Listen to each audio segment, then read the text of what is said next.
Welcome to my stream, where knowledge reigns supreme. Calm and collected, I'm about to go live, you know what I mean.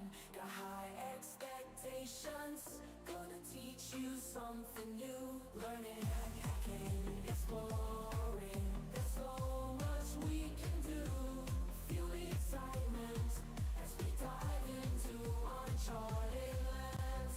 New discoveries await in this digital wonderland. Together we'll unravel the secrets, unlock the code. No limits, no boundaries, all knowledge will explode. Welcome to my stream, where the fire of knowledge burns bright. Chat with me, let's embark on this journey of delight. From the basics to superpowers, we'll learn and grow in this stream of knowledge.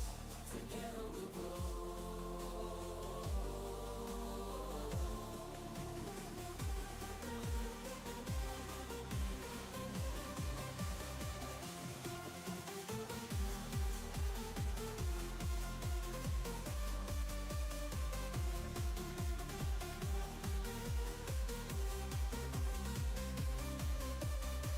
Connected to channel Fix It 42.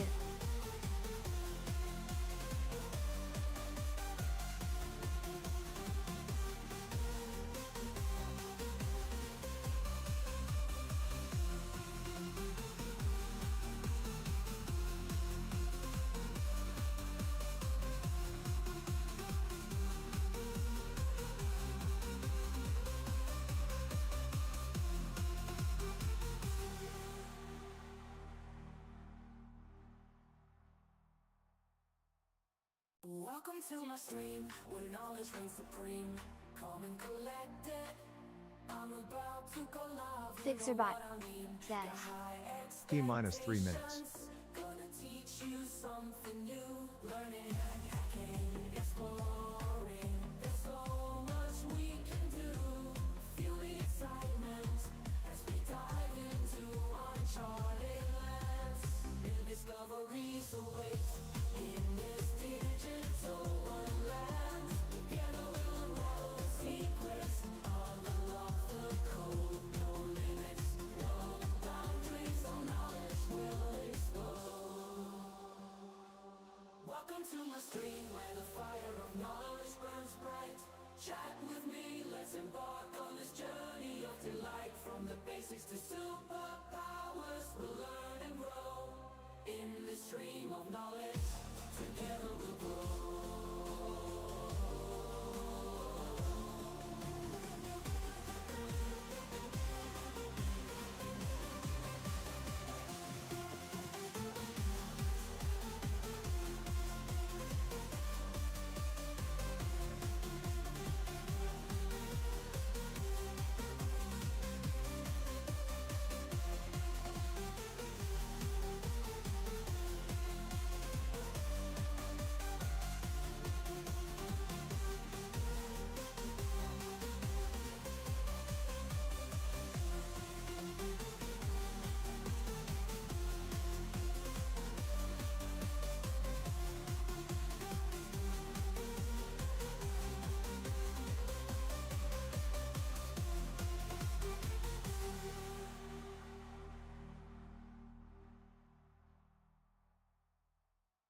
Welcome to my stream, where knowledge reigns supreme. Calm and collected, I'm about to go live, you know what Stream I mean. about to start. 1 minute left. Expectations, gonna teach you something new. Learning, hacking, exploring. There's so much we can do.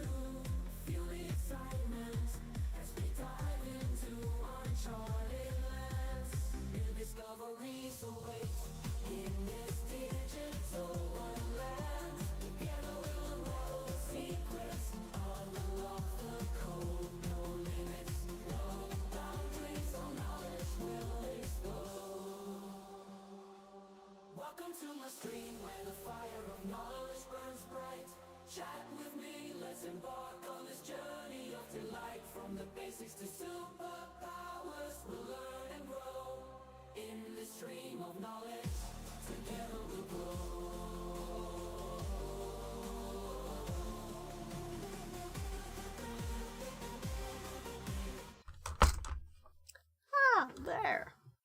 see. Actually, let's do this. Welcome in. So I'm gonna continue from yesterday's stream. I cleaned like my desk yesterday, but the rest of the room is a mess. So let's see. There. Let's hop over to my desk switchy thingy. So here I can put on the whole desk. So now you can see where I put the mic yesterday. So instead of being on an arm like this, now the mic is just there, meaning I will never forget to turn it like in the front. I won't have it in the way of my screens, and I won't push it with the end of the back end here. I was pushing the button to turn the third screen off all the time. So it's very nice to have that fixed. Yeah, so I thought let's put another camera. So yesterday when I cleaned here, I put some of the stuff over there on the floor. So this side is really messy. So I'm thinking we'll start with that. Maybe I'll start with swapping out the trash can, because I threw a lot of stuff away, like like this. Right, you can't even see that because I have to switch to this for that. Yeah, so everything, I showed it like this first. You can't see that camera. You couldn't. So, let's see.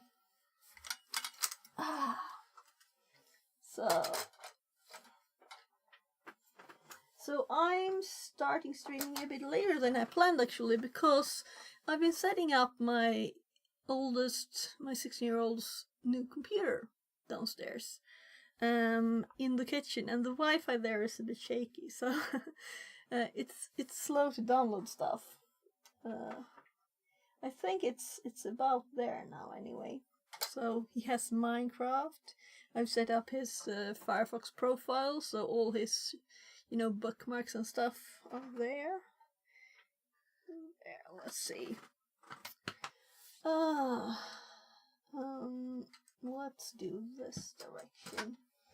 And let's start with getting rid of this laptop. We used it yesterday. So let's put it back in here.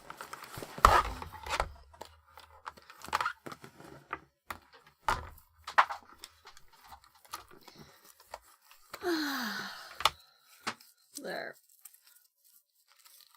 So, yeah, and he has a better graphics card than I do. I think it's, was it 3070 or 4070? I don't know. Anyway, it's something 70 of the new ones. I have a 1080. So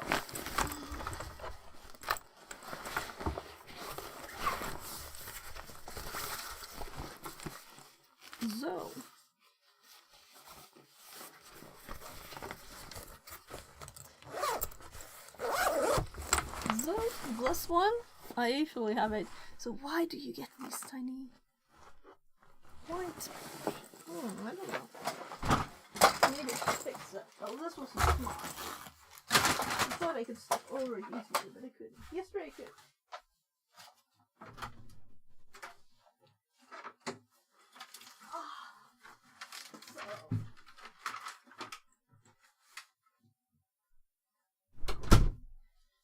So I have a hook on the top of my door. So on the outside, I usually hang a backpack, which is kind of nice too.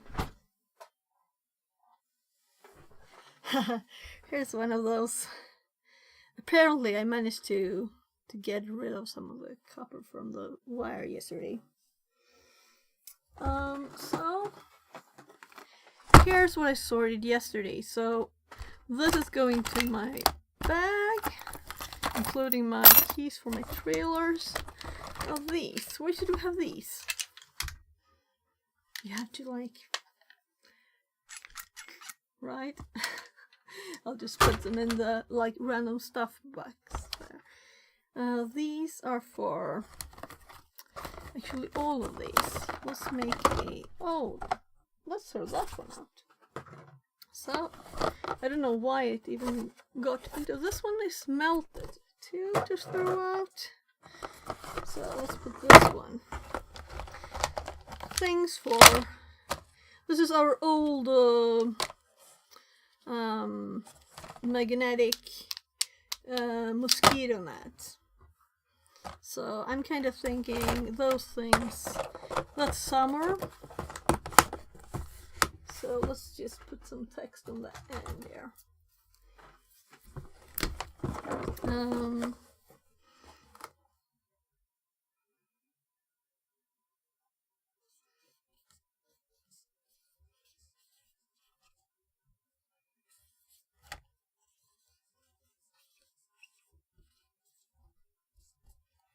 So it says allergy and mosquito net on Swedish.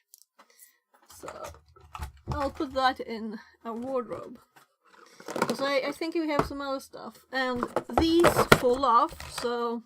And also I might make something myself, because what happened to this one is that the plastic here, it just got old. It got affected by sunlight and just fell apart. So it just started falling apart a few months ago. No, a few weeks ago. Well, I guess it started earlier, but I realized it then. So now I've just torn it down and we'll have to put a new one there. So the fastening stuff is still there, because it just fell apart, you know, it's very odd. So this is going into my bag, my backpack. This is a battery for the door, right? So I'm thinking I'll go down with that at once, because there's no reason to wait. So we have more boxes in case we need them. We probably will. Yeah. So I'm just going down with this. This will be quick. By the way, maybe I could, let's see. Settings. Audio. Let's audio 2 headset JLab Go Air reply there. So now you should hear there, right? I changed the code. Let's change the code back. So I might do this one if I'm done with the cleaning before the room is released with the advent of Saber. So Streamabout. Let's check the code for mute. Muted state code, and so I thought I would never use this again, but it seemed to work again. I don't know what happened. There. Now it looks like it is. I'm glad I saved it. Well, you never know. Maybe you'll use it again. So now, if I do toggle mic, it will hop to my main mic and back to the other. And the mute button will only, text will only appear if I mute. That doesn't work even now. But if I mute both, so if I mute mic to 2, then we get the muted. Good. So I'm just going down with these downstairs. So I can't just clean in one room. Actually, there's like 3 towels there. 1, 2, 3. Let's take the opportunity to put it a little longer, and so it's just I've been showering and basking in the back. So from yesterday and from today. Oh.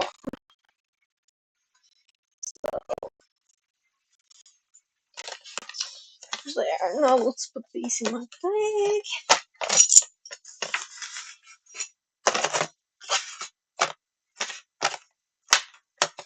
So I actually had 2 coins. And hairbrush. I had 2 on my desk. So it looks like, yeah, one was. I switched bags. I threw away my old one because it was broken.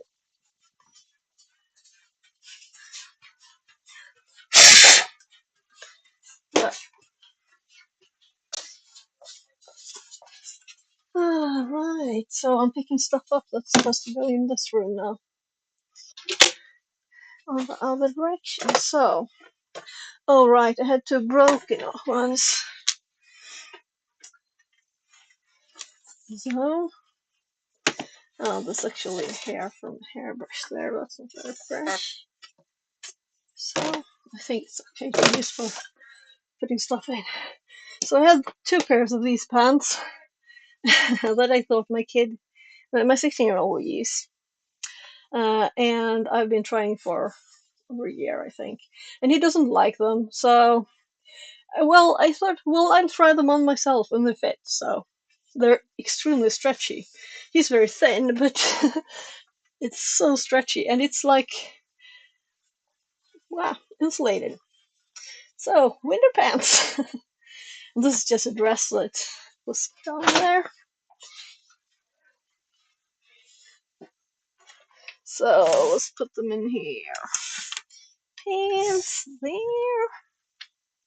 And this one, let's put it on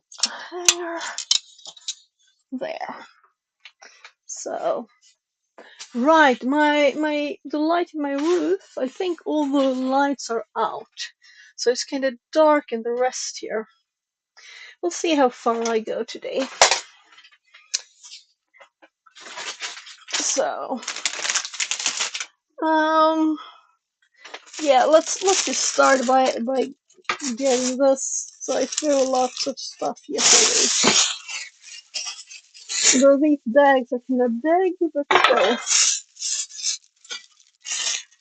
So I don't like these ones that have these things. It's such a mess too.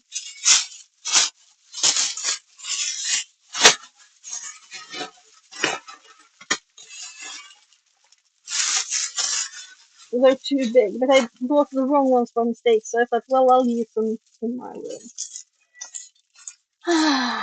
So no one else has to suffer. Oh, it even broke. Oh, whatever, that's good enough.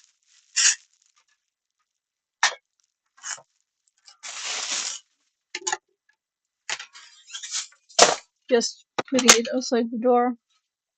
So I thought I had the roll in there, but we did put it somewhere yesterday when we were cleaning. So did I put it behind this, I think?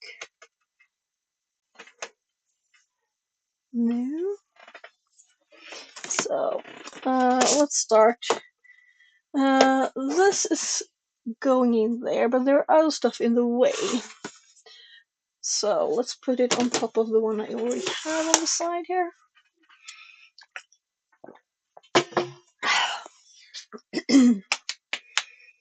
Yeah, I need a new trash bag. Oh, I found them. As I said, I just put stuff on the floor. It's not very nice, so I'm going to clean it all up. It's such a pile. So it will be very nice to... I'll point a camera at it. You can see what a mess it is, and we'll fix it. Right? Can fix that kind of thing too. Fix a mess. So I'm putting it at the bottom now, so I know where this mixed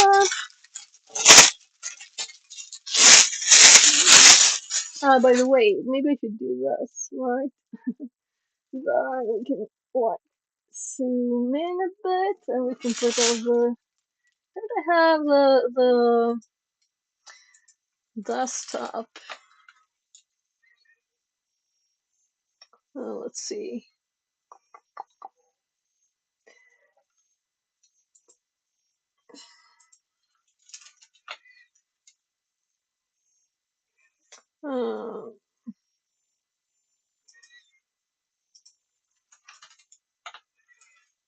So let's make this smaller.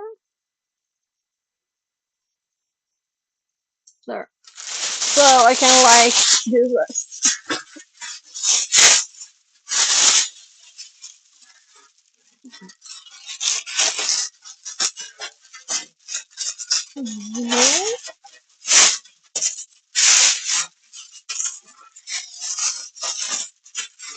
The other ones we have are so you can tie a knot there. I don't know side. My shoulder. This one's too high up now.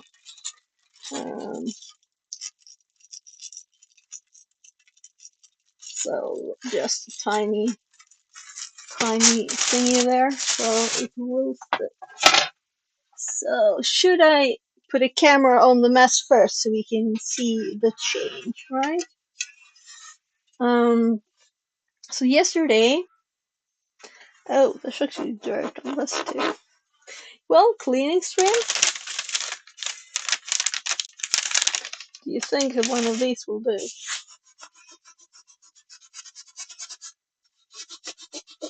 Maybe.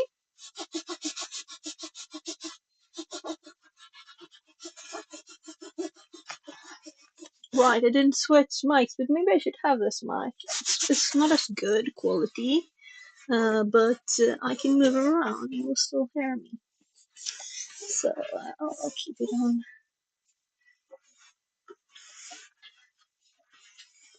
So there's just some dust at the very edge of the chair. So let's do that. So if I use my normal phone as a camera on this camera stand, then we will have a problem with power after a bit. So this one looks much longer, right? And it is a micro USB, so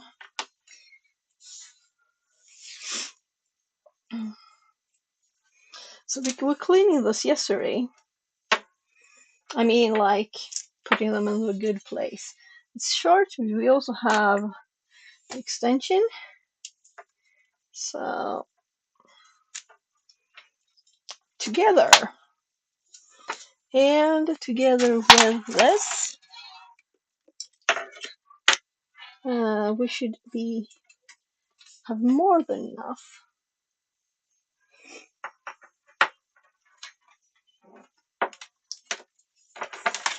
So, and these are also data cables. Also, this is a bit fun because it has a blue LED.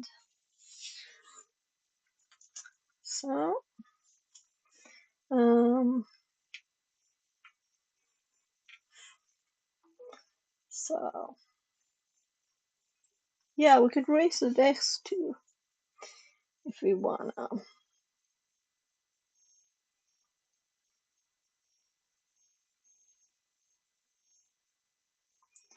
So just closing down stuff, and let's open the app.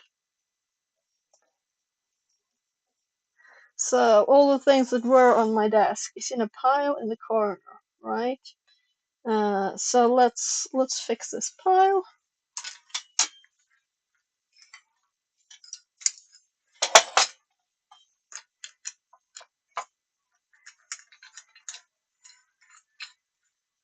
Sorry for, well, you can't see yet, right? I should have fixed that first. So up a bit, and then I'll show you the mess that we're going to fix.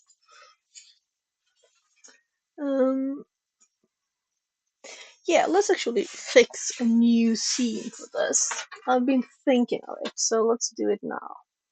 Why not, right? So here's the current one.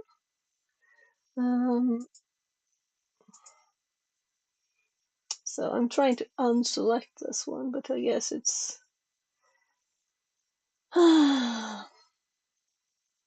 so we have desktop, we have desk, which also has the microscope on now. We have desk full screen. Oh right, this one is supposed to have the microscope. Let's leave it there. This is a microscope, desk and microscope full screen. But there's no like second camera. Let's make a like second camera. What should we call it? Let's go to left screen so you can see what I'm doing. So we have after here, let's add scene. So all my scenes that I use for streaming are called star. So I can differentiate easily.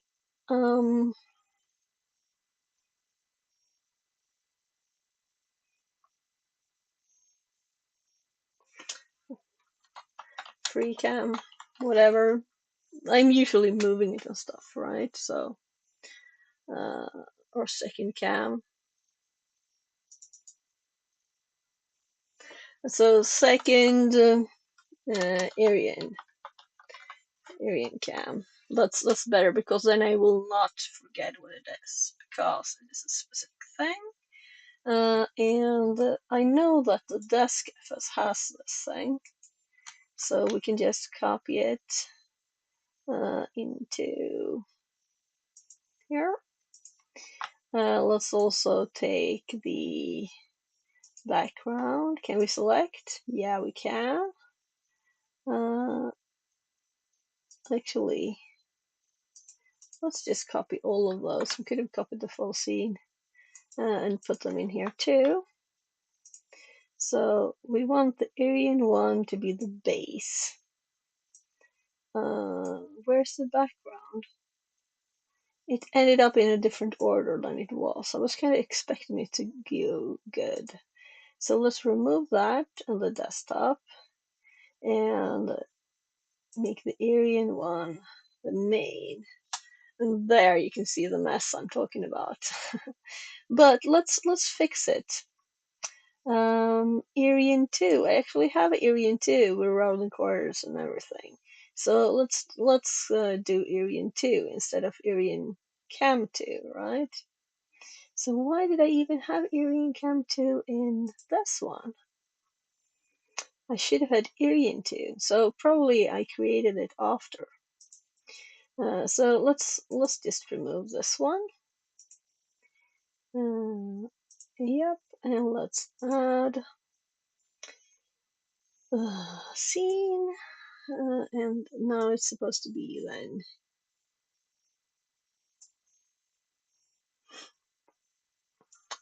easiest to scroll down here, right, to see what it was called. Was it Aryan 2? Yeah, Aryan 1, Aryan 2, Aryan Desk. This one doesn't have that, so just Aryan 2.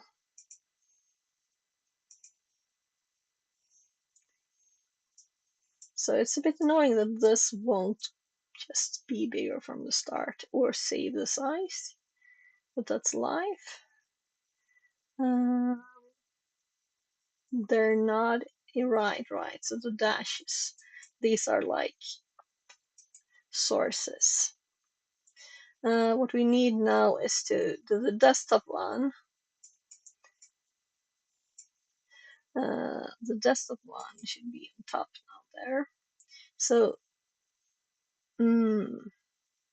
it's not full. Yeah, it is. So this, let's right click, transform, copy transform. And then we go to Aryan and we go paste transform on this one. So, but yeah, I kind of thought so. Why? Let's go to another scene and copy the size instead. Desk full, this is the one. And we want the desktop. This is where we want to copy the transform. Alright, I went to desk, not desk FX, when I copied the sources. So, transform, copy transform, and then we go this one and paste the correct transform this time. So it looks like, let's hide everything else. It's not correct. What's up?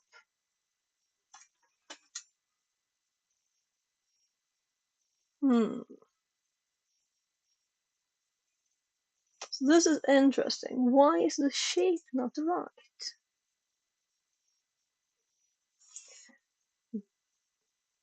Desk FS. Let's just unselect those. It looks funny. This one, is it the same? It is.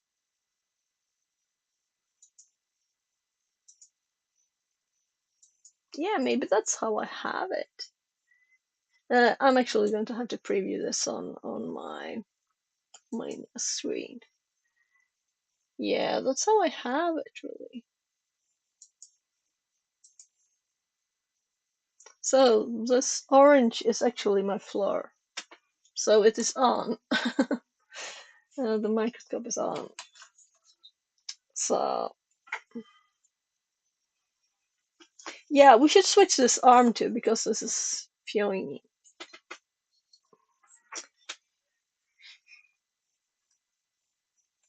So we can see how dusty my keyboard is. My god, that was disgusting. What should we put here? Something that looks fun to watch.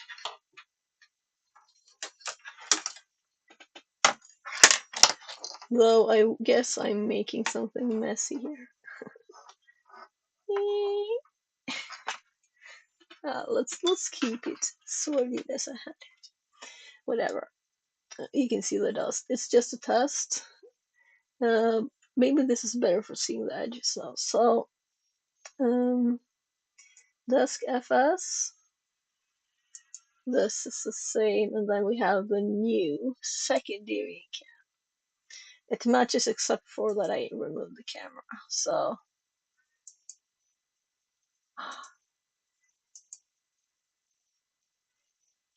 now we can see the horrible mess. And we could also pull up like the desk here if we wanted to. And say we wanted this one over here, for example, right? But I'm thinking what I probably want there.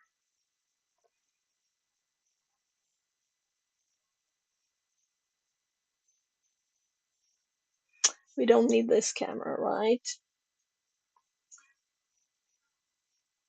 Maybe this is what I want. Well, we can have this for now and see what I think about it.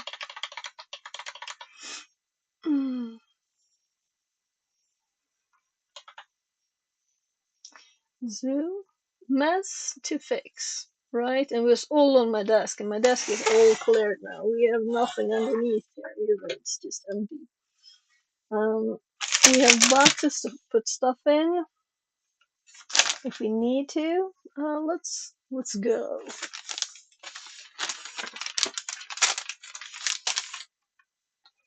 Yeah. Also, God, yeah. So this thing about I bought these for my kid too. So they were a bit tight, but let's see if I'm just in the way of everything here. That's what I was thinking. So let's start with this side. So this is why we have these. It's dusty. Some stuff, not the stuff I just put here yesterday, but this box was like up there in the shelf and it was dusty. So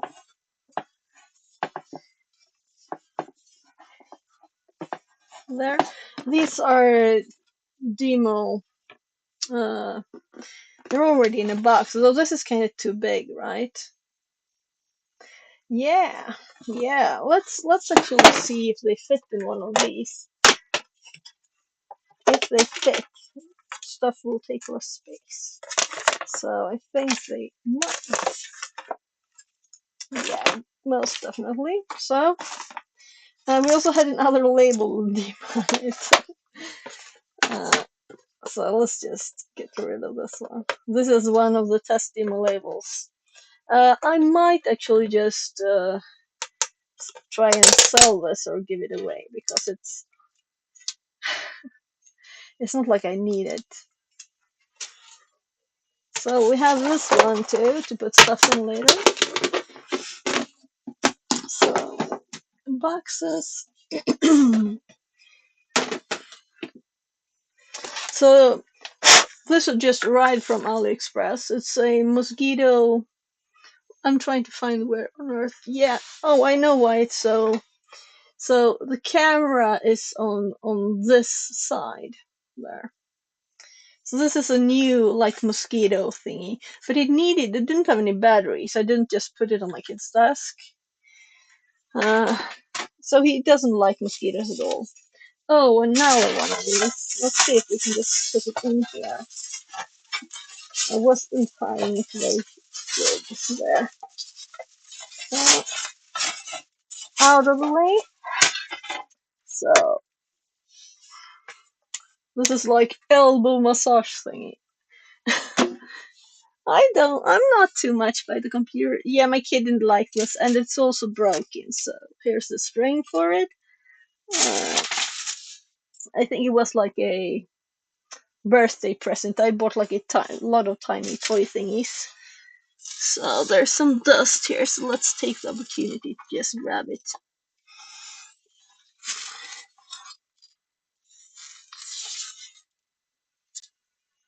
There's just 2 screws in the dust. So 2 tiny New followers screws. say Polchu Ra 0123. Welcome in! So, yesterday when I cleaned my desk, I just put it all on the floor. So it's such a mess now. So maybe I shouldn't have. There was already dust on the floor. I'm thinking I don't need this, so I'm going to put it like give away pile. Yeah, I brought this for. We used stuff from this yesterday. That's why we have that on the desk. So these are for cameras and things. So we moved the mic here yesterday. It used to be on one of these arms, and now it's much nicer in one place. So, oh my. Yeah, my floor is not like not extremely clean. So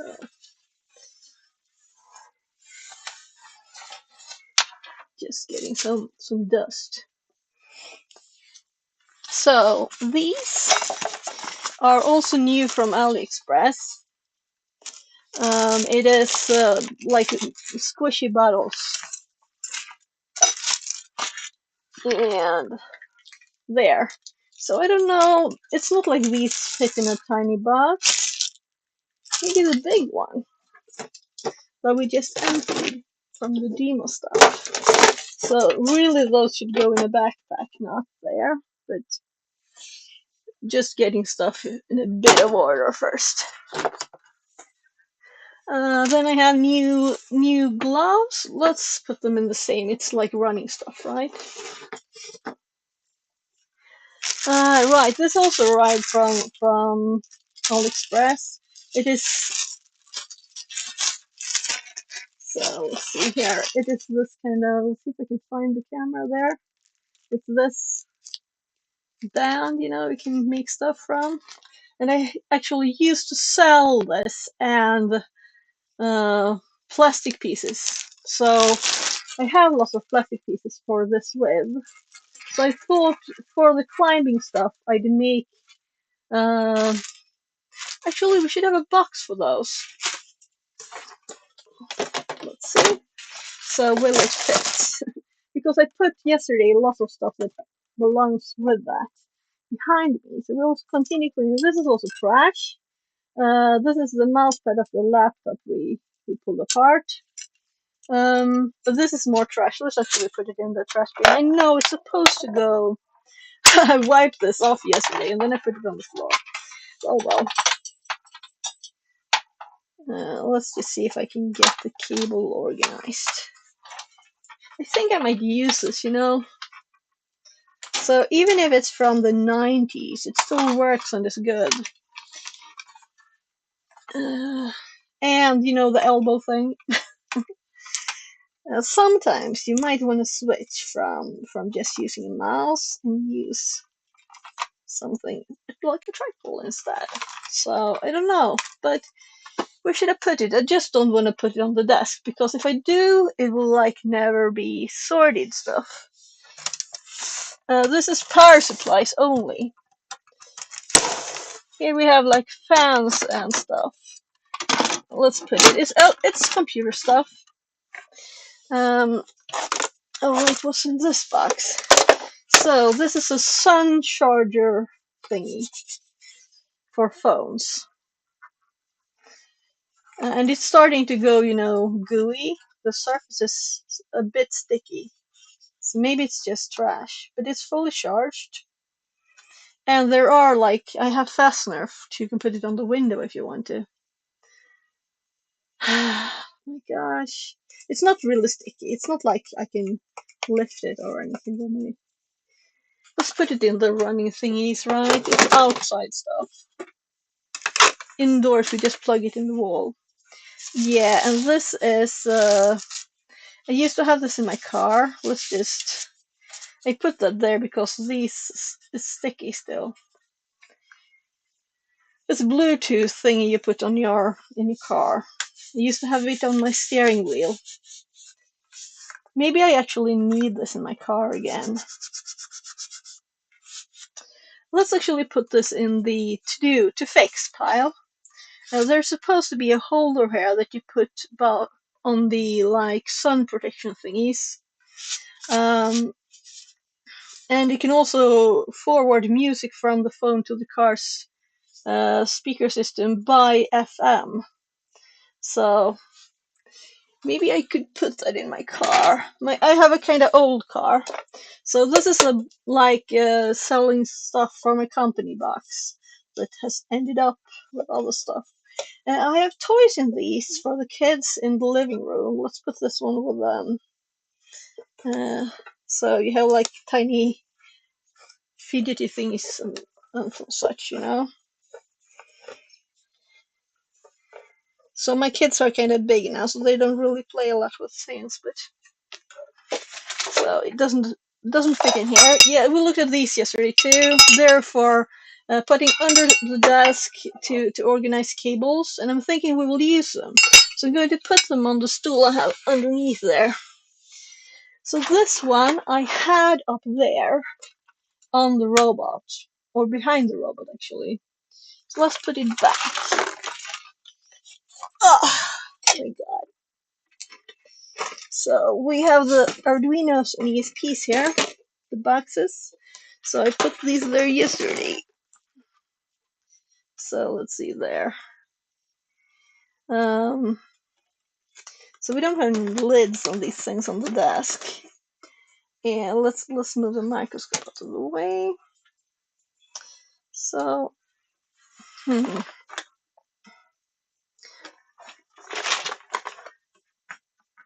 So yesterday there was another thing too. I said like, yeah, let's put this one in this box with the robot, right? And I said, oh, I'll put it on the side for now because I couldn't reach it. So now it's in there. That's usually what you pick up. Candy box this time. So let's put this one first. There, and then the robot. So another roll of trash bags, but this is let's put that in my kids' room. Another set of gloves and socks that used to be clean, but they were in the dust on my desk. So this is, I put this on the floor because it's plastic connection. So I'm thinking I'll go down I'll bring these away. So this one downstairs, this one to my kids, and gloves by the door. So I'll be right back. And also you can, oh right, the plastic trash. And these were plastic trash, the broken ice cream bins. And the trash bag.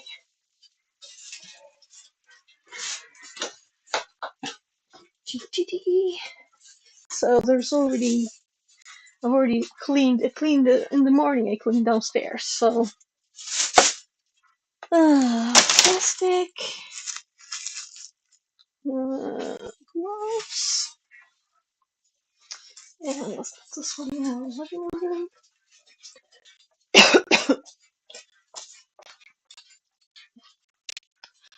There's lots of toys. So here we have a lot of plus lying there. So let's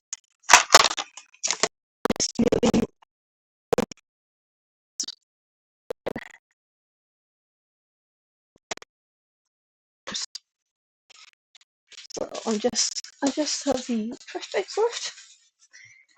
And there's a power supply here that I need to carry upstairs.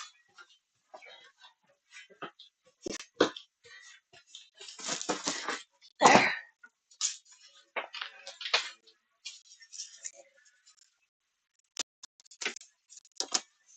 What was that? Det var så påsigt, Ben. Au. Vad sa du? I'm a bit hungry. Okej, ska vi fixa någon mat till dig? Are you streaming? Yes. Jag kan pausa det. No. How about I just get some ice cream for the time being? Det är fredag, men i alla fall. Det ser som att du gör en pizza. No, Är det för I'm jobbigt? tired. Linus, det finns några där tunna korvar 2 topp kvar om du vill ha dem. Nah. Just try. Om du ska äta glass en gång idag, är det verkligen nu du skulle vilja göra det då? Yeah. Okej, men då får du bara ta lite. Och så gör vi mat om en stund, okej? Okay. Okej.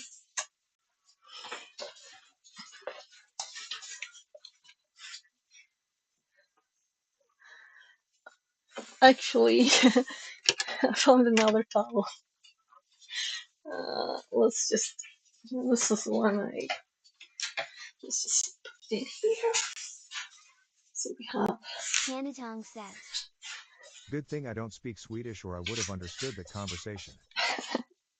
So he wanted ice cream for lunch. So this is what's left of what we put on the floor yesterday. This actually dropped out of my Dremel box, so it's going back there. Let's see if we find any other thing into that room. So this is that I need to fix my car. This is like important papers to do. I need to like sit down and go through those. Putting them on the chair for now. How are you? More paper trash. And I think this is cybersecurity notes, so it's going in the important stuffy pile to sort. This is also notes. Put desk, receipt.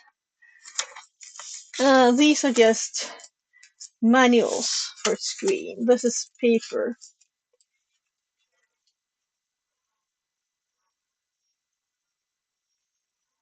So I bought this 2022.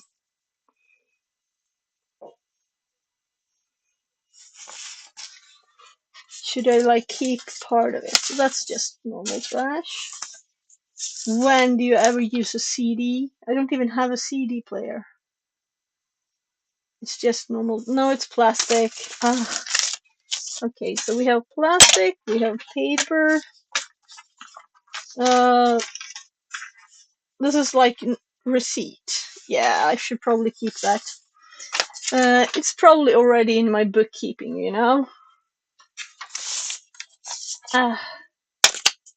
So, activation code for Runtastic Pro app. I don't know. Oh, pizza delivery. So let's order some pizza.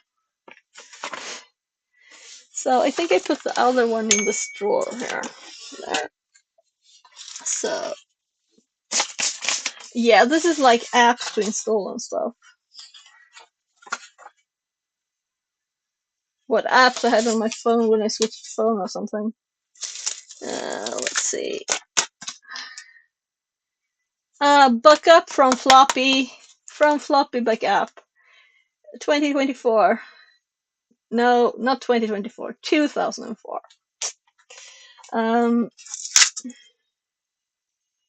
Promise Technology. Chipsets. Okay. So yeah, I should probably keep that's drivers for a raid card. So three CDs we need to keep. This though.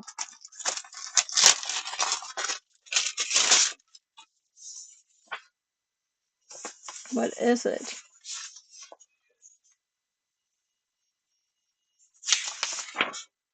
Whatever, it's trash. Oh.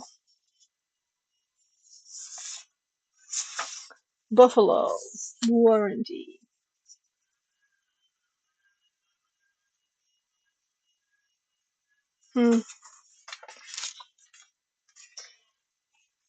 I don't think there's any license on this, right? So, not that we would want Windows XP. So, plastic and paper. TC200 user guide. High-speed turbo serial card. Woohoo!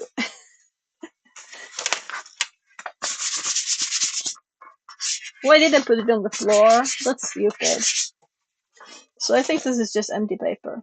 So, where do I want it? Let's put it up here. Oh, some other papers.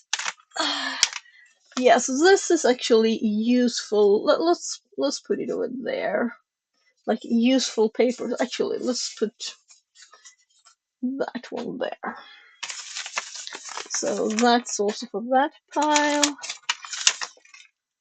Packing slip. Oh, headphones.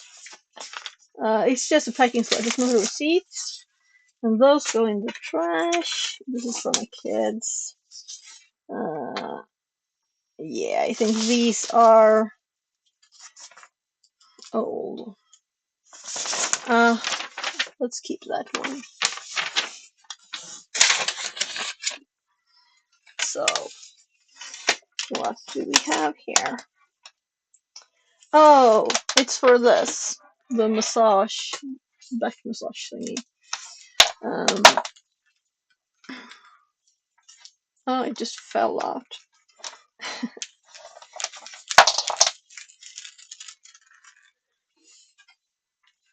So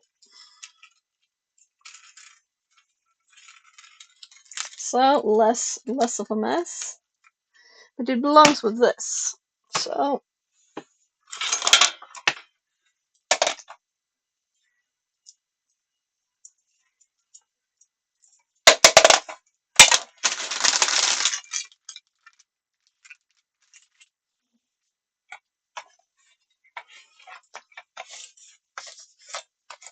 I think this was like clean yesterday too. And I put it on the floor. Oh well. So why make a roll when you can just tie a knot, right? So one of my kids, he's using his thumb to press this button, and these are the only mice that works really.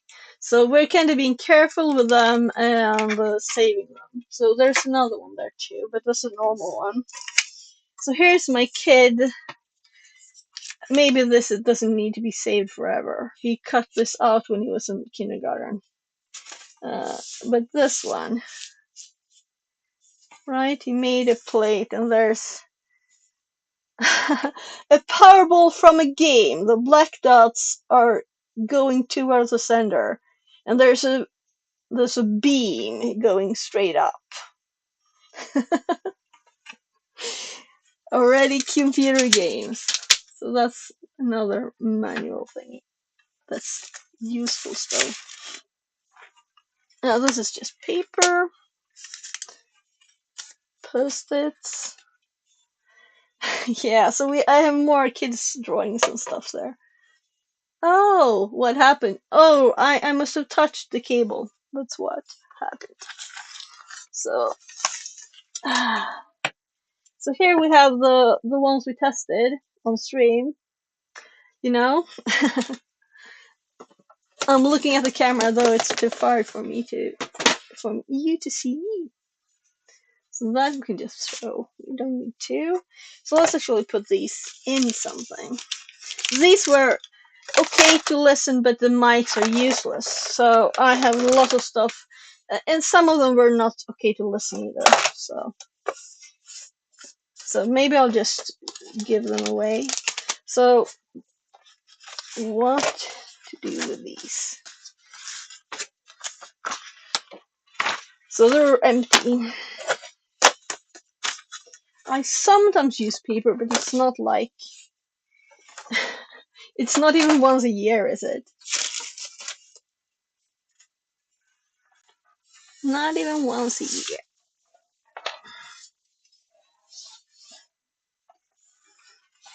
So let's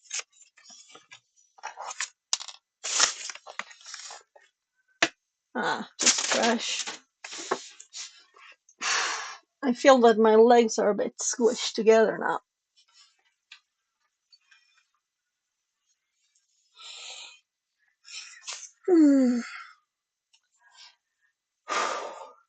So, how are you, Panda?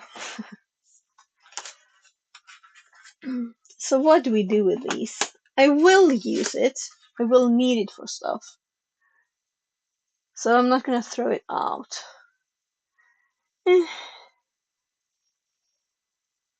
Should be like in a drawer.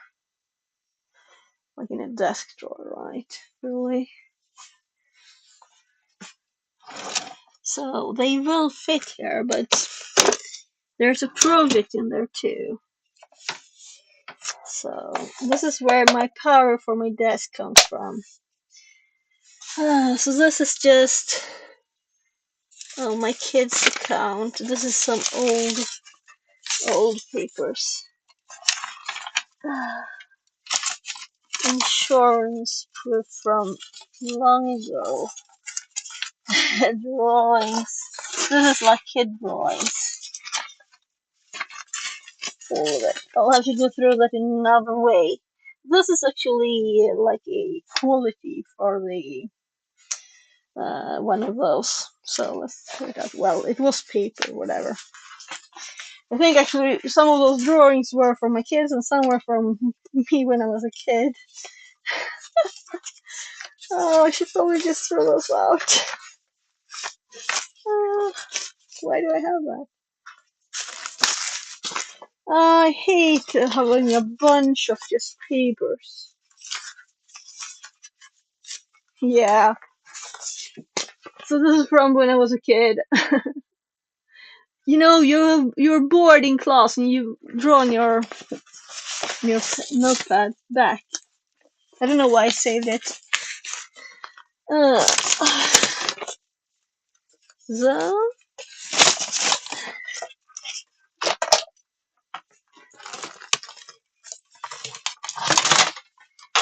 So while I'm on that side of the room,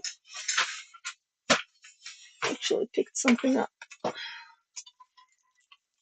But let's just wipe this floor with. That's the quickest way. Getting a vacuum is. It's just a tiny bit of stuff there. It's not a lot.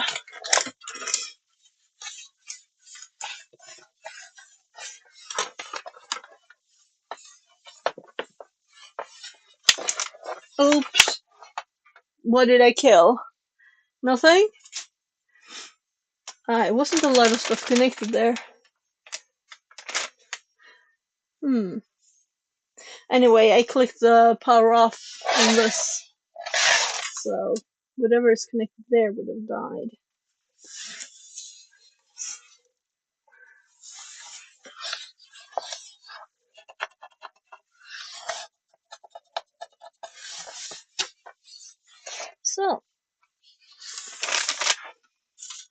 that's better.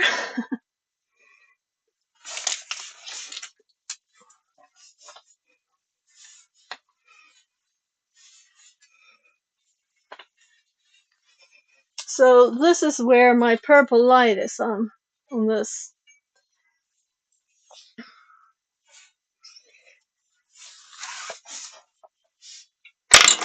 So the white ones I showed before, or this one to have under the desk, I don't know. This one is kind of high. You know, it takes space. So I haven't decided yet. But I actually threw the white ones out because I was thinking I was going to use that. But then I'm like, I don't know. Here's my computer. This. Oh, a red one. Okay. Yeah, so I should do something with these two.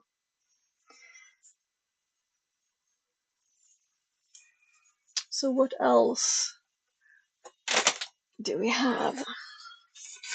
Let's just make this one a bit cleaner too. So this is the light power cable there. This is a bit of dust. So while we're here, we might as well clean a bit here. So this is an ugly computer. This is all of this is just black, but it's like scratched. Maybe it's not scratched, just dirty. Maybe like spots of yogurt or something. But I don't think it's nice anyway. I miss the actually having stuff computers. So these cables, they get dusty.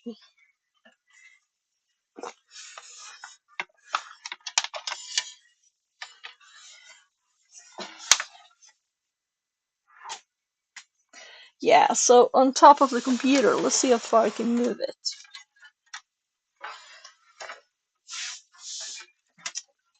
It's kind of dusty. If I can reach the phone, I can turn that dot off. So it's kind of dusty up here too. And here's one of my hard drives. So let's just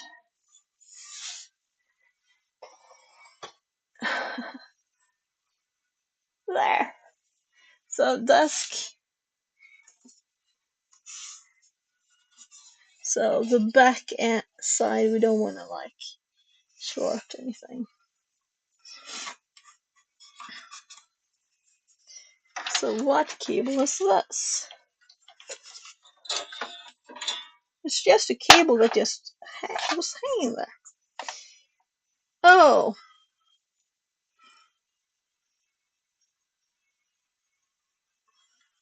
So it wasn't just any cable. I don't know what it was for. Maybe I had even another hard drive there before. So this thing, I think you can just pull it off. No? I don't remember. Yeah, there's a thing inside here I can pull off that's magnetic. That's how it works.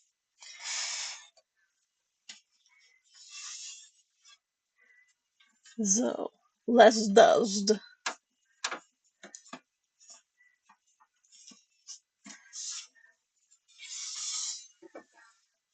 So this is a gloss side. It's very non-clean too. Fan on top.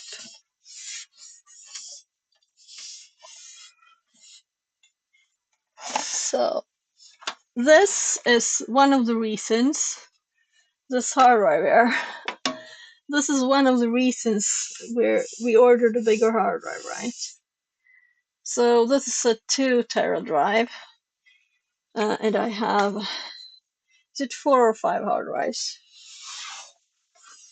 And it's kind of nice to not have a million hard drives. I can take backups of stuff and just have one hard drive. Yeah, the dot is on the inside. This doesn't help. So let's move it this direction. Another manual to the tiny things. There. So apparently there's dust here.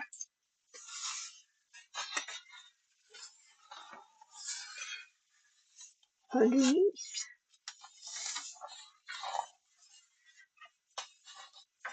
So, what do you think of a cleaning stream? An odd thing, right? And then I get it done. And I'm sneezing here.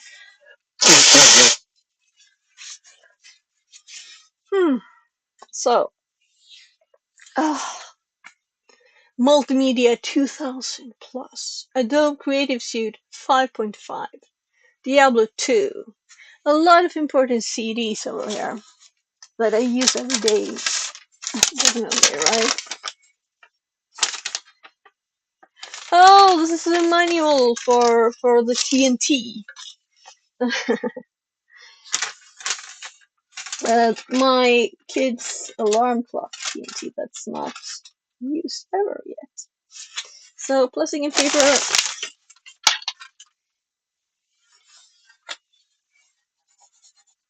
Why is it going here? New follower R0R0 said. Less than 3. Hi, welcome in.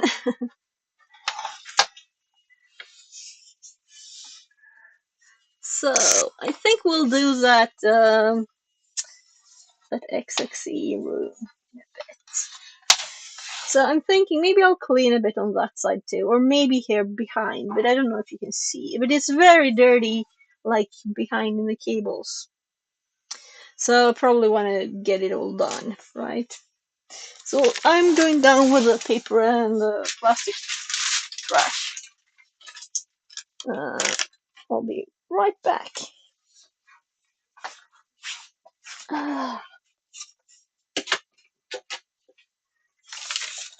I should get some light bulbs for the roof too.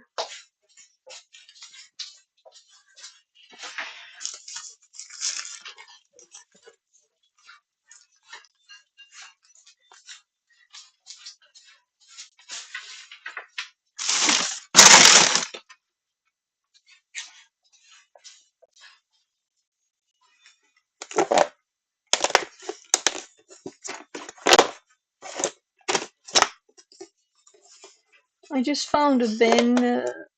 Yeah. So this one's going upstairs. Good. Getting some cleaning done downstairs too. That's it.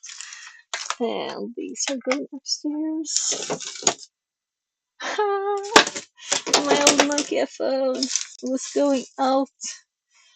And then someone said, oh, you can still use them. Then I was like, maybe. So it's just in the, just inside the door.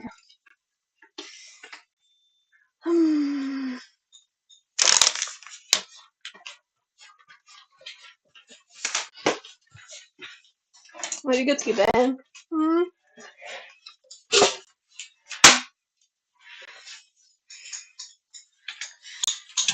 Putting a bin in down there.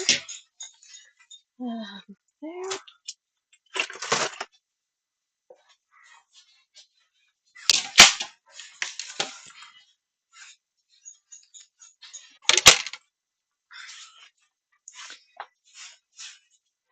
So, on this downstairs. So 2 batteries and a cable and charger. And we had a lamp that didn't have power, so let's plug it in.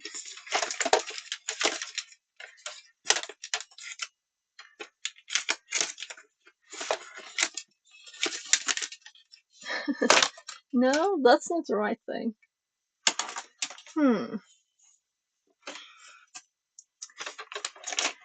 Here. Found it. This one. So, is it on? There.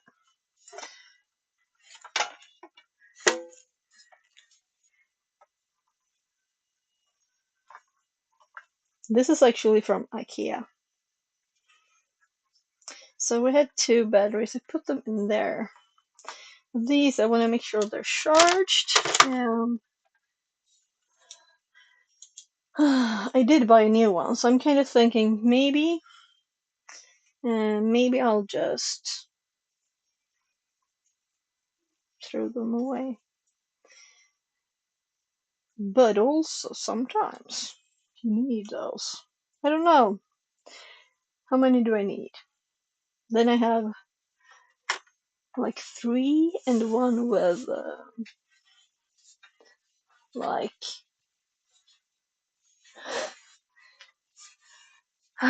bad plastic and sun thingies. I'm thinking, let's go behind the computer. Let's first of all, what I got over there was the screen, which is actually kind of good. So I bought this when I was my kid's school. So let's there. That's what it looks like. And then the power cable and this the cable. So this is where I have the cables and stuff over here. So let's put the cables there. So that screen, I'm kind of thinking of replacing the screen I have over here.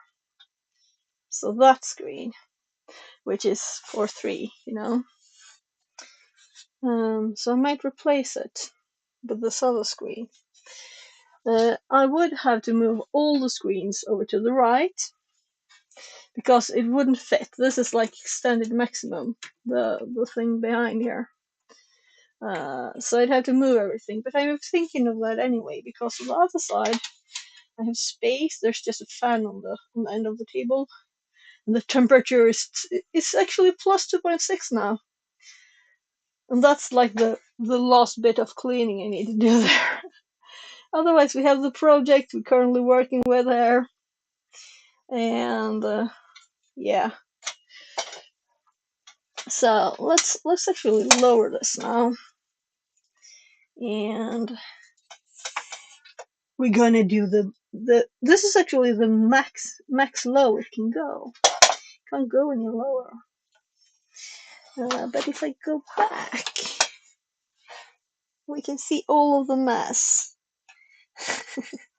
All of the mess under the desk. Let's move this one first. So we have the bag with them over there.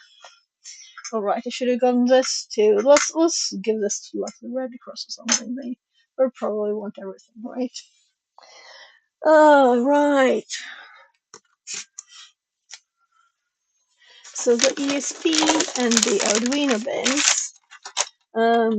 I'm going to put them up. Let's actually angle this oddly first. So they I think it's glitching the cable. So over there I have things like that. And behind here there should be space. So this is where I put this thing. Just put it here instead.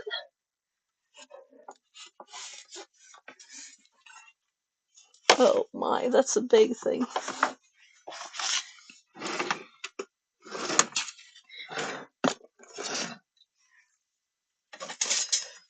So I actually save this this thingy to be able to write. Where is it? Over there. So I saved this. Maybe we could make lockpicks of it. I think it's enough.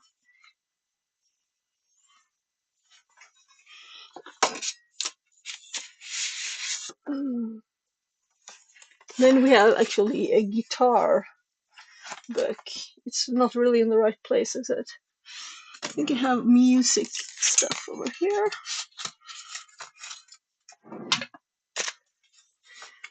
And where's the other one? Where's the blue one? So anyway, there. Oh, this is a connector for my trailer. It was broken, so we had to fix it. Oh, gymnastics instructor diplomas. What's this? So some things don't really belong. All right. Yeah. Oh. Then we have bookkeeping, the accounts. Okay, this was a mess. Let's put it in the pile with important papers I can sort it. So I was going for that. There are even more boxes behind there. So there. So here we have a box with like roboty thingies, and this is just LEDs. All of this is just LEDs. Oh my.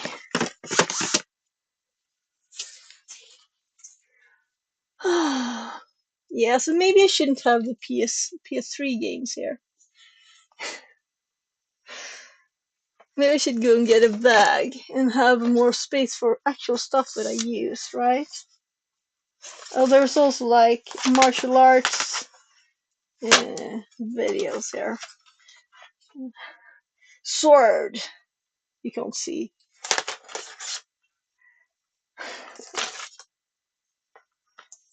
So, videos. I was actually going to a training camp, and I got sick, so I was like, sorry. And he said like, oh, can I get the money back? He was like, oh, you can get videos instead. Okay. You know, they already use money. Use the money.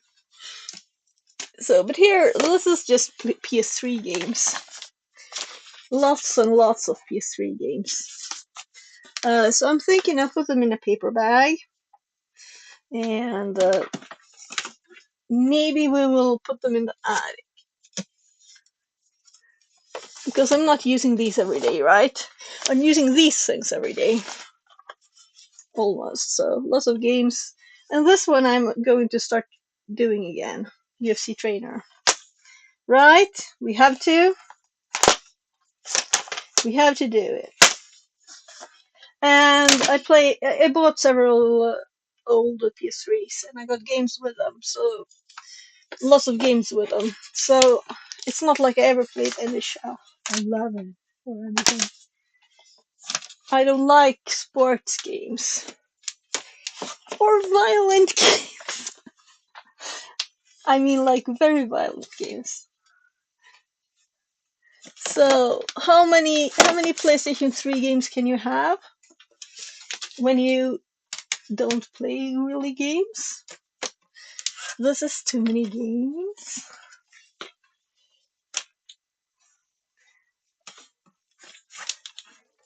Yeah, I was playing with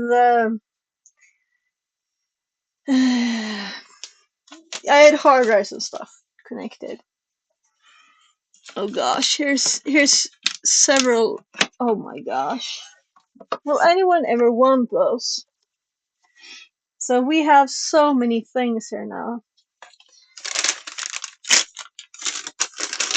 That's the one that hasn't got a lot of stuff.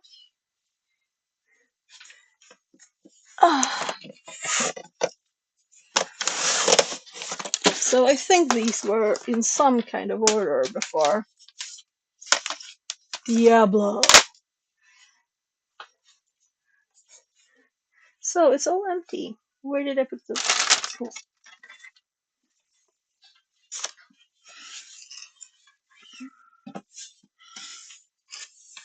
So there.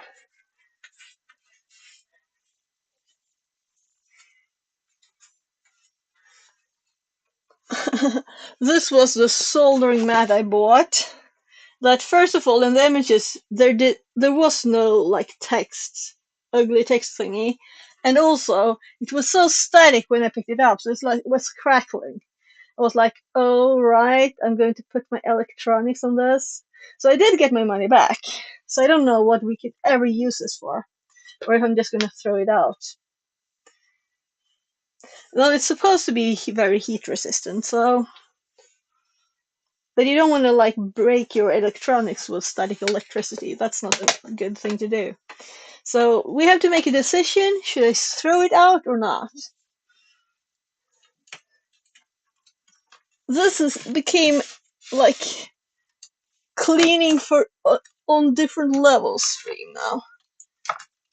So I just saw this thing too. Oh my.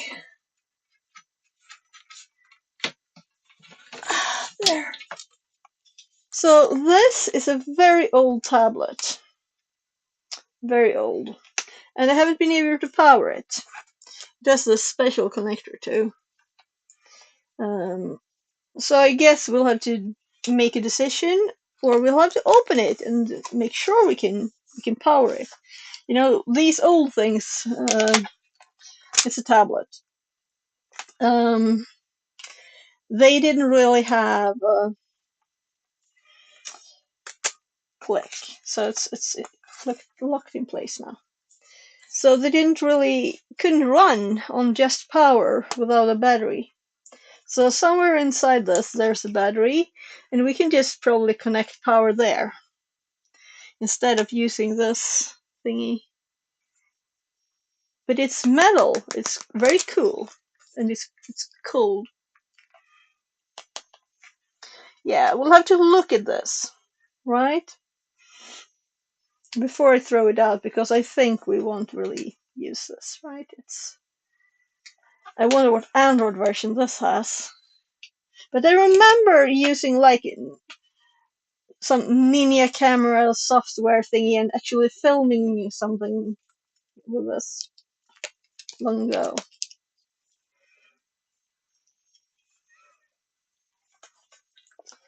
So let's just make a knot on this so it's not everywhere.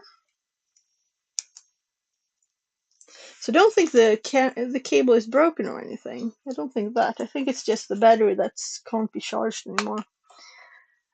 So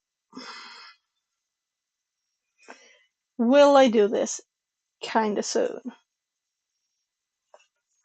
Is it possible to open this? It has screws on the bottom. Are these screws, or are they just like? Yeah, it looks more like. No, they're screws. Okay, sure. We'll see if we can open it. At least the bottom bit, because it powers the top bit. There's a battery in the bottom too. So we don't have to get both powered. There. Let's put it where we made space yesterday. And let's not keep it there forever, but just a bit. I so need water now. It's really warm in here.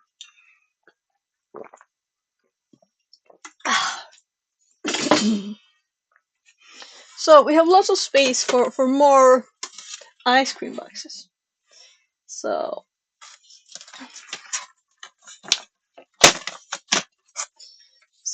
over here we can put like electronic components and stuff. And we have these. So these are USBs, and these are just, normal thingy-madoos. What on earth they're called, I don't know. So they were on top in there before, and it was a bit messy. And so here's the cable for my kid's screen. Let's put it in the cables drawer. Oh, more paper crash. Oh, let's put it in here again. No. So in the corner here, where I was actually going. So this is my kid's alarm clock that I need to set. That's a to-do, definitely. Oh my, it's loose. Okay, so here we just have some martial arts stuff. I'll put it back there again. I used this lid to have stuff on when I was doing something. Will it be useful again? Maybe. So this is just for the photo. It's a plastic thingy. Maybe I should throw it out. There, the other side of the mess. Map.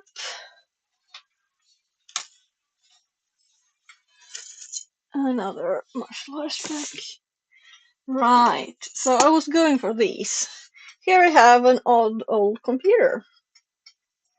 And a something. This is something my dad built. And it has something to do with audio. So these were spare keys that I saved for something. Yeah, right, it's a laptop. So we might just throw all of these away. Because I won't use them, I think. Is there any reason to save those? Let's put it there for now. It's also dusty. So here are those CDs that I wanted to save. Or do I? So Hiren's Boat CD. Right, we tried those. I couldn't do newer hard drives, I think. I need to put this down.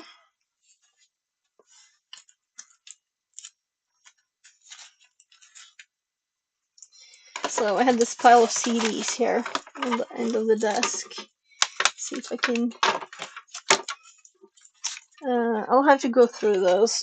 I don't imagine why I would ever want this. National Encyclopedia from 2000. So plastic is. Can I get this? Oh, well, this is paper. Let's say that's paper.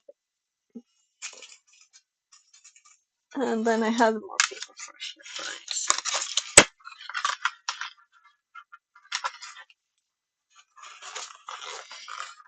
I need to get a paper bag to put all the PlayStation discs in boxes. Will I ever play a game? Except for movement, like training stuff. We'll probably do that. So I think I have 4 or 5 PlayStation 2s. So I'm going down with this flash, so it's just done.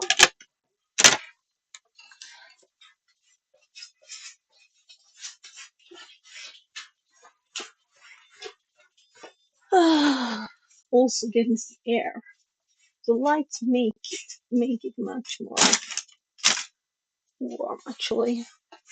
Though it is LED, you know, they're LED lights.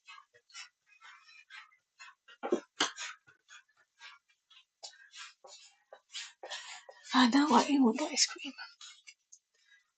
I think I'll have my door open a tiny bit. So my light in the roof is broken.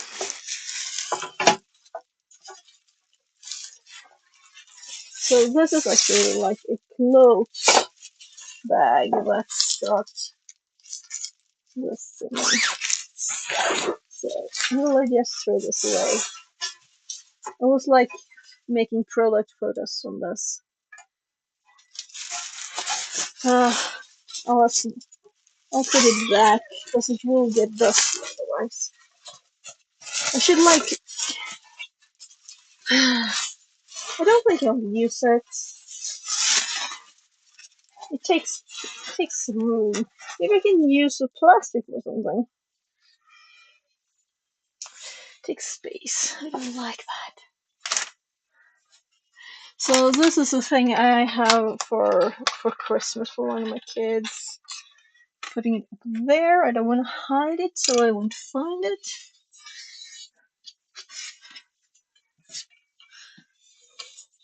So all of this is like a big aluminium cooler. All of it. I don't think you can see it anymore, but the thing I I showed a bit ago. I'm just taking a bit of the dust off here. Gosh, those guitars, I haven't been used to forever either. Or Not that I know how to play, but I was trying. So now let's actually do this, right? So first of all, let's rotate the thingy, and under here there's a mess. So flush bin there. Then we have this that we just put over here. And so. So I guess this is the reason it gets so dusty back here, because yeah, just the feet.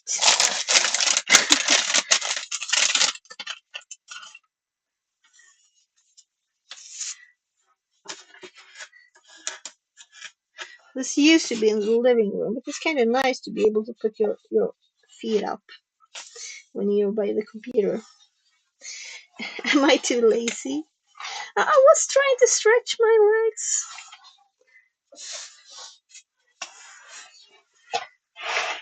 So, there, out of the way.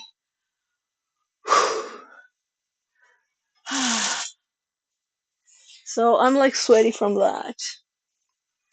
I didn't bring the bag. I forgot the bag. So the closest bit is not dirty, but in there I can see there's like screws that have fallen on the back of the desk and stuff. So screws all over the place.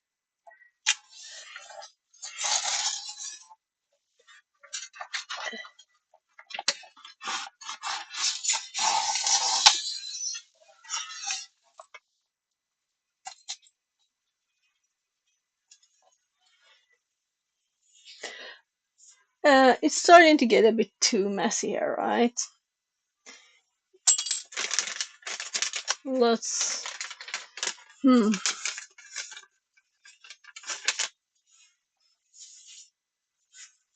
So I was like, my hands were black here from the dust. This one, I just have stuff that's actually behind me. So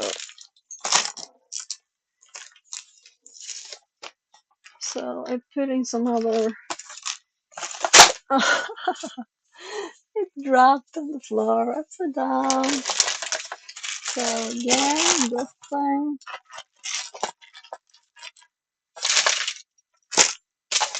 So can mess with that more later. So anyway, the dust. Yeah. Caution.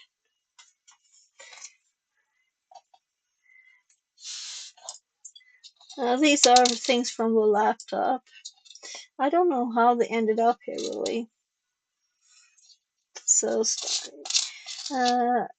I think I had like folded a paper thingy, and it must have fallen off the desk with the screws. Oh, this is annoying. So no reason for this to happen really, right? It's just stupidity. So I might need these. I can just throw it out.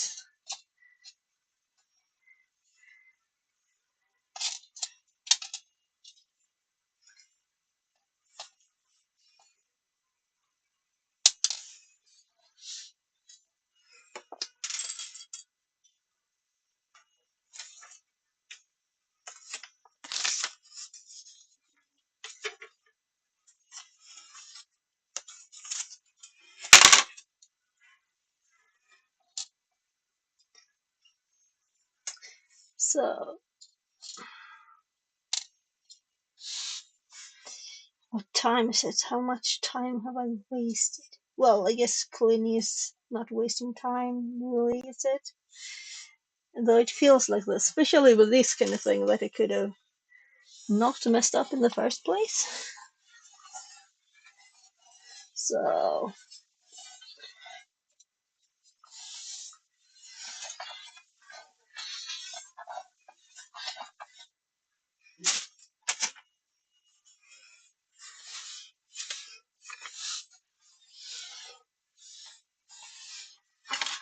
yeah, I should probably get a vacuum back here. But the screws. So there's 3 more in this.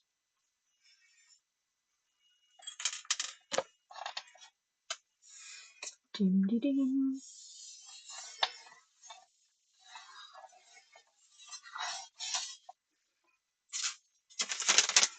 It's a good thing we had too many of these. It's easier to clean when you just don't have to work that hard.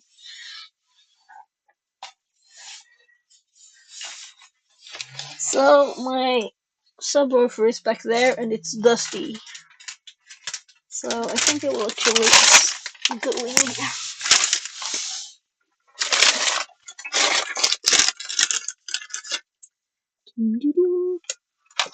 There's also water pipes to the radio here, so it wasn't white or gray, it was actually black underneath all of it.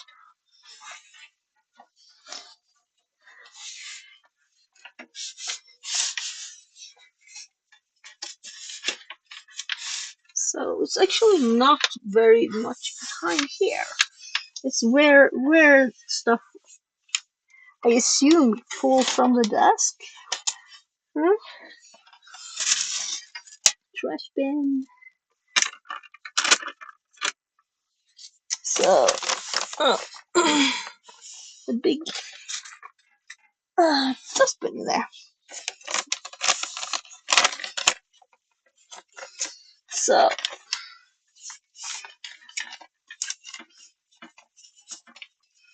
So if my stream dies, it's because I pushed the button or something, right?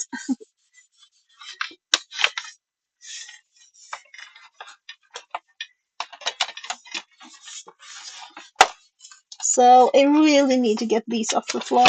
It's such a mess of cables. Such a mess. What's this? This is not connected to anything. So where does it go? There. There.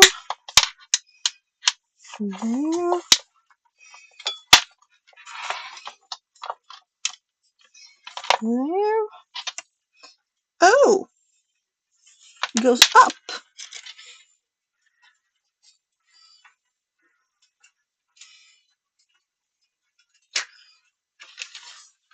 So I disconnected it from the USB hubs.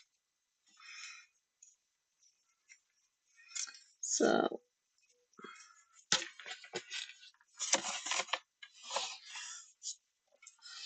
what else? Are there more cables that don't lead anywhere?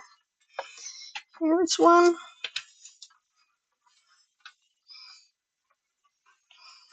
Oh.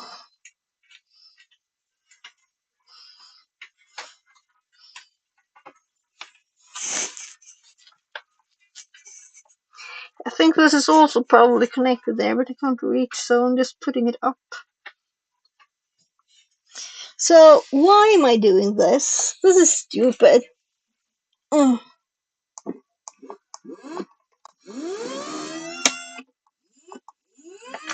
Much more space, right?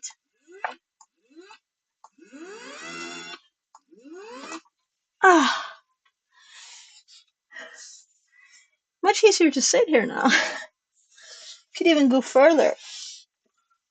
So, are there any more cables that don't lead anywhere? I don't think so. It's just a big mess of cables.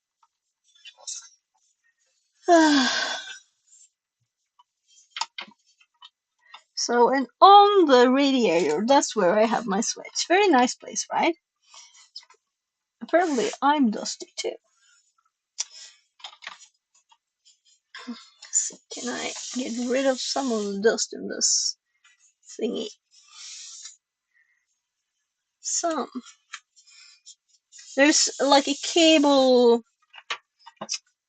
organizer that I put on top of the oh. So some headers. I'm actually going to push that off so I can reach that better. So let's just lift this mess. And maybe I should have gotten the vacuum for this. Whatever. It's still screws and stuff in this.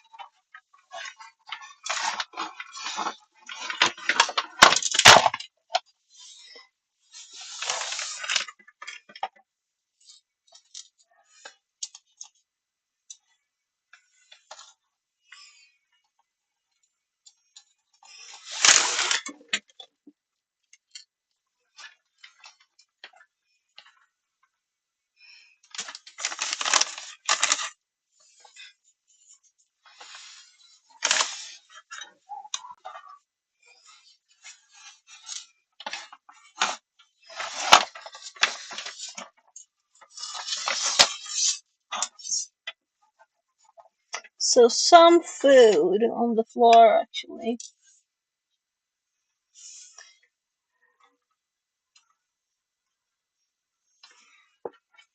Metal, but what is it? It's not very bright down here.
So I managed to find 3 socks underneath the drawer thingy. We had a discussion in another stream about what those are called in English, and I still don't have like just drawers for the desk. We have a special word, hutch, for it. So it's odd not to have a word. So let's just wipe the full thingy. And also, you were in the wrong direction, right? I can't see anything out there now.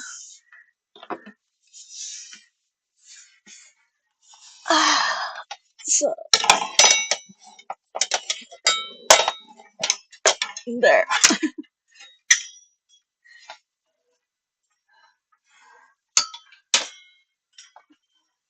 So, that thingy. That thingy.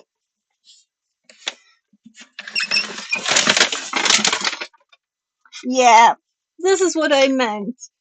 This fell over the edge. So this was where the screws was. They were in this thing. Okay. Probably should have something with more weight to have important stuff in. This is just like food? No. Ah, whatever. This is old. It might just be like that. So, let's see if there are any more screws here where the box was. So it's not really dirty further away, it's just this place where the desk is. So it's...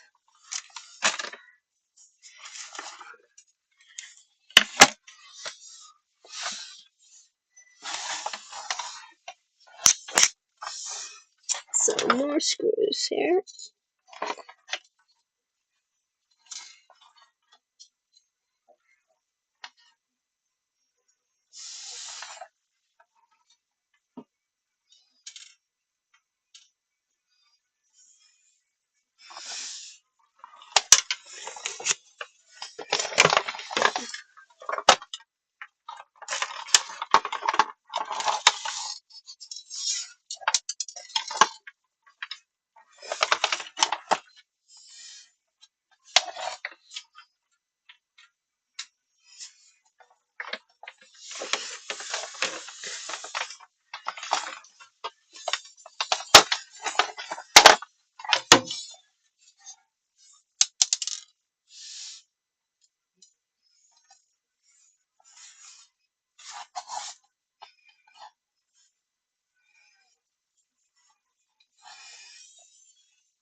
There's some food on the floor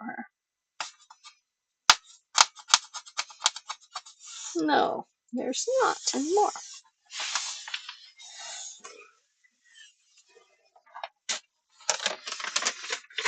So, it's clean over there. I'll just have to look underneath this.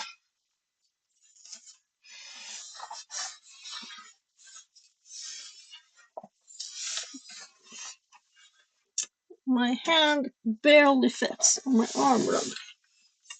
Not all the way. So, there. So now it's cleaner than it was ever, right? Clean as it's ever been.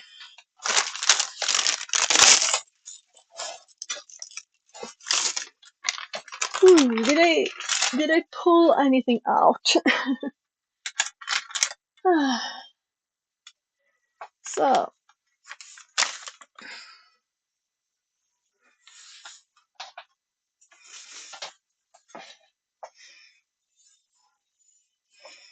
let's actually pull this back in a bit. Oh.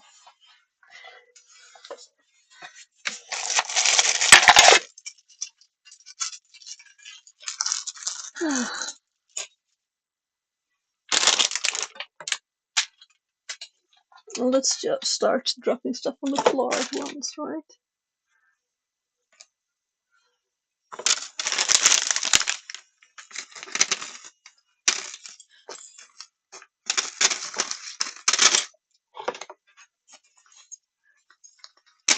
So, all things are in the tiny lightweight thingy again. I'm sweaty. And I just showered. So, there's another computer here. And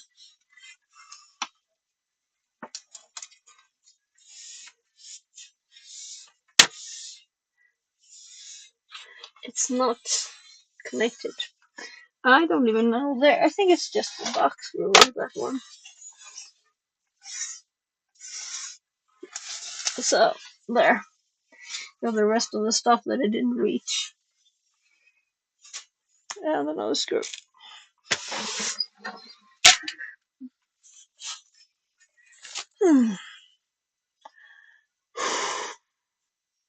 So now we just realized actually how to zoom with that. We just raise the desk, right? We just raise the desk and we zoom in. This is what's taking that cat image.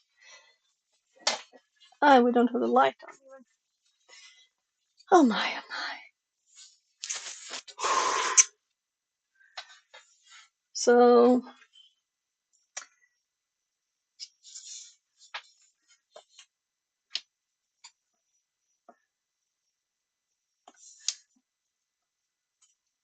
yeah, I need to disconnect my phone and connect it again. So these piles are kind of high. kind of high.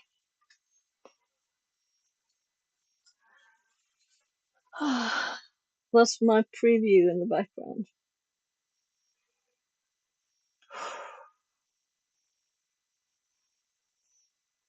Oh my, oh my. So let's like put stuff back. So my computer, actually the subwoofer is still out. It's usually have it better than that.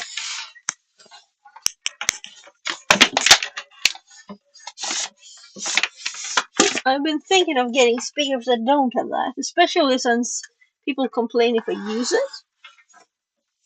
So, well, right, really, yeah. So why not actually put this one under the desk, right? So the plan has always been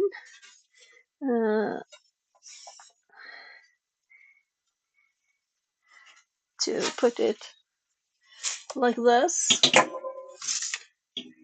in there at the very back, to not have all those cables on the floor that are over here.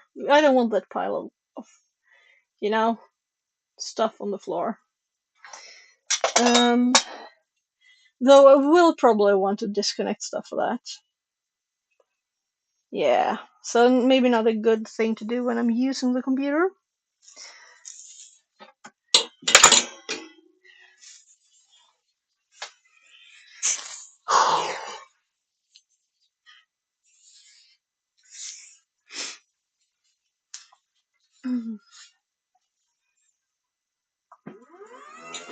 Oh, wrong direction. I have to check so it doesn't crush my hard drive. Nah, it's outside of on the table.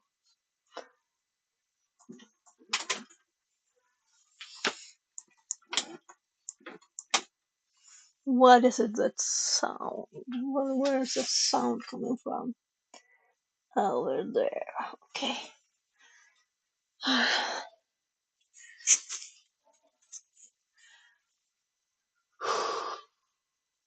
Now you can see how crooked the phone is from the desk is actually straight. Yeah, let's go get a bag for the games.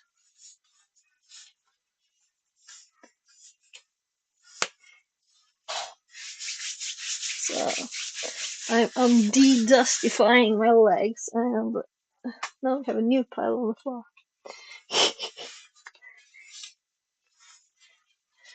So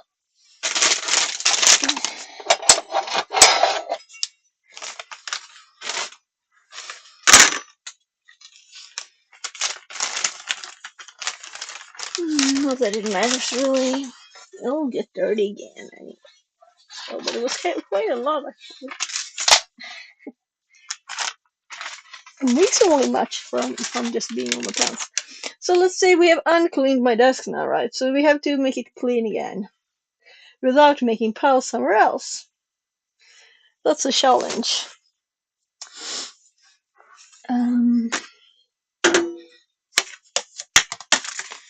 So first of all, this. Let's mix the full.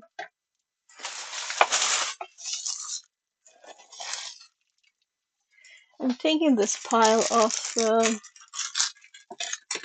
cables that I'm going to go through and putting them in a place that is not on the desk and not on the floor. So accessible. Then we need to decide what should we do about this one.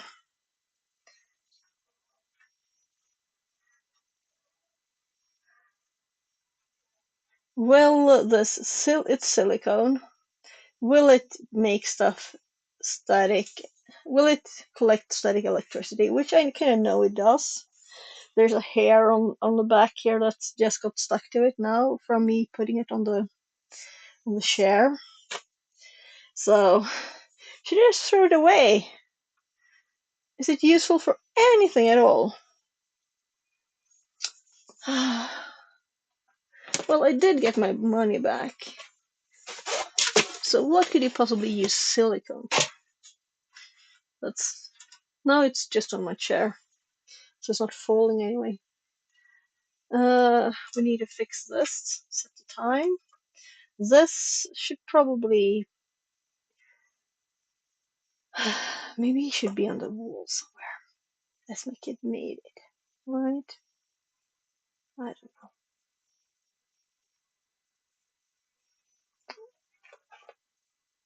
Let's do like headphones on the edge of this. So we're going forward. One thing at a time and in a good place. And we will have went in the right direction, right? So headphones. There.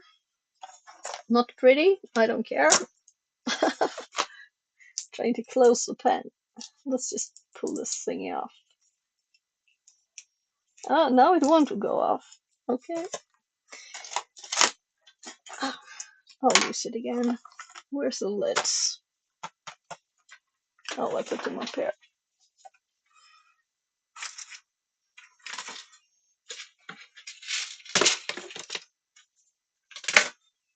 So the place we cleared now, I'm putting it there. So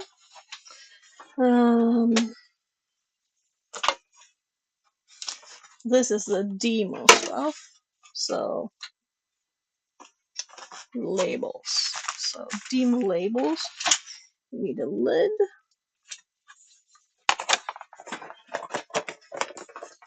So this one was. These are nice, tasty.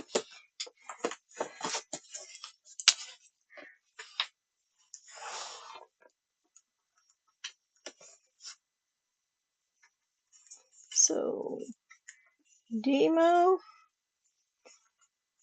labels. There. I can't see it anyway. This way then. If I push this down now, will it go again? Let's do this and pull that off. There. This is annoying.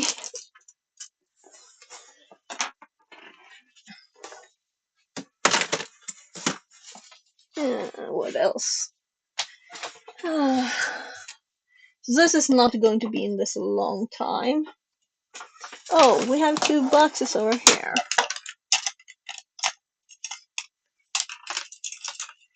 So,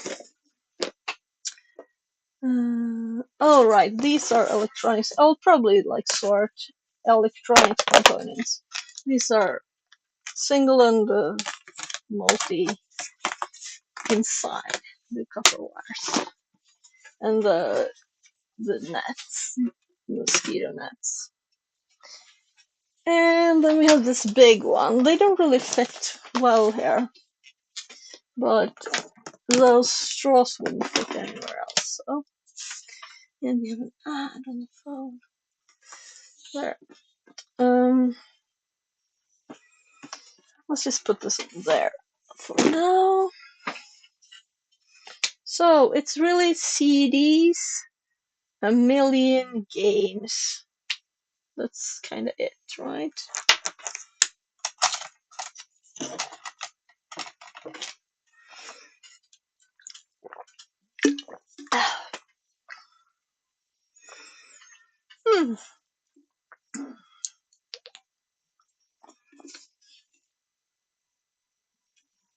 Seriously, have you been watching the wrong one all the time? I think so. Oh my god. Well, I made a new scene and then I didn't use it.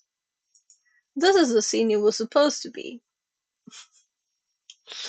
Well, now we're using it at least, right? I was previewing it, so I thought you were watching it too.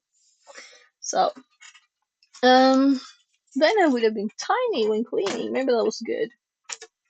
Didn't have to see my butt on screen. So this needs to be set. This is the manual. It needs to be charged because it has a USB-C and hopefully a battery, right? This is that my kid made when he was little. So we'll have to put this somewhere good. He's 14 now. I wonder what he says if I put this on the wall.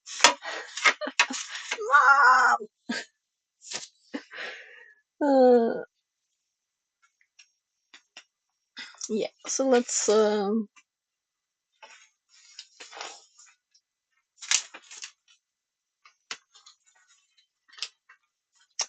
2 more screws.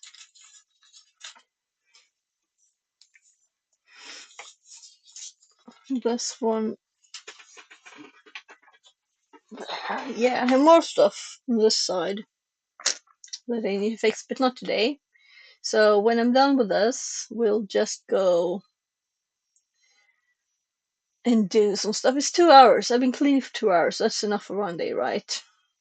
So I still have to get rid of the rest of the stuff on the desk first. This is like a receipt. Oh, no. It says receipt. Why is a bit cut away from this?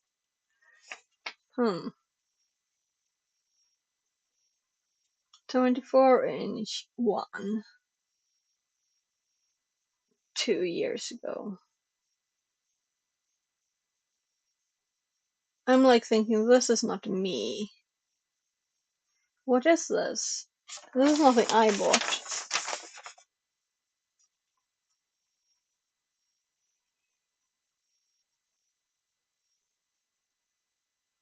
It's probably trash then. I thought it was when I bought these screens. I bought them around Christmas, I believe, and I bought 2. And this is 1. So, well, let's fix the last bit here. So these are here, and then I don't know what this is. Oh, I know what this is. This is the charger for this, for the rotor. The rotor charger. So we'll play with this probably again today. We'll see how much time, and if my family want to watch a Friday movie or something. So let's take the opportunity and make that one nicer.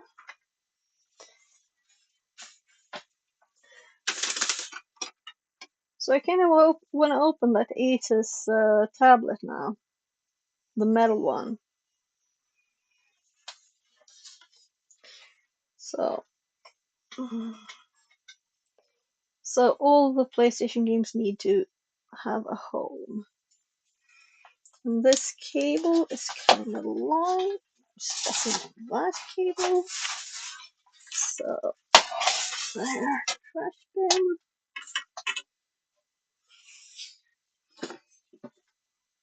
So I think this is enough cleaning for today, except for getting rid of those. So let's just get this underneath the table again. And yeah, I'll go get a bag.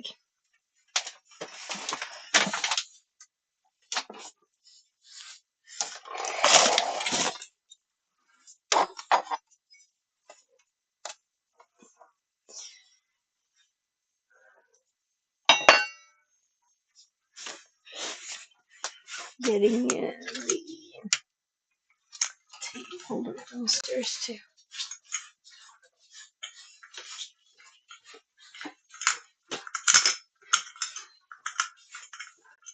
So I'm putting it in a giveaway bag there. There's shoes and pants in there already.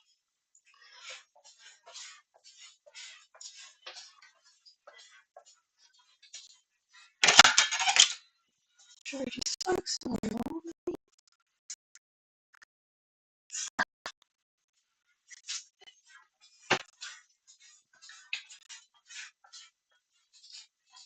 So, time is flying.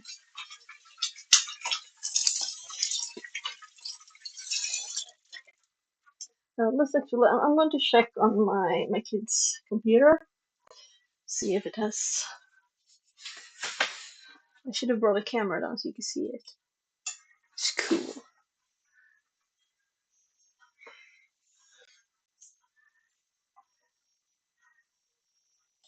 So 27-inch screen,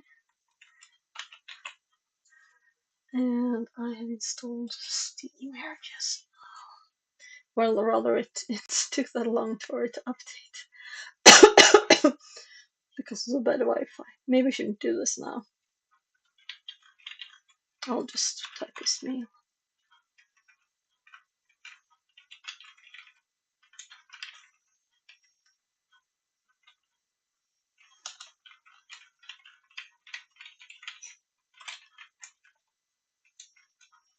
There.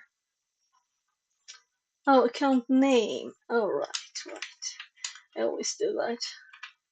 Why don't they have the email? That's much easier to remember, right? Than the account name.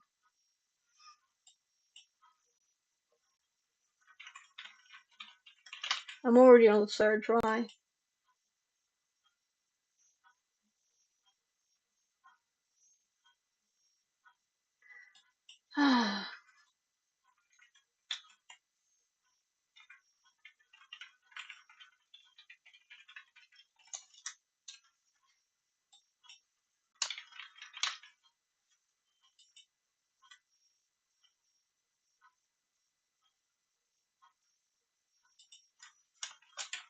Last try, or I just skip it for now.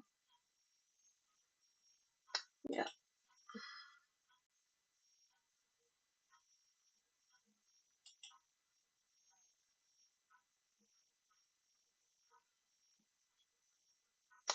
So I'll just do one thing more. I don't have to double check my notes for his account name, or check my computer. But I'm just gonna start Epic's installer. It will probably also update and take a million years to download since it's on bad Wi-Fi.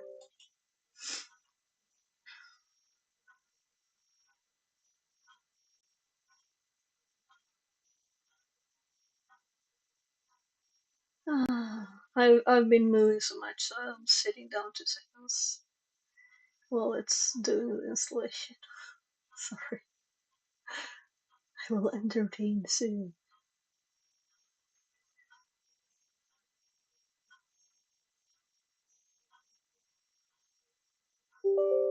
I'm going to get a paperback too for the games.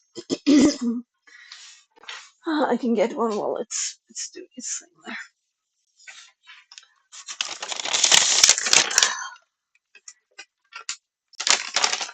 I don't think this will be enough. This is not big enough for all of them. I'll get two just to be safe.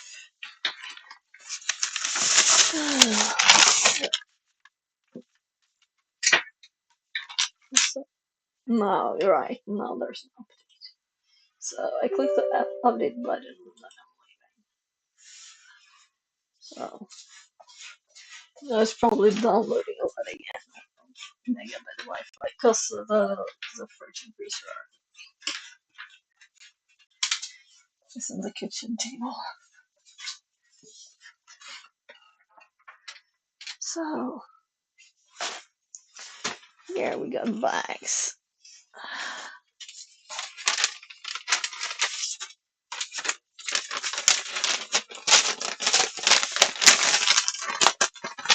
I should have brought a camera so you can see.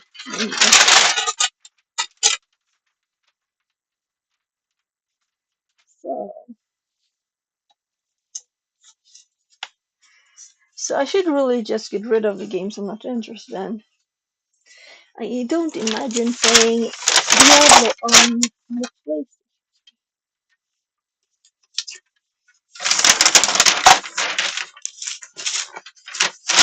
So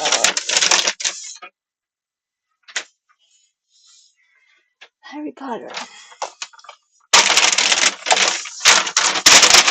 Batman, Marvel something. Oh, there's the UFC trainer, but I think I have 2 of it.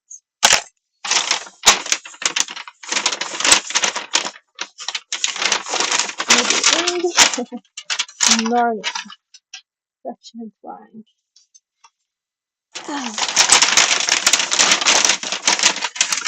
Transformers. Sports champions. So Star Wars. Nostalgia found yourself. Best view web link. Yeah, we're still getting through a few of them.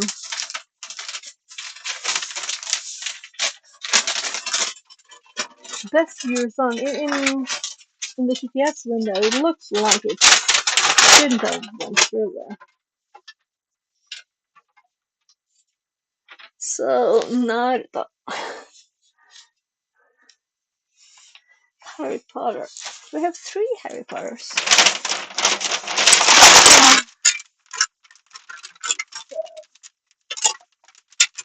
I really should make a list of these.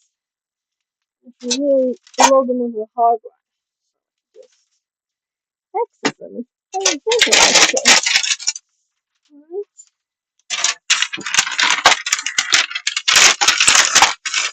Dragon Sage.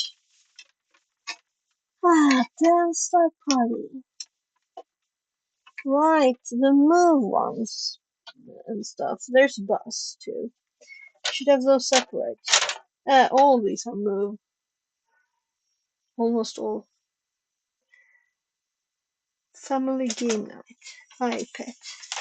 Sports Champions. So let's play this. Not now, but alright, there's some here too. Alien. Oh, there's a PlayStation 2 game.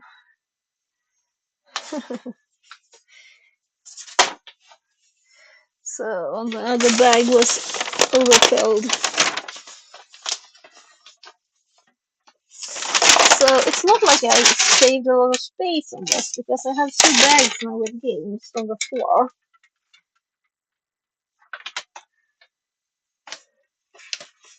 So martial arts videos.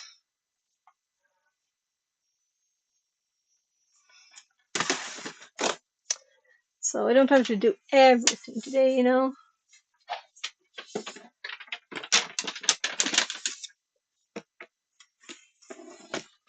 So where? Oh, I put it there. Okay, good.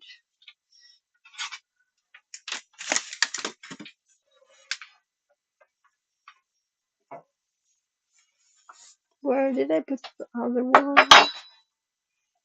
Over there.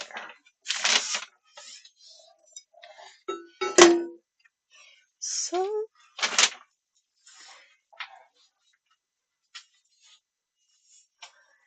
I feel like I should move these 2, right?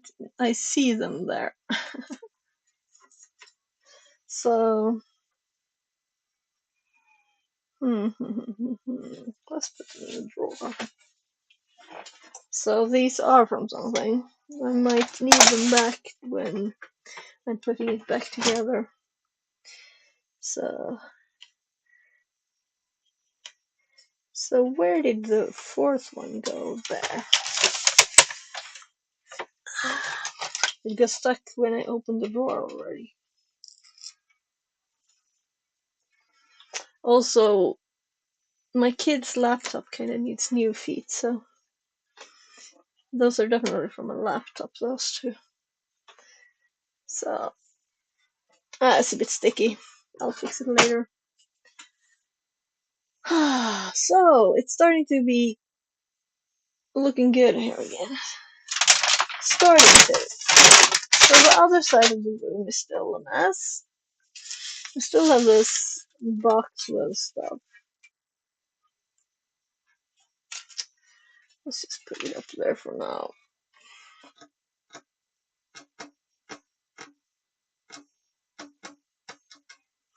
Looks like.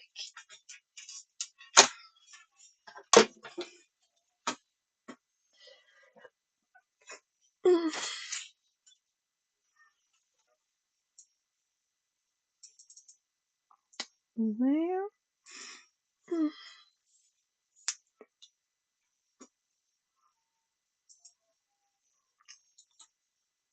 I'm quitting the camera program.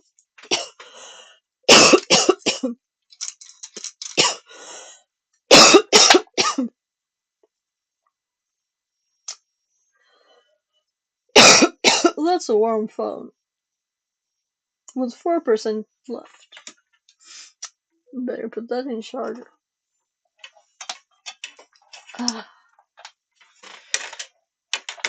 So, by the way, let's actually.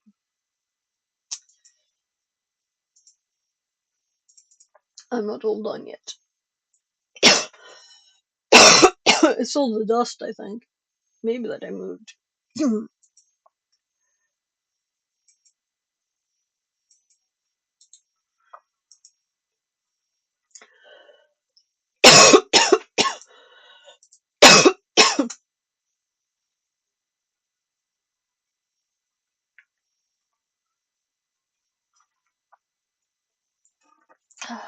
So.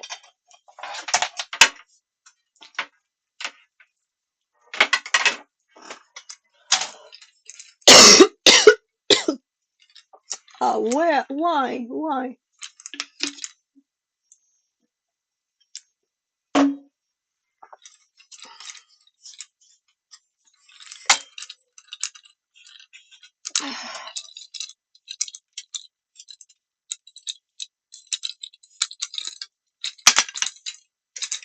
These are really nice for not taking a lot of space.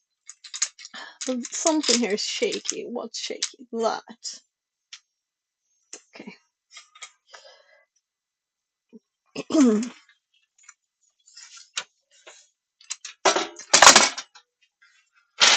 So maybe I'll do this every day until it's done, or maybe I'll just do it later. But I don't think today. Yeah, did you hear that? Let's switch mics. There. So now you're in my normal mic. So this thing, I couldn't put anything electronic on anything that goes spark when you just move it. It's crazy. So what to do with this?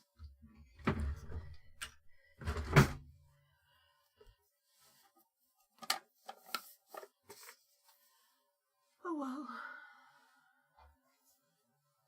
It was up here. Let's put it up there. So also my chair needs. I hit my head on the light ring.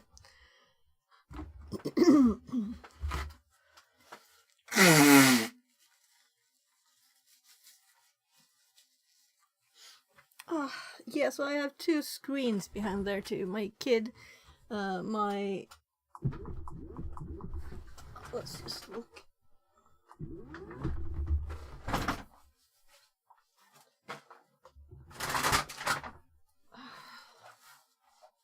When I lower the desk, I want to make sure that I don't squish my hard drive or anything on top of there.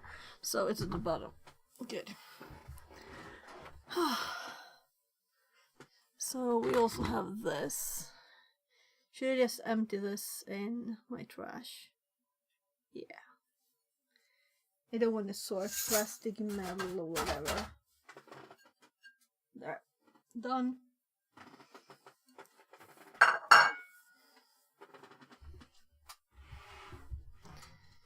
I can put my feet up a bit.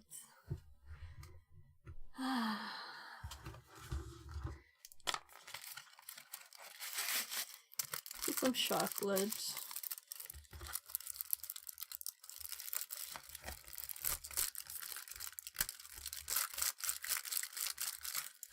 Orange chocolate. Come on.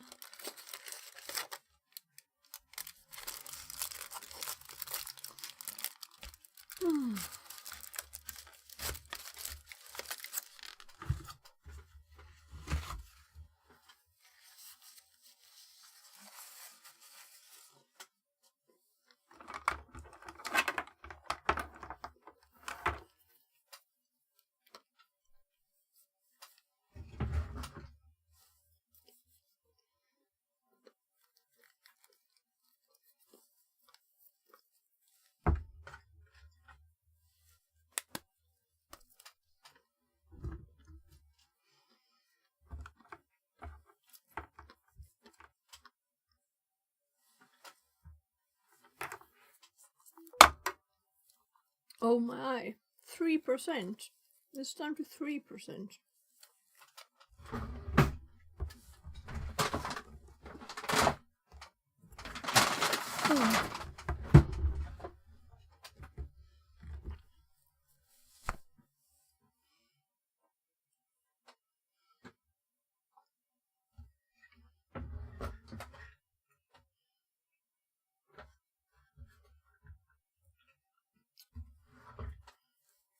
Got more of these. So I have ice cream boxes with USB cables. So there's a pile of them there now that's waiting to fall over, but not today. Let's just put these in the drawer too, so I can do more later. I've done enough today, right? So this one underneath here, where we have lots of spaces yesterday.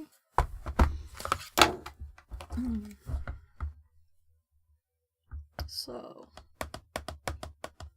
very metal. So, I'm very curious why it won't charge. And where the batteries are. There must be one in here and one in here. And they're like... The glass is also very glass feely. So there's also a connector here, a charger.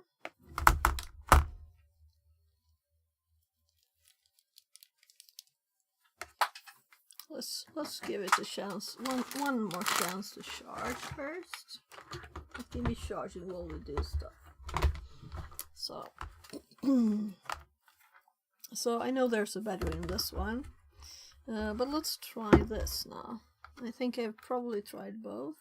Let's just see, can it be both directions? No, it's only this.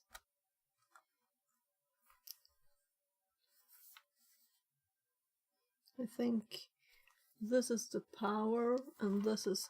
So can you see how smooth and nice these are? So this is like old Android tablet. Real old.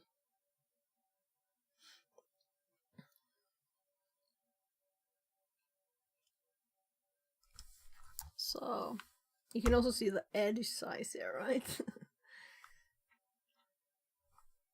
So, and it has an actual connector here, or 3, with a lock button.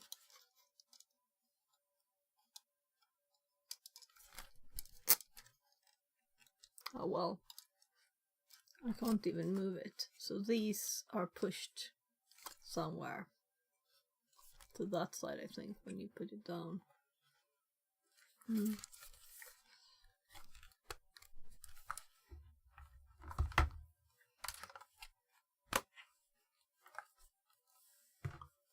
So, see if it charges.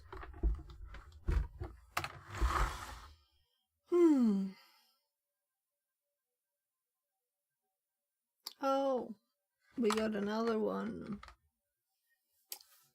Deleted message. So that was probably the bad one there.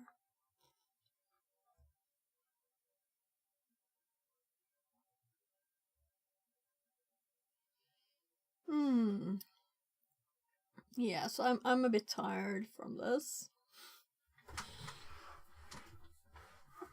Of course, right? Right, this one's supposed to charge too.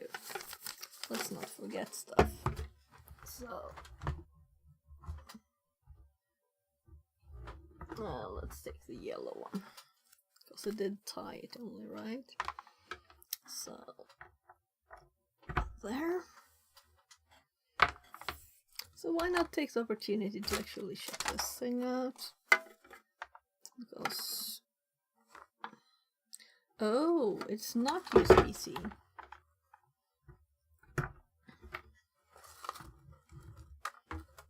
Then I have to move stuff to be able to reach something else. Let's do that one.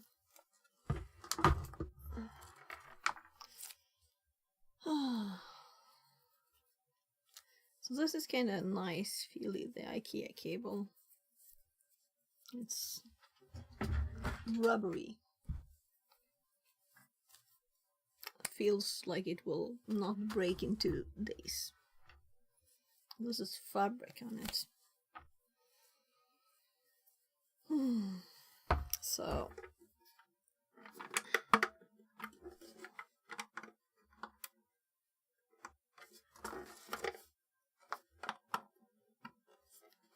there.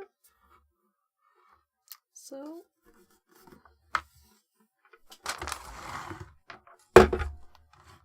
why did I bring one of those? Oh, it's those cutting a cable. So this is kind of long. So we have buttons.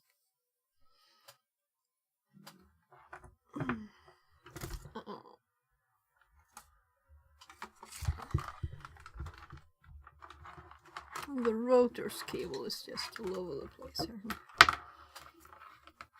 Now when I actually know what stuff are and I've fixed all the extra stuff, let's just put it in a mess there. Oh my god, this is tiny. My phone is as much as 7% now. So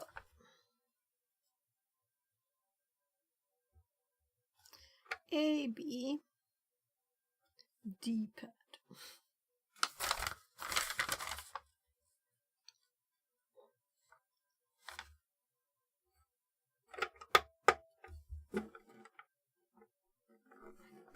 So it's like a night light too. Maybe you can't see, but it turned on.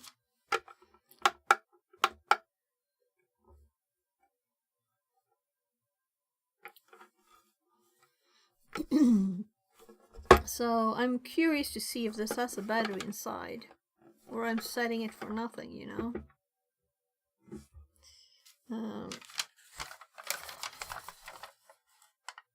But this is not AliExpress. I bought it in a store in Sweden, so hopefully it has a battery. Oh my, what language is that? Spanish? No, Portuguese. Okay, so one section in each. Set time and date. Press and hold A button. So now it's kind of nice that I have that kind of cable, right? So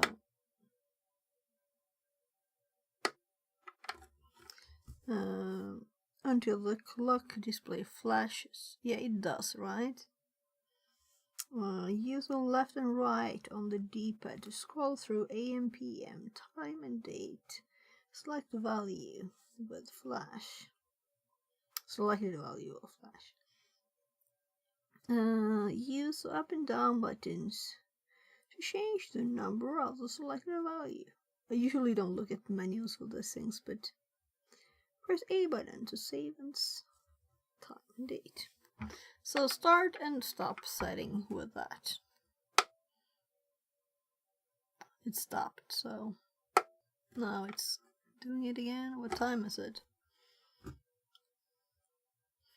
16.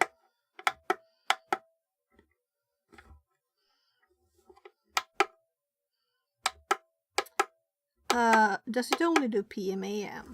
Oh my god, that's horrible. I don't even know if it's PM or AM.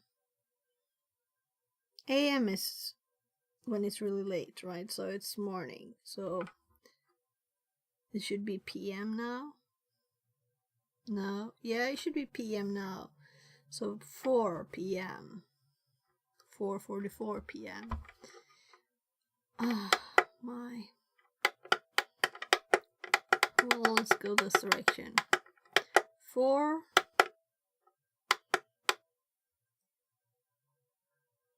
That was kind of bad. 4:44. Month.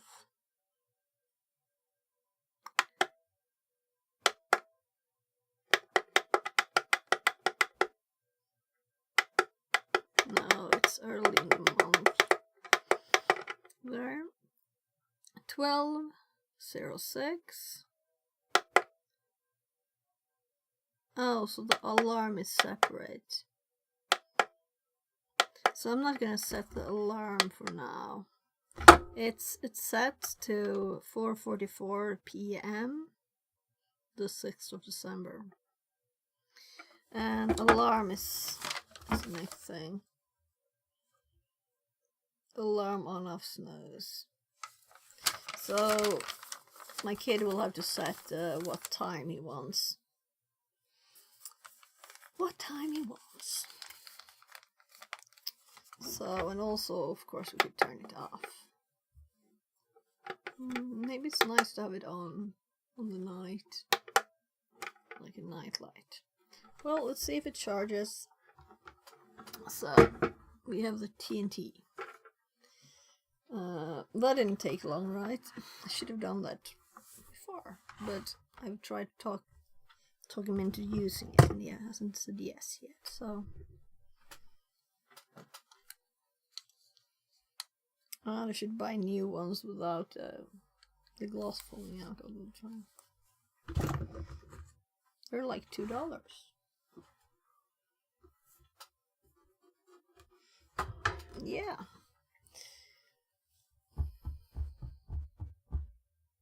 I guess it's time to put a marker on stream and switch topics, right?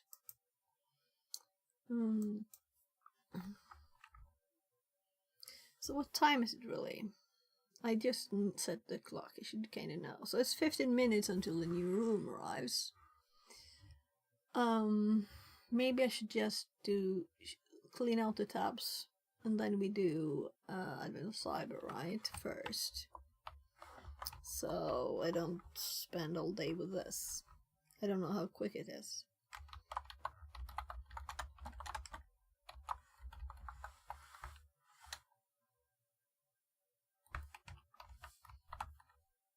So I'm just changing the stream information. There.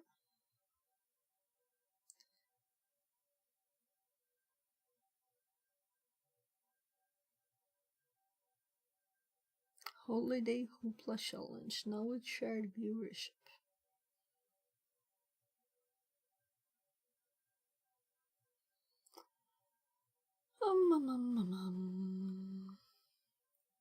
Actually, let's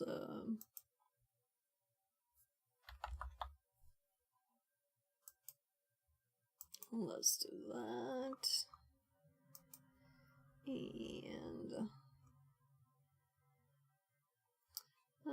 let's take the opportunity to see if we're actually online. Yeah, we're online officially. So this room, I already put it in my track here, so it'll be on the bottom. But I kind of want to do this one because I thought it was interesting, so I'm putting it higher up. CFE, right? So let's pull up the notes. This is on the... So we have 12 minutes until the next room comes out. Did I close all the track windows? Let's... Oh, by the way, there's a Humble Bundle Hacking 2024. So it's No Starch Press books. So I think like almost everyone will find something to learn from this one, right? So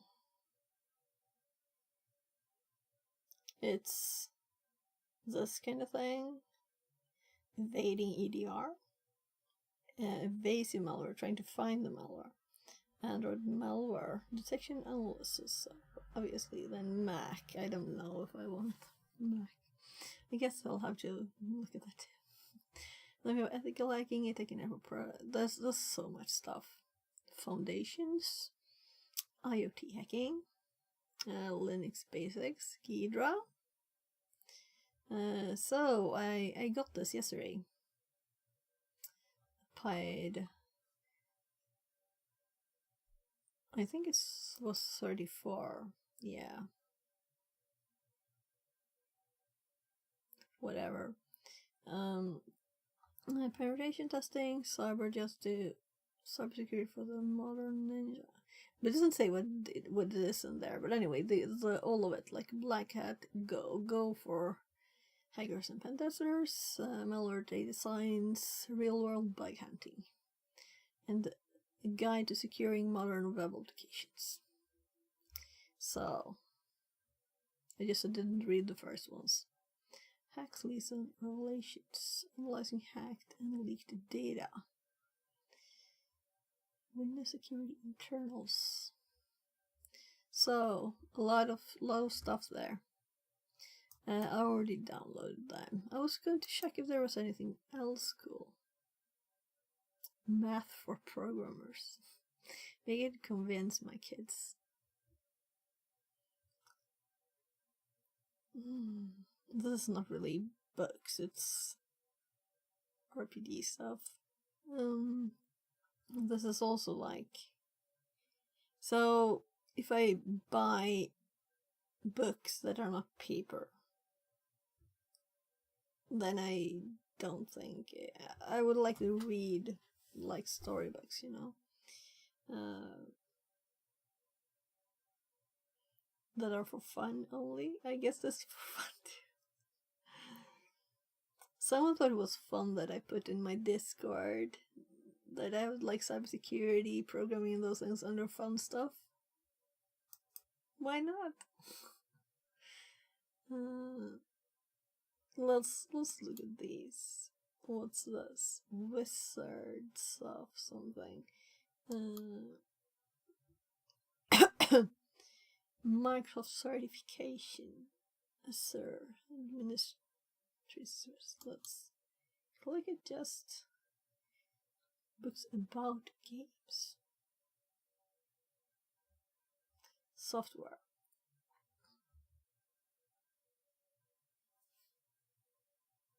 Learn Unity.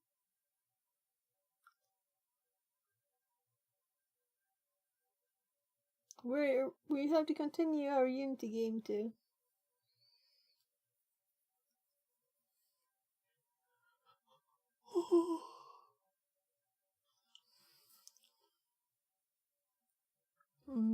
Maps. Where would I buy maps? ACI Professional. Is that like a course maker? Rest by Noel. Vocal Master. Anything world animated. So what is this? Let's just click it to see what it is first. Rust program for beginners. Lots of books. Yeah, I don't think I want to learn programming from books. I want to learn programming by programming. And this was also math. I'm thinking my kids here. they will never look at this. They will look at YouTube. Yeah. Python. Pearson. Never heard it really. Maybe I did. Yeah, I don't want to learn programming from books. I don't want to learn certain things from books either. Right. This, on the other hand, what I do is I TTS them. There's an app called AdVoice that I discovered by mistake, which was very nice. I was looking for an app a lot of years ago now to make an interview into text, and then I found this AdVoice. That was the other thing. It can read all files while you're like. So if I take a walk or a jog or whatever, you know, or do the dishes or hang the laundry, I can listen to a book. Just a PDF or EPUB. EPUBs are best. So these are EPUB format. You get EPUBs. So I'm going to listen to them while I do stuff. That's what I'm going to do. So you get some. I usually listen to a lot of podcasts too, like that. Also when I'm falling asleep. I miss bits of them. So yeah, this was what it looks like when you purchased. You could just download them. So let's close that. Yeah, so I never saw that you could upload books to Google Play Books before, so I was curious on this, but I'm thinking, yeah, I'm not looking at my phone when I'm letting the phone read it for me while I'm doing other stuff, right? So if I'm looking at it, then I'm on my computer, so let's close that. Yeah, this was one of the readers that suggested. Here we have this. Let's open it up so we're ready. It would have hopped down if the next room would have appeared, but it's not here yet. So soon, in 4 minutes. Alright, all of these links are from a stream that I caught just the very end of. And this seemed to be I found it it was like streams. And he seemed to like stream lots of cybersecurity stuff. So I clicked all his links, and also the links that were in chat. So there were lots of links in chat. So that's what we have here. Let's go through them. So maybe we should look at this now, or maybe I should. Oh well, we have a few minutes, right? No, I don't have to read that. Overuse it in 3 easy pieces.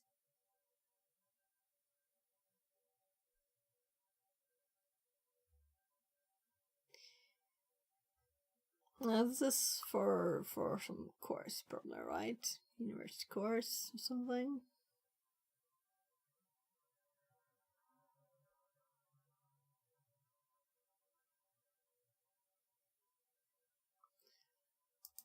I don't know what they were talking about, you know. I just clicked the links because some of them seemed interesting.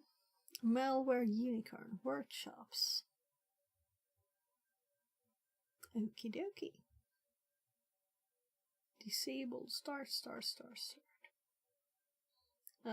Let's keep that one up. Then we already know Web Security Academy. We can close that. I've already looked at this. I've done one thing in there. But it's all seemed to be web stuff. And I need to learn more about the web stuff. But I did one at least. Vulnup. Yeah. We already have Vulnup.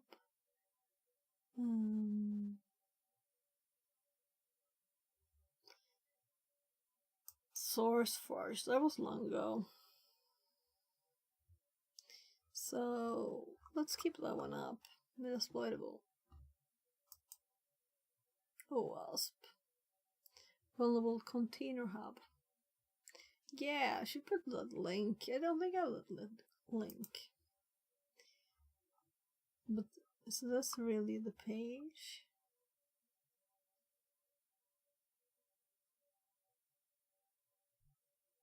Download. I was thinking the repository here. That's where stuff are then.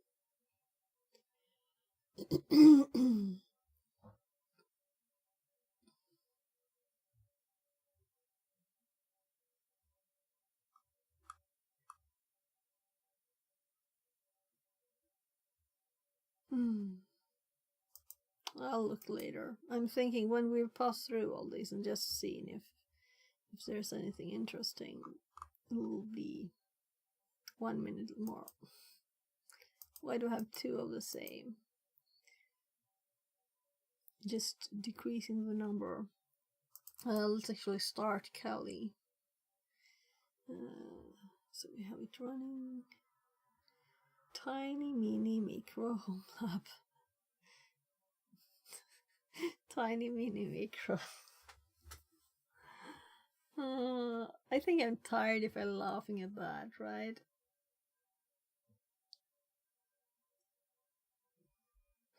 What and why tiny mini micro pieces?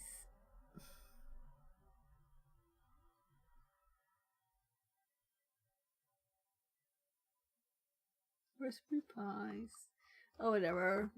I can read this later. Frida.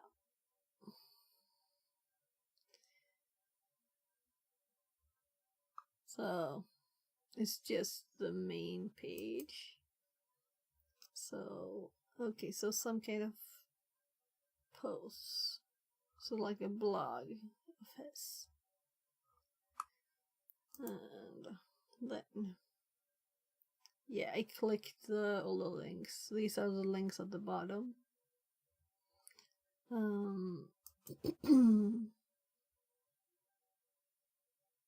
Yeah, I clicked follow on the GitHub one. I haven't done that on the others. We'll see. So, what do you think? It's 17:01 if I update the page.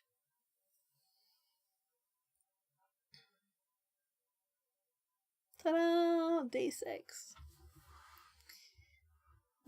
So, let's put a marker.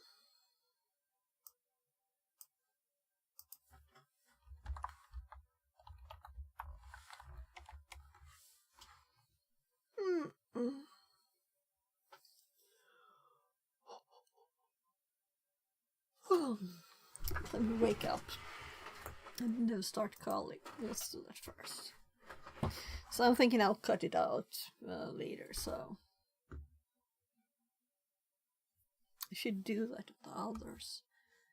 Oh my, am I like forgetting stuff here? Doing this instead. Let's just quickly hop over to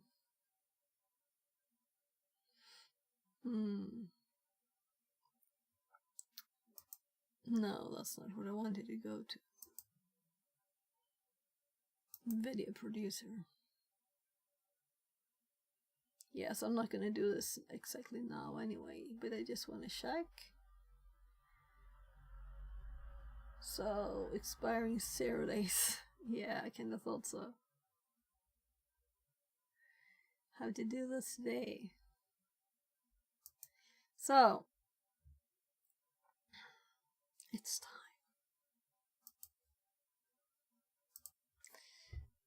Let's just log in first, because I'm really hoping it's not a split screen again.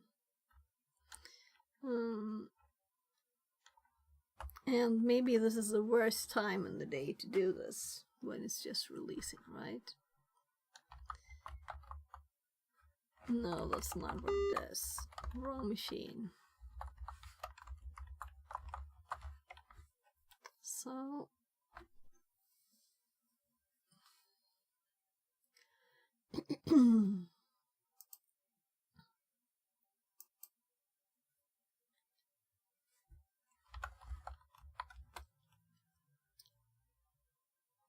Oh, I managed to start 2. Come on. There. VPN started. There. So. I didn't mean to click that. So, we're at day 6 of Advent of Cyber 2024. It can't... if I can't find a nice malware to use, I'm not going. Mayor Malware was scheming, quite full of delight, to ruin Suckmas and frighten Sucktees. But Glitch and McSkitty had spoiled his plan by uncovering secrets that exposed the man. They couldn't find anything that rhymed there. Mayrell slammed his hand on the table, his eyes narrowing as the report flashed on the screen. Glitch and McSkitty had uncovered his trail. He took a deep breath, calming himself. No matter, he muttered, a sinister grin forming. They may have found me, but they haven't stopped me. His confidence stemmed from the malware he had crafted, so devious and advanced that it would easily evade detection. But before unleashing it to wreak havoc on Suckteams and ruin Suckmas, there was one final step. He needed to test it in a sandbox. Learning objectives. Analyze malware behavior using sandbox tools.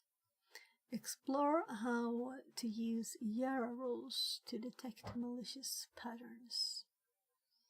Yeah, I'm kinda thinking split screen, right? Learn about various malware evasion techniques. Implement an evasion technique to bypass Yara rule detection. Though we get RDB, VNC, SSH. Start machine.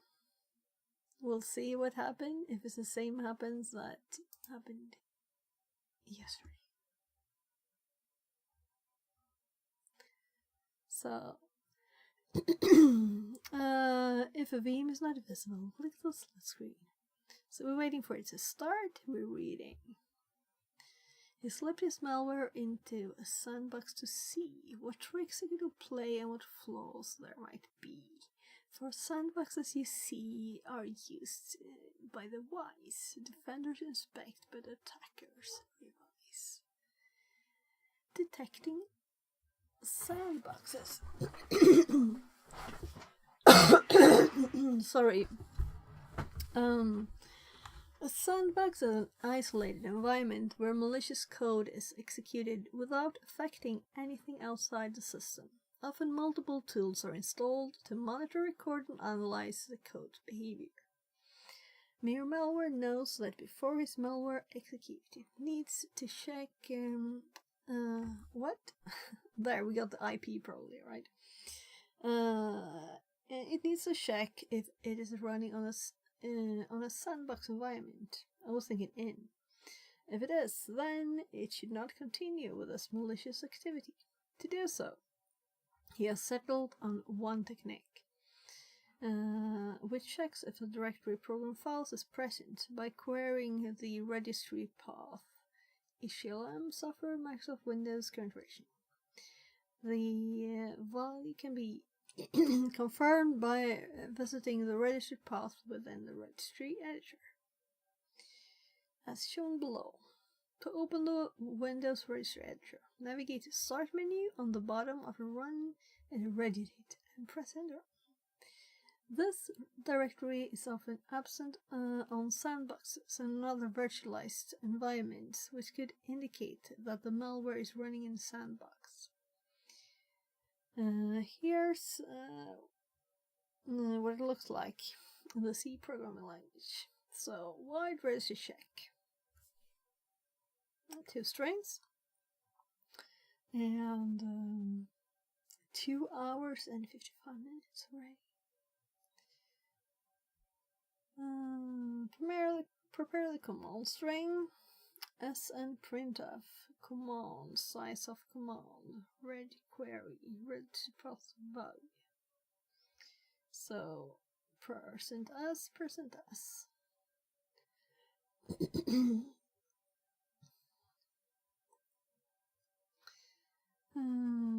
Run the command. End result system command. Check if it was a successful execution. If result equals 0, raise the query executed successfully. Else failed. Main const char flag redacted. So we want to have the flag.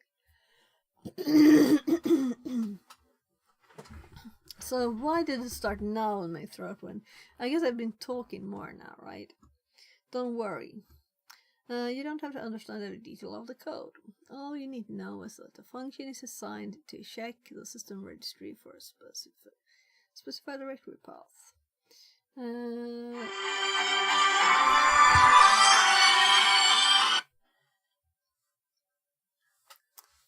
Hello.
Oh, it was just my mom calling. So she wants me to help her shop a bit. So I'll do that after we're done with this.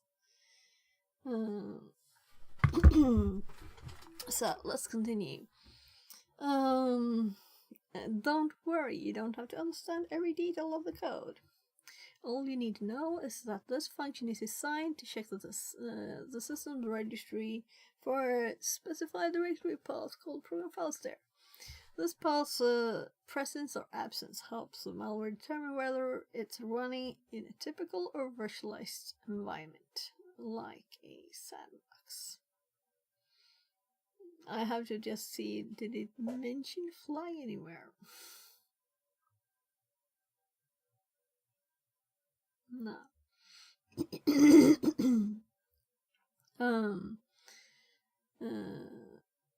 Can Yara do it?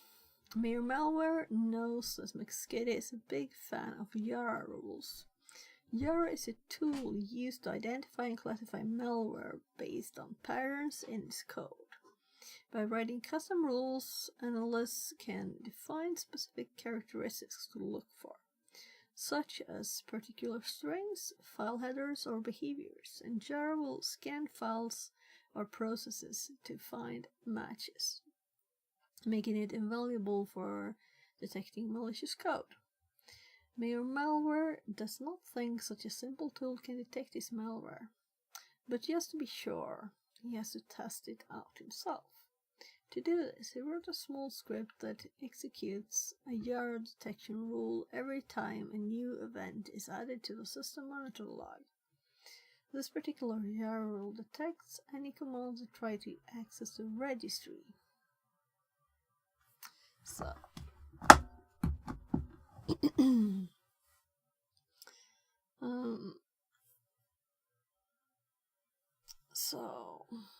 rule sandbox detected meta description. Sandbox by querying registry key. Author try hack me. Strings.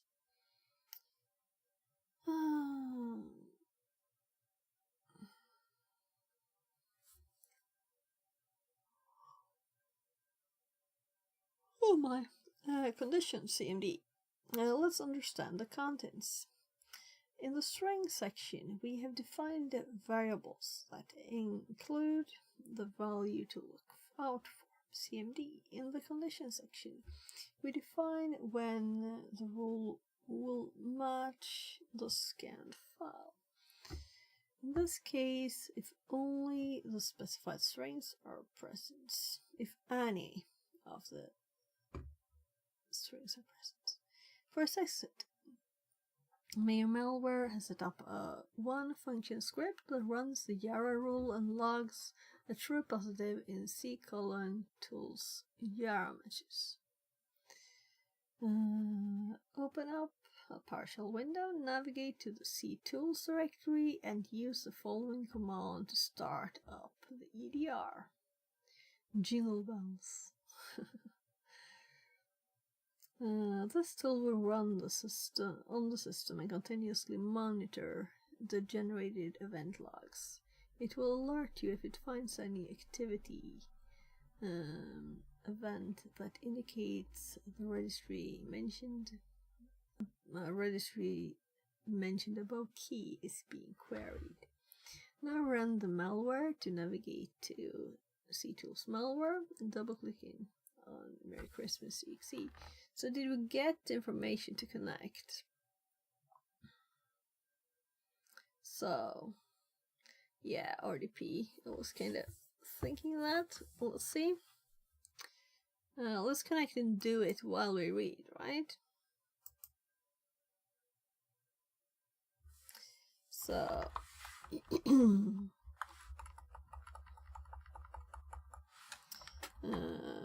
try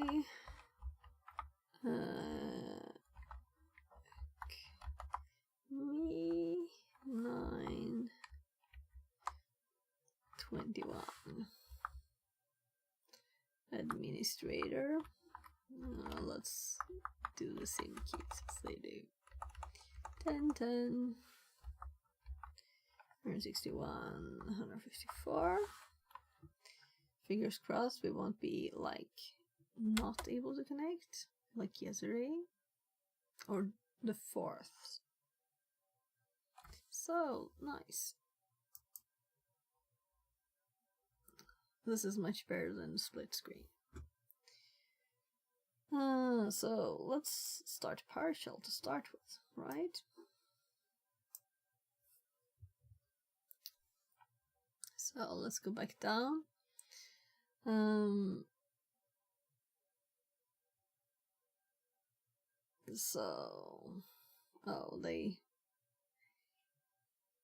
I guess, should we open Regedit?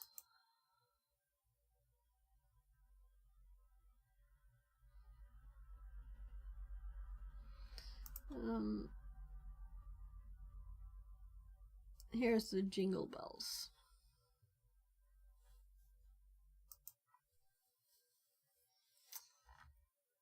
/ jingle. No, we need to be in C::tools, and it didn't type anything, did it? CD C::. It doesn't matter which direction. Oh my, oh my.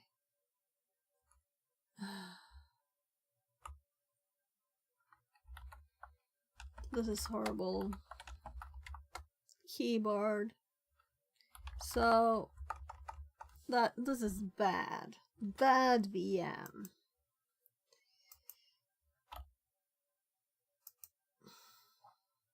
I've never seen this before on TryHackMe. So let's really hope I can set my keyboard.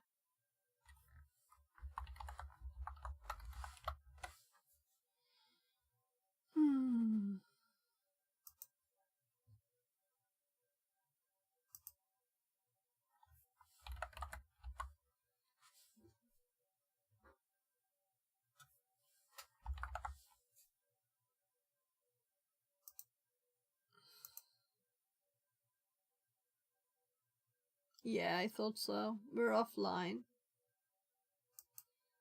This is crap.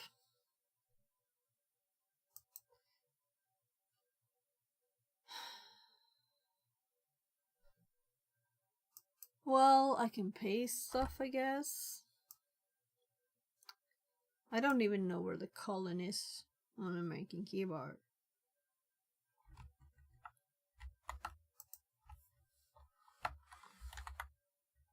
Well, I can do CD tools at least. And we can do there here. Let's see if I can do that. No, let's actually copy.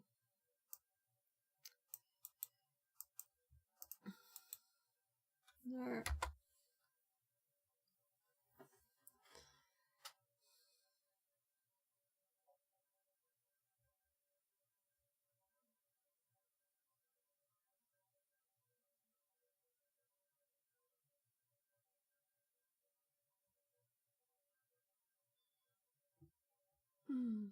It's not pretty to get that kind of messages, but I guess that's how it works. They have it in their screenshot too. No event found.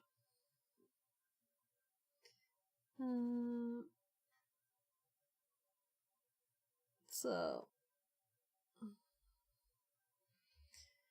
this tool will run on the system and continuously monitor the generated event logs. So now run this, the malware Merry Christmas exe. If our custom script did its job, you should have witnessed a pop-up by our EDR with a flag included. So let's look. I guess this is tools. We'll see if it is the same tools. Is it a shortcut? No. I think it's extremely slow too.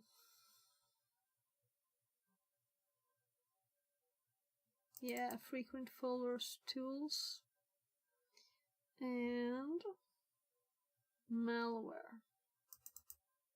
We could have guessed, right? So Merry Christmas exe. Okay, so let's run it too. It detected, but we need to get the output. So let's open another one. Oh, it's actually opened. Okay. Then we have to find where to type this first, right? Before we continue. So, THM. Which was here? There? Which is a flag found in malware strings txt document after running flossy.exe and opening up the file in the text editor. So it's just one more question, but that's not the important thing. The important thing is that we want to learn stuff, right? I hope there's really much more than this.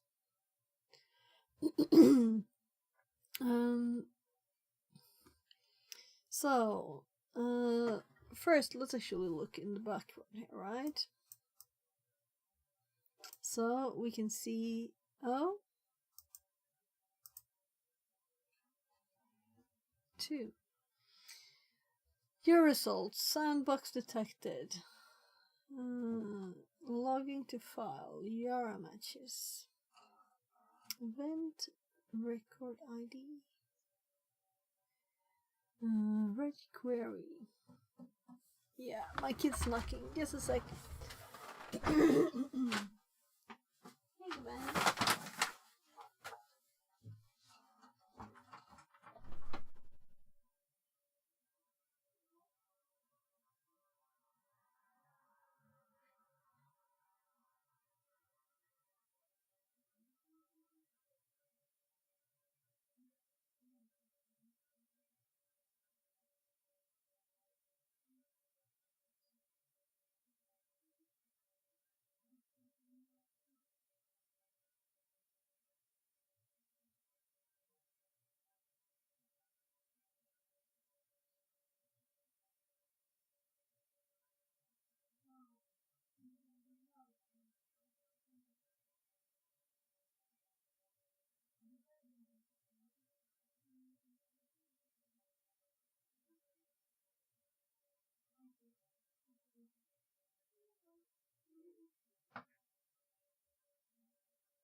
That's typical, right? I said that I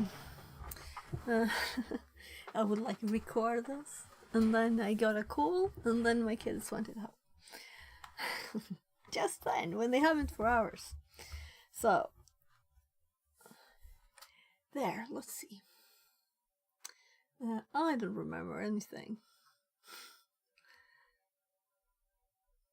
Yeah, I was reading here, right? So,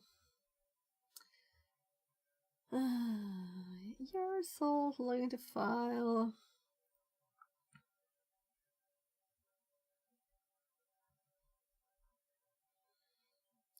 Your result sandbox detected.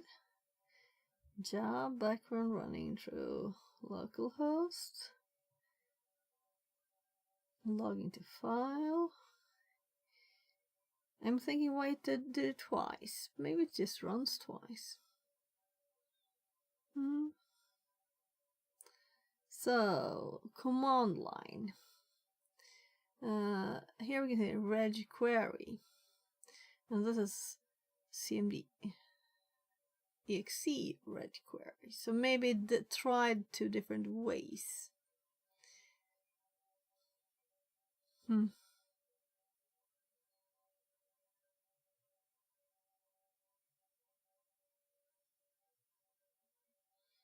Why? Whatever. So let's continue reading.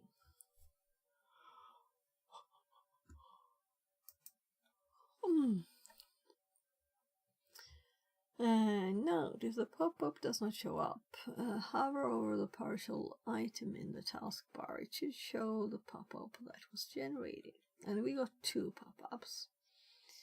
Adding more evasion techniques. It seems that Yara can detect the evasion that Mayor Malware has added. No worries, because we can make our malware even stealthier by introducing obfuscation. So, encoded command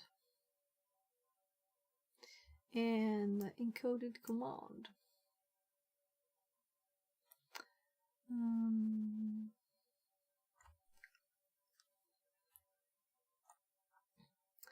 Code explanation. Okay. And the code does the same thing. Query the same register key for the information about program data. The only difference is that the query is now encoded using base64. And the code uses PowerShell to execute the query. The encoded string can be checked by decoding it by using any tool like CyberChef. There, you can see it is the same. Beware of flaws. While obfuscating is helpful, we also need to know that there are tools available that extract obfuscated strings from malware binaries. One such tool is Floss, a powerful tool developed by Mandiant that functions similarly to the Linux strings tool, but is optimized for malware analysis, making it ideal for revealing any concealed details. To try out Floss, open a partial window and enter the following command. So we copy it now, so we don't have to... I prefer typing, but since I don't have Swedish keyboard, it's not very fun. So, well, let's open another one.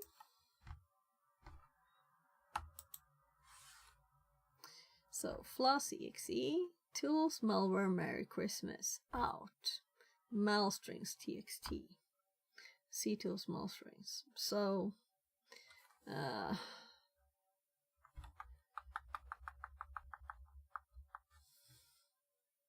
so if I copy one character here and I paste it and we do malware here,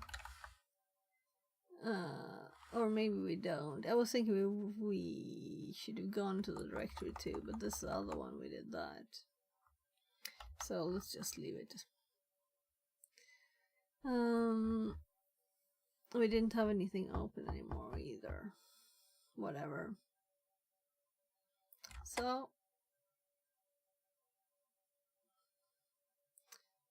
extracting static strings, analyzing program. So this is the one I saw in the directory. So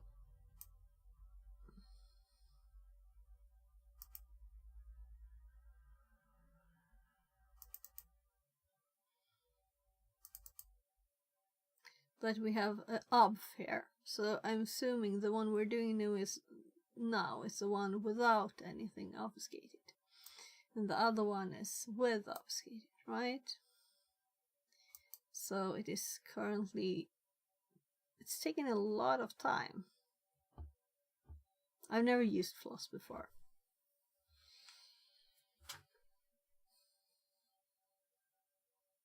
Is it usually this slow? Rendering results. Okay. So let's hop to the tools directory and look at malstrings. So Flare.floss results. Language unknown. This program cannot be run in DOS mode. Yeah.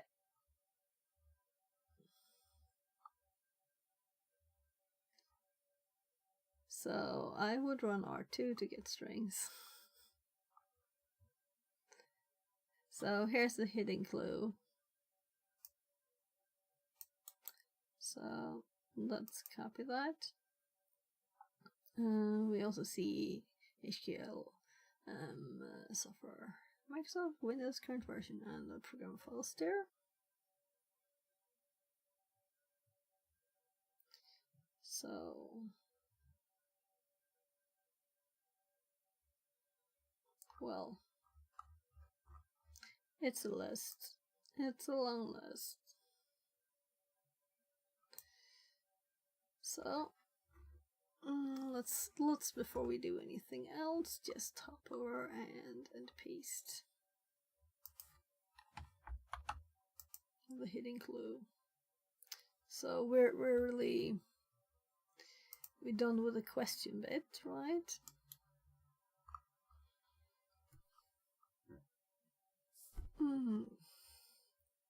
So I'm a bit disappointed that there's not seem to be more. But maybe we should do the other rooms, right? We had one from yesterday too. So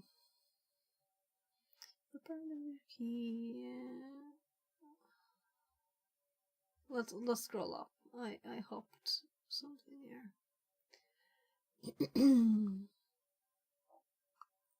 Yeah, I think we were up here.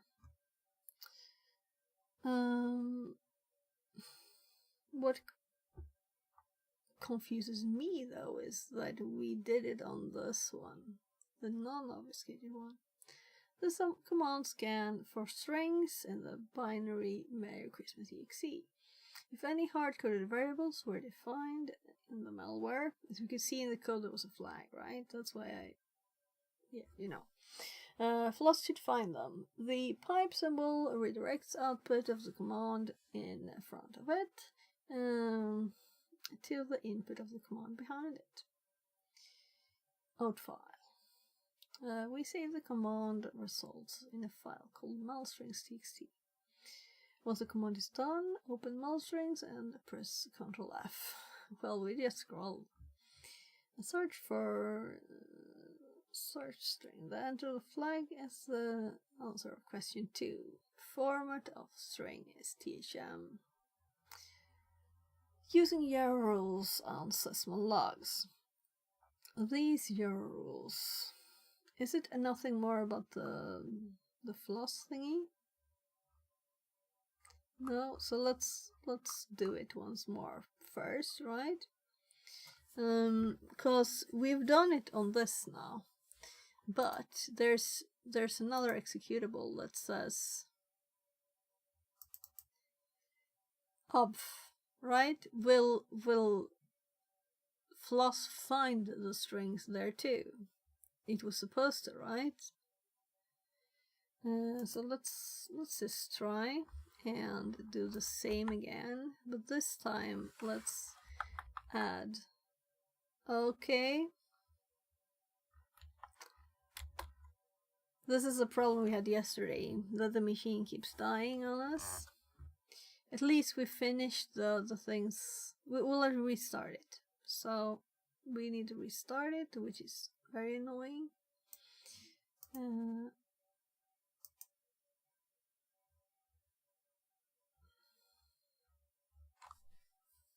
So everybody's doing this right now, probably, so that's why. I missed the button.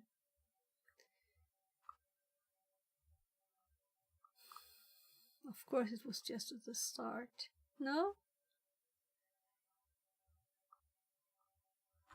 F5ing it. It should not top down because we completed the questions. So open this. There, start machine. And let's be ready. We'll get the IP soon.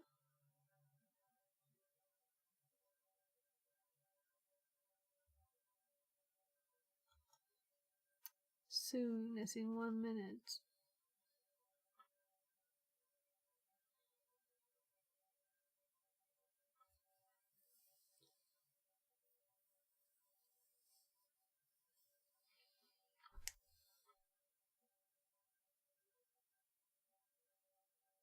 So now I have jingle bells running around in my head. It's Christmas times, but when you see these kinds of images, you know, 15, 14, 13.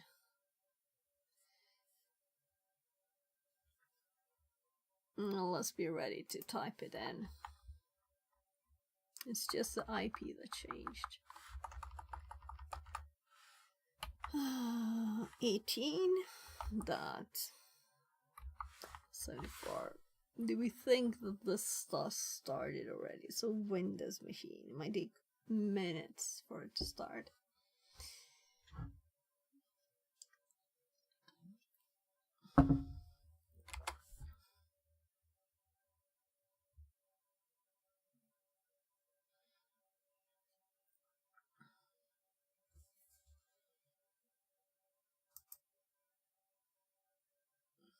So, let's open.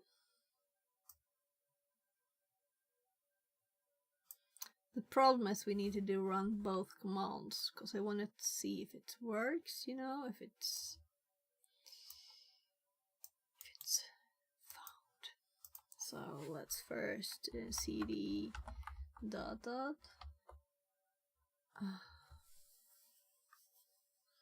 I could almost type one command. Yeah, so let's just read the text, right?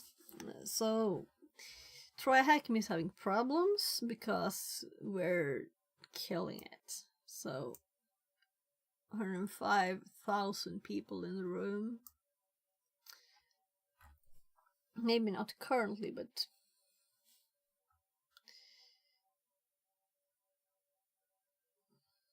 So let's do this.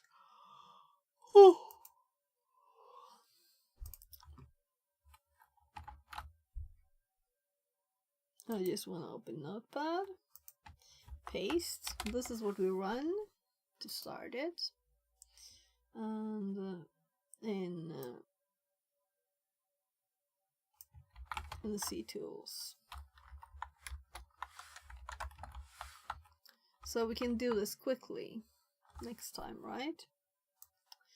And scrolling up to where this was. No, it wasn't before, it was just here.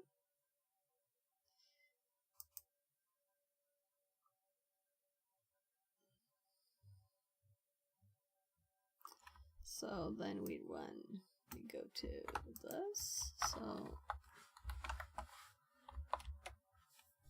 and run Merry Christmas. I'm just putting it in the files, so we have it there.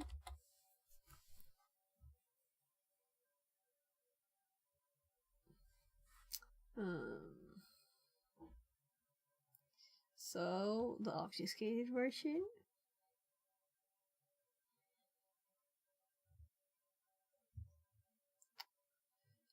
What we wanted to test now is really if the obfuscated version works too.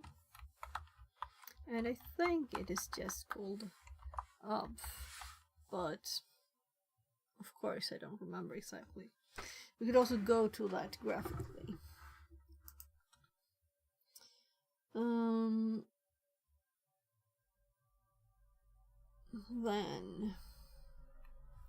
we want to run this on both. We already did it on this one, but let's just edit this line. I was just about to do this when it crashed. So we want, now we don't have the other one. We won't have a file left. Let's just try and connect again. It might work. Yeah, it did. Good. So let's open the notepad and we can just copy things in now.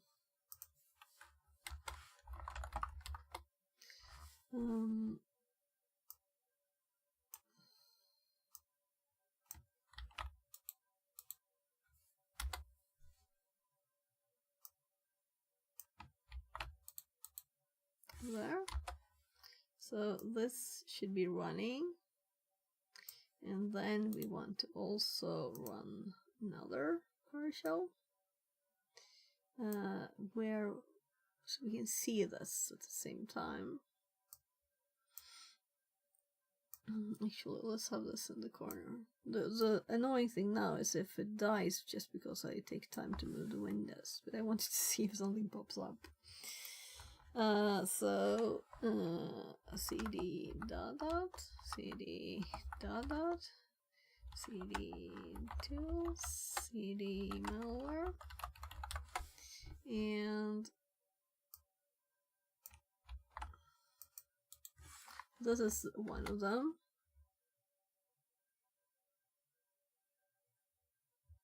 So now we can see also here, right?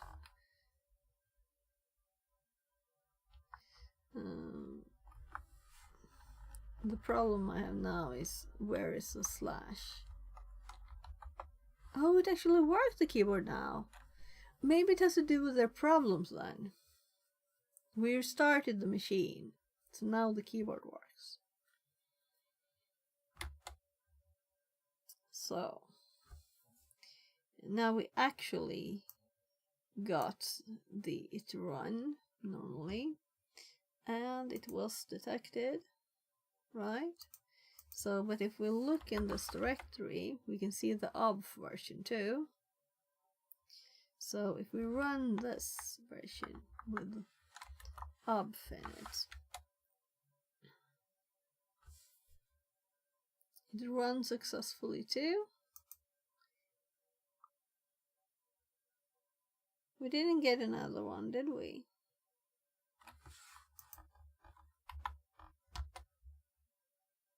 nothing. But if we run this one,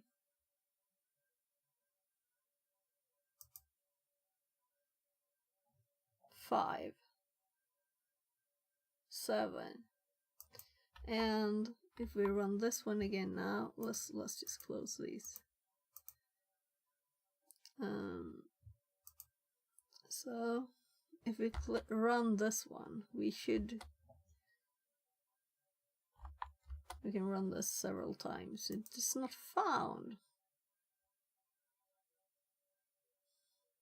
Well, that's like bad.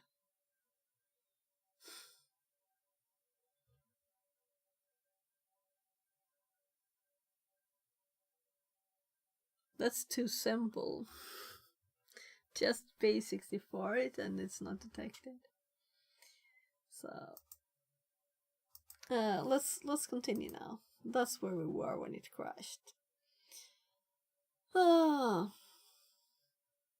So the bomb command can take up to 2 minutes to complete. Yeah, right. We're supposed to do floss on the other one. And I completely removed that. I had copy, whatever, the notepad. So let's run it here now. We just have to change the name of the file to the obfuscated one. See if we can see anything.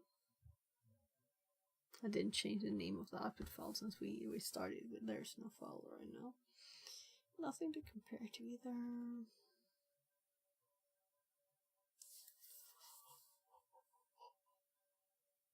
So this can take up to 2 minutes to complete. In the meantime, let's break down the command. And we already read this, right? So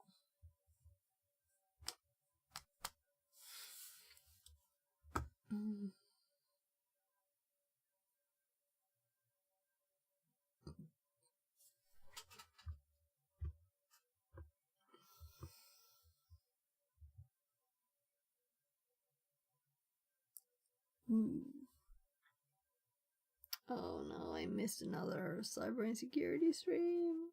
I'm streaming too much. I'll have to look at it afterwards. So it's done. There. So let's we have metal strings. So I guess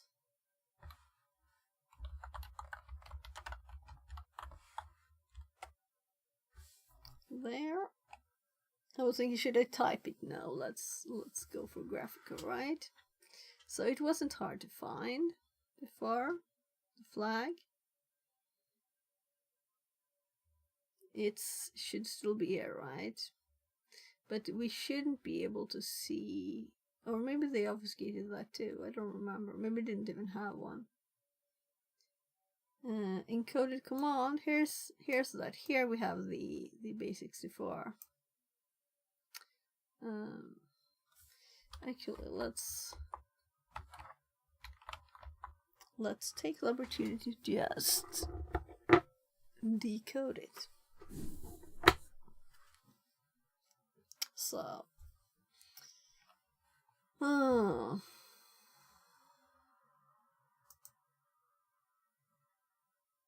yeah, so if I click that, I can get back here.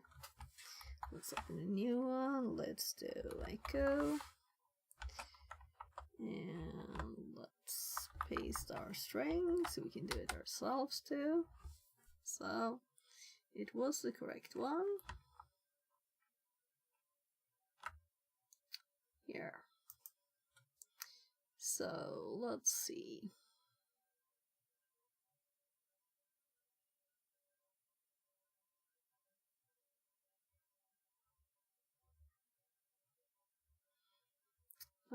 So we could see it. To me, it's almost easier to read. I mean, the thing. Well, we have more of these. What I mean is, we don't have the old one to compare it to. Let's do it, I guess.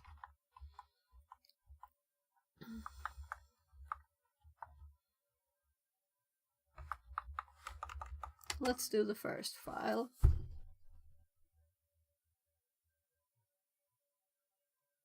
With no base64, right?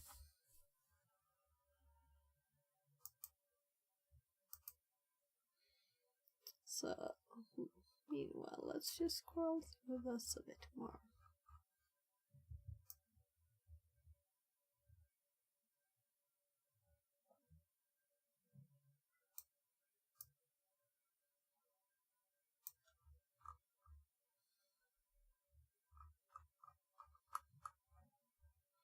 So,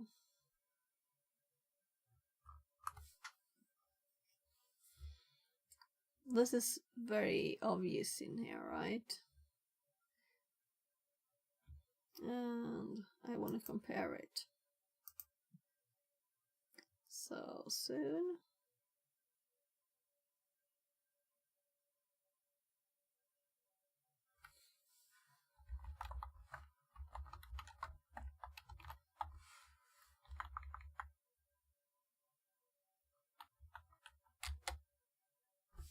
So if we scroll down in this one,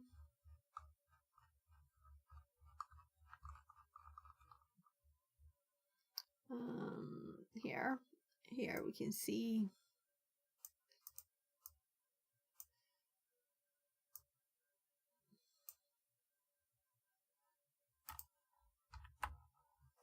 that this is 2 lines and we miss bits. This bit, it's like added together, so this is easier to read, right? Because here we have the full thing.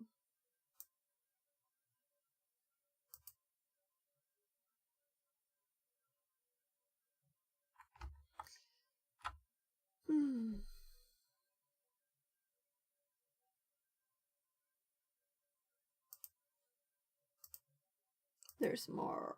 There's more. Let's continue and hope that it doesn't die. Using Yara rules on sysmon logs. It never said really what Yara is, right? That's a bit annoying. It's assuming that we know, is it? These Yara rules are becoming a pain to Mayor Malware's backside. If he wants his malware to be undetectable, he needs to research how Yara rules can be used to stop him. For example, his research tells him that Yara rules can also be used to check sysmon logs for any artifacts left by malware.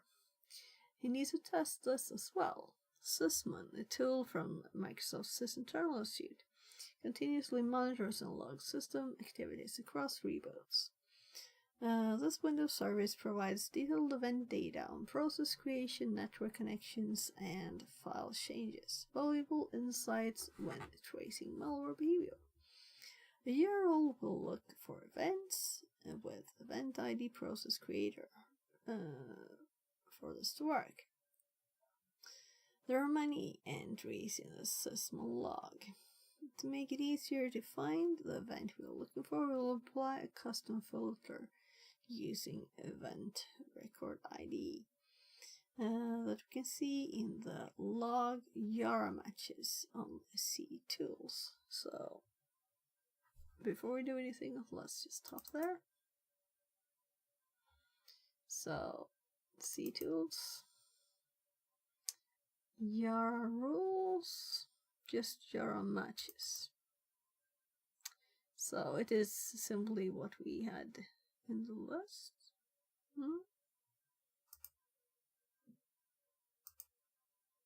Wrong window. So that's annoying. So it's just a bit prettier because this bit is not there. So event time, event ID. So we can see them, these 4 ones, because we run it again to test there.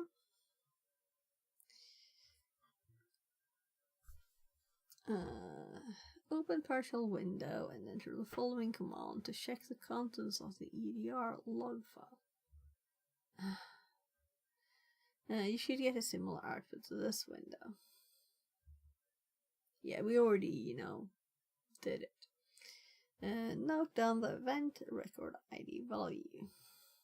We will use this value to create a custom filter in Windows Event Viewer.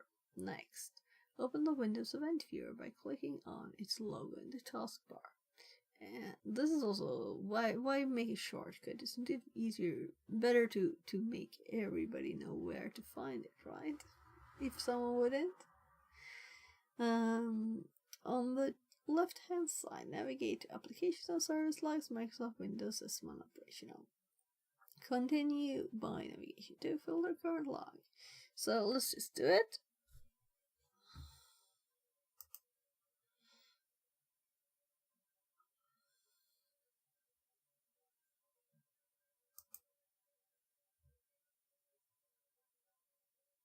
Yeah, it's not started really.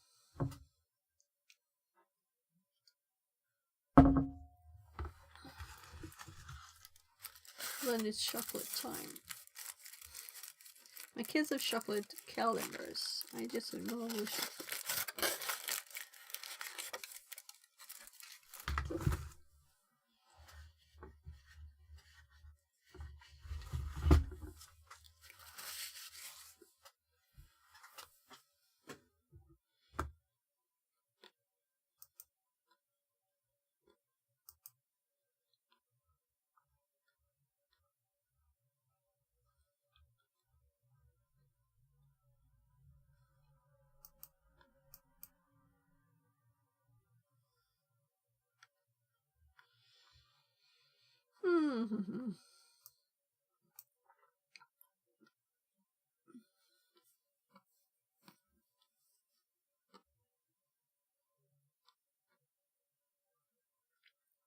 Let's do filter.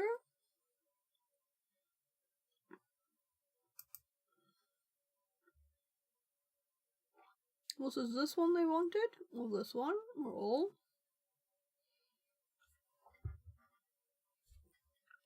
Continue when I get into.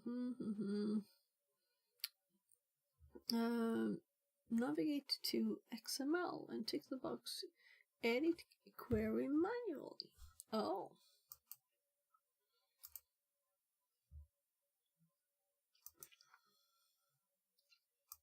Nice. So we can't anymore change it.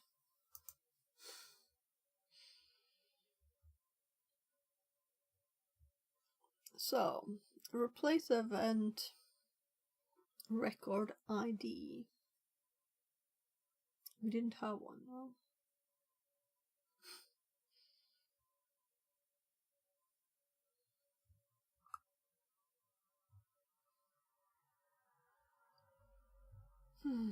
This is annoying. So, I just wanted to see it looks the same as theirs. We can just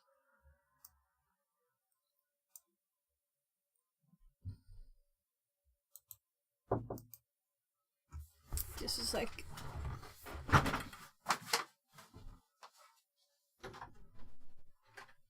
Ben. Okej, du fick se det snart. Jag ska göra klart jag håller på med. Yes. Man kommer gå till pålägg. Smörgås som är gott till pålägg. Jag fixar det snart, Ben. Puss.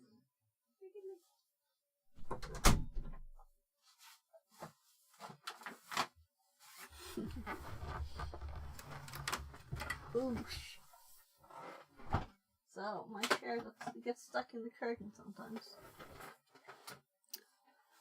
It felt like it should just fall the full thing down.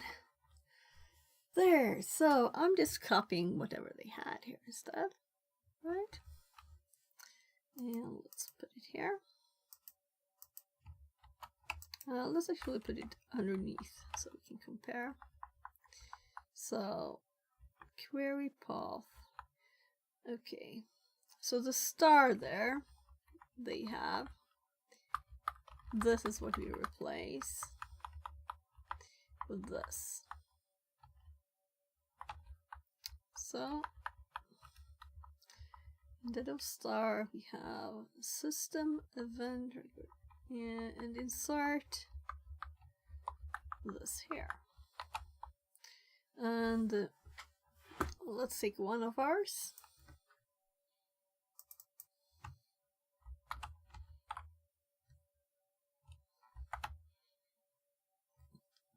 And let's check what to make sure that this is what they wanted. That is not a specific one. Replace event record ID with the one you recorded for. Apply the filter by clicking OK. And now you get the event related to the malware. Click on the event and then on the details tab. So let's click OK.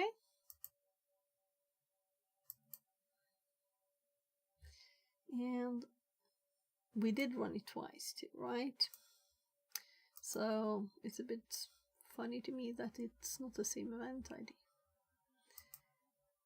We run it twice and both times we got 2. And they all have this different event IDs. Event record ID. Okay. So it's just a number going up constantly. Okay. So it's a record ID, not event ID. So, take a look at the event data value. So, event data here. That is valuable to us. Parent image shows us which parent process spawned CMD. So, parent process ID, parent image. I feel blind. Image. Oh, just if you just read this and not care about the darn names of them, you see it quickly, right? Merry Christmas did this. Shows us which parent process spawned CMD.exe process execute. We can see that it was our malware located as did it. The parent process ID and the process ID keys are valuable for follow-up research. We can also use them to check other logs for related events. The user key can help us determine which privileges were used to run CMD.exe command. The malware could have created a hidden account to run commands. The command line key shows which command was run in detail, helping us identify the malware's actions. The UTC time key is essential for creating a time frame for the malware's operation. This time frame can help us focus your threat hunting. Help you focus your threat hunting. So,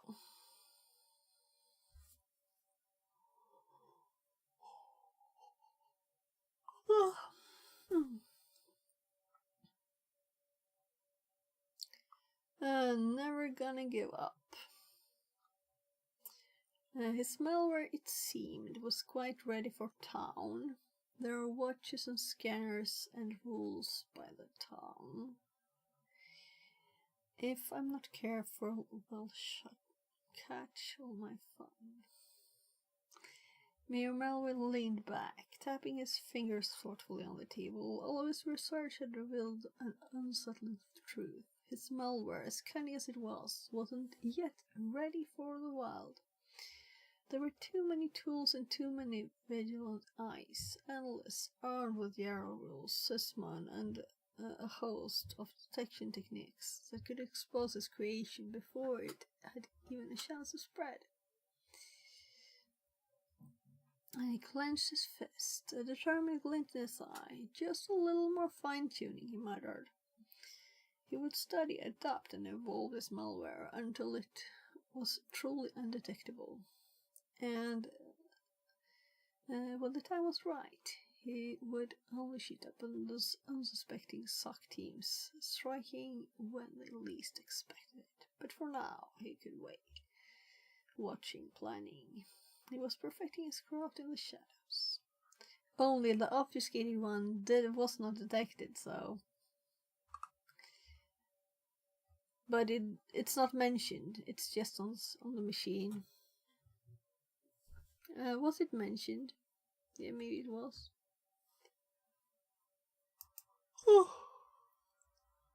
Yeah, it was mentioned, of course. And it was not detected. By this. Wasn't detected by Jingle Bells.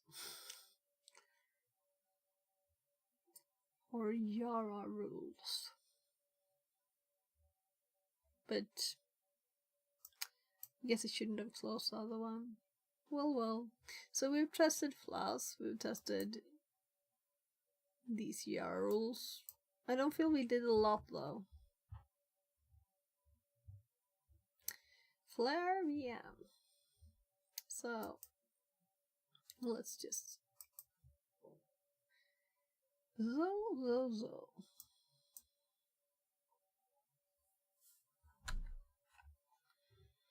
Yeah, so I'm kind of thinking I need to get my kids some sandwiches, and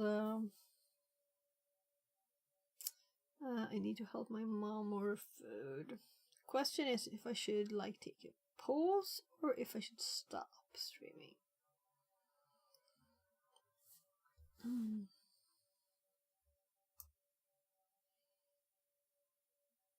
So we'll have to wait until 17 tomorrow to get the next day. I don't know why they have the video here.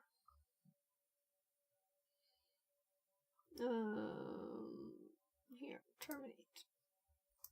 Be kind to them and release their resources, right?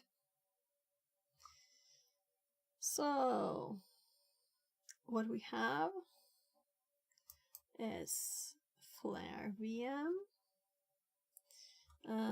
which I've done already.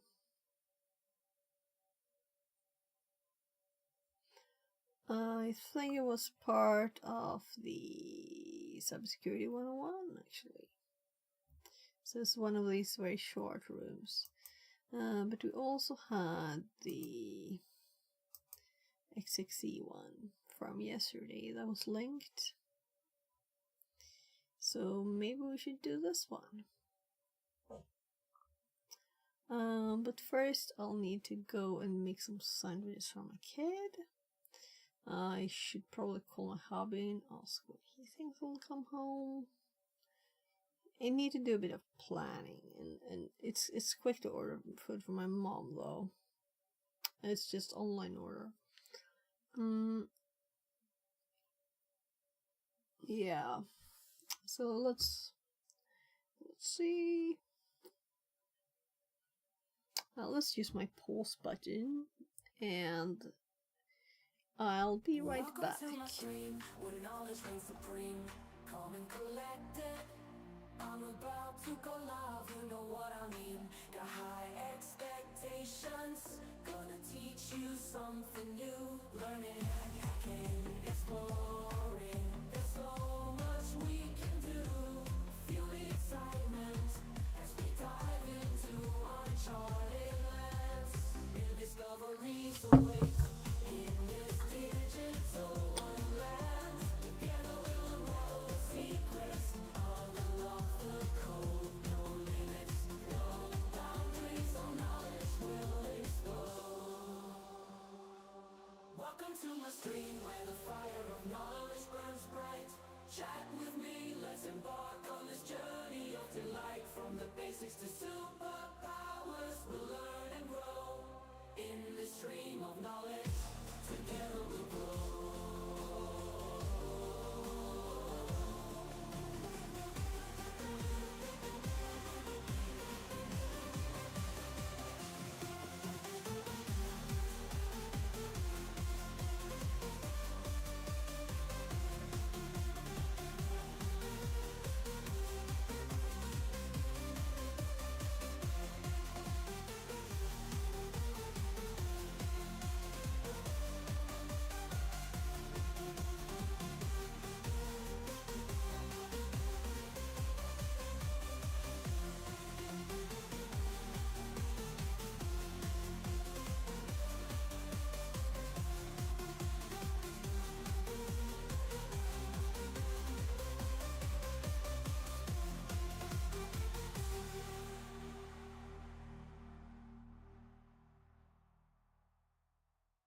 Welcome to my stream, where knowledge reigns supreme.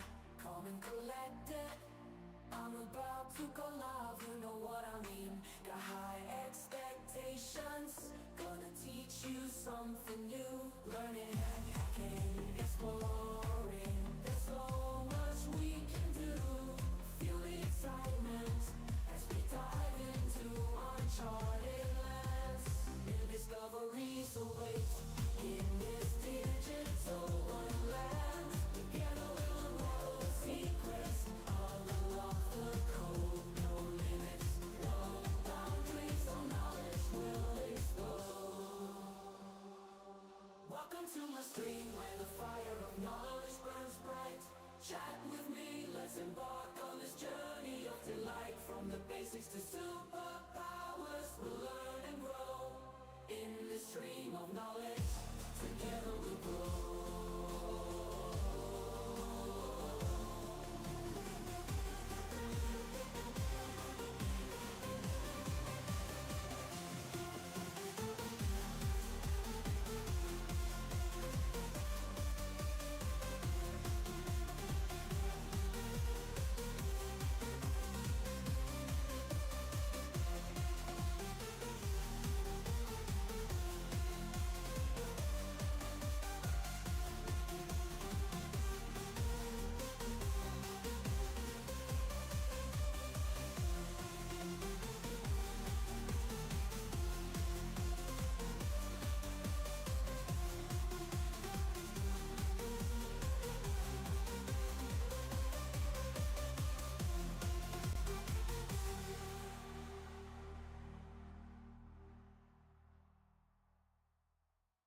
Welcome to my stream, where knowledge reigns supreme. Calm and collected, I'm about to go live, you know what I mean. Got high expectations, gonna teach you something new. Learning, hacking, exploring, there's so much we can do. Feel the excitement as we dive into uncharted lands. New discoveries await in this digital wonderland. Together we'll unravel the secrets, all unlock the code. No limits, no boundaries, no knowledge will explode. Welcome to my stream.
to my stream, where knowledge reigns supreme.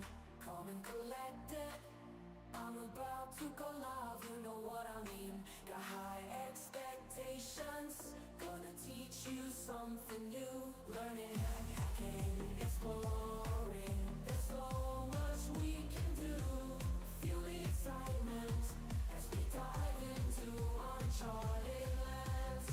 New discoveries await in this digital wonderland. Together we'll unravel the secrets, unlock the code, no limits, no boundaries, so knowledge will explode. Welcome to my stream, where the fire of knowledge burns bright. Chat with me, let's embark on this journey of delight. From the basics to superpowers, we'll learn and grow. In this stream of knowledge, together we'll grow.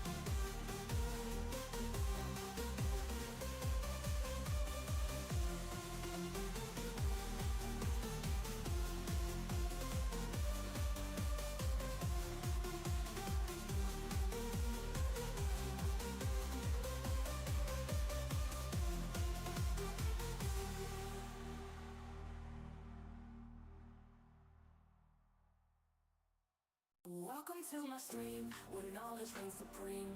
Calm and collected, I'm about to go live, you know what I mean. Got high expectations, gonna teach you something new. Learning, hacking, exploring, there's so much we can do. Feel the excitement as we dive into uncharted lands. New discoveries await in this digital wonderland. Together we'll unravel the secrets, unlock the code, no limits, no boundaries, so knowledge will explode. Welcome to my stream, where the fire of knowledge burns bright. Chat with me, let's embark on this journey of delight. From the basics to superpowers, we'll learn and grow. In this stream of knowledge, together we'll grow.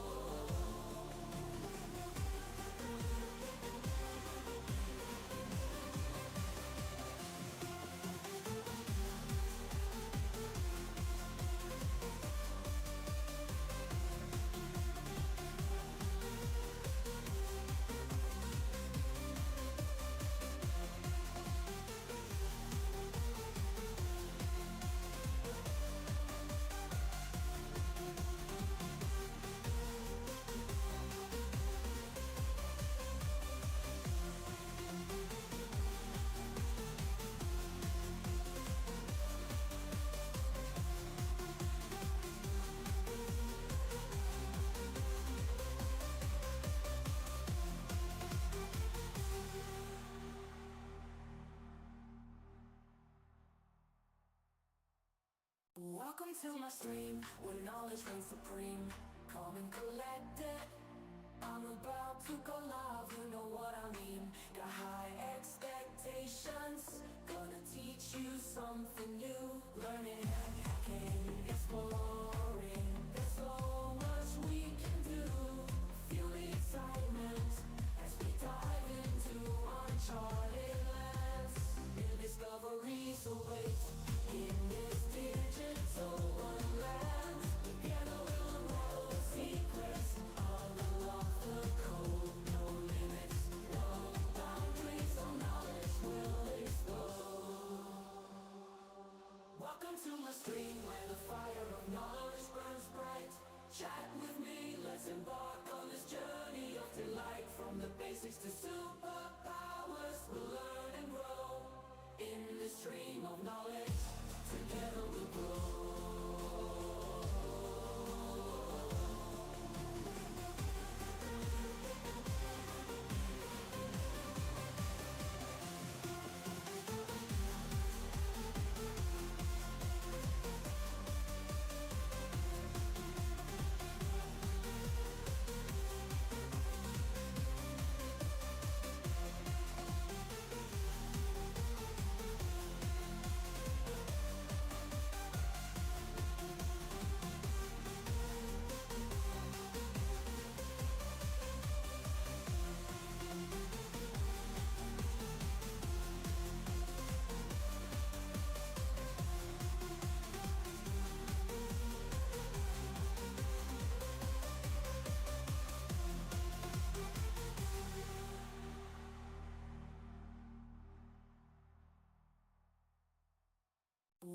to my stream, where knowledge reigns supreme. Calm and collected, I'm about to go live, you know what I mean. Got high expectations, gonna teach you something new. Learning, hacking, exploring, there's so much we can do. Feel the excitement as we dive into uncharted lands. New discoveries await in this digital wonderland. Together we'll unravel the secrets, all unlock the code. No limits, no boundaries, no knowledge will explode. Welcome to my stream, where the fire of knowledge burns bright. Chat with me, let's embark on this journey of delight. From the basics to superpowers, we'll learn and grow. In this stream of knowledge, together we'll grow.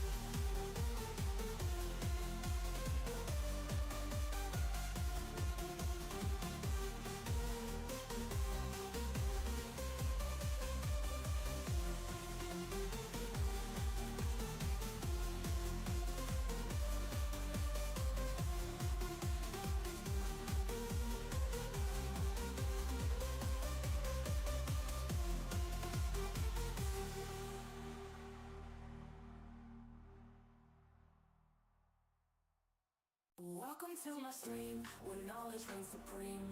Calm and collected, I'm about to go live, you know what I mean. Got high expectations, gonna teach you something new. Learning, hacking, exploring, there's so much we can do. Feel the excitement as we dive into uncharted lands. New discoveries await in this digital wonderland. Together we'll unravel the secrets, all unlock the code. No limits, no boundaries, no knowledge will explode. Welcome to my stream, where the fire of knowledge burns bright. VR Mechatronics says, "Hey, how is going?" Delight from the basics to superpowers, we'll learn and grow. In this stream of knowledge, together we'll grow.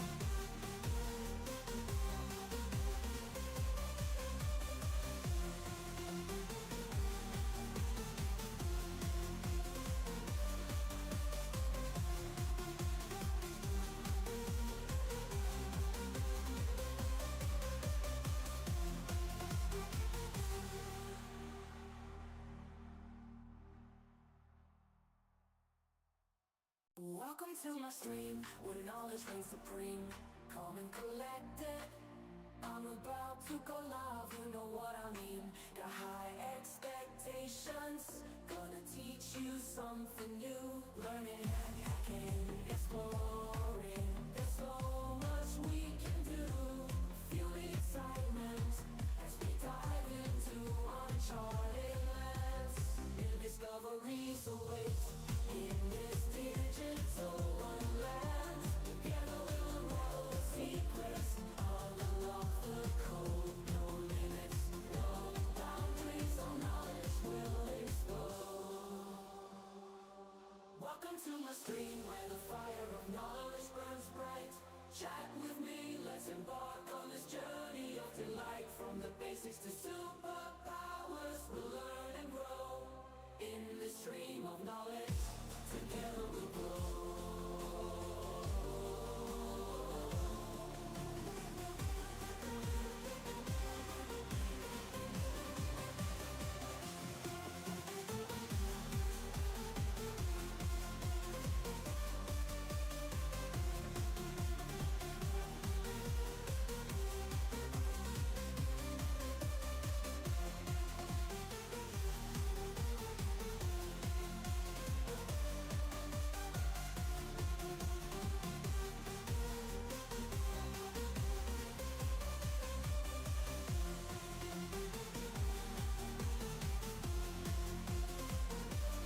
Welcome to my stream, where knowledge reigns supreme. Calm and collected, I'm about to go live, you know what I mean. Got high expectations, gonna teach you something new. Learning, hacking, exploring, there's so much we can do. Feel the excitement as we dive into uncharted lands. New discoveries await in this digital wonderland. Together we'll unravel the secrets, unlock the code. No limits, no boundaries, no knowledge will explode. Welcome to my stream, where the fire of knowledge burns bright. Chat with me, let's embark on this journey of delight. From the basics to superpowers, we'll learn and grow. In this stream of knowledge, together we'll grow.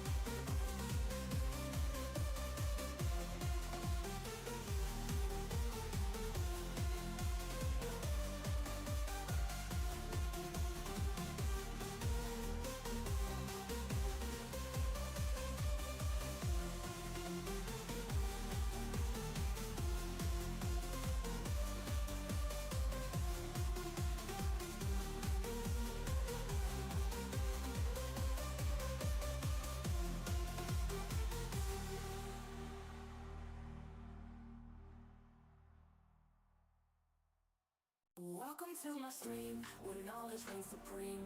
Calm and collected, I'm about to go live, you know what I mean. Got high expectations, gonna teach you something new. Learning, hacking, exploring, there's so much we can do.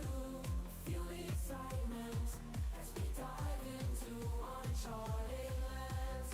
New discoveries await in this digital wonderland. Together we'll unravel the secrets, unlock the code. No limits, no boundaries, no knowledge will explode. Welcome to my stream, where the fire of knowledge burns bright. Hi VR. I just have to do one more thing, then I'll be back. So let's see.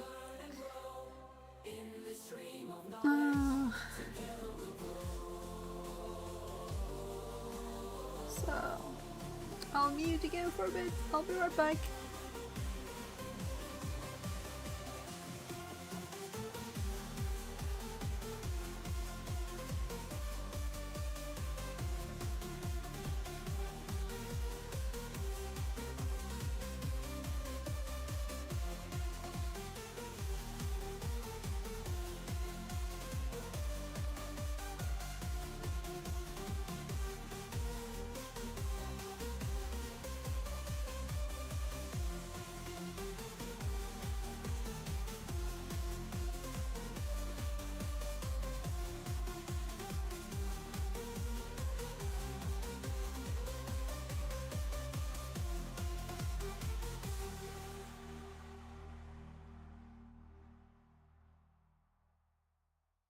Welcome to my stream, where knowledge reigns supreme. Calm and collected, I'm about to go live, you know what I mean. Got high expectations, gonna teach you something new. Learning, hacking, exploring, there's so much we can do. Feel the excitement as we dive into uncharted lands.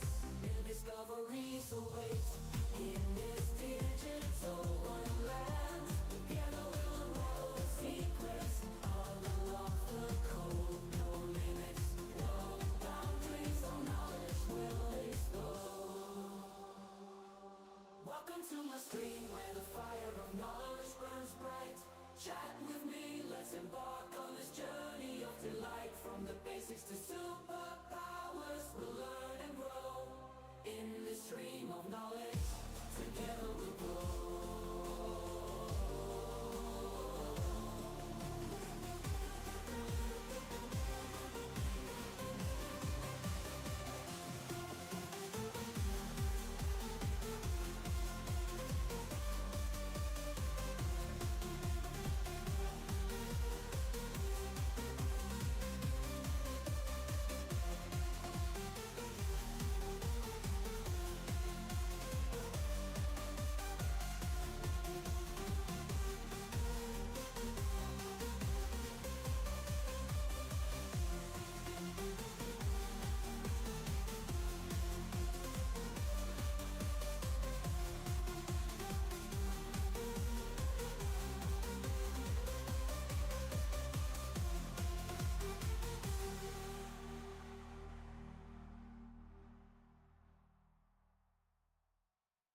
Welcome to my stream, where knowledge reigns supreme. Calm and collected, I'm about to go live, you know what I mean. Got high expectations, gonna teach you something new. Learning, hacking, exploring, there's so much we can do. Feel the excitement as we dive into uncharted lands. New discoveries await in this digital wonderland. Together we'll unravel the secrets, unlock the code. No limits, no boundaries, no knowledge will explode. Welcome to my stream, where the fire of knowledge burns bright.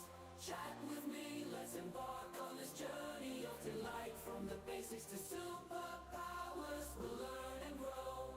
In this stream of knowledge, together we'll grow.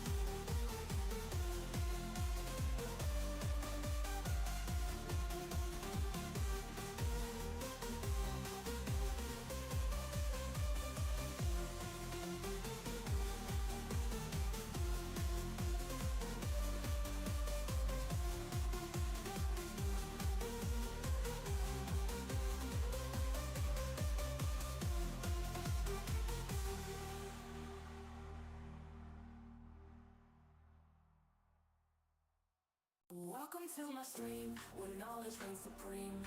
Calm and collected, I'm about to go live, you know what I mean. Got high expectations, gonna teach you something new. Learning, hacking, exploring, there's so much we can do. Feel the excitement as we dive into uncharted lands. New discoveries await in this digital wonderland. Together we'll unravel the secrets, unlock the code. No limits, no boundaries, no knowledge will explode. Welcome to my stream, where the fire of knowledge burns bright. Chat with me, let's embark on this journey of delight. From the basics to superpowers, we'll learn and grow. In this stream of knowledge, together we'll grow.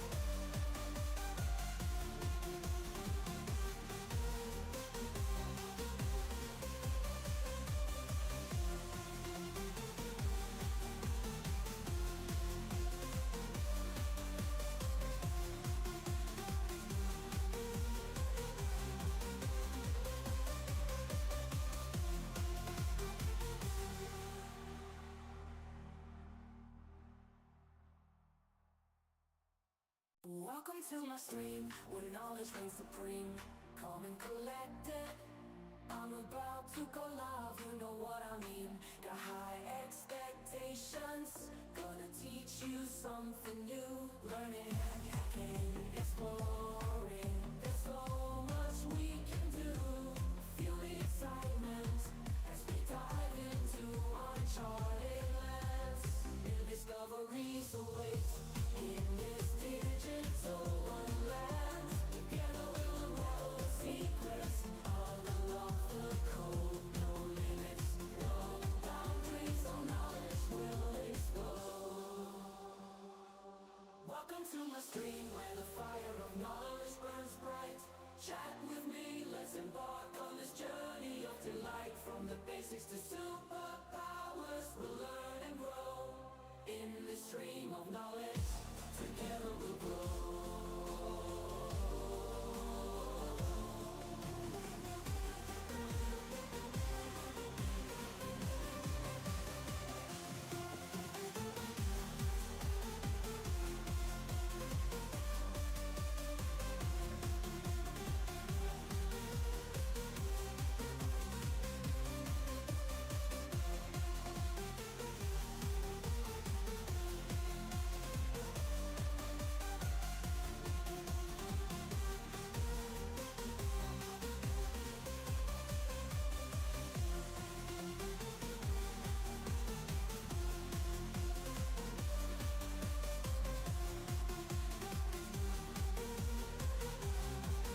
to my stream, where knowledge reigns supreme.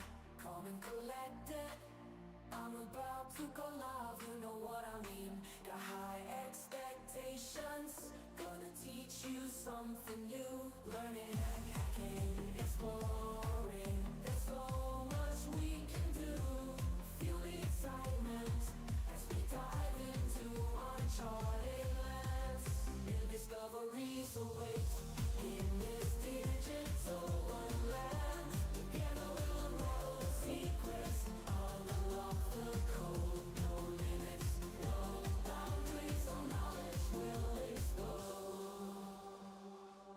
Welcome to my stream, where the fire of knowledge burns bright. Chat with me, let's embark on this journey of delight. From the basics to superpowers, we'll learn and grow. In this stream of knowledge, together we'll grow.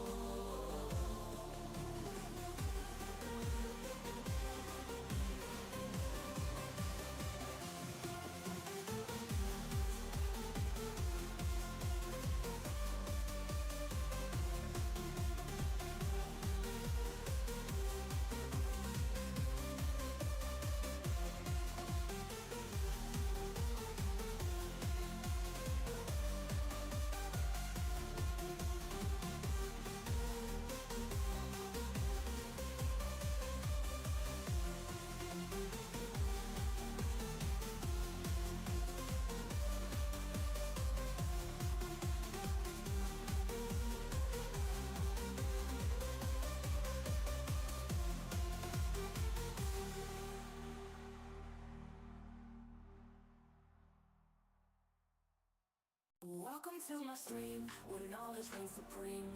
Calm and collected, I'm about to go live, you know what I mean. Got high expectations, gonna teach you something new. Learning, hacking, exploring, there's so much we can do. Feel the excitement as we dive into uncharted lands. New discoveries await in this digital wonderland. Together we'll unravel the secrets, unlock the code. No limits, no boundaries, all knowledge will explode. Welcome to my stream, where the fire of knowledge burns bright. Chat with me, let's embark on this journey of delight. From the basics to superpowers, we'll learn and grow. In this stream of knowledge, together we'll grow.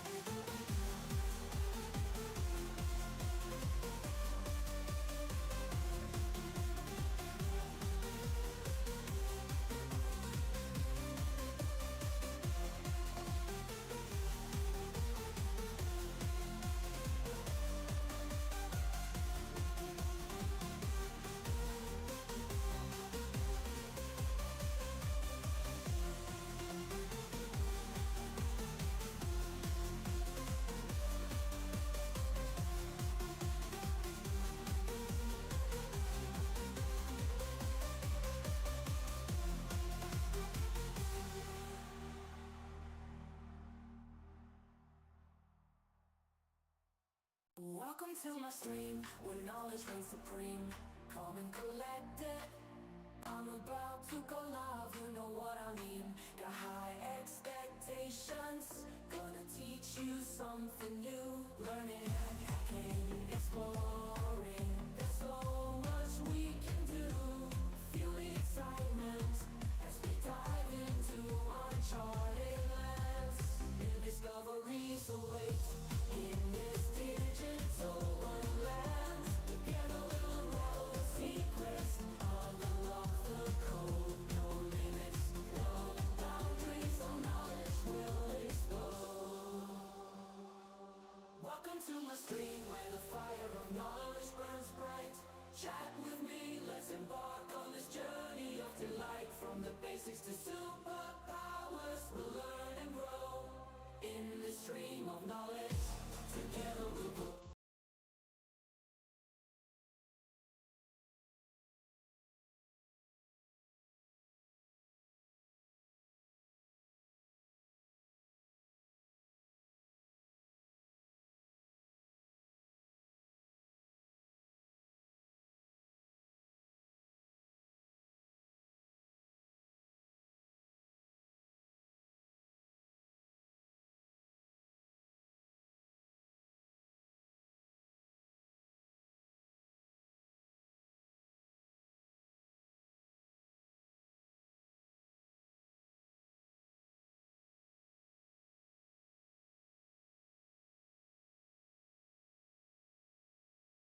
There, sorry.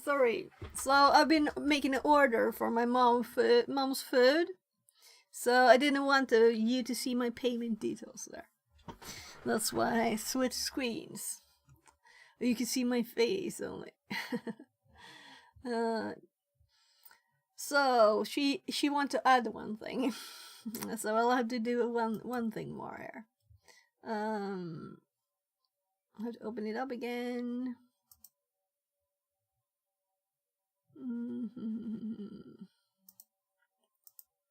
But I don't have to pay again, so online purchases, my orders, ordered food for my mom.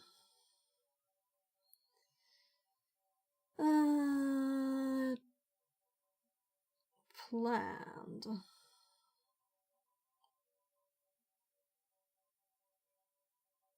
So yeah. Oh, it's a bit messy. The current order to get it to change. She wanted candy too, so I'm just going to add some candy to her order. There.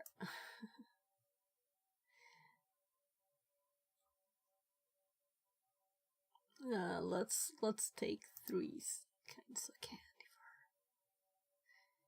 There.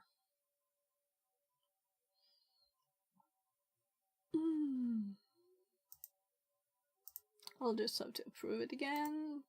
Approve changes. Continue. There. So there, now it should be done. So I have to just remember how much I paid for her, so she has to pay her food for herself.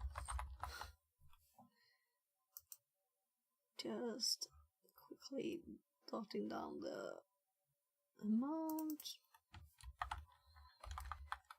And today it's the 6th, right?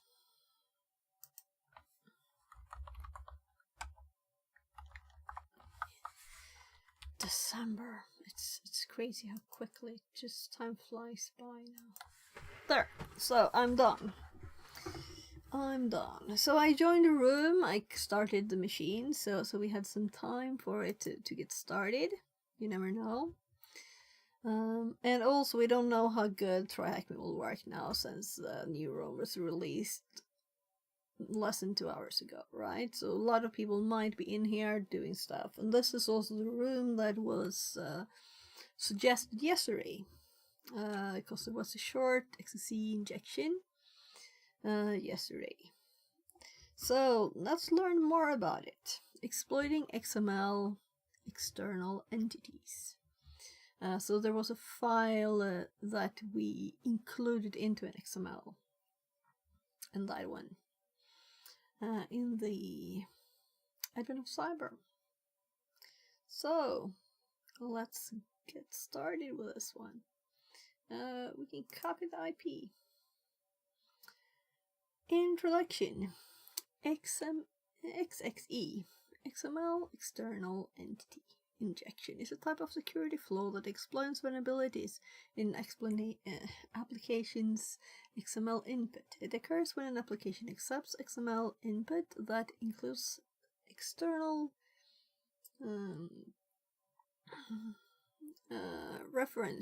external entity references within the XML itself.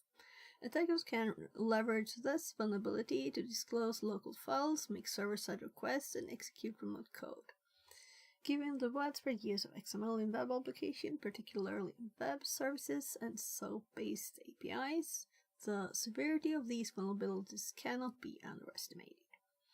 Objectives: recognize the fundamental concepts and dangers associated with XXE injection, identify vulnerable XML processing configurations and practices, develop techniques for detecting, exploiting, and mitigating XXE vulnerabilities in applications. Prerequisites: knowledge of how XML documents are structured, including tags, attributes, and entity references. Familiarity with how web applications process input and manage data. Basic knowledge of OWASP SAP or Burp Suite. Answer the question. Deploy the VM target attached to this task by pressing the green Start Machine button. After obtaining the machine's generated IP address, you can either use attack box or your own VM connected to TrackMe's VPN. After 3 minutes, visit. So we're going to go to its web page to access the machine. So let's hop over. We just have the connection to the TrackMe Advent of Cyber. Right, so let's just, yeah, we're gonna use Burp. So let's just start it once too. Will Firefox or Burp start quicker? It's usually Firefox. It's already started. So come on. I saw a Burp sign there. It's going. So this is another Advent of Cyber room. I'm trying to paste the IP address, but I think Burp stole the data. So it stole the... Oh gosh, this is interesting. I'm not clicking. So paste. Yeah, it's not fully started yet. Come on, Burp.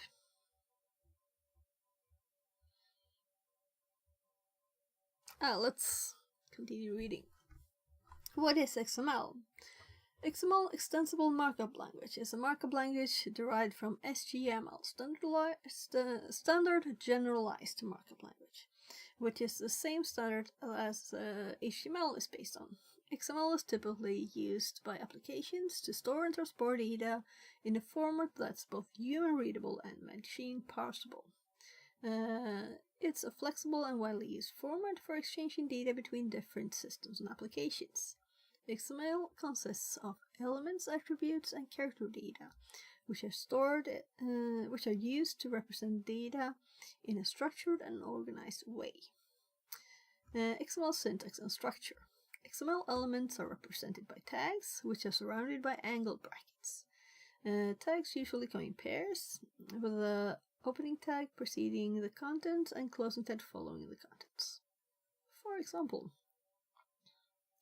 so we also have the XML version over there. So the tag, where did that come from? I'm very curious.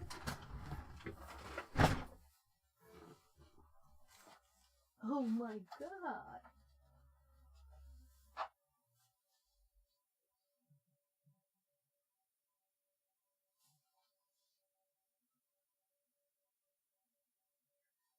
So, this screw just rolled on the floor here. I'm like, where did this come from? Is it from my bed? Where?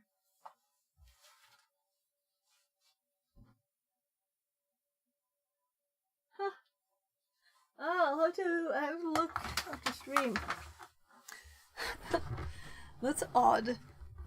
Just a screw suddenly just falling in the room. Nothing is moving really in here. The tag. Name, John, and name, I guess. Represents the element name. With the content John, attributes provide additional information about elements and are specified within the opening tag.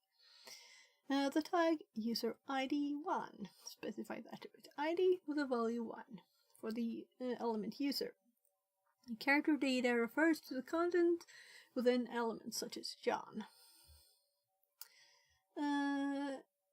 The example above shows a simple XML document with elements, attributes, and character data. The tag XML version 1 encoding UTF-8 declaration indicates XML version. The element contains various sub-elements and attributes representing user data. Common use cases in web applications. XML is widely used in web applications for data exchange, storage, and configuration.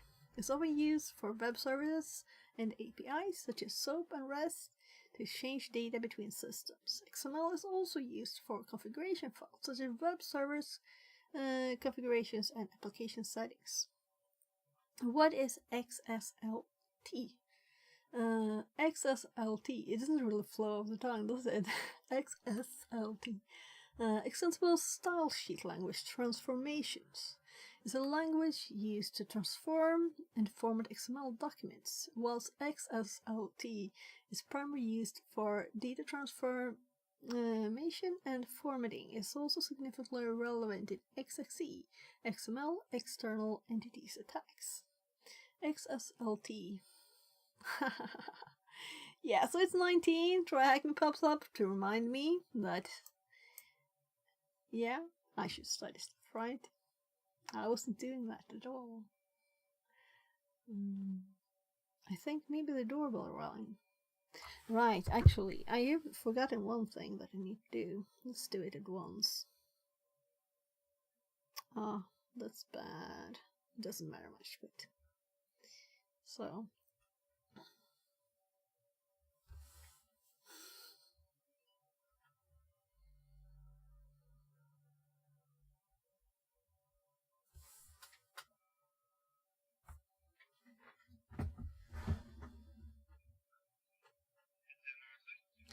Hej, jag skulle vilja beställa en kebabpizza utan grönsaker.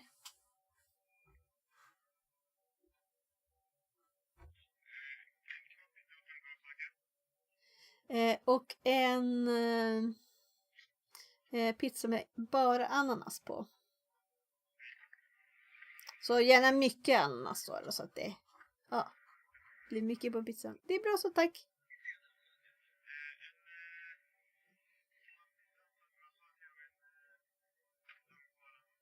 Precis. Ja, tack så mycket. Hej. Jo, jag vill ha hemkörning också. Hör du mig eller? Ja, superbra. Tack. Ja. There, I forgot to order pizza for my kids. So, there. So many things to do at the same time there for a bit.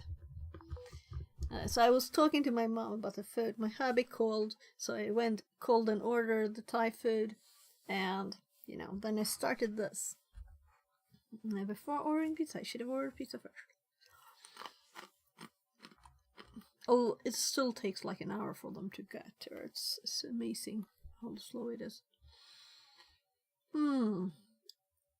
So,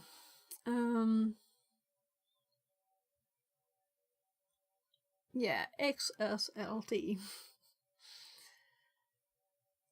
XSLT can be used to facilitate XXE attacks in several ways.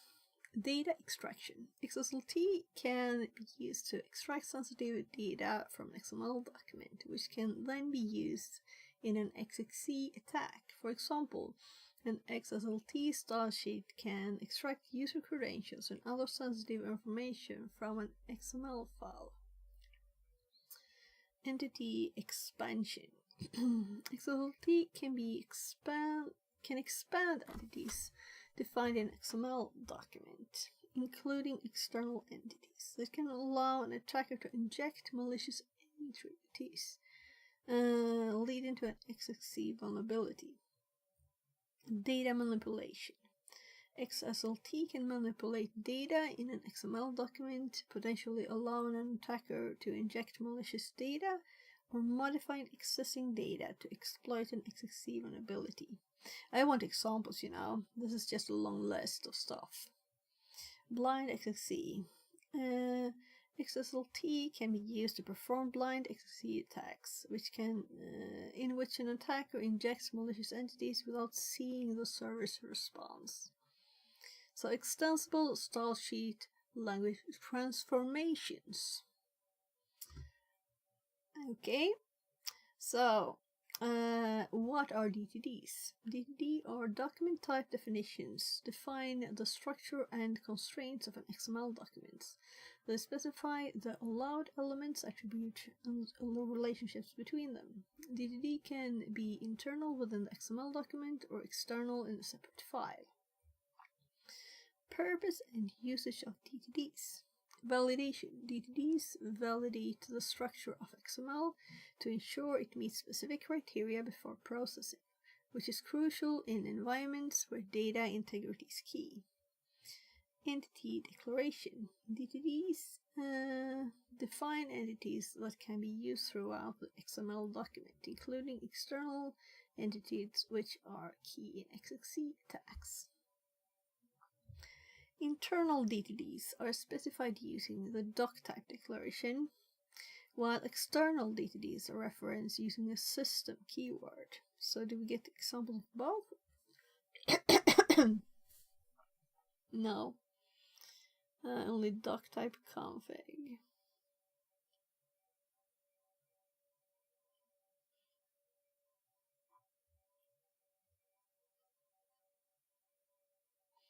The above example shows an internal DTD defining the structure of a configuration file. The element declarations specify the allowed elements and the relationships. And we saw this, I think it was yesterday. Yeah, it was. So, DTDs and XXC. DTDs play a crucial role in XXC injection,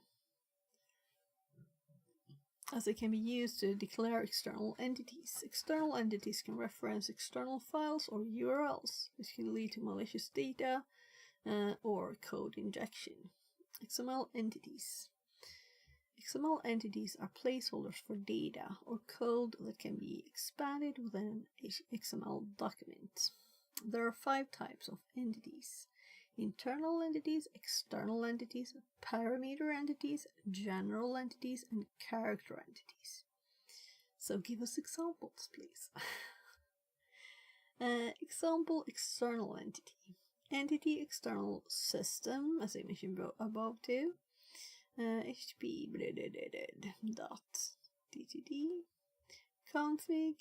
Yeah, and external here is like the variable name for it, and this is how we use it then in the XML file.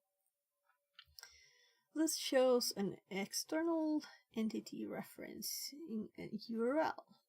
The external reference within the XML document will be expanded to the contents of the reference URL. Types of entities. Internal entities are essentially variables used within an XML document to define and substitute content that may be repeated multiple times. They are defined in the DTD and can simplify the management of repetitive information. For example, inf, this is a test. In this example, the inf entity is replaced by its value, whether it appears in the document, whenever. So this will be this is a test instead of inf. External entities are similar to internal entities, but their contents are referenced from outside the XML documents, such as from a separate file or URL. This feature can be exploited in XXC. XML external entity attacks, if the XML processor is configured to resolve external entities. So, this file, or this document's contents will be inserted here. Oh look, it's a question mark. Here, X pulls the contents of a specified URL, which could be a security risk if the URL is controlled by an attacker. Parameter entries are special types of entities used within DTDs to define reusable structures or to include external DTD subsets. They are particularly useful for modularizing DTDs and for maintaining large-scale XML applications. For example, so we have a node here, entity common CData, element name common. So I don't know what this means here. In this case, common is used within the DTD to define the type of data that the name element should contain, but still no explanation about this line. General entities are similar to variables and can be declared either internally or externally. They're used to define substitutions that can be used within the body of the XML document. Unlike parameter entities, general entities are intended for use in the document content. For example, entity author. So it's not like we'll remember all of this from one read, right? We have to use it and have examples to remember and understand everything. The entity author is a general entity used to substitute the author's name wherever it's referenced in the document. Character entities are used to represent special or reserved characters that cannot be used directly in XML documents. Okay, so it's just characters. Yeah, so we know these, right?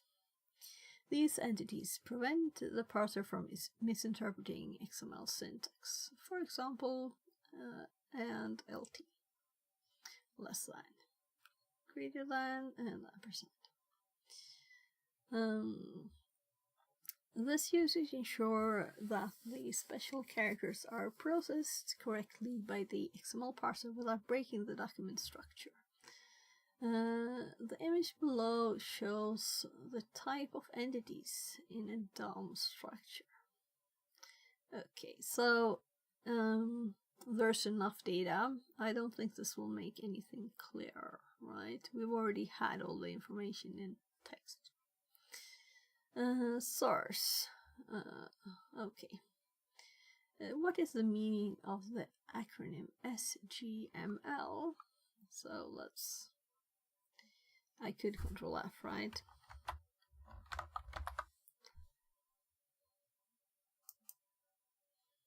So we copy this.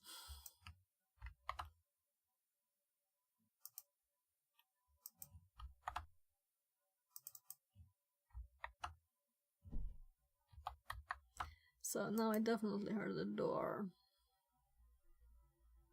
Oh, DTD is mentioned a million times. I love to scroll. Here. Document type definitions.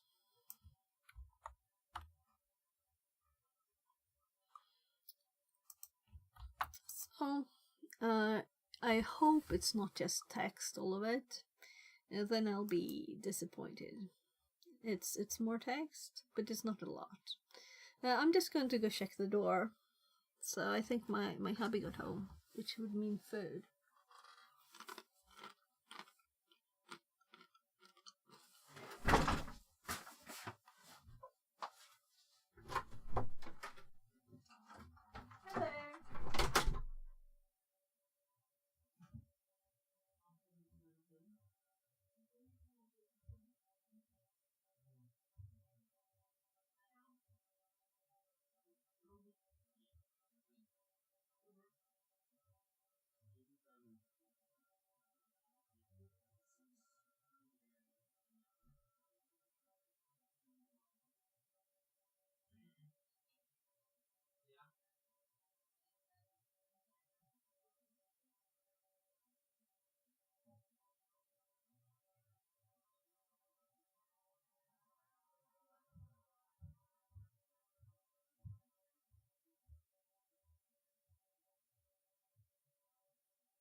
Okay. Jättehemskt.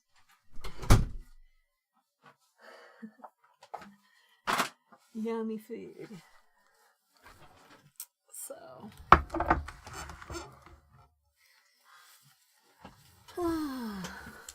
So my hubby was worried if you heard him. Because the hardware wasn't attached properly in my kid's computer that I was fixing. I mean, he hadn't attached it, so he told me. I'm like, so whatever, it's an SSD in the cables. It's not like it's gonna break from moving too much.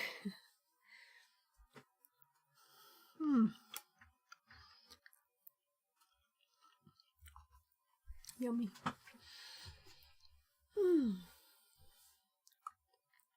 So, I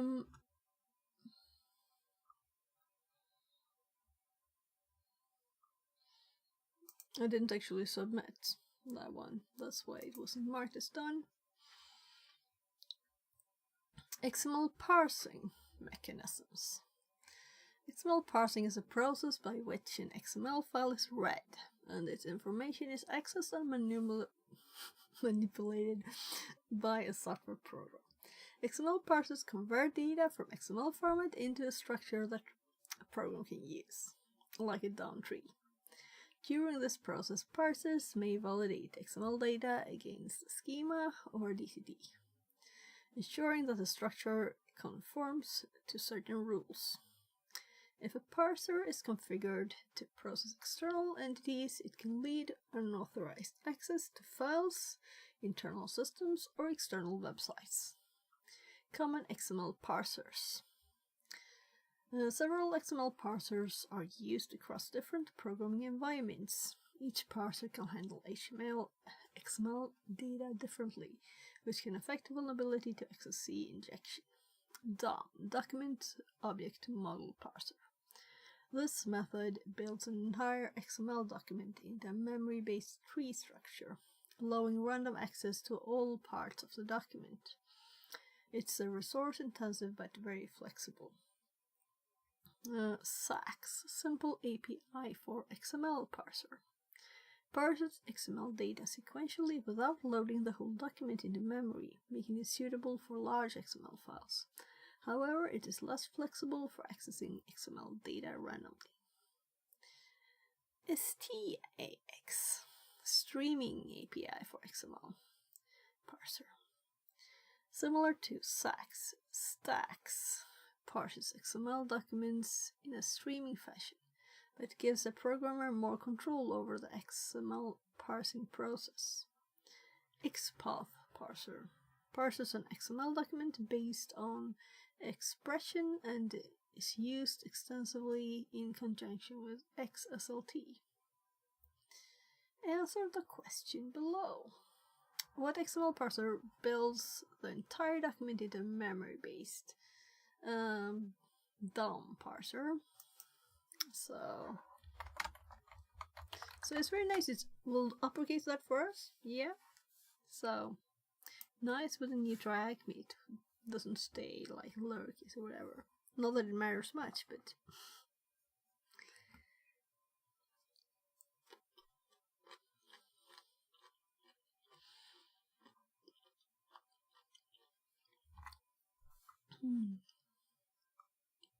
I'm just checking how long it is.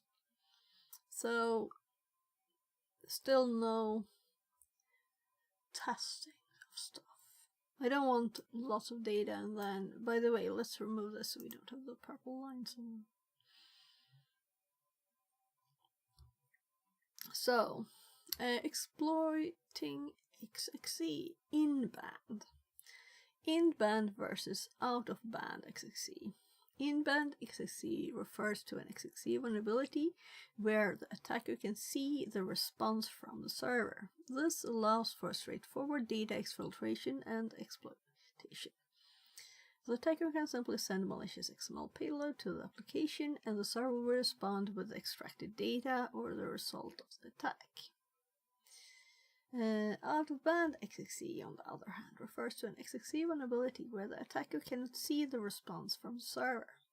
This requires using alternative channels such as DNS or HTTP requests to exfiltrate data. To extract the data, the attacker must craft a malicious XML payload that will trigger an out-of-band request, such as a DNS query or a HTTP request. In-band XXE exploitation. So, starting with the easy stuff. We will be using Burp for this room. To demonstrate this vulnerability, go to contact. So, Burp started. I didn't think it would be that long before we actually used it. So, contact.php.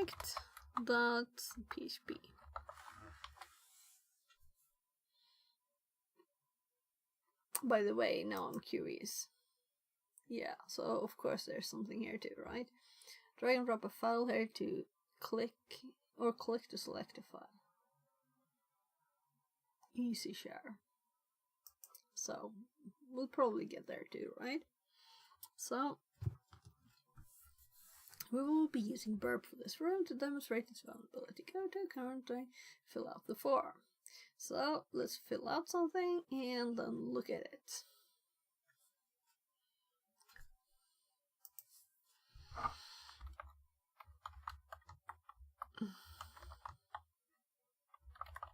So not much name. I actually, well, it got a name.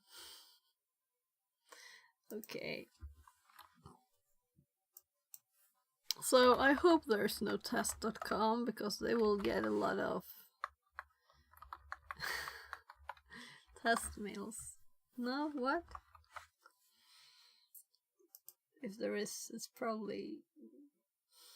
Thank you, main. Your message has been received. So, that was supposed to be name. So, let's see here. We submitted here. Let's repeat our list. I'm assuming we're gonna send something else here, right?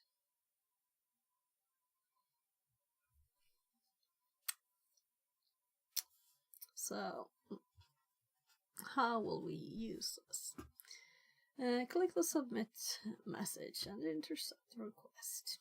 The submitted data is processed by contact submit PHP, which contains a vulnerable PHP code designed to return the value of the name parameter as a user submits a message in the form.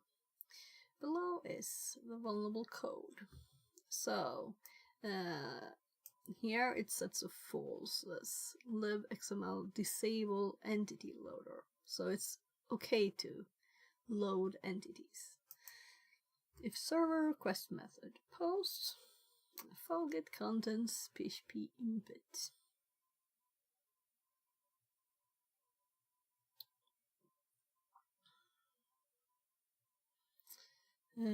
Doc new document load XML XML data libxml no and libxml ddd load. Expand content doc get element by tag name text contents. Thank you expand content. So expand content doc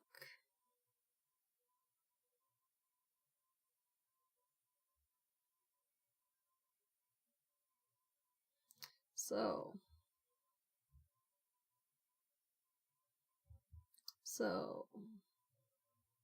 of course there need to be more stuff there.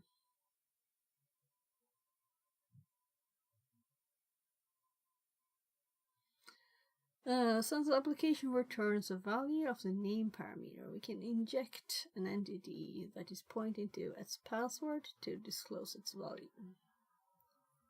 So we'll just change, we add entity here. So let's just send this. I'm just checking how similar it is to what we already have, and it's just some syntax to make it not take so many lines, right? So here.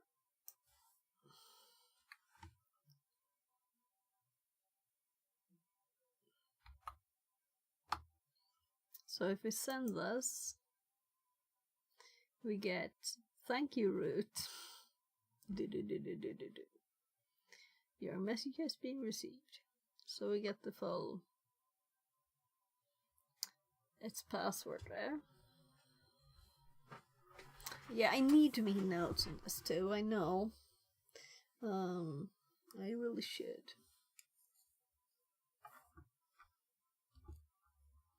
But first.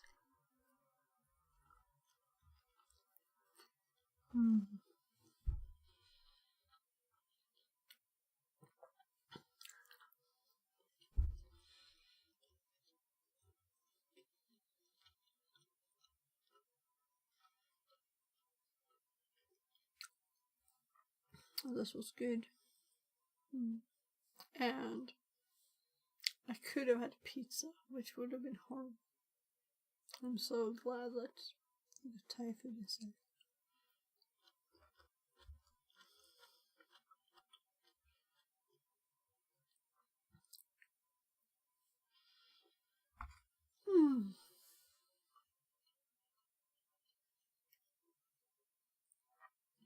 So let's just check stuff. See that everything works as it should.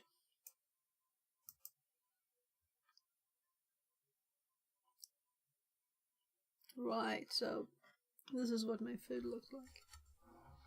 That's the wrong one. Oh, yummy food. And this is the chocolate.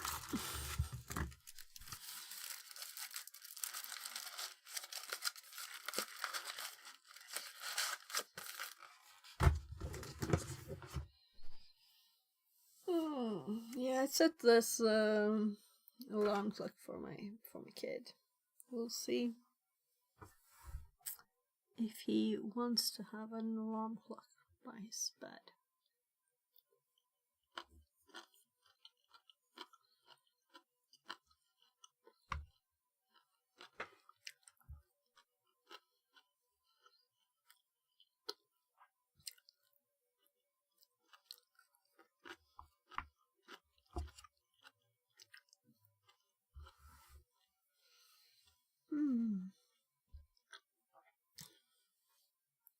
Yeah, I got this morning, but I forgot to bring it up.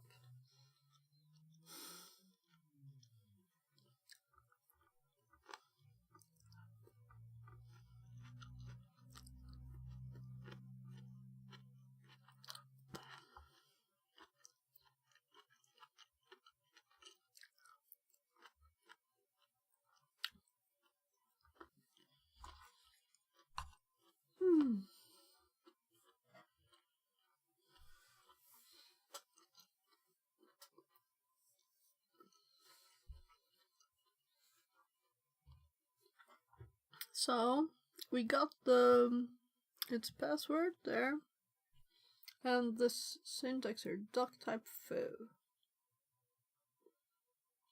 element foo, any entity XXC system file. So this line: entity, variable name, system, and then a path, file, colon. This line I understand, but what does any mean? And like, I want to know more about this bit. We'll see.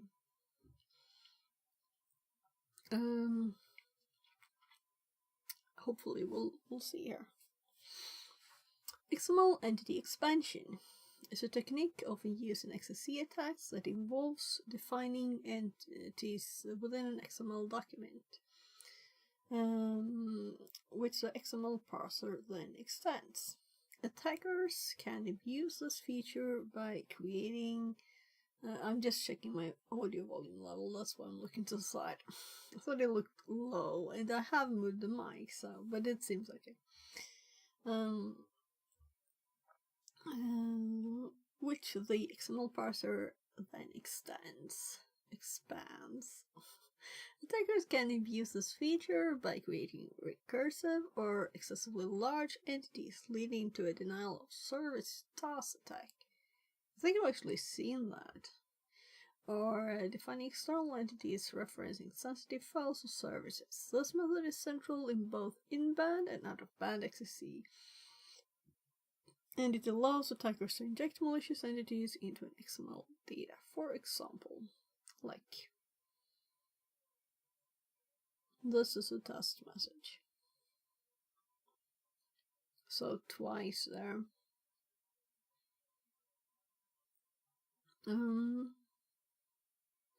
So this is if we were to have a normal like variable giving it a value. We would do entity XXC. This is a test message. To compare to this one, entity XXC, and instead of a value we have this.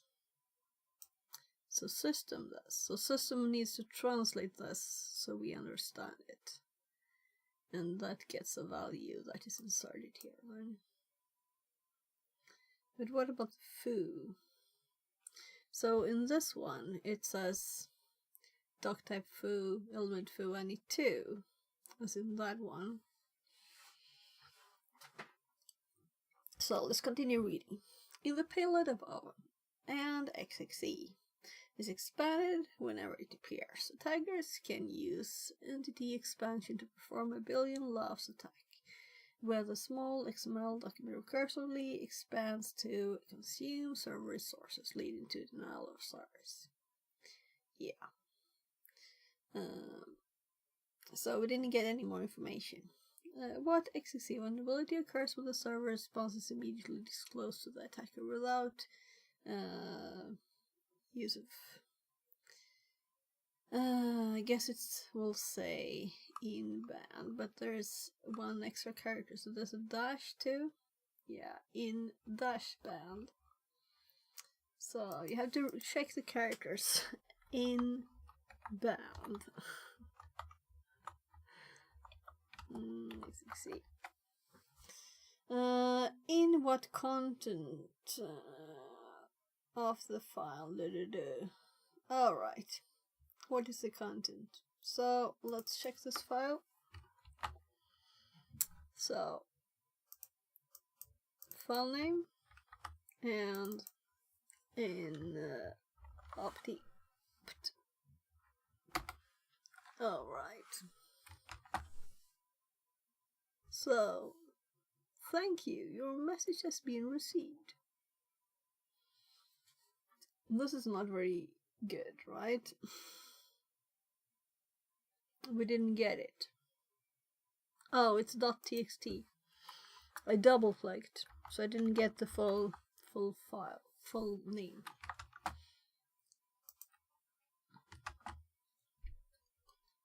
So here we have the file didn't exist that we added, so it got empty.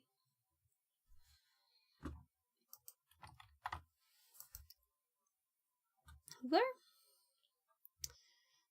Out of band.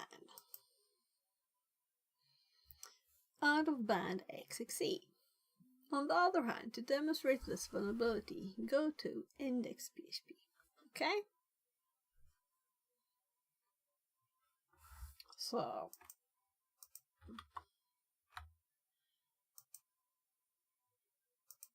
I guess it's the one we had, right?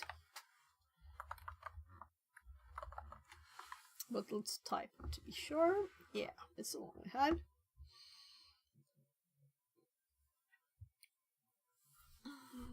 The application uses the below code when a user uploads a file. libxml disable entity loader false again.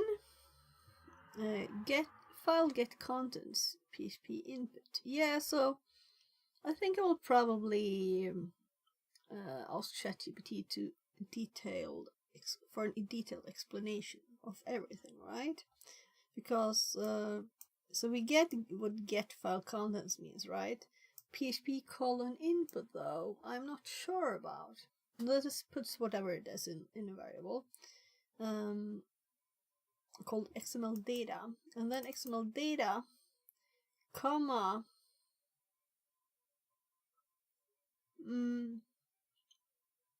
So maybe this is a hint what it is. So the full data.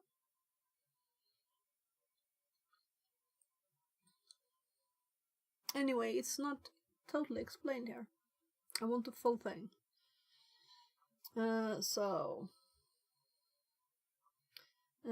Then again, this time it's only called doc instead. You get elements by tag name file. So file is what it's called when it's sending. For each link is link. File link, node value. Come prepare, insert into uploads, link, uploaded date, values, question mark now.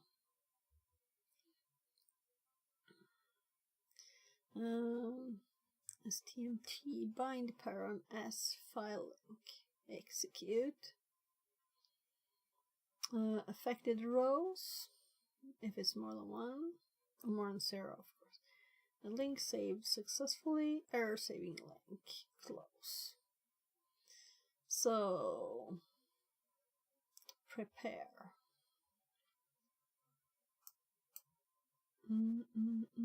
Interesting.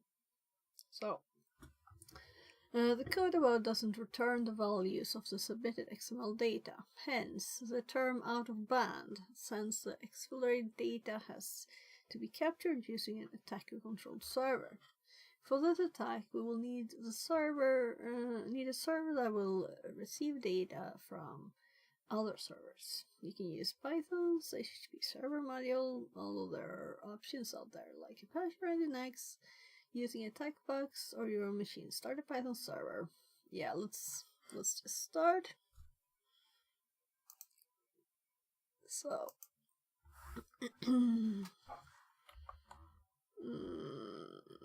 Python 3. Is it M? Right, yeah.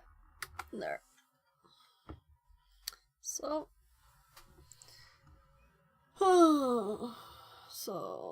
using the command M server, well, we're using another one. We're using 8000.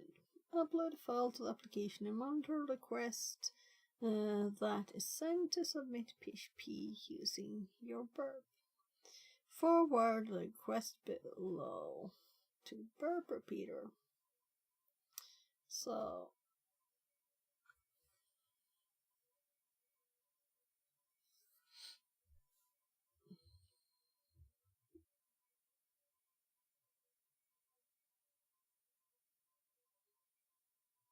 any file. So what file do we have? I think I have a few images or something. We need an example. I'll just take a bite of food.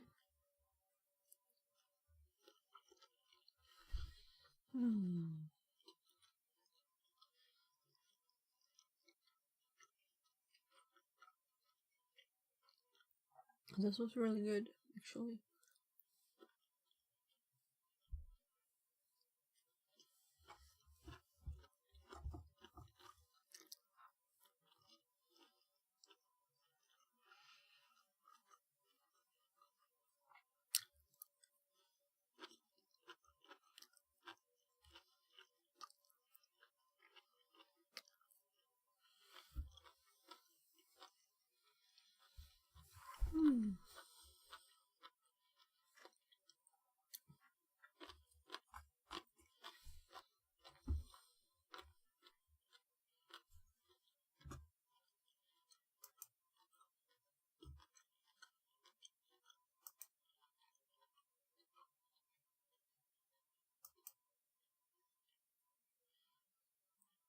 In my shells directory. Oh, look, this should be purple. No, can't edit it. Let's do this. File, there was a file. So we get back the link.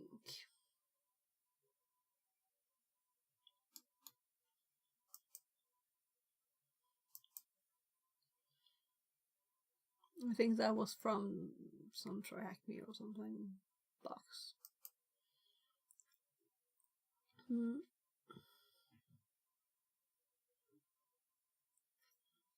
So this is not what I was doing. I was going to burp.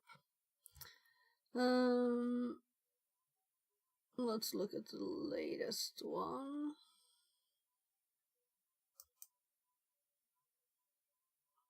Submit.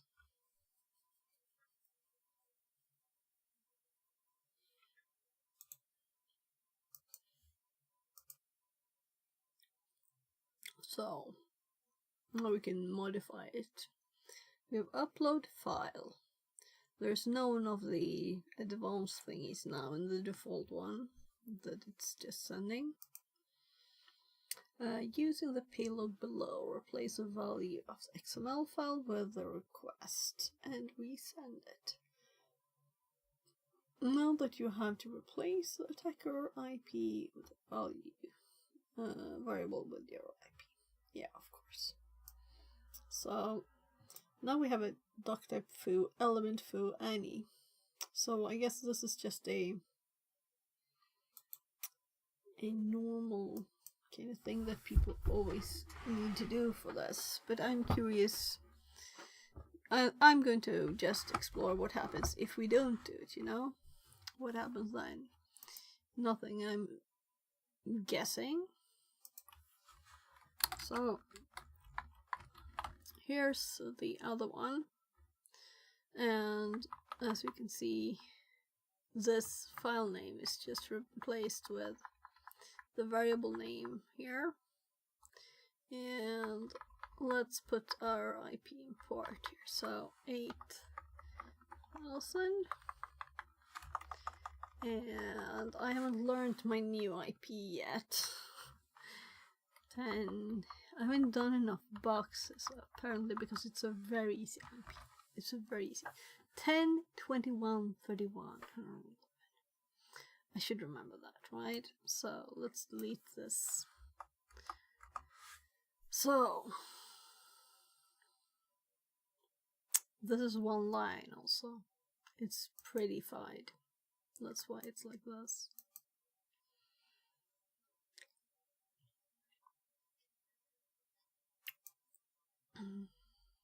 So now we look. We got it was sent here, the request. But how do we get data there? We can just put it as a name, right? So hello. So send this. This response will look the same, but if we look here, we have hello here instead. So let's now play with this thing. So what happens if I remove Annie? And let's change this to... God, I'm just clicking end here. It can't do it. I'll have to use arrows. 1, 2, 3. So I just remove the Annie to see what happens. It took longer time. And we didn't get anything here. So that is definitely required. But I don't know exactly what it is, right? So obviously we can name this whatever we want, right? Element foo Annie. Doc type foo. And then this foo. Oh gosh, I was clicking end again. So all the way over here, these parentheses end. So maybe it's easier to actually do. No, let's look at the pretty one. So why doesn't this like indent these or anything? I can't change the format here. Spaces doesn't do anything.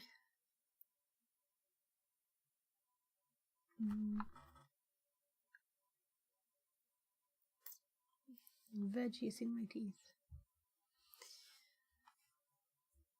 Okie dokie. So let's just copy this one. And before I continue, I need a bit of help from ChatGPT here. We can remove that. So please explain.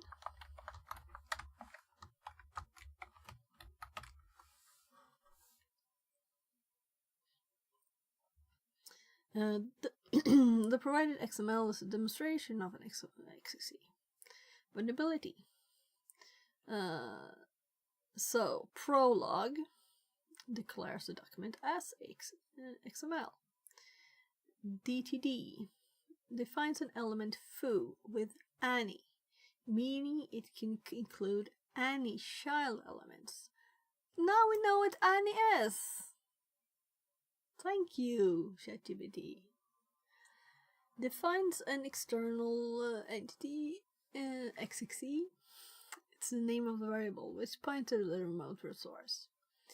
The upload element includes a file element. Yeah, this is what I wanted to know. So we have the explanation of what any is. It's that what type of elements it can contain. It can contain any element, any child element. So maybe I would like a bit more even. So what about the square parentheses, for example, right? Let's see if it says anything else.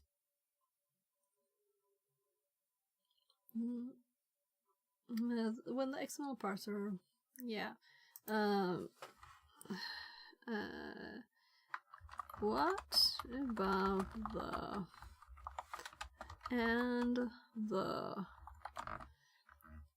entity line details? So I know what it does, I just want to know the details. Here's a detailed explanation about the doc type declaration and its component, focusing on the square brackets and the entity line. Doc type foo declares the document structure and specifies additional rules for parsing. Foo is the name of the root element expected in the XML. Though the actual root element can be different, this won't cause an error in most parsers. The square brackets enclose internal DTD subsets, which define custom entities or rules, such as entity declarations. Okay. Element foo any defines a structure for the foo element.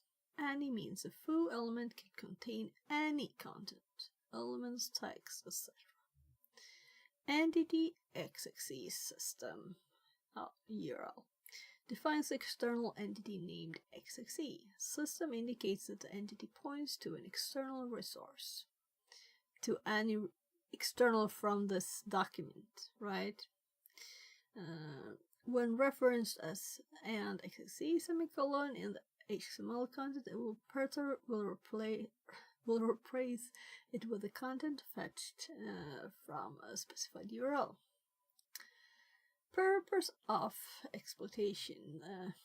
The entity and bracket structure allows characters to inject an external resource reference. Yeah, I didn't ask for this explanation though.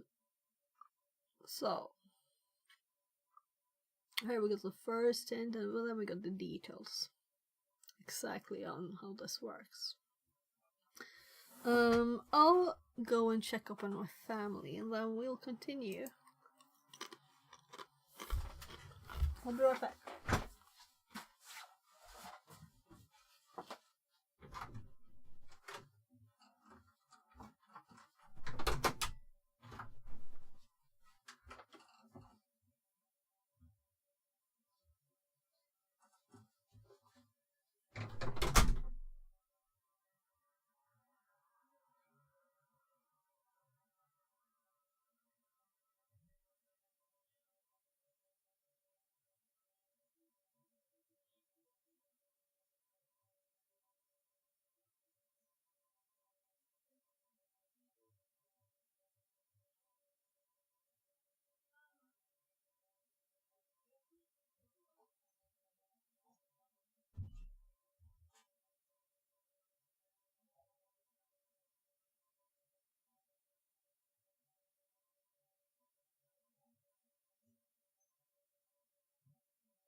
There. So my kids are waiting for the pizza. Can't you get some sausages? Well, yeah. So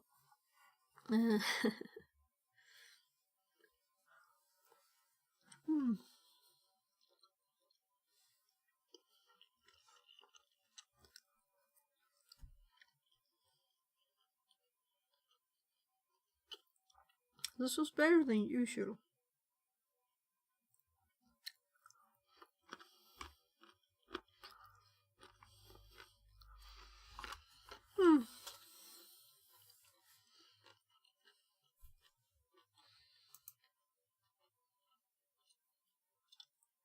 Possibly because I was fearing pizza dinner.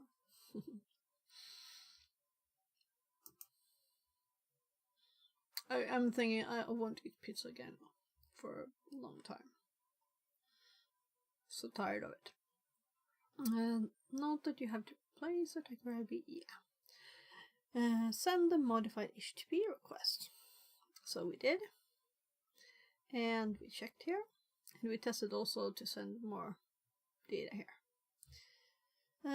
After sending the modified HTTP request, the Python server will receive a connection from the target machine. The establishment of a connection with a server indicates that sensitive information can be extracted from the application. We can now create a DTD file that contains an external entity with a PHP filter to exfiltrate data from a targeted web application. Okay.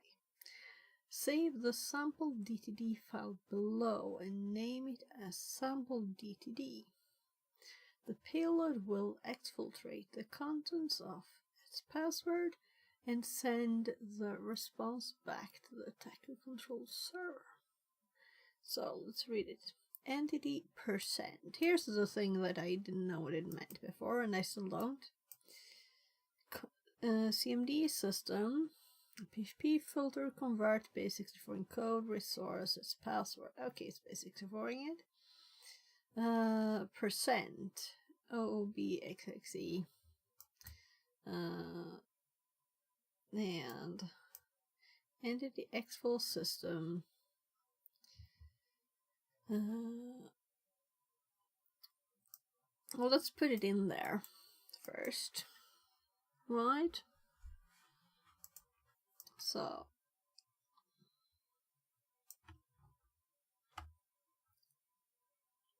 yeah, so I'm guessing I will replace this bit only.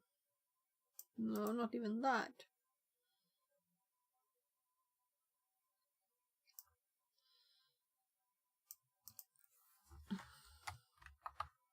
Let's just see here. System, and then this is a path, or rather it's the PHP path. Resource its password locally. Then entity OOBXXE exfil system HTTP and our IP. So 10, 21, 31, 111, 8000. Percent data, and then we have the variable, meaning the contents of its password.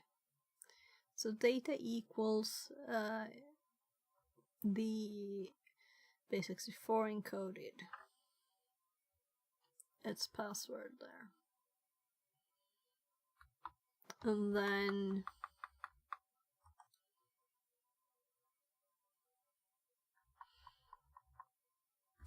so before we send it,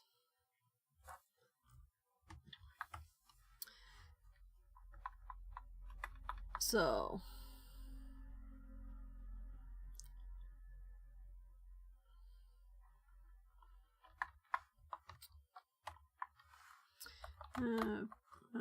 please explain. Especially the percent after entity, because I don't know what that is.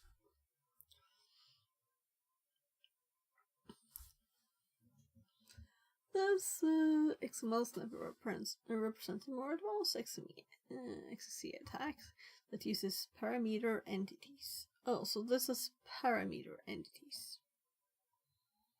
So what is this? This thingy up here.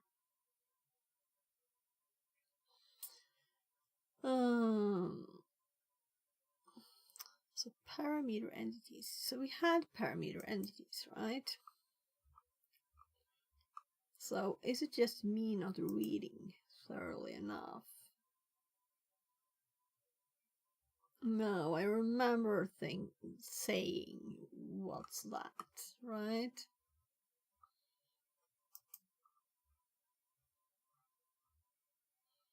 And it was also long text, and it didn't give examples of everything. Here. And this is parameter entities, a special type that utilized within DTDs to define reusable structures. Reusable structures.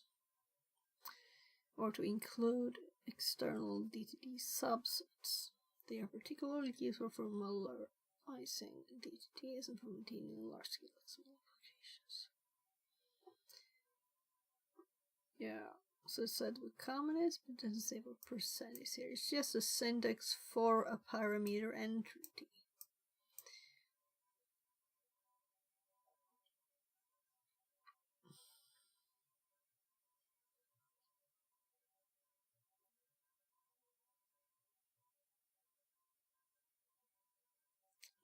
Internal, external means system here. So parameter means percent here. General. How does general differ from internal? Entity inf did. And then we have the entity do. I don't see a difference.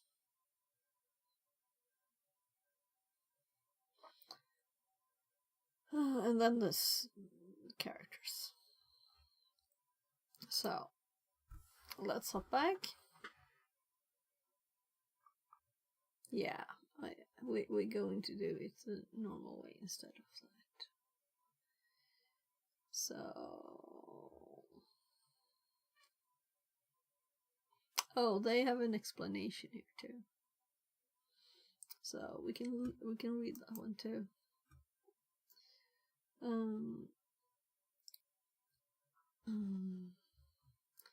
Parameter entity declaration. Parameter entity percent TMD. Yeah, so here they put it together. I was kind of thinking that it's probably the same as putting them together.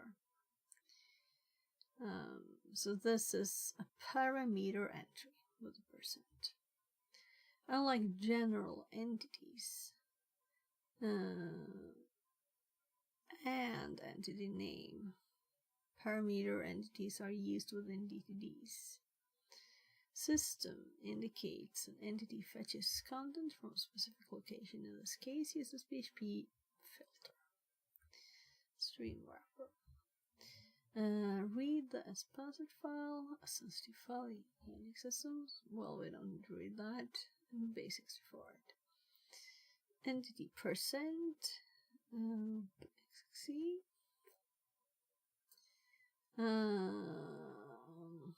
Entity exfil system,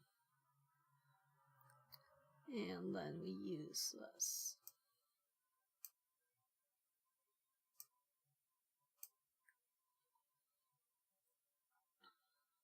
To send the data.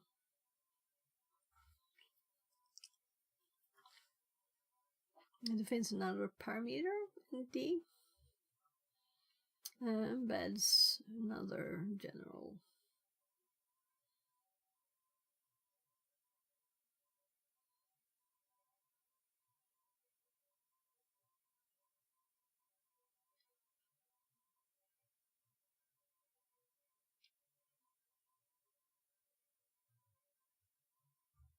So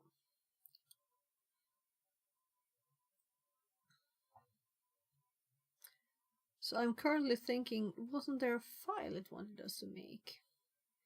Yeah, this file.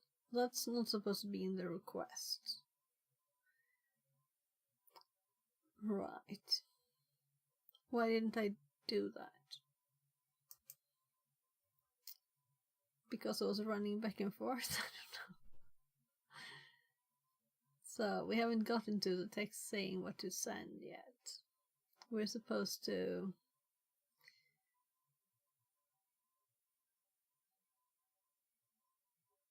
Let's just go back, right? I have pizza and getting pizza in my head too.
Right, I was going to ask about this too. We'll do that.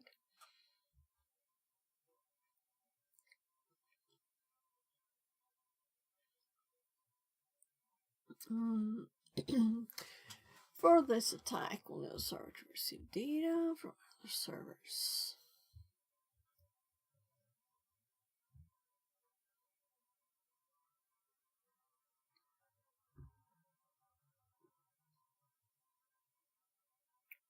Yeah.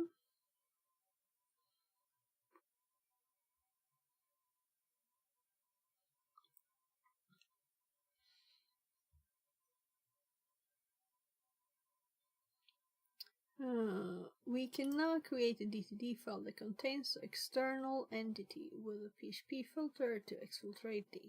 So this is what this was. I totally forgot and put it in there and was like, what? Because I didn't remove the other, you know, because it felt odd. So let's just delete that again. Let's make a file.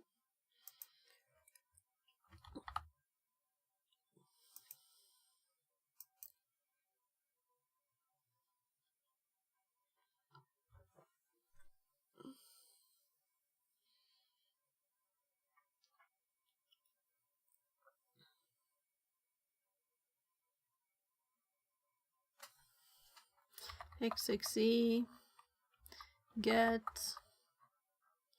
its password, and it's supposed to be .dtd.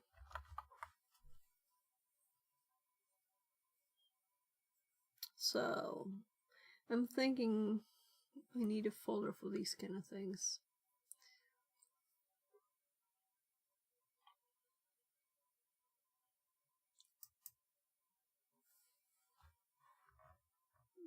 Web is a bit wide, but XXC is a bit narrow. I'll do web.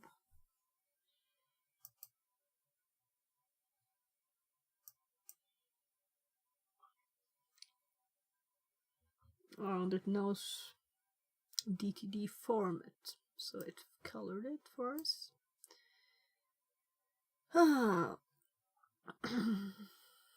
So let's read this explanation. I don't know if I finished activities.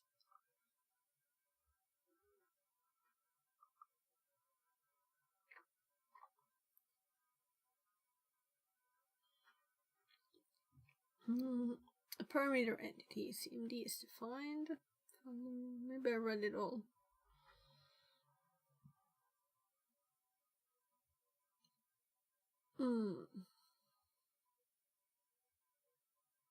Yeah, it's just about base64 and stuff. Key concepts: parameter entities, percent. Used only in DTDs. Allow DTD specific entity substitution. General entities, and used within the main XML content for entity substitution. Chaining. Parameter entities like CMD and percent %CMD and percent %OBXXC are chained to dynamically construct and trigger the attack.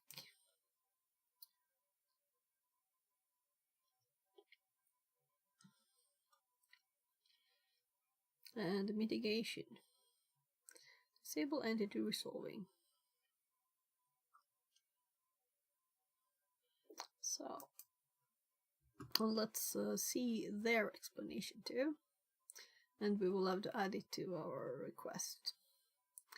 The DTD begins with a declaration of an entity, %CMD. Here they've written together too. That points to the system source. The %CMD entity refers to the resource within a PHP filter protocol. This doesn't say anything more than what I already read when I read the text. It retrieves the content of its password, convert base64, filtering. Entity contains an XML entity declaration, xfil, which is a system identifier pointing to attack and control server. It includes your name data with CMD, representing the base64 encoded content of.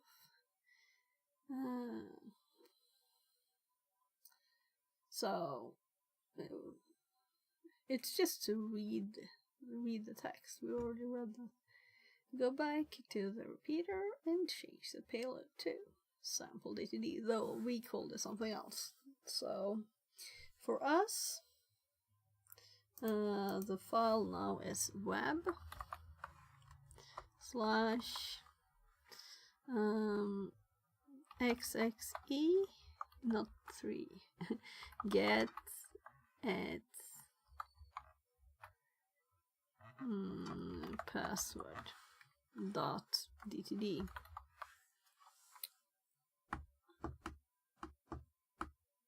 Let's make sure that I didn't miss anything. Oh, there's a lot of difference. So doc type is now upload.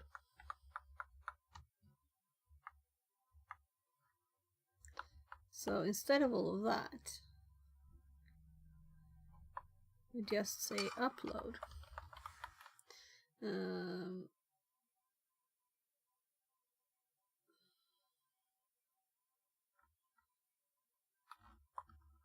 And this is the same line.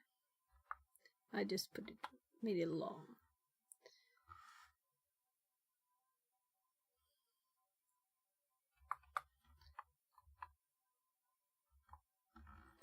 So doc type, and then upload file and xfil to remind ourselves about this. This is the name here of this. The variable xfil is a variable containing our IP address, port, data equals, and the contents base64 encoded. And the reason to do the steps is we can use the filter convert here. Okie dokie.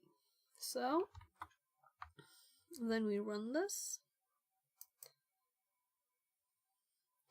And it took a bit longer, but we have much more data too. So if we wanted to, we could decode it. Maybe we should, right? So let's make a echo.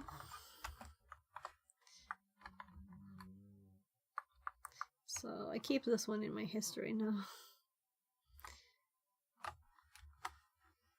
So we have all of the data again. Prettier this time, right? So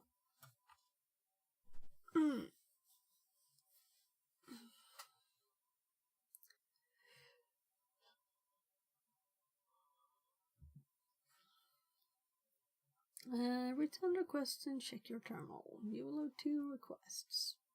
Yeah, right, we didn't really look at the first one.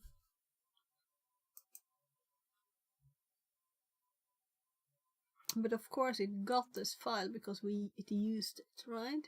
So if I would have mistyped this, it wouldn't have worked. Because this is gotten from the data in this.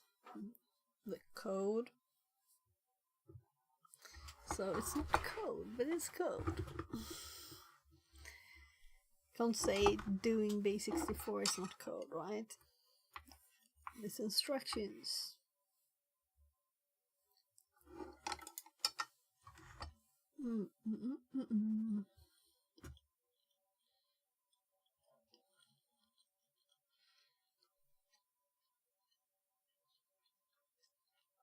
What kind of XXC vulnerability occurs when the response of the server is not visible to the dagger? Well, out of band, I guess, with dashes, right? So, out dash, off dash, band, XXC. SSRF and XXC. So, now we're going to get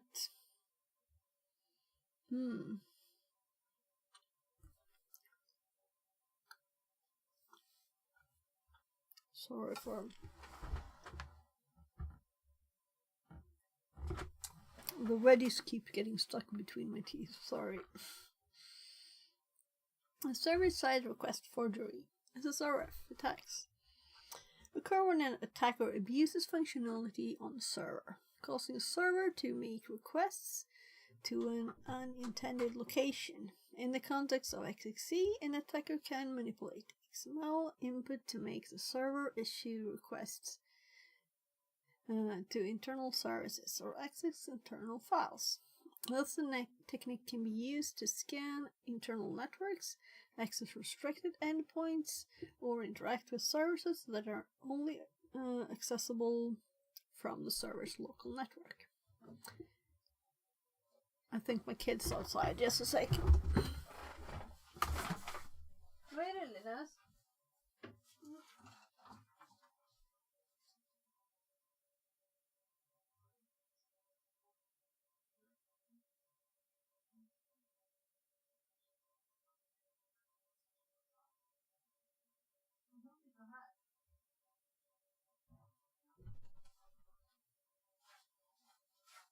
Det är ingen bil där, gubben.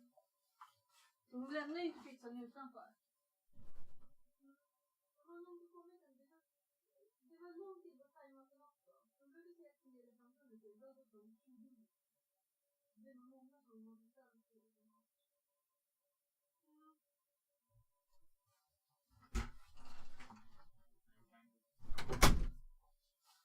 So I wondered whether I really ordered pizza because it's taken so long. So let's actually see when I called. They have been 1 hour 40 minutes. That's the longest. Sometimes it's just 20 minutes. So it might be a busy Friday. So let's see.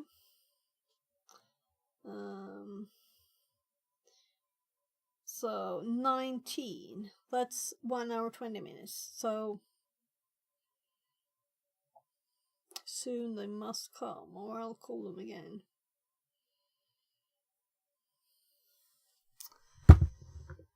Ah, that's odd. Well, it's not world record, though. They've been slower several times. Let's hope the pizza is still warm when it gets here. Hi again. I'm back.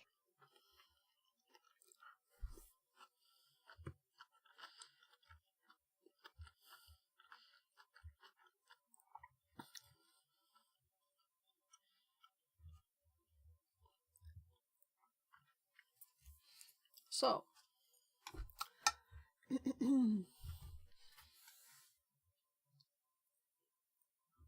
internal network scanning. Consider a scenario where a vulnerable server hosts another web application internally on a non-standard port. An attacker can exploit an XFCE vulnerability that makes the server send a request to its own internal network resource. For example, using the captured request from the in-band XFCE task, we can send I was reading on GPT with me next the injection XML. I'll just get my headphones.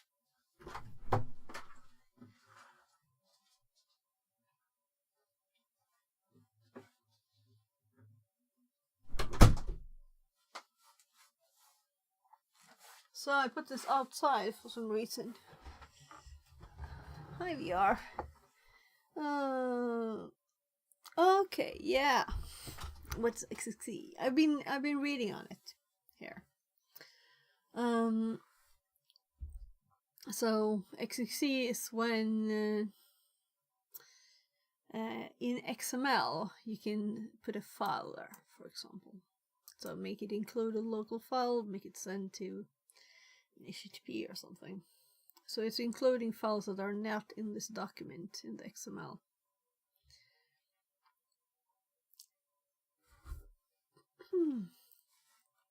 So, only 6 hours yet.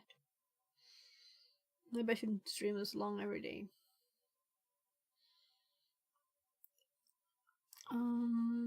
So what time is it? I just checked, like 2020. Consider a scenario where a vulnerable server. Yeah, I read this, for example. Use the capture request from an in-band XFCE task. Send the capture request to burp intruder and see payload below. So, okay. Intruder to find what port. So, but intruder is just so horribly slow. I should really start using Turbo Intruder. I've been saying that. Are you learning programming at university or on your own like I did? I learned programming in, what was it, 7th grade or something. But I had done it home before that. So, I don't know what you would call that.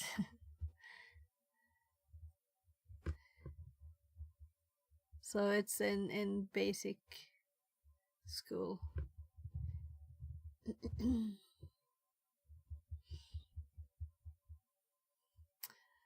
So I guess I learned it on my own first, right?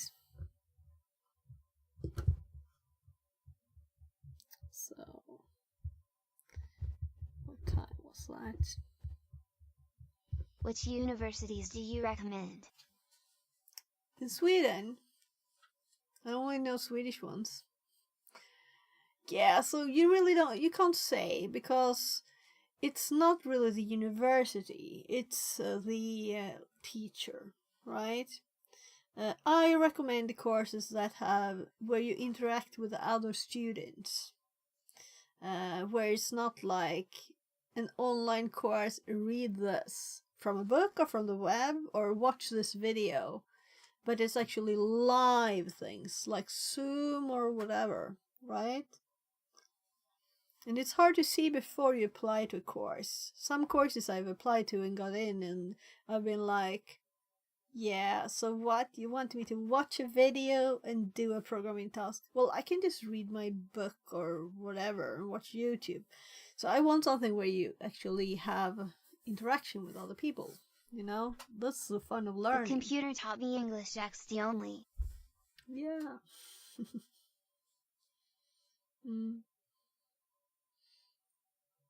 So then I'm always disappointed when they want you to like read chapter 3 in a book, and then you should do a task or type a document and send it to them. It's like, yeah, but where's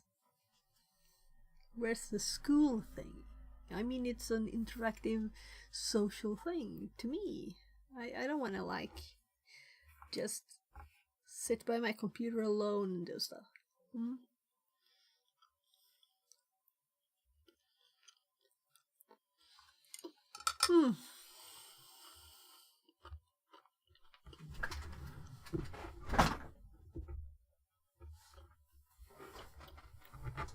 So I'm seriously thinking about calling. I think I'll do that. Let's call the pizzeria in Awesome.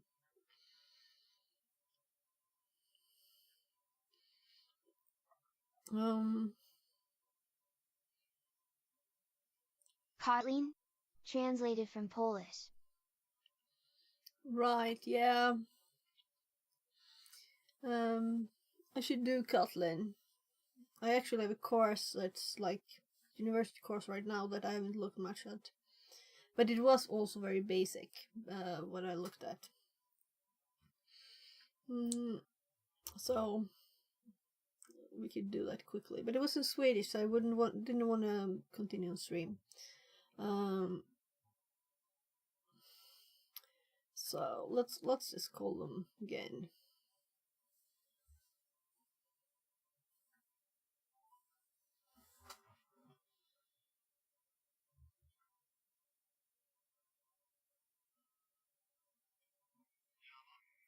Hej, jag beställde pizza vid 19. Barnen börjar bli hungriga.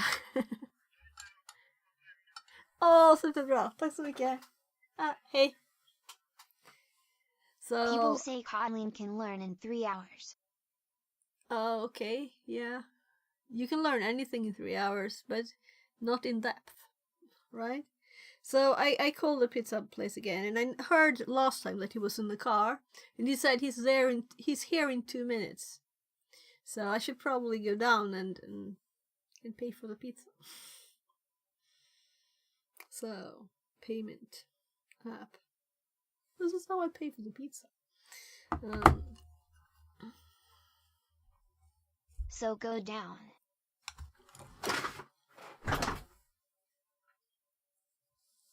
He might have been exaggerating, you know. I can hear the car. I will hear the car.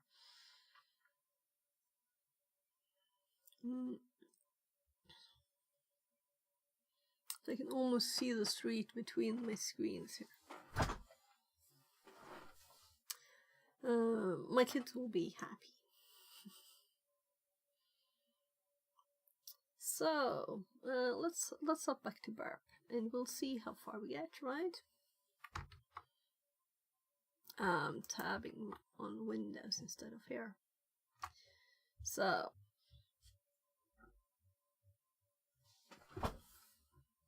I heard my kid running in the stairs, so check.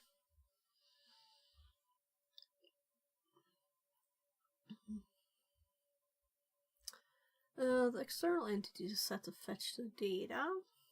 Intruder will reiterate the request and search for an external service running on the server. Let's just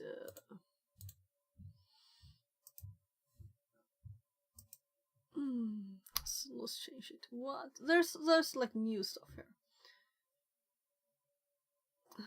Oh right, yeah.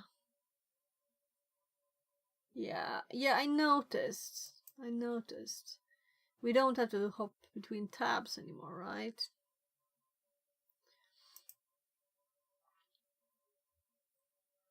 Do we? It's better.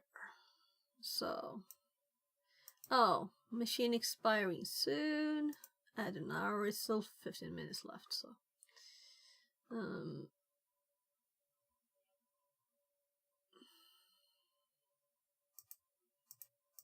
so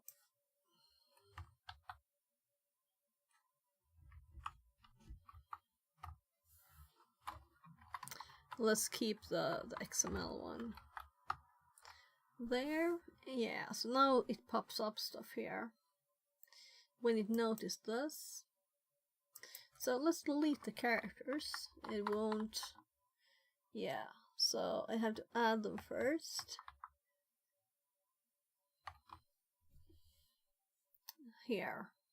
Here's the buttons now. Yeah, I like this. I noticed this on Tiberi's stream. This is much nicer to have them at the same page. There's no reason to have to tab to another page. This is great. So, let's look at this. Let's see if it's actually updated.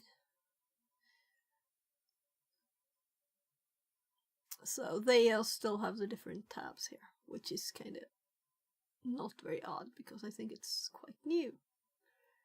Not that I use Intruder like every day, but yeah, less numbers. It's kind of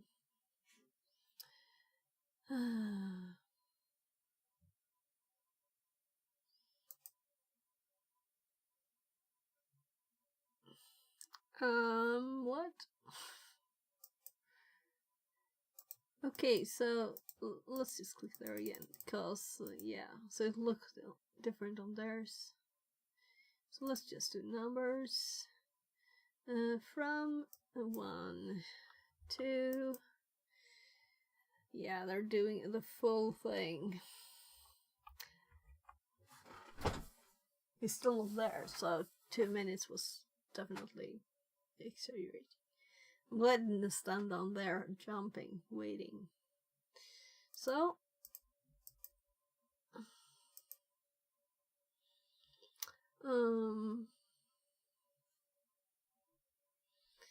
once done, click to start. Yeah, this will take a long time, a real long time. It will get a pop-up that it's slow. This is a demo version. So, though probably, right, we will get something. There, pizza.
There!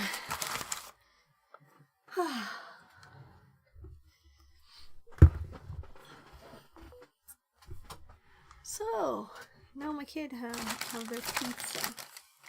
And I got some pizza bread. And this is not burned today.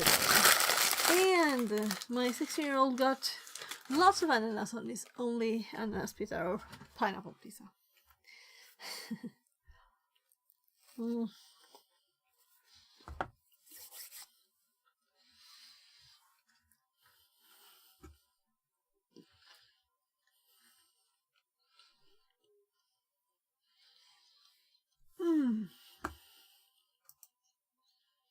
Yeah, length. So we'll see the difference. I was going to look at one first to see what they look like. So we can see.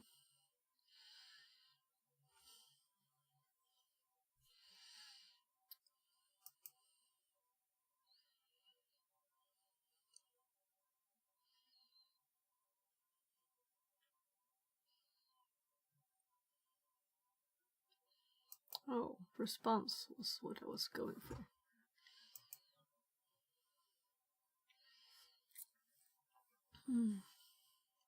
So let's just sort them on size. We have nothing yet. It's just on 138. Do you realize how slow that is?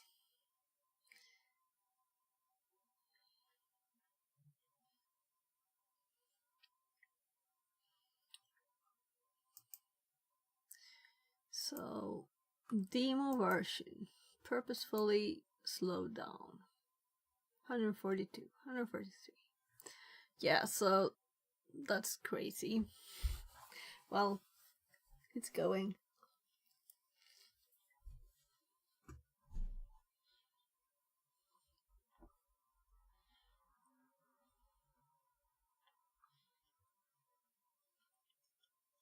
We can't see the number.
So it should respond to name, which is the response to this, right?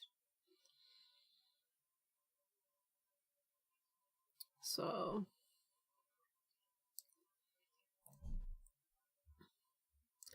once done, click the Start Attack button and click the Length column to sort which item has the largest size.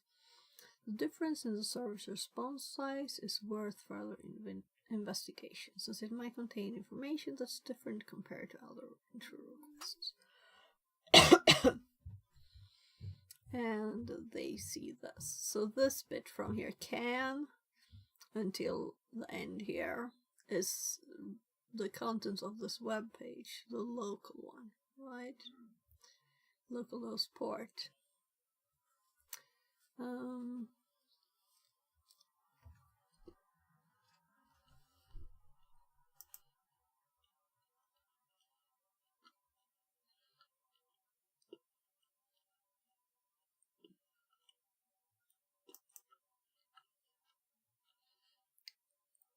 On that, shouldn't the response to AD be different?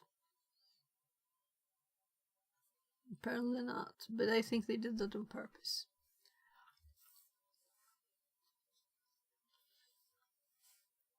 As we're connecting.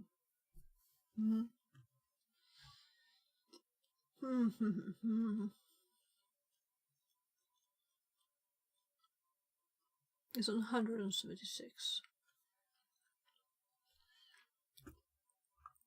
Usually, you know, you don't want that kind of thing. I'm going to confirm that. I already did confirm that it did the same thing as they did, though. So if you click one of them, we can see that it says 116 here.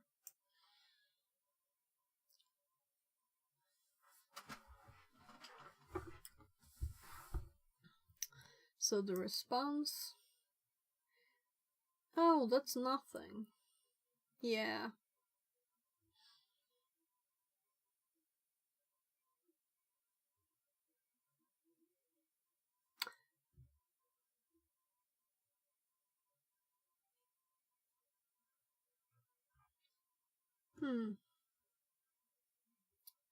Let's go again. We didn't do this one in repeater, right?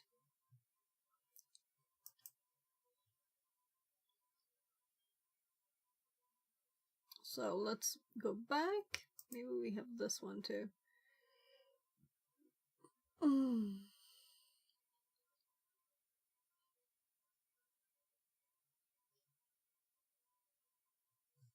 This is where we get the message.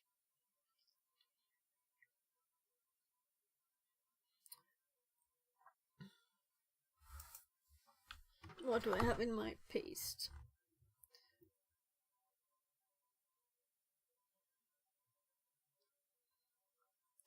So the difference really is this line. Or rather those two, right?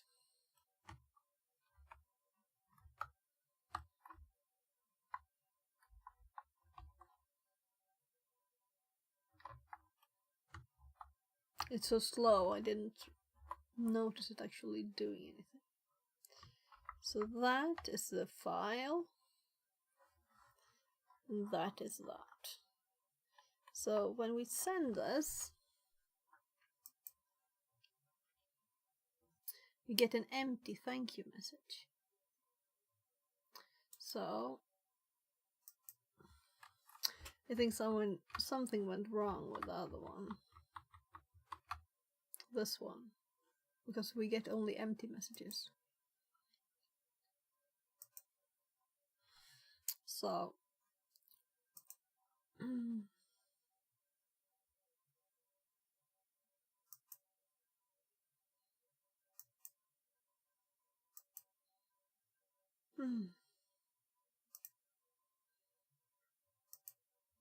didn't I click set intruder?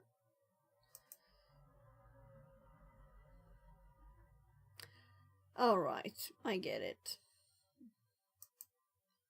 I did, but I was going to add this and it's already there, of course. But why are those characters there?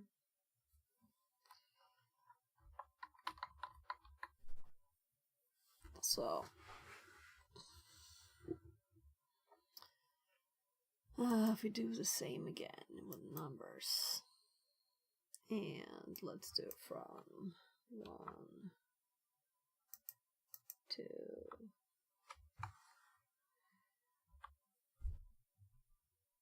Let's do 1 to 5 just to test. And we know it is slow.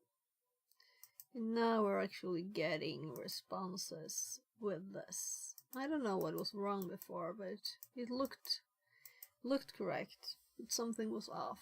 So now it's fixed.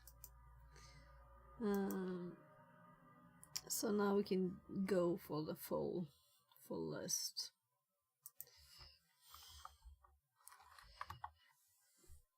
No.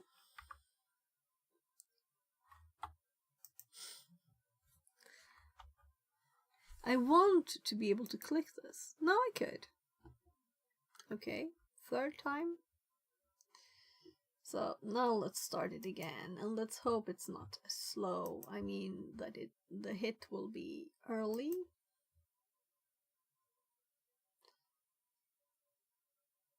And it should really be longer, right? Because there's supposed to be text in there.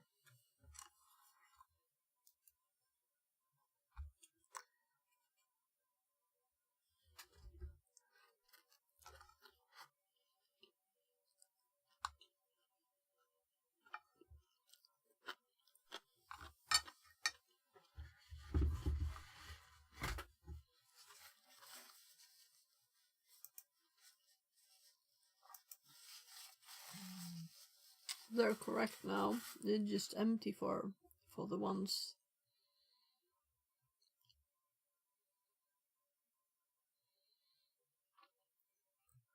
So the only difference here is the number here. 99 or 100.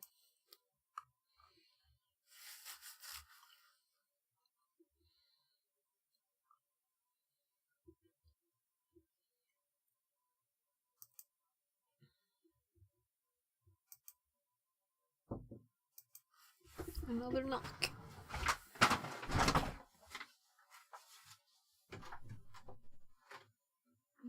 Vill du ha pizza?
So I tasted a tiny bit of my kids' only cheese pizza. Yeah, so we have a result here. 81. Port 81. So copy. It was actually very good. It wasn't a normal cheese, it was something else. And it was only pineapple on the pizza. What port is in the internal hosted on? 81. So there. Was we going to do anything else too? Well, let's scroll up here. So.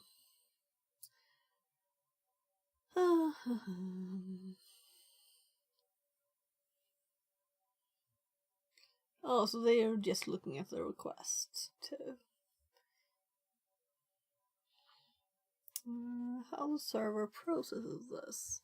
The entity XXE is referenced within the name tag, triggering the server to make an HTTP request to a specified URL when the XML is parsed. The response of the requested resource will then be included in the server response. If an application contains secret keys, API keys, or hard-coded passwords, this information can be used in another form of attack, such as password reuse. Potential security implications. Reconnaissance. Attackers can discover services running on internal network ports and gain insights into the server's internal architecture. Data leakage. If the internal service returns sensitive information, it could be exposed externally through errors or XML data output. Elevation of privilege. Accessing internal services could lead to further exploits, potentially escalating an attacker's capabilities within the network. So, what I'm thinking right now is nodes, right? Especially before we close down Burp, I want to have these requests as examples, and I don't think we will send anything more. We will maybe let's see what do they say about mitigations. Yeah, so it's a bit of text only. Let's actually open. I don't know why my start menu doesn't pop up sometimes. So this is about the router. So let's go to web exploration vulnerabilities. I don't have an XXE here, so let's make a new note there, and I'm gonna put the requests here to start with. Let's go base for the different types. Yeah, so I mean the intruder thingy. Let's pause it. It doesn't have to go anymore. And we want the other window. And we want repeater, the first tab, the first request. So here. This is the basic one.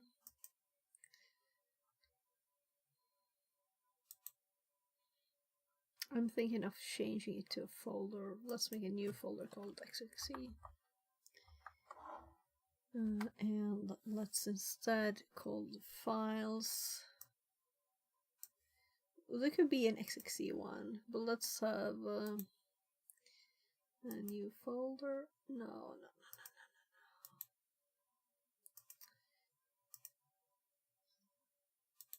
New note. Inbound XXE example, and here we put the the request.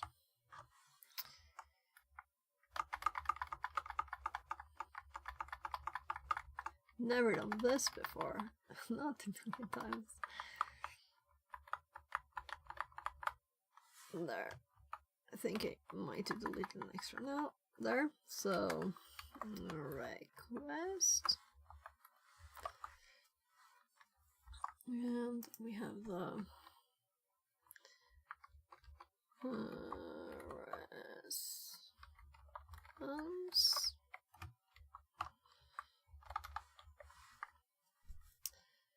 And I'm gonna copy it with the full.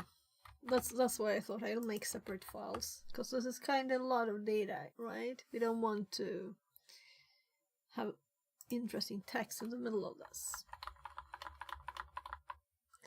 So how many lines can we see? We can only see one, so there was like one more every other line there.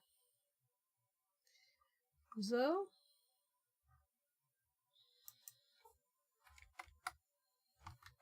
this was a simple example here with this. Then we'll have information in this document. Now let's make the phone is just saying it is 21. I'll just close all of this stuff.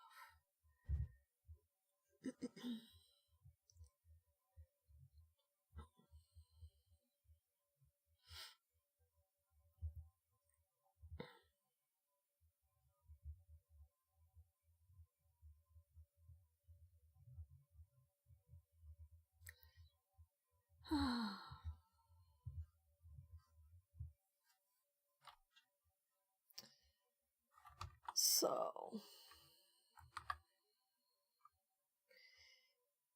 that was the in band. Then let's do the out of band one, and then this one.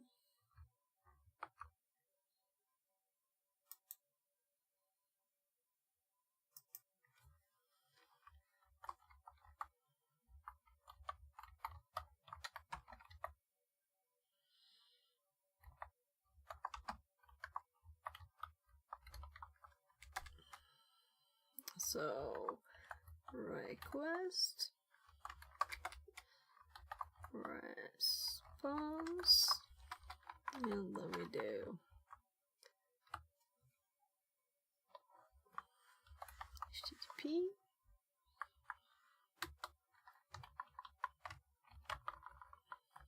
There. And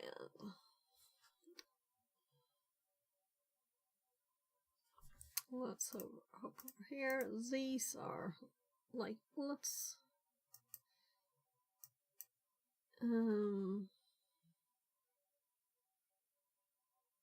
this was just another file we got. Then we have the text file with the flag. Yeah, I forgot the .text. Then we have the requests there. Yeah. So this is the last one, really. So let's take the opportunity before we make more things here. Can I duplicate this? Make a copy. It could. So this is Serif. XXC example. Oops.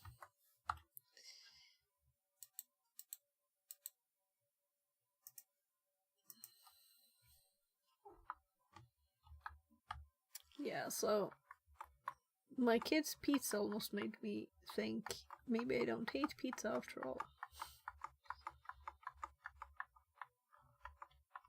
Maybe pineapple is a thing. No, but I think there was something special with the cheese, and it also wasn't.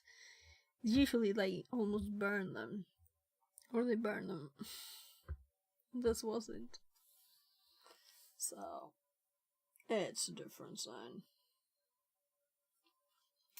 So response failure response.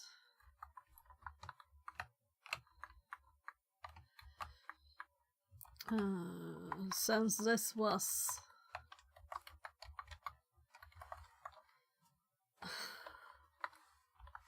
whatever, right? So why does this one keep saying it can't charge there? So when the phone starts saying it can't charge, I'll have to pop it out of the charger and back again. That's a failure example. Short and quick. So I think we have all the tabs of this one done. So let's bye that, and then we have here we started with this.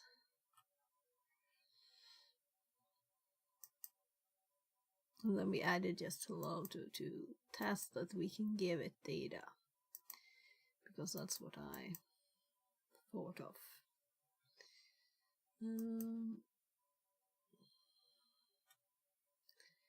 I'm looking again, the embed example, right.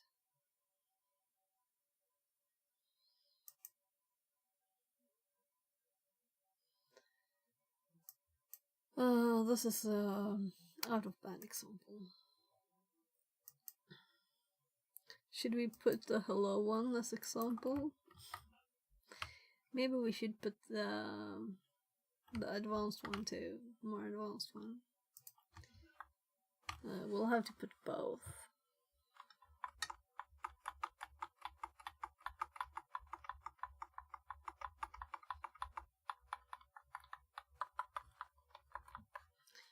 So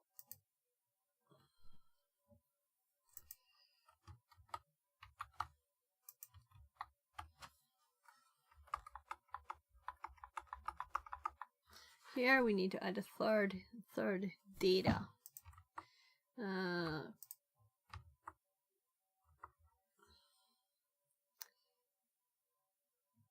Here's the hello one.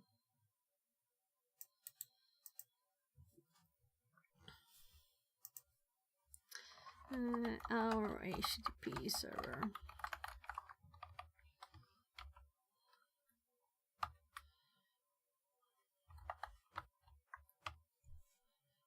So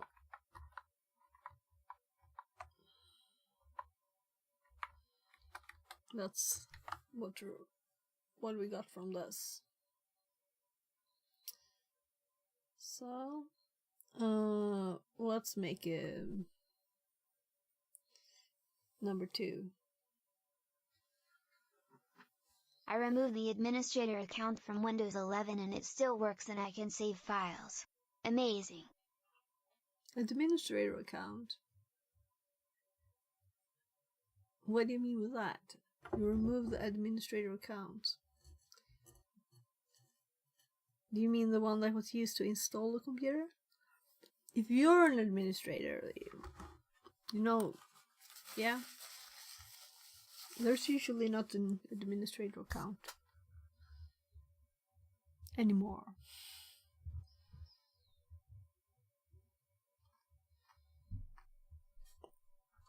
But that's great. Knock on the door. There is only user. Yeah. Yes. Ja, jag äter klart och så, okej? Vilket like. Du behöver ha lite paus också. So the kids want more food. I still don't finish mine.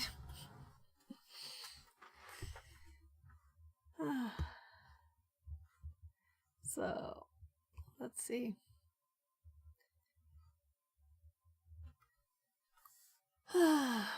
Yeah, so we have the more advanced example too, which gets this data. So I'm going to copy the same thing again. And let's have it in the same file. Exam 1, making it obvious that there's example 2, right?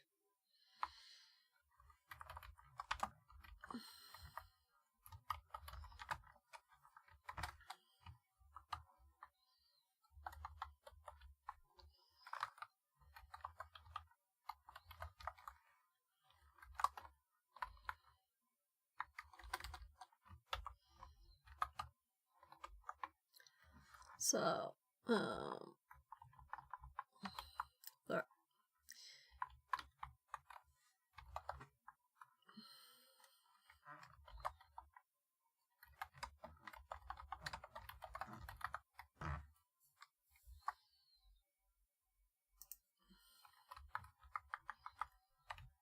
And I want to put the request and response here too, of course. So we really learn and remember everything. Yeah, those. So let's see. That's the hello one. We do 1, 2, 3. Then we send this one. We also have to add. Why didn't I control A? Yes, I did on all others. So there.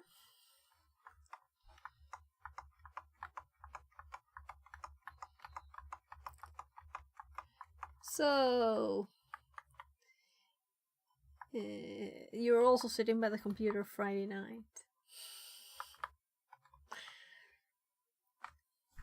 Like I do. Though I do have the kids here, of course. It's not like there's choices. Request, response, of course.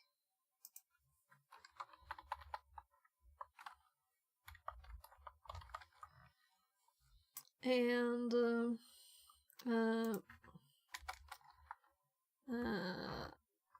local file created. Local file. My God. If I type something after having selected something, I want it to be deleted. Not that way.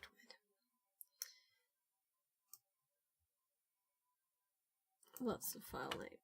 No, I'm just cheating by pasting it. And the file contents. Will text work? Not that it will color anything. And this is actually DTD. I don't think it can do DTD, right? So let's hop over here. And look here. Paste. It could. It did it. Ah, that's nice. So then we can see that here, exfil that is used here, it is from inside this file.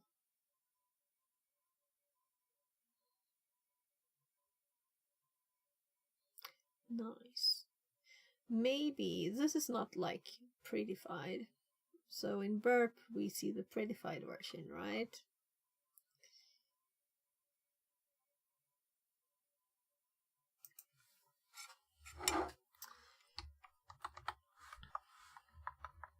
Yeah.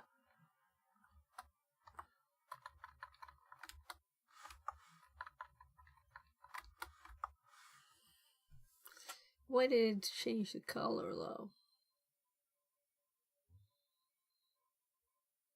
Because it is a HTTP format, not XML.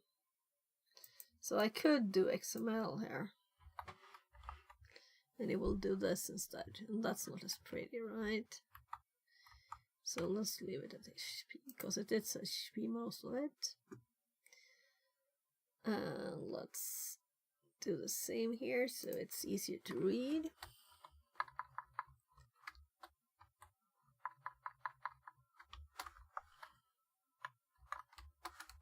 So Born Again says, how do you back up your Obsidian notes? I have them on GitHub and they're public. So I sometimes push them to GitHub whenever or just I can make local commits, of course, too. But if you go GitHub, you'll find my notes under Obsidian public. So GitHub. Nice. So everything I write, all my notes are available for the one who's interested in them. So let's close this. We have put this in the notes. We have it still there if we want to look at it again, you know. And since it was its password, it might be interesting, you know. Now we have more things that we can do. Right. Let's put this in here too. Why not? So as we got the password file, we might want to like. So let's do base 64 decode. So there we have the whole thing.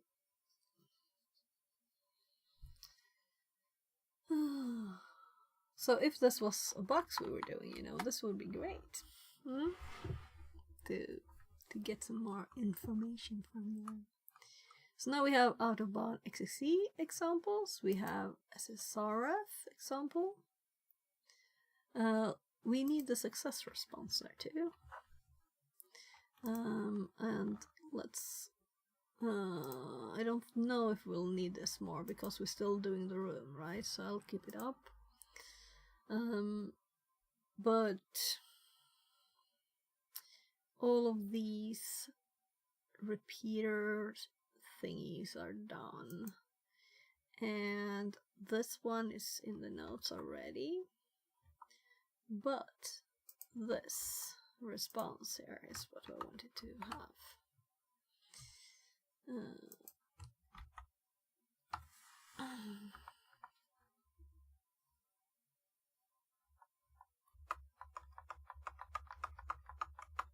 There. So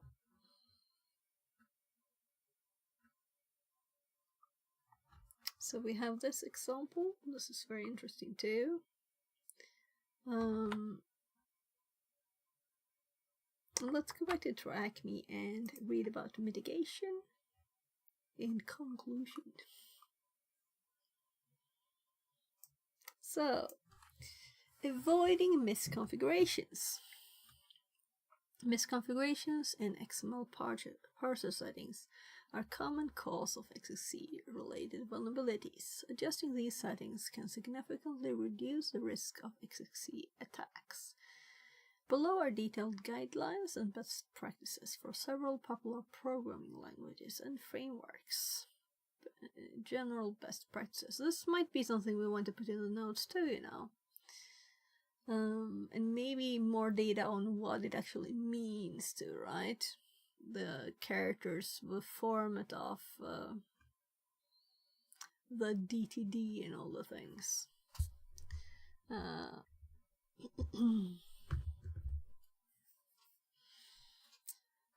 So, disable external entities and DTDs. As best practice, disable the processing of external entities and DTDs in your XML parsers. Most XXC vulnerabilities arise from malicious DTDs. And we noticed how powerful that could be, right? Having our own file available and it is saved and available. Use less complex data format. Where possible, consider using simpler data formats like JSON, which do not allow the specification of external entities. Allow listing input validation. Validate all incoming data against a strict schema that defines expected data types and patterns, not the any, in other words, right? Exclude or escape XML-specific characters such as these characters are crucial in XML syntax and can lead to injection attacks if misused. So, user data shouldn't have these characters. Mitigation techniques in popular languages. Java. Yeah, so maybe this is more like a list that we should have somewhere than actually stuff to read. We won't remember that Java we need to do these, right? So I won't read them. Use a document builder factory to disable DTDs. Yeah. .NET, configure XML readers to ignore DTDs and external entities. PHP, disable loading external entities by libxml, and this is what we've seen with Fullshare in these. Python, use diffused XML library, which is designed to mitigate XML vulnerabilities. Import parse and parse XML input. So my battery is dying in my ear, so I'll have to switch ears again. Meaning 7 hours. Okay. So from regularly update and patch. Software updates keep all XML processor libraries up to date. Vendors frequently patch unknown vulnerabilities. Security patches regularly apply security patches to web applications and their environments. Security awareness and code reviews. Conduct code reviews. Regularly review code for security vulnerabilities, especially code that handles XML input and parsing. Promote security training. Ensure developers are aware of security coding practices, including the risk associated with XML parsing. Click me to proceed to the next task. Okay, we'll do that. Conclusion. So the reason to put this in my notes is mostly like you're supposed to have mitigations, right? If you were to do pen testing or something, right? It's not like I'm going to code a lot of web apps.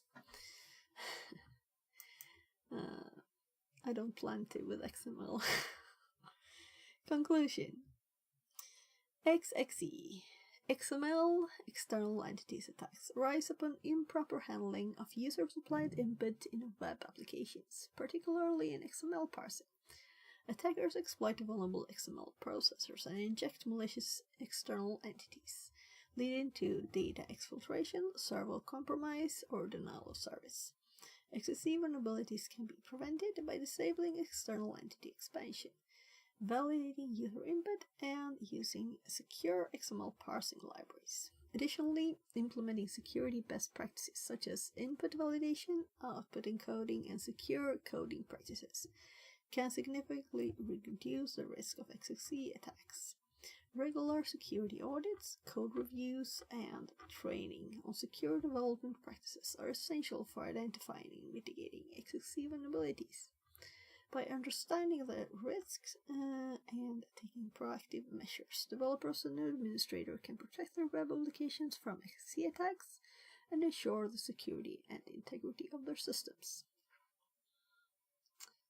So, recap of key concepts covered in this room. In this training room, we've covered a comprehensive range of topics related to XXE, XML, external entity vulnerabilities. They're repeating a lot of times, so maybe I'll even remember it, what XXE stands for. Yeah, probably. Yeah. Which are critical to understanding how these vulnerabilities can impact web security. Here's a quick recap. Understanding XML. We explored the basics of XML syntax and structure, including the use of DTDs and how they can be exploited. XML parsing mechanisms. We discussed different XML parsers and their configurations, emphasizing the secure practices. Exploiting XXE. Detailed steps were provided to exploit XXE vulnerabilities, ranging from basic data exploitation to advanced techniques like out-of-band XXE. XXE and SSRF. We explored the concept of SSRF attacks via XXE for out-of-band data exfiltration and how to scan internal networks using this attack. Mitigation strategies to prevent XXE vulnerabilities our outlines, focusing on avoiding misconfigurations and reinforcing secure coding practices. I can now exploit Madam Fabulous XXE. says. Fix at 42 Hi. wave. Welcome back, Cyber Enigma. Fixerbot says. Thanks for the lurk, Cypher Enigma. Of course, I have to try if the lurk works, right? Madam Fabulous says. :D. So let's go through and get some more data to the notes, because all we have so far is actually examples, right? So they're great examples, but still they're only examples. So I don't think there's much need to be added here. These are kind of not complicated syntax. What is complicated is the out-of-band one. Let's start with this one. First of all, the Annie here. This is good to remember. But let's put those in this XXE. So here we have more stuff.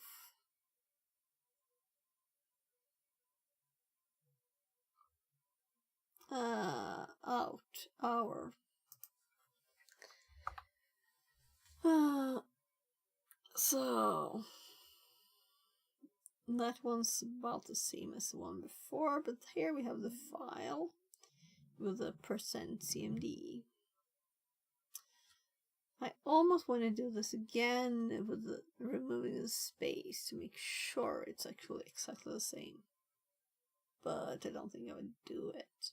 This is okay.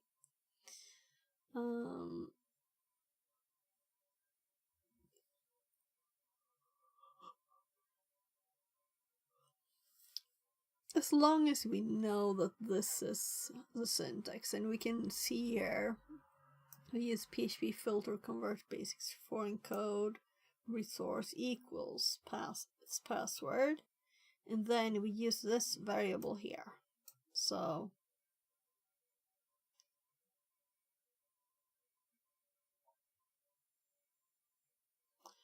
right, the CMD here is this, and this is this, but this one does not use, here's the system here. Right. So this is run with this. Or this is like complicated DTD, you know. Right, so this is what's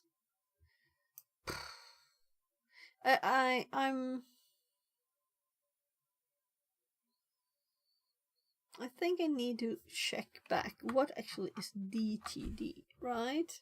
So I think it's in here. Document type definitions. My tummy wants more food. I have food. Why isn't it pleased?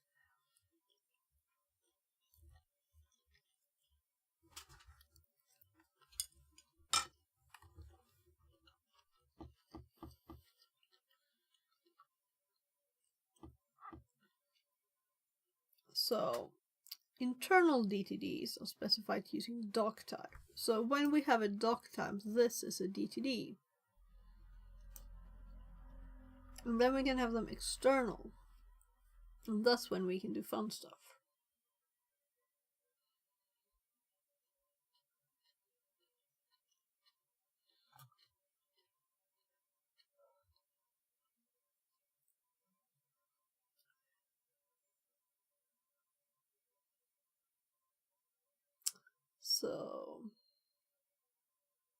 So almost I should reread the whole part with the basic stuff. Now when we have seen examples, I would really like to do the examples first and then read the facts, because then you have a tiny grip on what it is, you know. And then you can make your knowledge deeper. But I don't want to reread all of this, right now. Yeah, let's put this in my THM, like TTS is for repetition sometime when I have time, when will probably never. I could put this in TTS while I'm making food or something.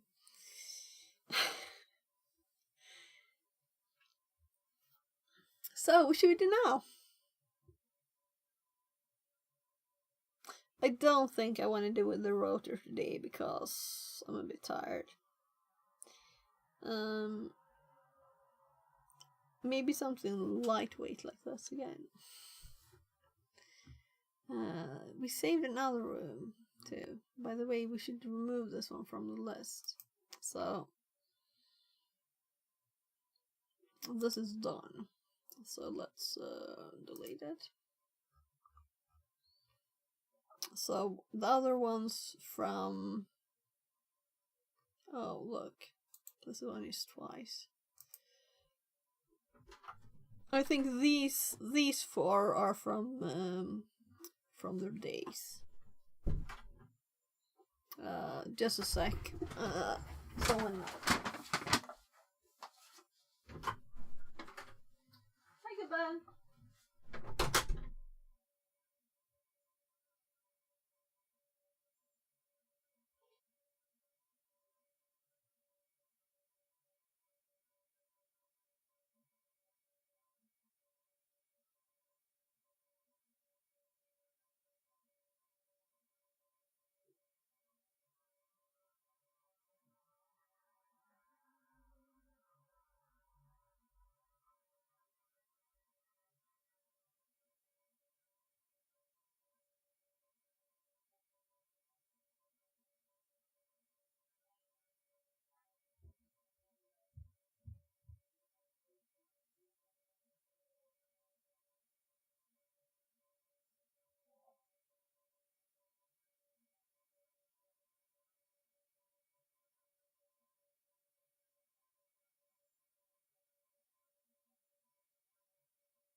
So as soon as I go in here, I can smell the Thai food. But I think I won't eat more Thai food now. I'll save the rest for tomorrow. So it's a bit much for me to eat at once. So, logs are not my favorite thing, but also it's great to know these things, right? Yeah, we can let it expire. We can close it.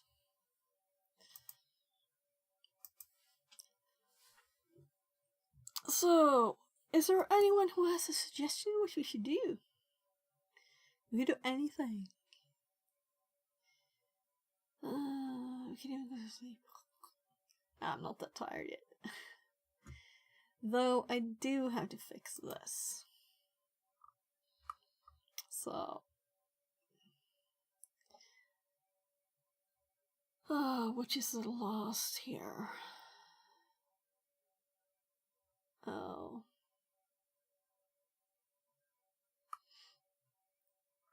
Let's just make a split into two of this.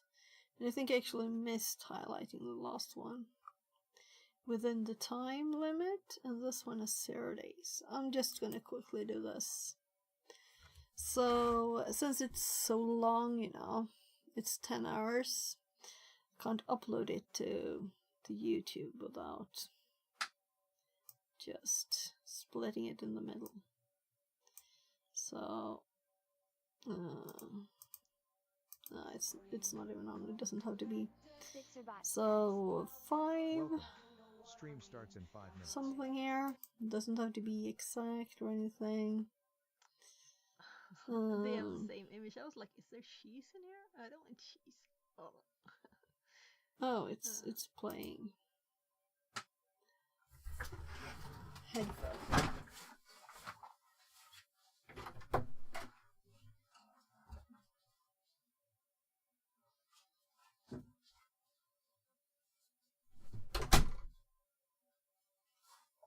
So, since there is a mic in this, if I go to the bathroom, so first I talked with my family, then so that's why. So let's just split it here somewhere. Yeah, so I'm here. There was like talking. That's a good place to split, right? So that means we do that. Then we do new. Then we like just do 1 of 2. So then even if I'm late, I at least have it saved. So there. So even if I'm streaming late today. So I've asked my kids if they want to watch a movie or something. And I didn't get much response.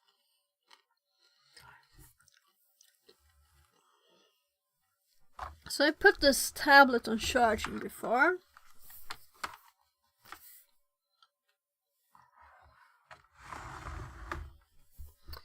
What do you think? Has it been charging? Can we start it?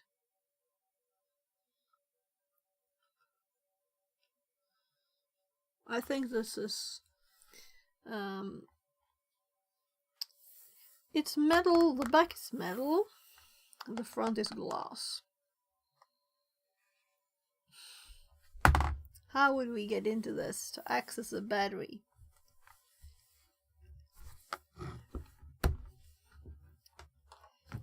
Special connector. This is like old tablet, very old. And this one also has a battery, and this one has screws and no glass. So if we connect these together, and it should be able to hang from that, but I think it's old. So let's see. Let's try again. I want to see. Click, click, and yeah, it can hang from it. But if I pull, then it will go. Let's go. So we can open this and see if we can make this live again.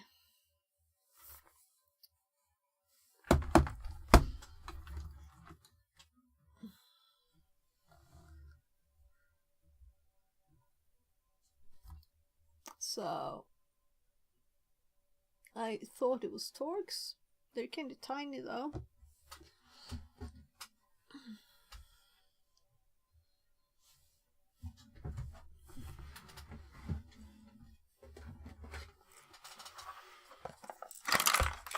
That's a nice way to sort your screwdrivers. Amazing tablet-like laptop. Yeah, it's really old though.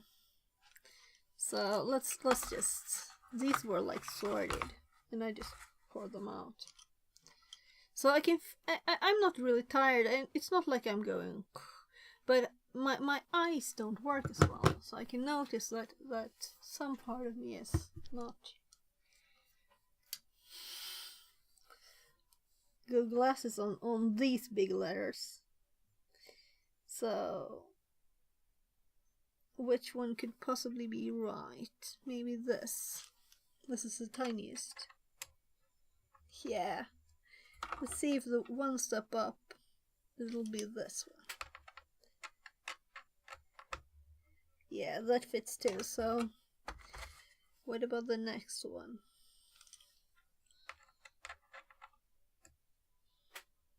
Yeah, it also fits. So all three could actually twist this. They are kind of tiny, so let's see. Yeah, this one is like perfect. So then it must be this. So it's easier to find them if they're sorted. I have no idea what's in this. What I'm mostly curious about now, it's really nice plastic feet too. I assumed it's a screw in there. So let's. So I did this before. These are nice rubber feet, you know. No modern tablets don't have this quality. It's metal. Oh gosh. So the sticky thing didn't come along.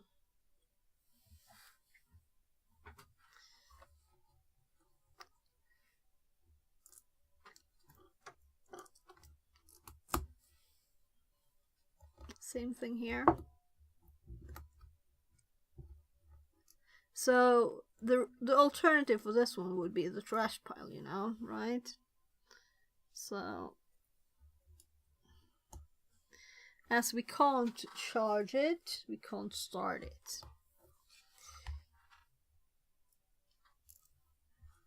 So really nice rubber feet here. Yeah, so the sticky stuff is stuck there. So,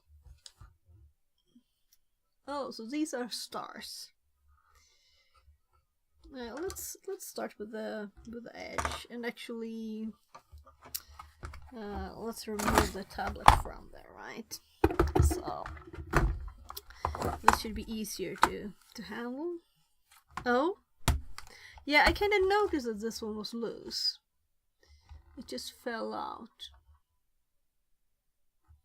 So let's full screen that and put it on my monitor so I can see it big too. For me it's just like quarter of a tiny screen. So there. So does it look like broken there?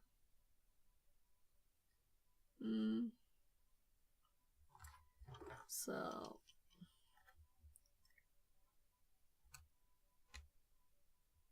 whatever, we'll just see what happens.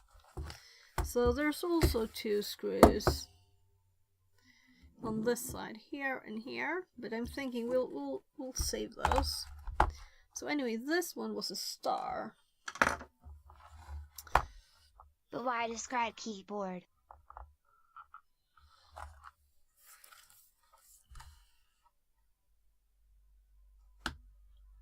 So it's kind of nice keyboard here too.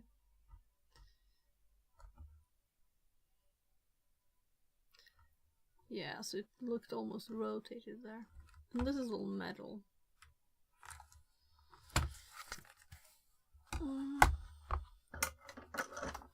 So let's do the screws on the edge here. You're right, I was thinking about switching this thing. The arm that this one is on to the one that the microphone used to be on. So this one has a better... this one doesn't just move, and this one just wobbles. So this one broke on that one, so it's... I think it was bad, so I tried to tighten it until it just broke. So let's see here. So that's like perfect fit.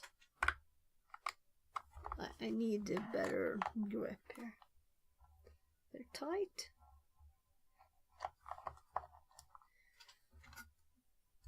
So we could actually use this thing. So these are tiny.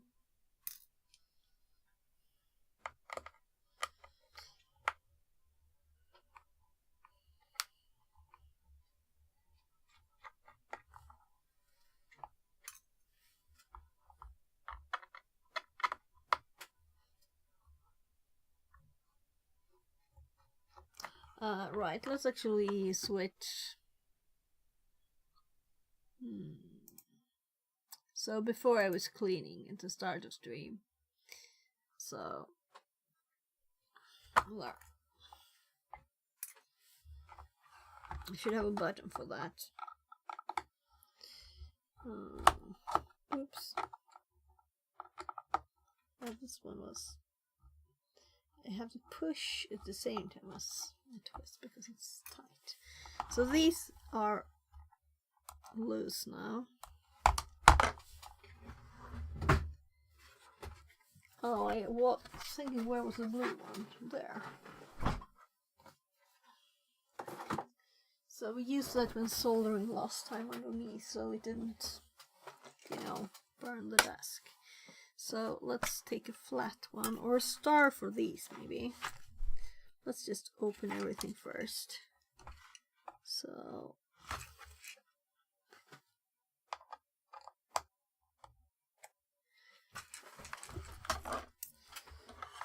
I need this microscope here for a sec.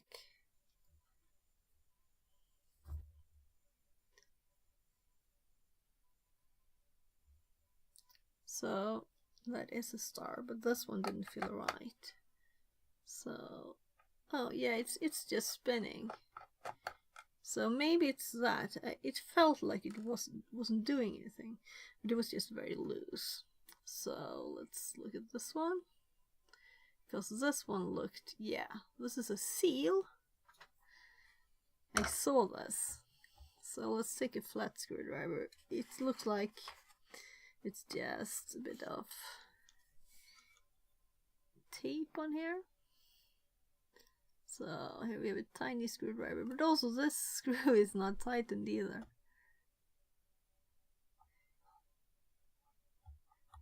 So I could unscrew this with just pushing on the edge, right? Maybe I should try and get this off. You know, so this one is... It must be like 50 years. Can anyone check the oldest possible? I think this will just do it too, right? So bye seal. Let's turn it upside down.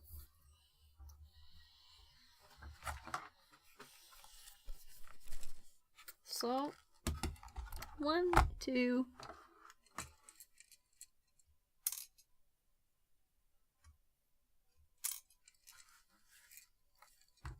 Where's 3 and 4?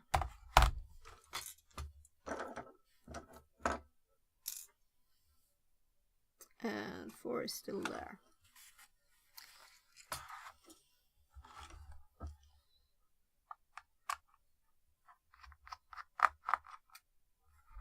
So these are supposed to be magnetic, so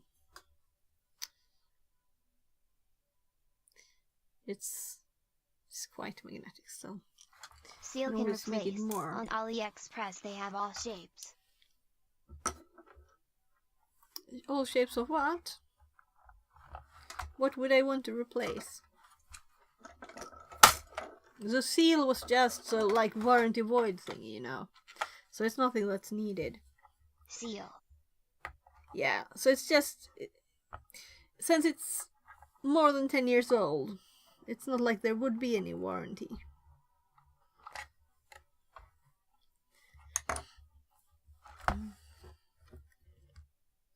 So we could open this, but this is just, you know, this thing. So opening this would just make a lot of mess.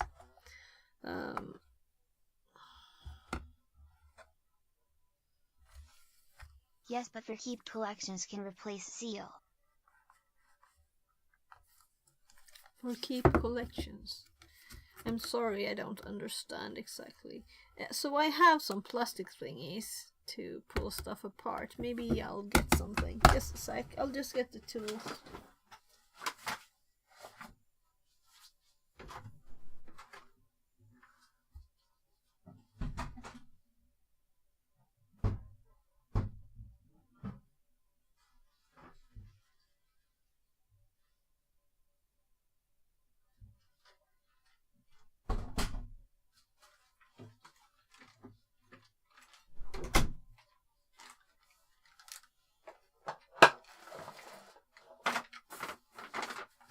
Should go down with the food, it's still there. If you want to keep the originality items after repair for collection. Oh no. I don't care. It's just fun to see if it still works, you know. Actually, I was using it, and then it was my hubby's, so he got it back, and well, maybe we can just suction it off. Nah, I don't think so. But this is nicer for it than me trying to push screwdrivers in here, if it's possible.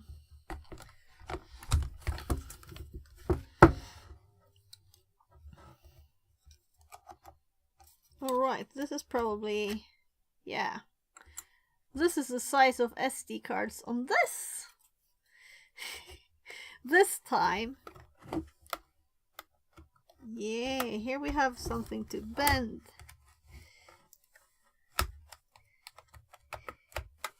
That was the trick. So...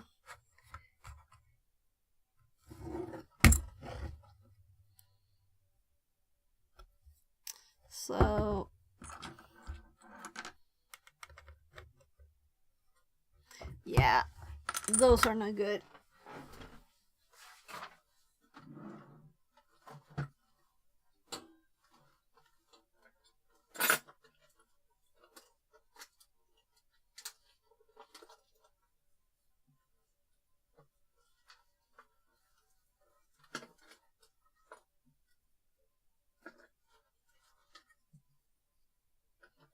I'm just getting some guitar stuff here instead. I think I bought a box on AliExpress.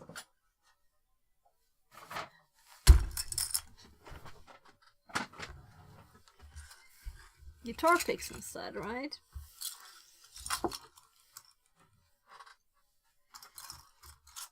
These are thin.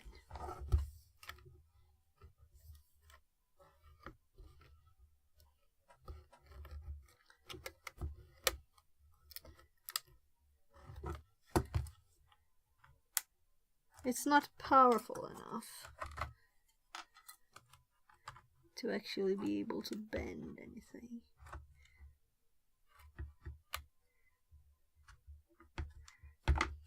It's still here.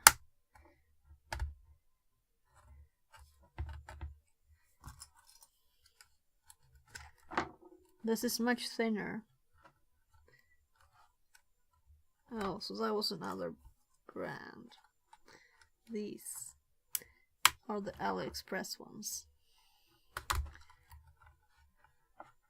So we really don't just want to access the battery and see if we can get it to power up. So there's an actual USB on the side here that we could also have used to get started.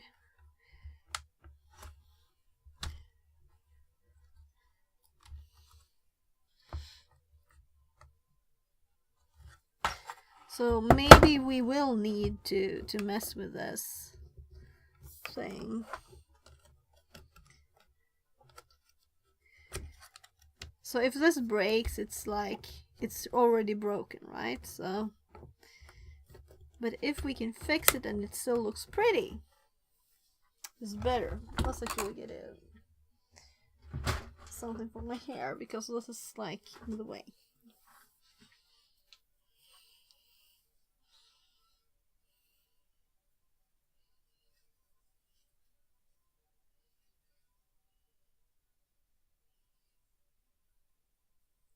So whatever. So if I use one of these in the front, so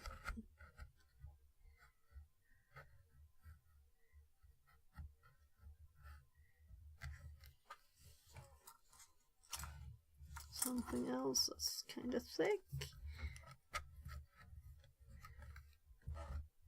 So there's something holding it there. Did you hear the click? Something clicked away.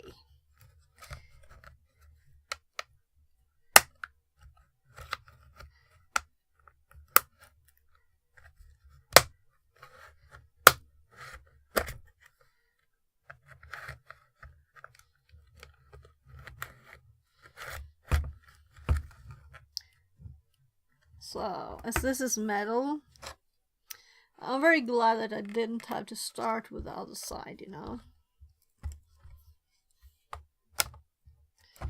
So,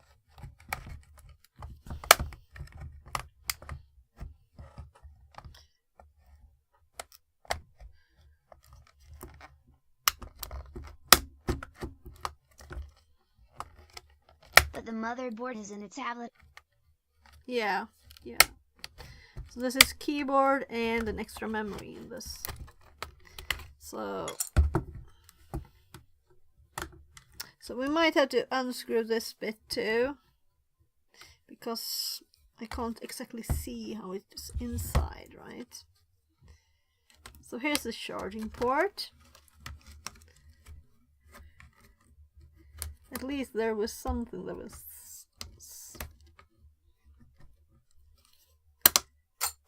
Yeah, so my fingers are tired now. We can get the microscope away. We'll probably use it soon again, right? Or let's do that.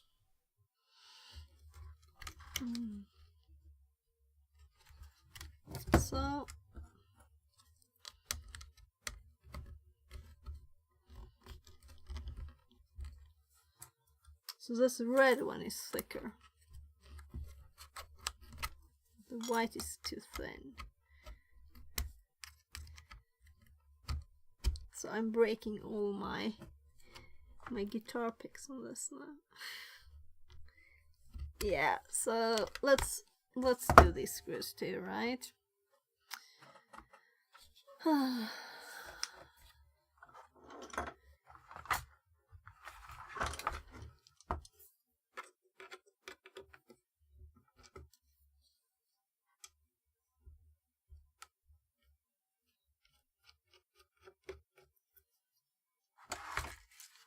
Put this down here.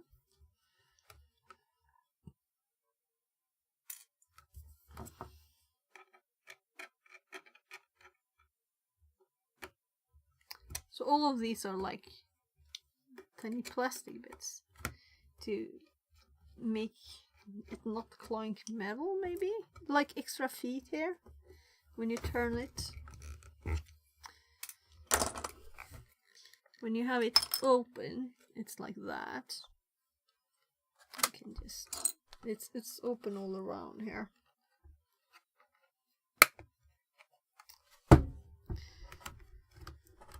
So maybe it's not totally open here. Which one was thickest?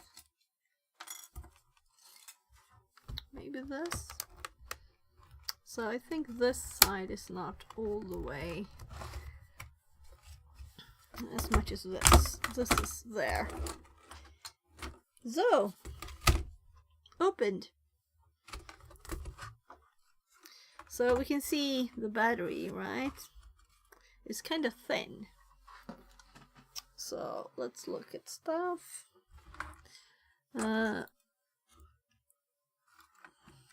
I'm looking for the little thing that was in here. Oh, in the lid. So this is the USB port protector. A little plastic bit. And then we have this SD card. So this is how tiny they were when this one was new. They were not smaller. The SIM cards were huge too, right? So it's a bit dusty. And the battery is extremely flat. So since it's not been able to charge with the charging port, which is here, let's connect the charging and see what happens. That's a good question. I don't know at all. No idea what SDs are called. It's just a normal SD. No mini or micro or whatever in it. So now it should have power here, right? It should have power. But it didn't look like power. So here are things to unplug. Oh, these are the connectors that go into the other one. And that's just the SD card connector. And this is of course the keyboard one, and there's some plastic in here. But I want to check this battery, and I want to see if we can see. Let's hop to the microscope again. So let's look close. So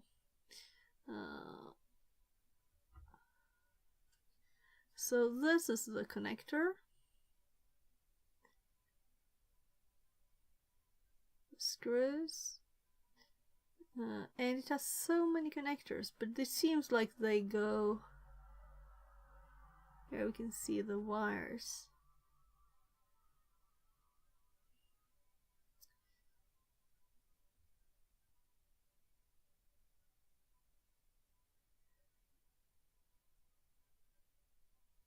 So could that possibly be...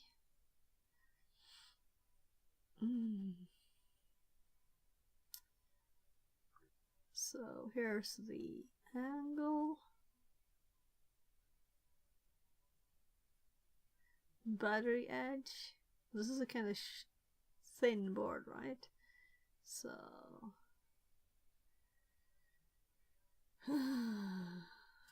that's the one of the connectors that go to the screen. So on this connector there must be power somewhere in there. And then we have, if we move it further here, and this is why I want this one. This angle is just not usable. So let's see if we can put it. Oh, look here. Let's try these. I wasn't looking for big things like this. So let's to get the screwdrivers out of the way. What was this? Oh right, it was the tools there.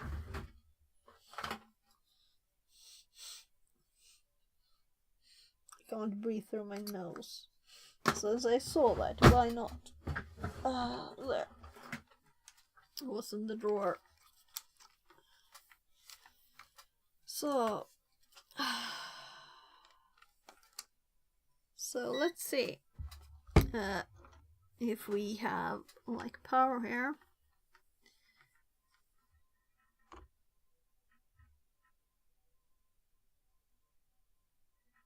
Well, there is some action here.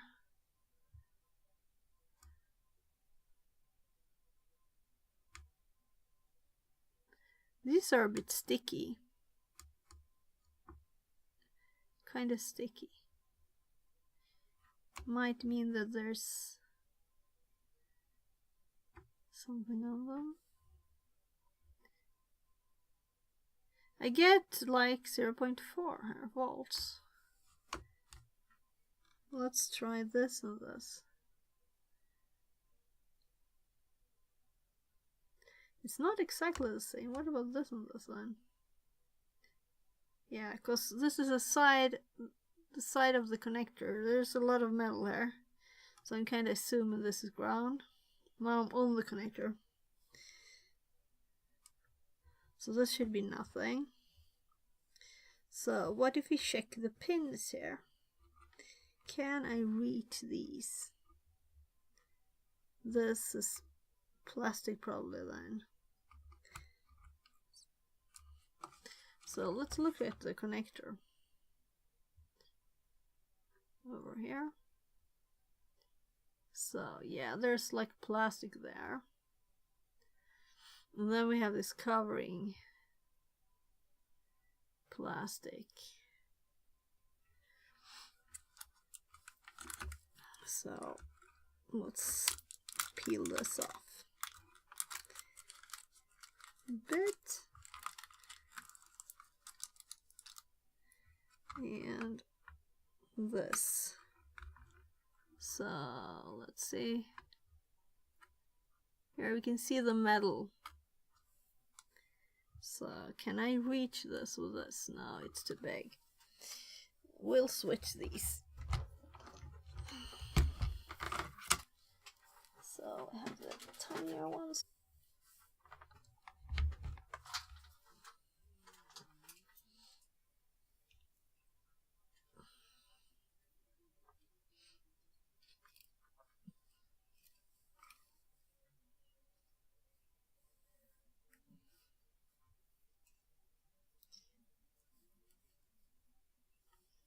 Yeah, we could also like, let's see, I'm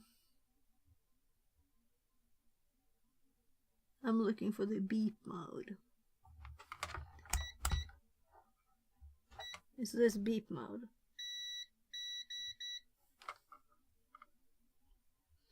So let's beepy beep mode this. Let's assume, let's see, so we can see them. No, we can't really, right? They're underneath. So I think I can see this one though. This is black ones from the battery, and the other side is on the connector too. So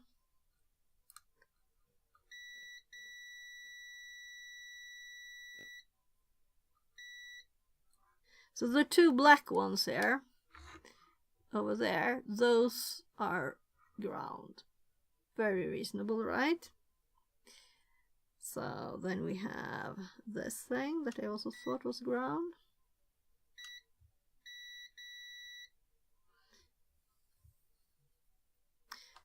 Just USB. Just a screw. It's all connected as it should be. So let's switch it to volts and check the red ones. So possibly a dead battery, but is it like charging, right? Or something. And also, maybe you can see here. So I managed to touch the black ones, but it's not a lot of space here. What's happening? It's not loading. What's not loading? It's not charging, or rather it won't start, so It's dead. So my tiny cable here is too thick. I have thinner things. Just a sec. Where do I have thinner things? Like sharp things. Maybe in this one. There, I kind of broke my Red Team field manual.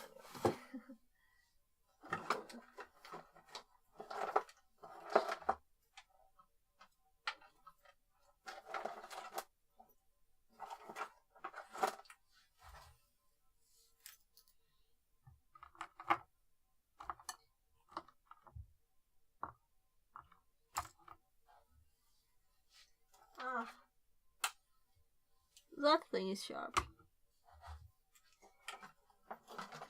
Isn't there a red one? Not that it matters. Oh god, so many things. There's so many more. I found the red one.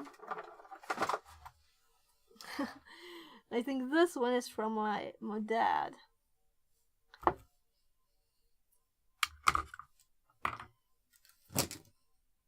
You need to wake up the battery, connect plus to plus and to minus in parallel with another battery of the same voltage for 3 to 5 seconds. This will revive the battery and start charging.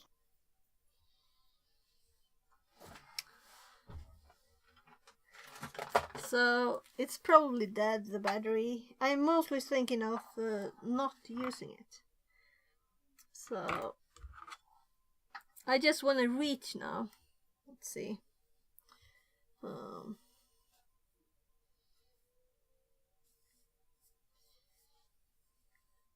So many things trying to connect them to each other.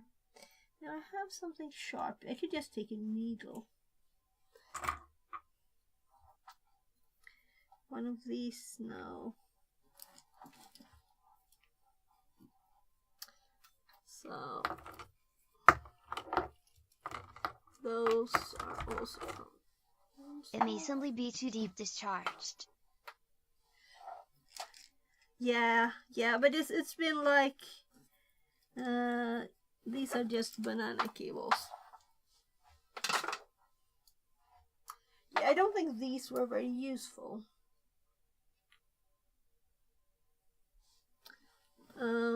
There.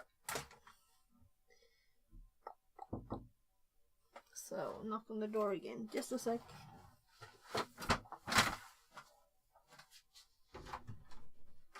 Hello. Vill du ha korv nu?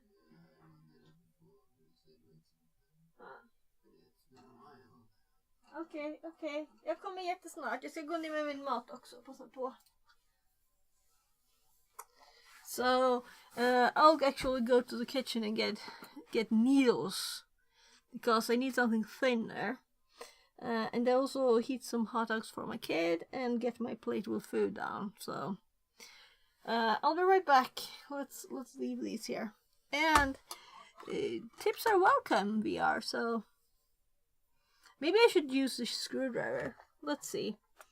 A thin screwdriver, the thinnest one.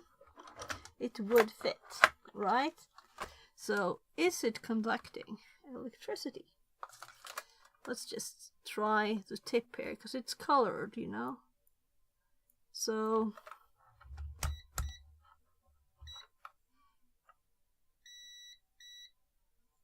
nothing on the screwdriver, so this does not, but if I touch them they beep.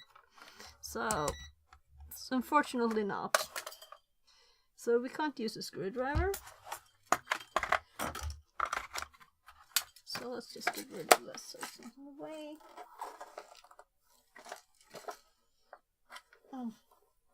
There. So why? So these are thin, but how? These are kind of thin too. Let's just see with the microscope. Can these fit in between here? They're not tiny enough.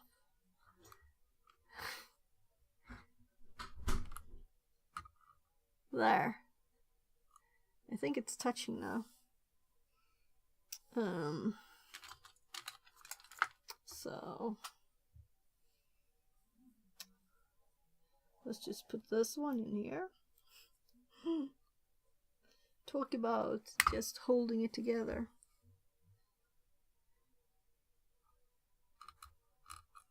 I have tinier things like this too. So this is like holding 3 things at once. I just want to touch it now.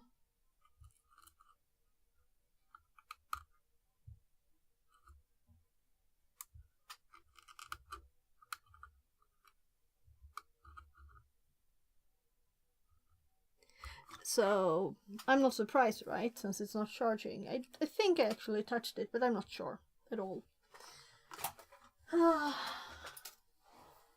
So I'll have to go get my kids' food.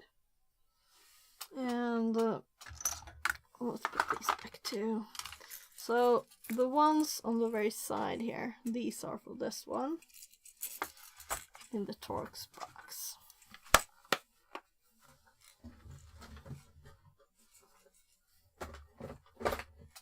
And I'll get a needle too. See if it's like a sewing needle. They're thin at the tip. Somewhere here we should be able to, we can measure all kinds of places, but the battery is the most interesting one, right? Also, we can just pull out the connector for the battery. It shouldn't be hard. It will be harder since I already put back the screwdrivers. Let's do these. So before I go down and fix this, let's just remove this. So if I put this one here, now the other side is better. So there, we pull a bit.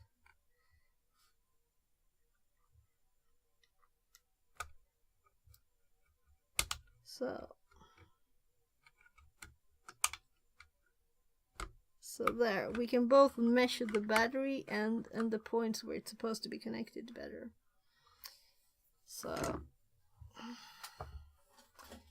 just one thing more. Can I do one thing more? So let's lift this up a bit so it's not as crazy zoomed. And we have the connector over here, right? So make sure that the black one, it's on volts. The black one, I'm thinking it should fit here. Nah. So, oh, yeah, if I push.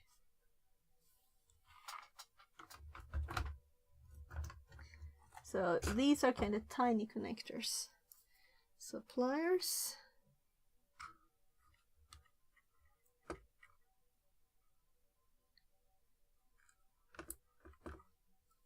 So it's definitely in some bit there.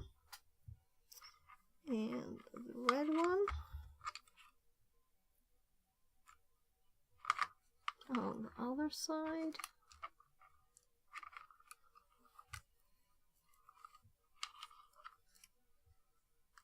So let's see if we can push this in here.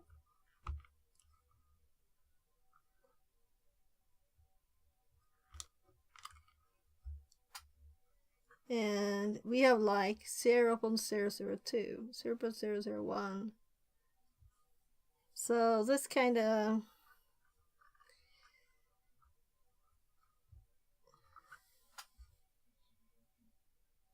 so I'm a bit curious what the other ones are, but this have been like not used in 5 years. It's a battery that's powering something, right? So it's also not like a big ball or anything. It's flat. I don't know what kind of battery it is.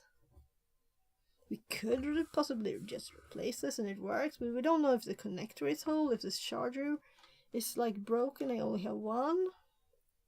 It's a USB cable on the other side, so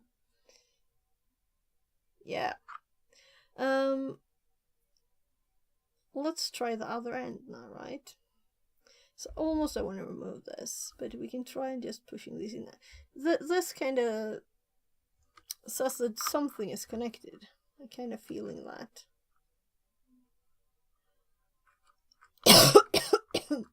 Maybe it's just... So if I pull them out and touch them, we have more power. I'm more electrical than the battery. So if they're just in the air,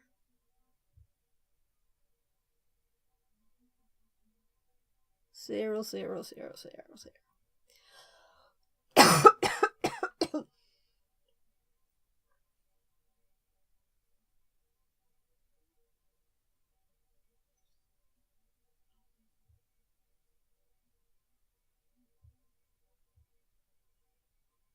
Yeah, so I think they were connected. That it was 0.002 volts. We could of course have put it to millivolts, but I'm thinking we shouldn't have millivolts, right? Then there's something is off. So I think this is like just a protection rubbery thing here.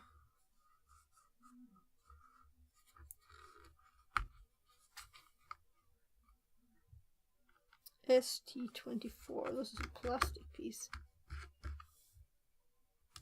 Yeah, let's just go make food for my kid, and then I'll You need measure to wake up more. the battery. Connect plus to plus and to minus in parallel with another battery of the same voltage for 3 to 5 seconds. This will revive the battery and start charging.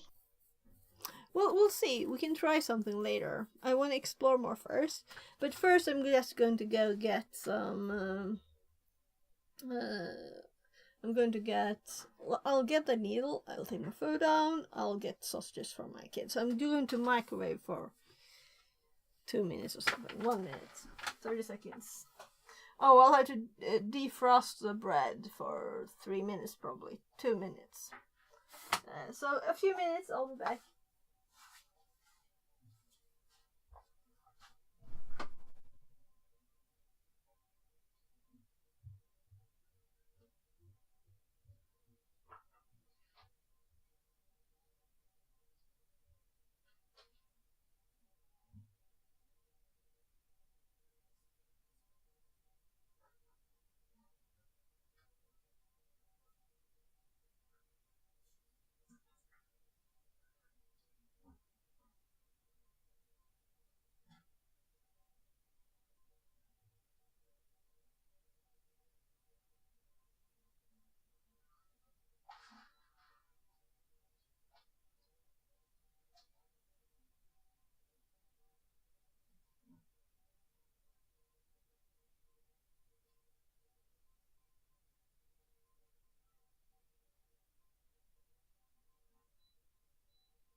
Oh, right, it didn't get a needle, but I don't think we need it right now, right?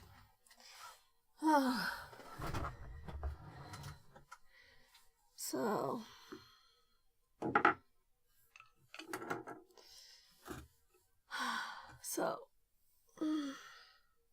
The easiest way is to use 19 volt to discharge 20% battery from a screwdriver plus to plus and 2, with parallel 2 amp fuse and charge both at once with the screwdriver charger. So we don't even know the voltage of the battery, right? We need to first make sure, is this charger working at all? Is this board getting more power than half a volt, right? Because I don't think it will be enough with half a volt. So obviously I was gone for too long here.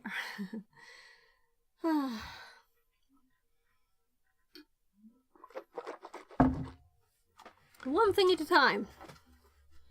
So, and these are broken. I was thinking of gluing them, but so a new pair is, they're like $2-3 something.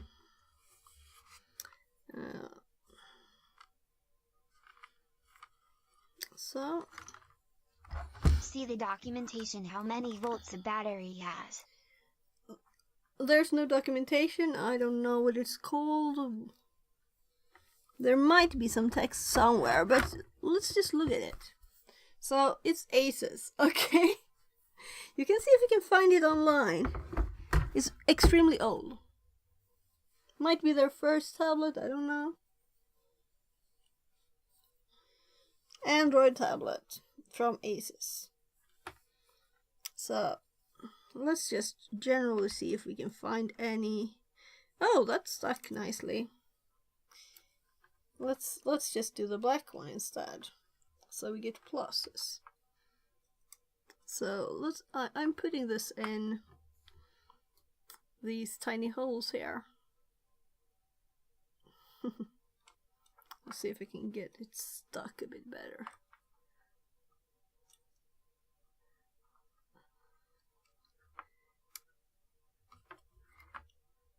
Nah. It wasn't that good. And there is no label on the bottom palm rest. So as we have this, we can try and grab this somewhere instead, like the USB.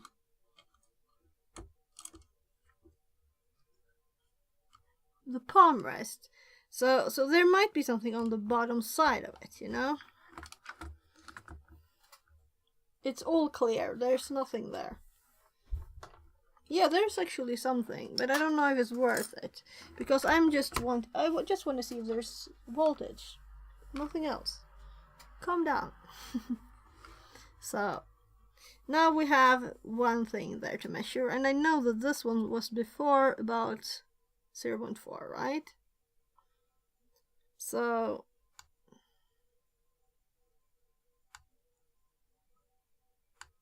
these are, by the way, very odd. Let's zoom. I want to see why are they so odd. So these things are sticky.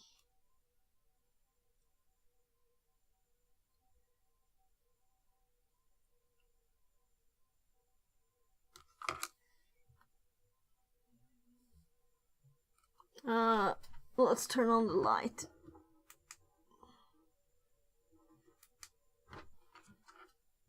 See if I can get it to actually be there without me holding it and shaking it.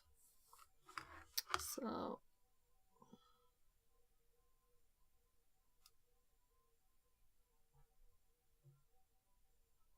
I think this might be too close for focus. Is it gooey? So they're like sticking to these.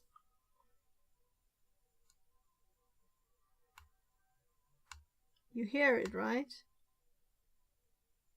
So I have 0.3 now. There too. That's 0. And that was this one beeped for. So here we have some Let's see if we can find something nicer, like something big enough to actually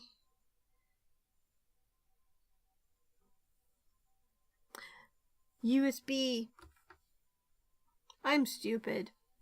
I feel very stupid now. We have USB, and I have a very nice wire here that I made before. So let's here.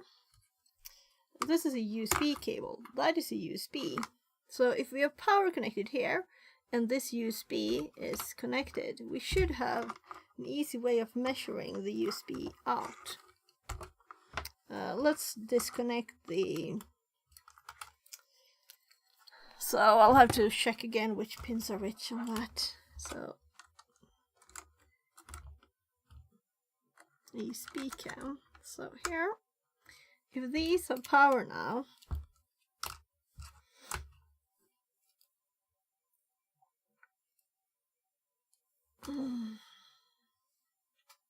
where did you go, little red thing?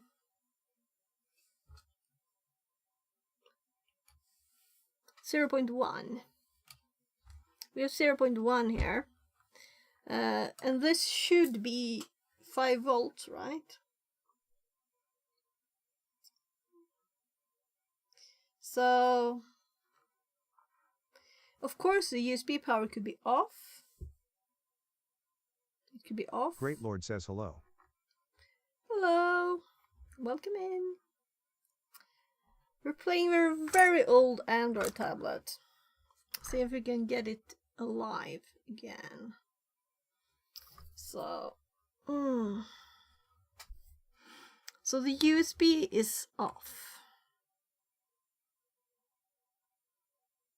Or something. Also, the connectors here, but they're also very, very tiny.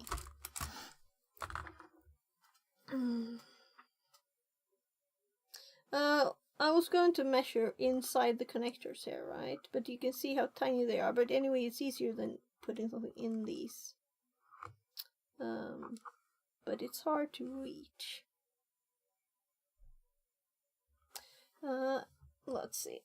So this doesn't give us much more than it's actually even less. Everything I connect seems to go lower and lower, right?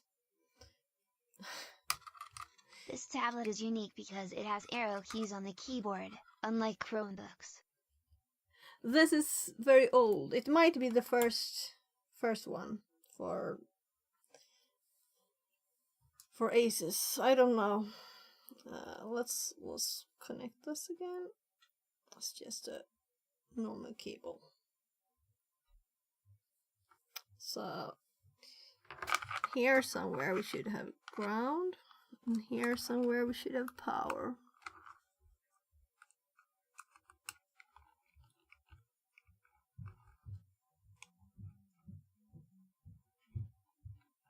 So since these pins are extremely tiny, it's not like I feel anything here. Without arrows, it's hard to work. Okay. Yeah, my mom, she has a Chromebook, but she never uses it.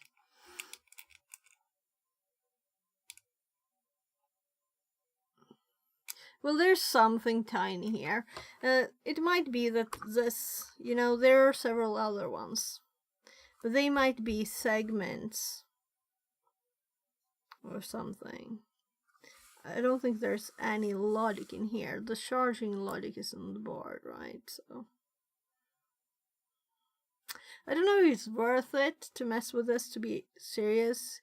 You know, this is probably as old as the first smartphones, you know? So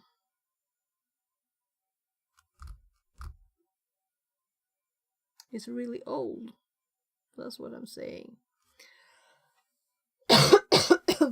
Let's see if we can measure this thing to see if this has power somehow. It's just that it's so tiny, the connectors. Well, let's go microscope full again. And let's see if we can see anything on this. That's making it even blurrier, right?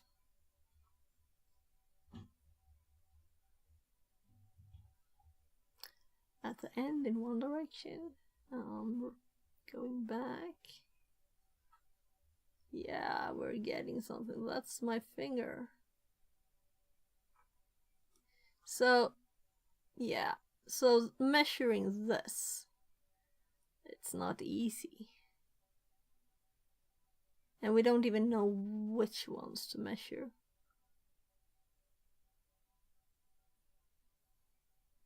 But it should be plus and minus only. So maybe it's one side one thing, one side one thing. I don't think this is data. Maybe it does. So if we were to like just put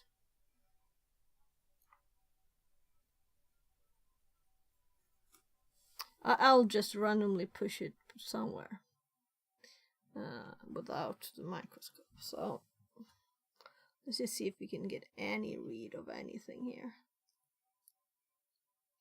Because this is a very easy fail point, you know. If the charger doesn't charge, then the thing is dead.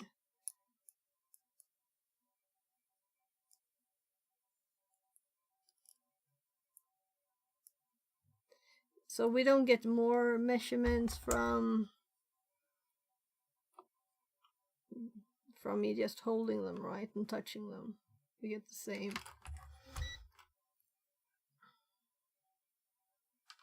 So let's assume outside is one thing, inside is one thing, right?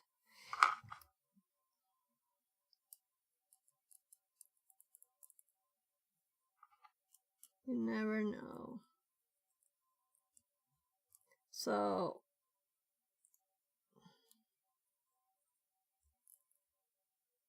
So another test we could do is to disconnect it from the charger. And the beep test cover. We have a first test. So if the outside of this one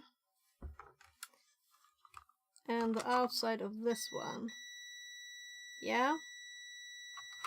So we have one connection through the wire.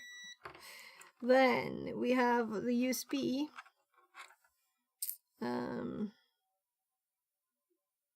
This one, does it have two, I think. So if I just hold it like that somewhere. So we need the microscope again, because I don't know exactly what this looks like inside, and it's too dark to see, really. So it seems to have more. So actually there's 5.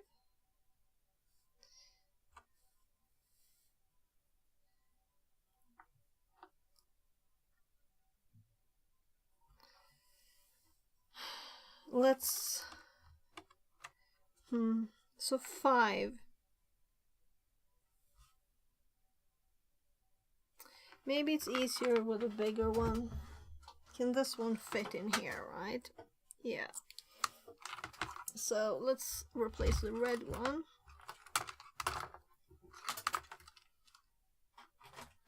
With this. And use this one in here. And we can like just drag it side to side in here. And then we can use the other one, the tiny one. So it's just 5 here. So if I touch the outer, this is so annoying. So let's see if I can find the right spot again. So we don't just zoom. So if I were to touch this like something like this, it will always touch the cover too. Right? But it doesn't matter much if we just look for signal, right?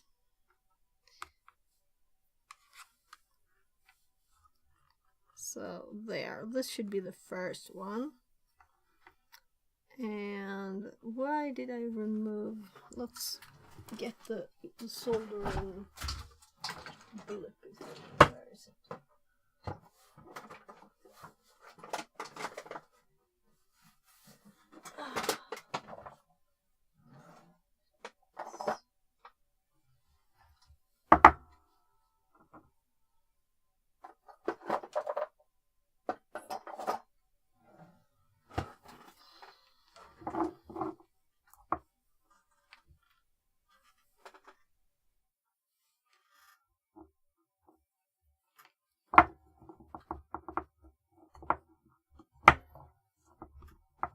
So now I don't have to have 10 hands. It's enough with 3. So if I touch the outside of this, where's the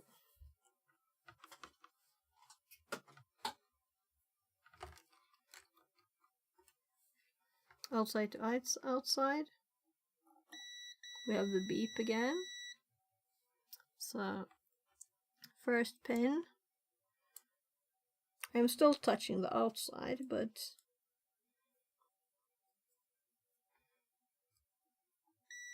outside is still touching. What about the inside?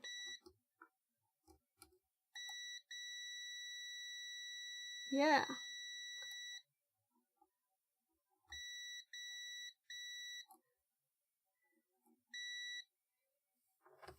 So that might just mean that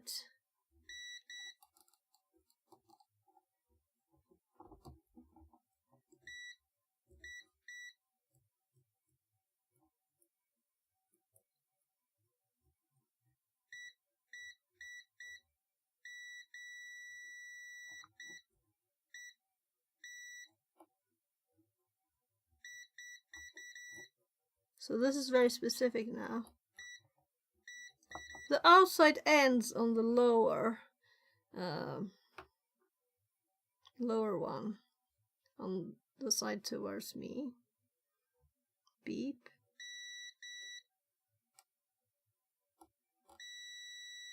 That's like in the middle. There might be even all of them on this side.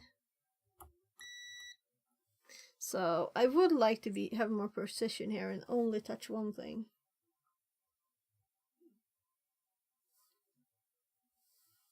Let's see again with the tiny one.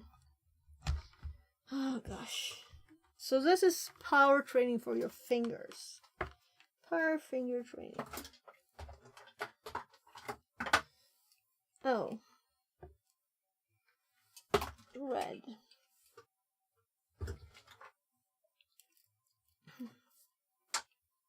So this is one of my latest AliExpress purchases.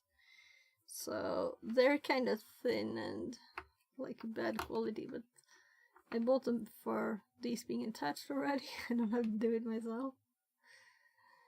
So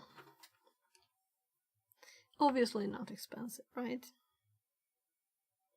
So can I touch the right place here without touching the cover? So no beep on the cover now.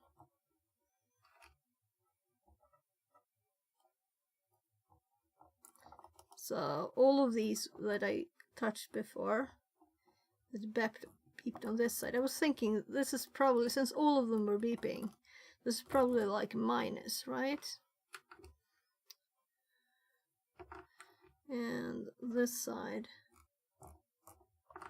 do we have anything?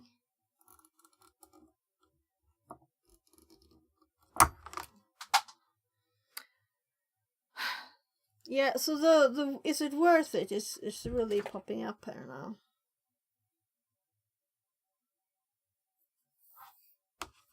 So what I should get is something to plug into this. I'm stupid. Why didn't I do that? Right? We should even make a thingy for that. Though this one is like odd. It's before we started charging with USB.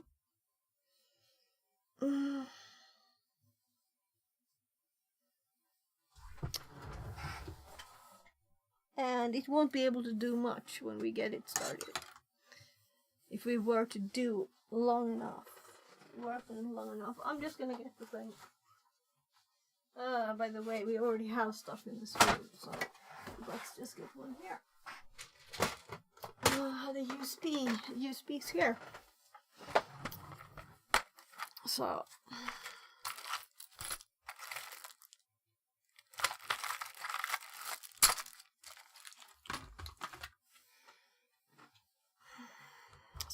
USB side. Why was I trying to do that? I feel stupid. So here we go. Now we can check these pins easier. If I manage to turn the USB the right direction. Click. That's kind of easy, right? So we can take just one of these and unclip this, clip this to it, and so it's like this. I don't have to hold anything at all. It's just connected nicely, not touching anything but what it's supposed to, right? So I can focus on the other side. That is a mess. So first of all, it's not. First of all, it beeps with itself. Yeah.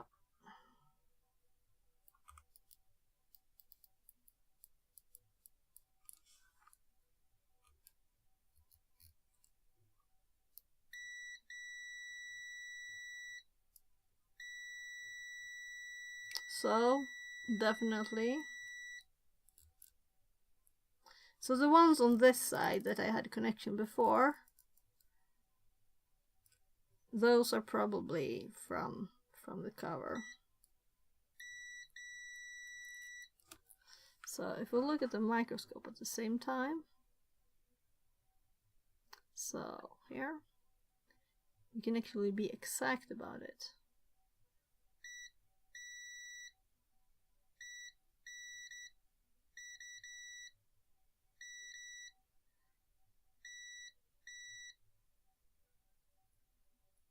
Nothing here, nothing here, nothing here.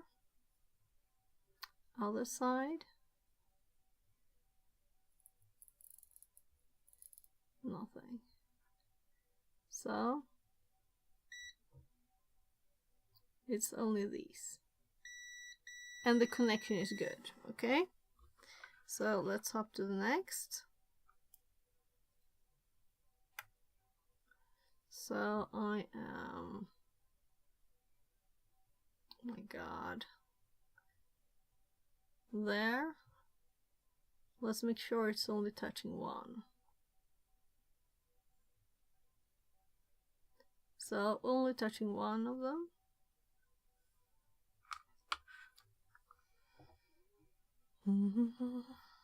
Then we go again. No connection with these this time. These seem no connection. Nothing here. Nothing here.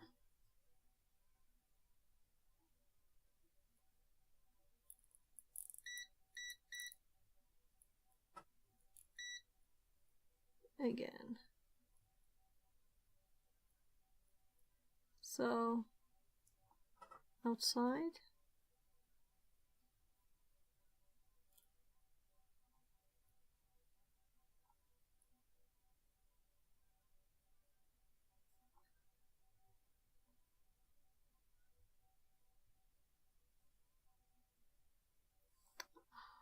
Yeah, we just have to bend this a bit. So now I think I can hold it better.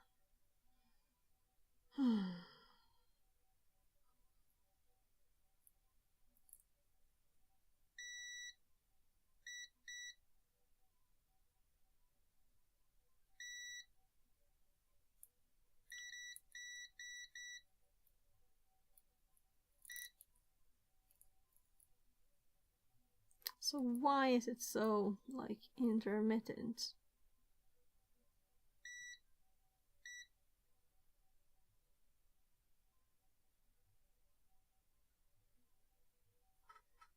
Do I press so bad on it so I bend it so hard?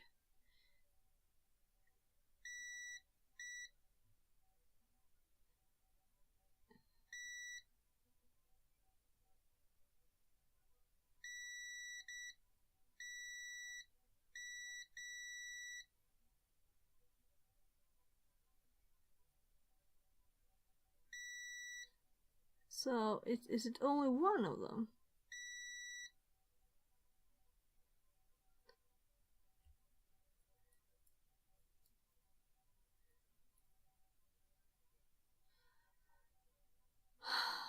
Is it only me that thought more places beeped first? So let's try if I manage to touch both there. Yeah, okay. So the middle on this side. So the first one, this. The second one, that.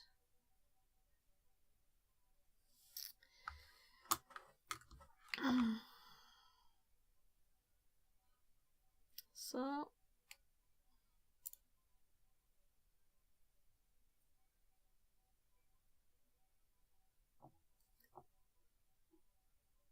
they're really a bit too thick for this. I bent it. So nothing else touching, at least.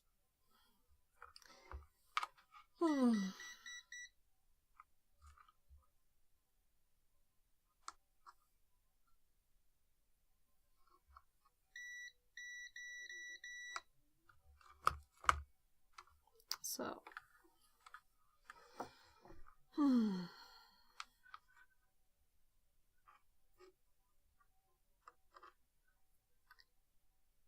let's see which side. Okay, we're on this side.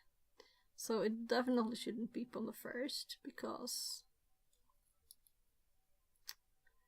that would be odd. Then we have the second area.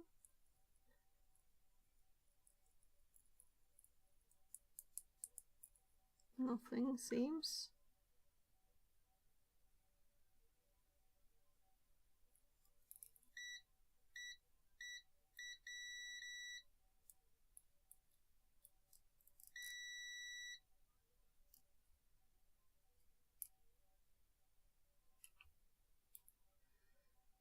I'm so tired of this now.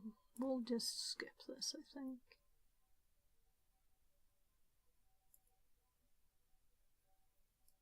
So,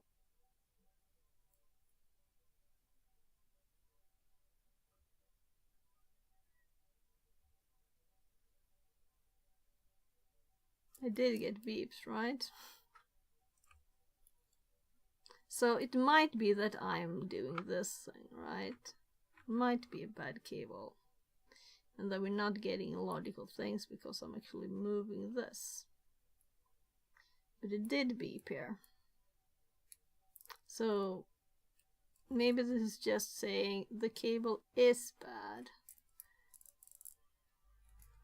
So it's not much to do about it.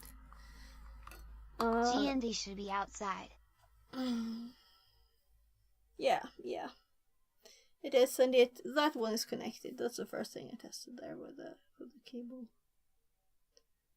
But now we got a beep, and then I couldn't get the beep again.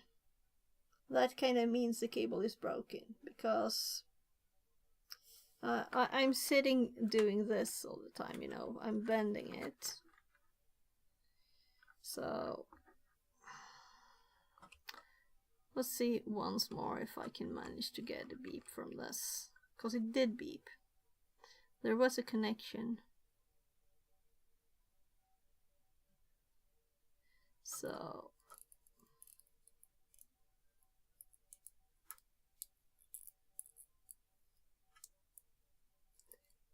we'll have to, of course, check the other side that it's still connected.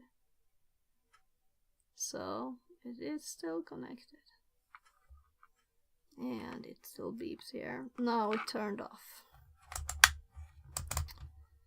How long ago did it turn off? I think I saw it on when it didn't beep. We'll see. We'll see.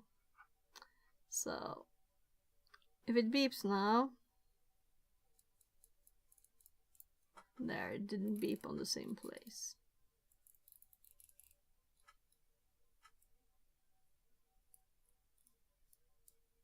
This is where it beeped before.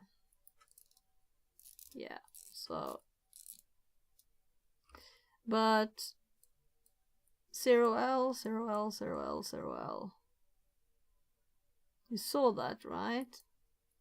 There is something here. It just didn't beep.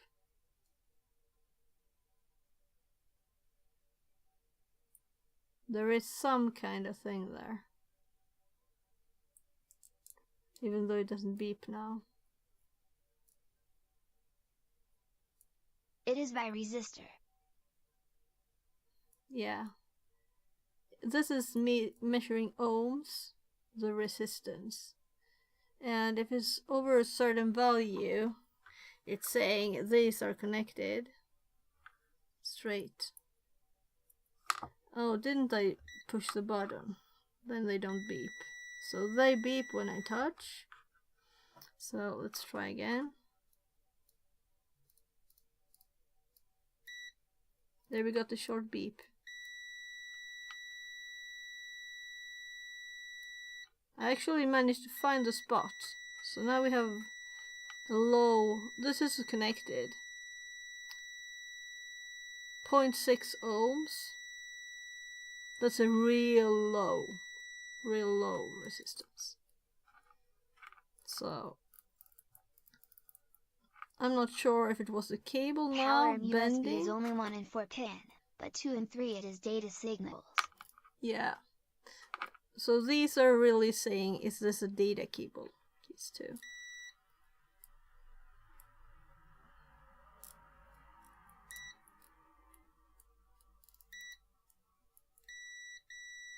Yeah, we're kind of consistently getting this now. But now I moved it, not where I hold it, but I moved the cable like this, and it lost connection. Let's see if I...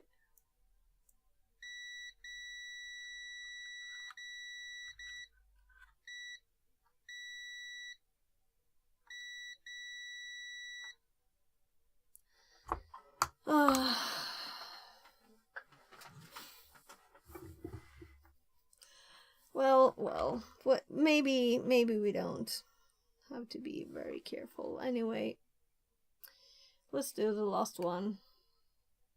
So if this one and this one works, you know, then we also would know kind of where inside this that it would go. I'm just thinking it's not worth it, you know. That's what I'm thinking. So that would mean bye-bye for this. So check. We have beep. So I'm kind of like tired of this already. This one shouldn't beep. With this, yeah, this is minus.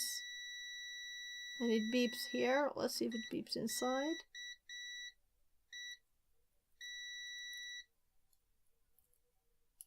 What voltage is on charger label? This is a USB charger, so it's 5 volts.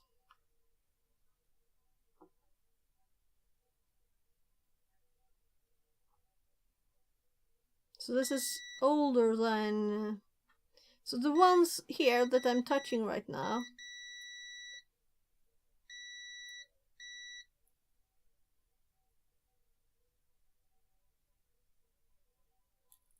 these are plus. And it also had connection to minus. No, this is not The plus. USB This is the ones 5, I 9, thought was 12, minus. 18, 20 volts.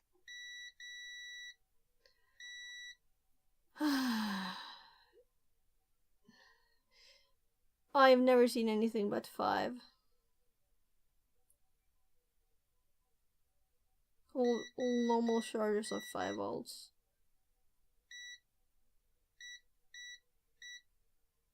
So these two on the sides. Let's see if there's anything on this side too.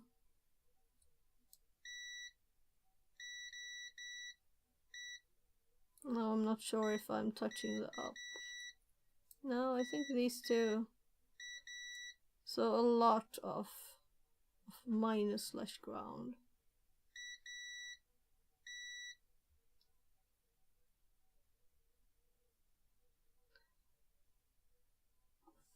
Yeah, so I'm tired of this.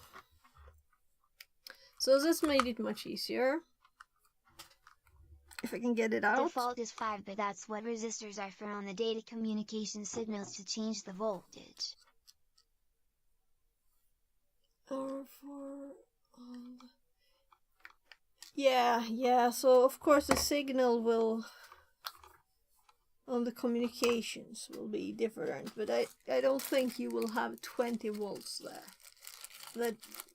That wouldn't be good.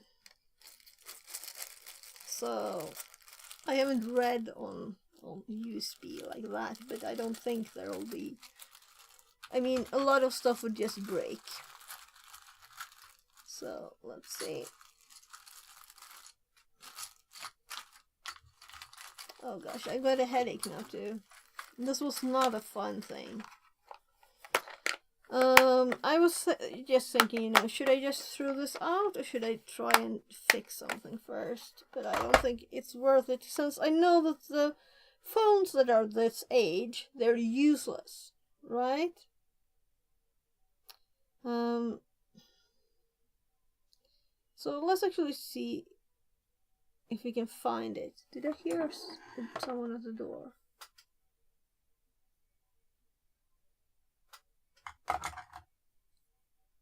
I'm going to stand up and look out the window.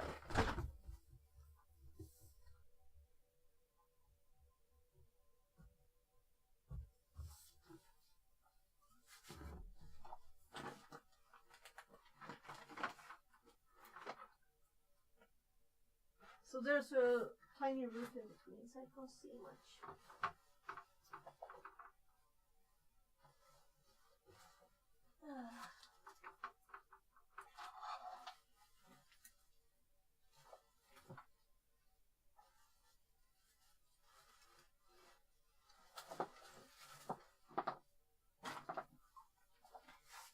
I don't think there was anyone at the door.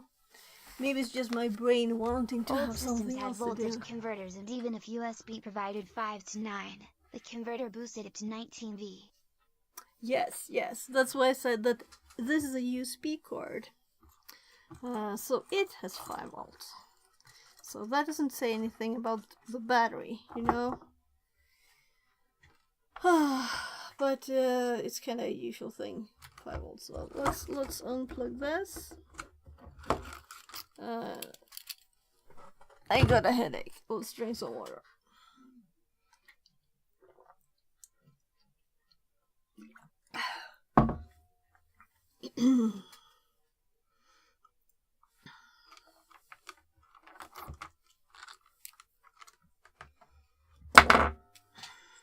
So I was thinking of measuring different places with this connected. Let's do that. We can also measure. We can also measure voltages from. Let's plug it in again. I don't want to give up too early. So, before we do anything else, let's check with a microscope on this tiny label that's over here. So, let's see here.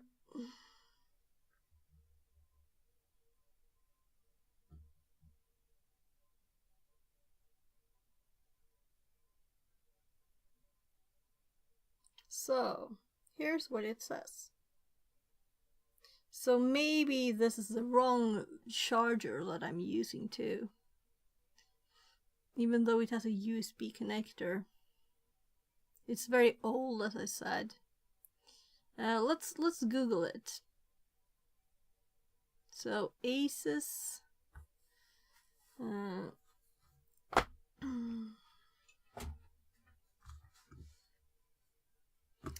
I'm curious how old it is, right?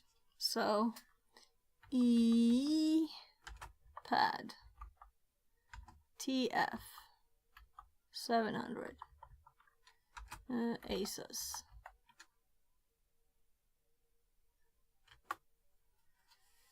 So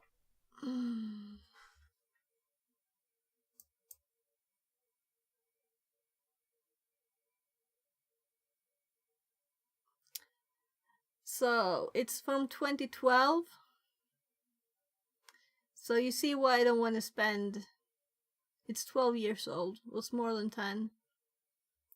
So I don't want to spend hours and hours on it, and we already spent a lot of time. It's not a good thing. It's an old thing.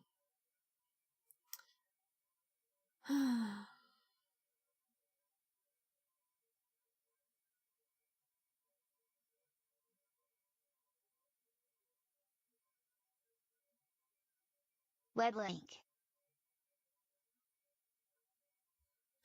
I can see it says batteries in there. I don't want batteries.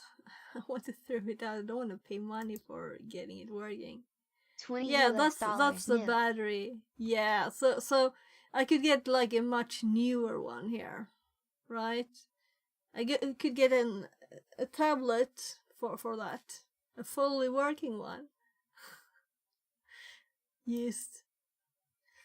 That's not crazy old. Maybe someone wants to get this from me for free and wanna look at it and buy a new battery. It has 1.2 megapixels to 2 megapixels. You know? Stuff before this didn't have cameras. This is a first. So it's successor to the Transformer Prime. This one doesn't have an image, does it? 4 volts. Okay. Yeah. Do you want it? You can come and get it. You can continue. So I don't want to spend a lot of time on stuff. I was going to just throw it out, but I thought, well, let's look at it first, right? So if there's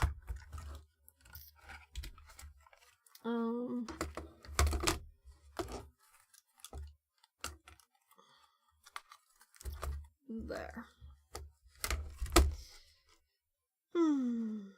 Yeah, there's more text and stuff inside it. So, or maybe this. So let's see here. This is probably like the replacement parts for the keyboard. Nordic, yeah. Nordic keyboard.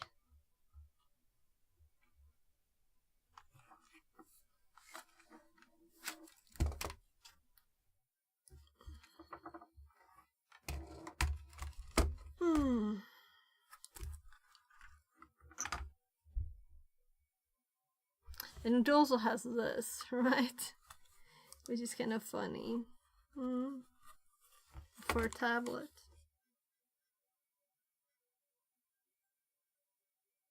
I would have spent much more time on fixing my old HTC C phones that I have already thrown out long ago. But I threw them out before I thought of that we could actually put some other ROM in there, right? So I don't know, do I want to spend more time on this thing? So there's also the tablet itself, you know, and I don't think I can open it. It also has a battery. So if we wanted to get this working, we would need to get like a service manual and see how to open this without breaking it. It doesn't have any screws. It is metal and glass, you know? It's not like bendy plastics that you can just open. So I would break this trying to open it, I'm sure. Here's the 1 megapixel camera with flash. I'm mostly considering if I should put this back in before closing it, or if I should put the screws back in, or if I should just trash it.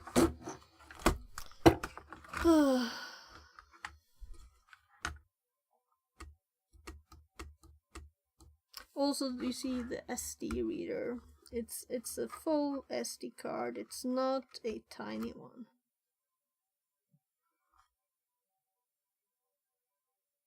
So now we have confirmed it is from 2012. So 12 and a half years old.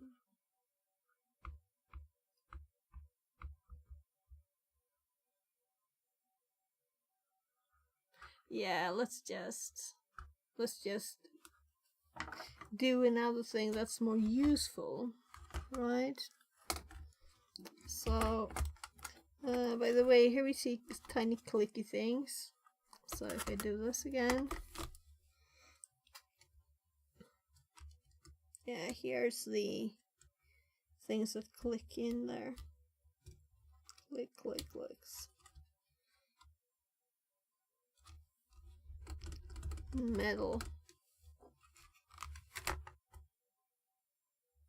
So if I were to open another tablet, let's see. What have we got here?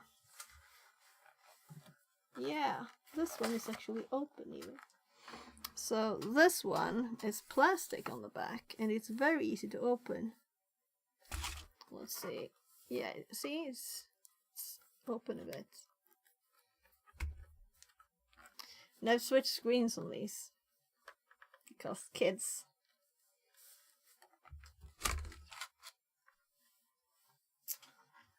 It's just in the way now.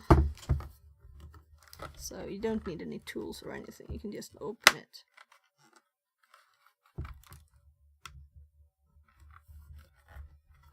Maybe I need a bit of tools. Or rather, it's easier with tools. There.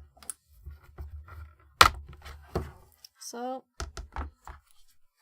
this one is actually worth fixing, because I remember this being great, but it's also old, but it's not as old. This is much, much newer. 2018. 09.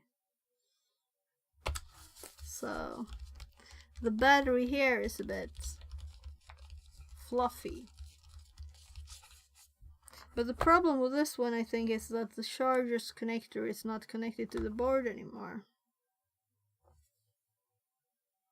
And this one actually had the camera still there. They fall out.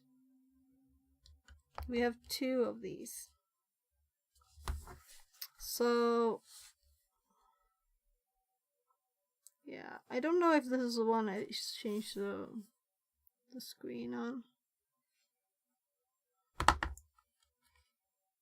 So these are plastic. Plastic, plastic, plastic. I like it. So screw is still here. Web link. Oh, let's see. What is it? What is it? What is it? Is it even cheaper battery? Something like that. Yeah. Oh god. Oh god, that's expensive.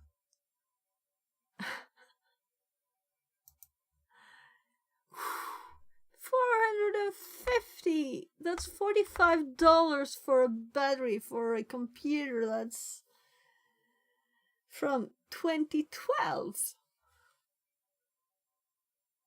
If it still is, if it is the thing. It's not for this, is it? Nah.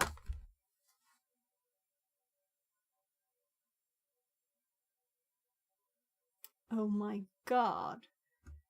It is very old Oh, tablet. look also at the shipping. So it's actually over 500. Ah, gosh.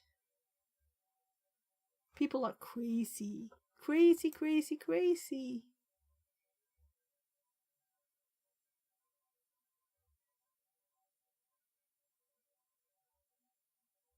Yeah, people are crazy indeed. Yeah, let's put everything back. And I don't know. Is it trash or is it like, you know, it's never really worth trying to sell these things. But someone might get very happy to get it. That wants to like fix old stuff. I don't want to fix old stuff. I want good working stuff. You know, there's a difference. So this thing, it's very good for watching YouTube, you know, and all the things. It's pretty, it has good, just the right size edges, you can hold it. So maybe I'll look at this one. Let's just close it again. So I know I can just open it with my thumb, this one. So charging port, camera. Let's say it won't be this easy to close the other one. So all closed. So let's put it in its thingy. This is awesome gamepad with HDMI games. Web link.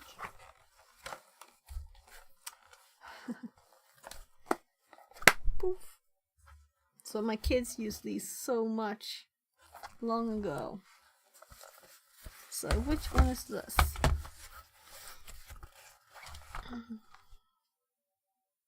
Yeah, this works. This is charged. This one actually never was good because there's some kind of odd problem with it. Meaning hardware failure thingy. Sometimes it just crashes. It crashes and crashes.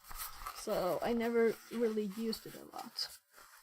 So that's too bad really. You should throw things like that out. So.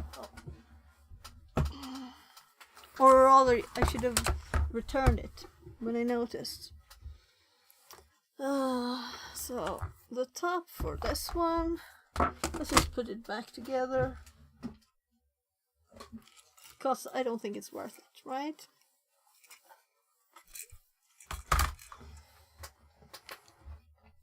If it had been 10 years younger, I would have been happy to fix it. Whatever. Even to buy a new battery, but not the one that was expensive.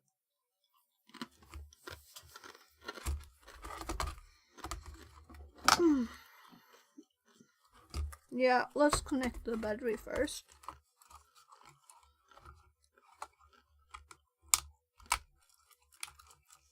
At least the cable seemed working, which is good.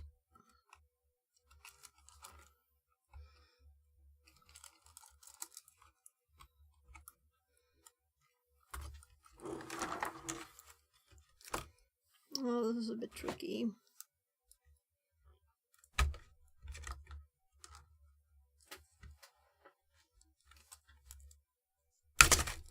I'll break it from this.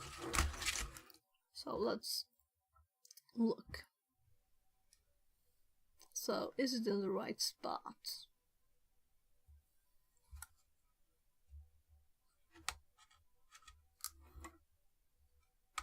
It seems to be in the right spot, so why is it hard?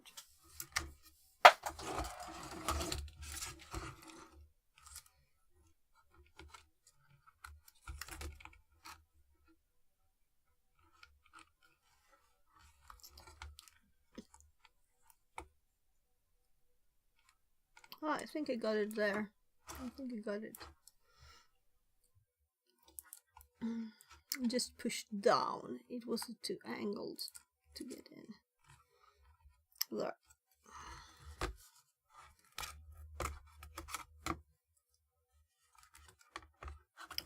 Now let's put the Jello plastic back.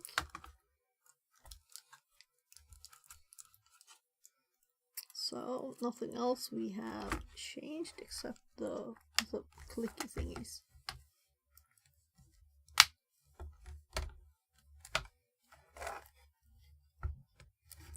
And the screws, of course, right?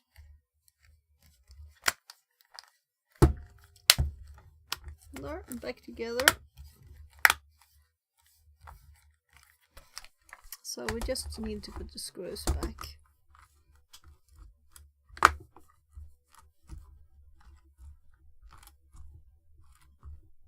Just double checking that there's no more clickies.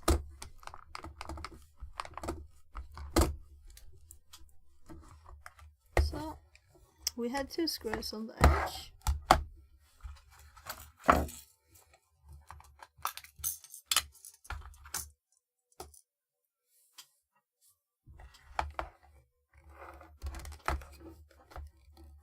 Why did I angle it? I could have just...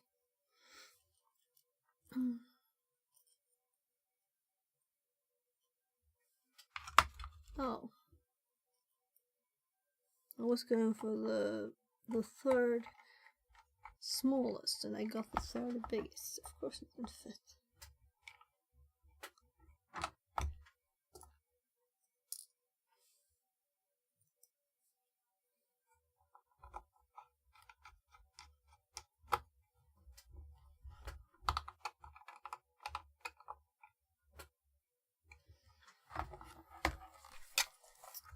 So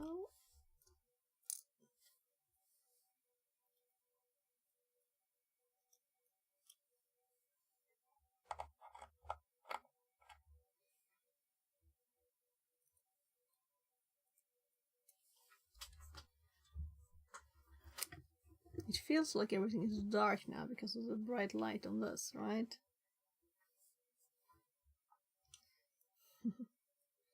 It's adjusting the brightness.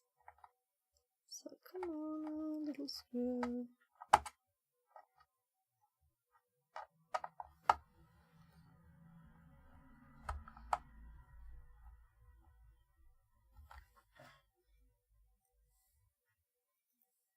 These are tiny, tiny baby screws.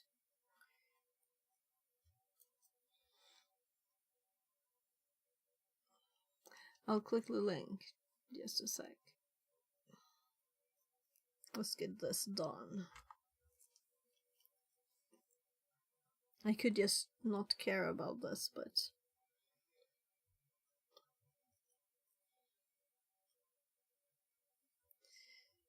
the question is if there's any data on this.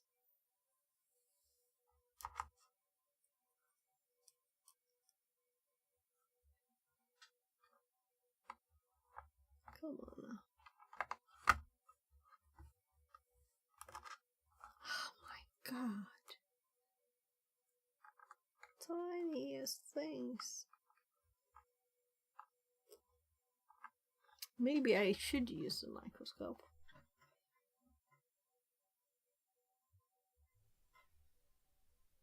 So let's look at the screw.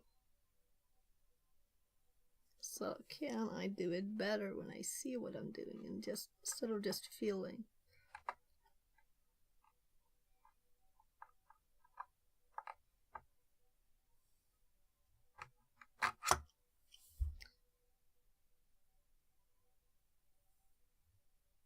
So I have one hand less because I'm holding the microscope. Let's put it in a different place. So is this worth it? This was a total waste of time, right?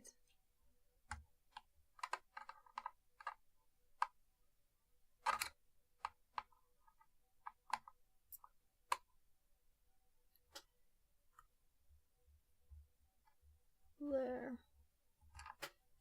Finally. They're so tiny now. Next one.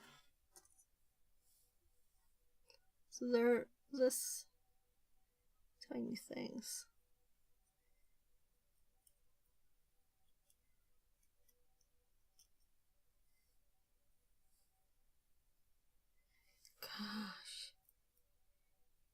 There.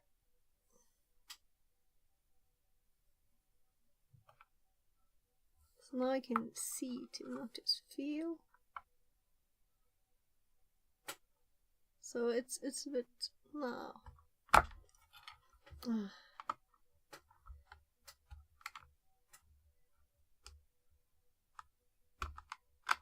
So compared to the other tablets, how easy it was.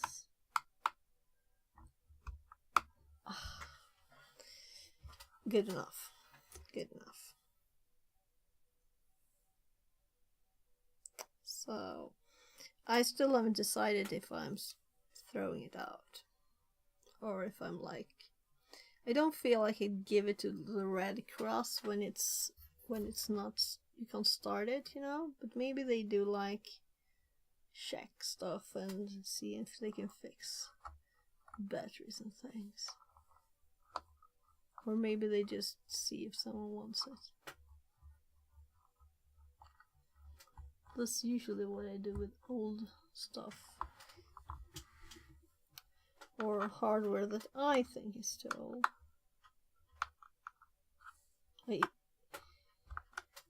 Quite some years ago I gave them like 1 million ISA cards and stuff. So now we have the star screwdriver thingies. Oh, where?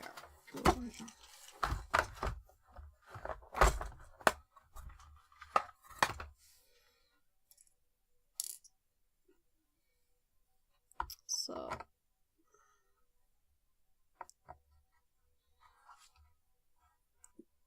oh, they're not the same. They're not the same.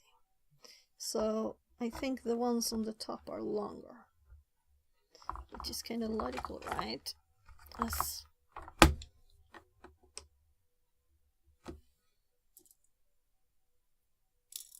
these are kind of short. So this whole thing feels, yeah, so this is the one that was not screwed in at all. So now it is. So these feel giant in comparison to the others. I can even pick them up with my fingers. So I feel redeemed too. I can screw screws in, actually, really. It's not just me.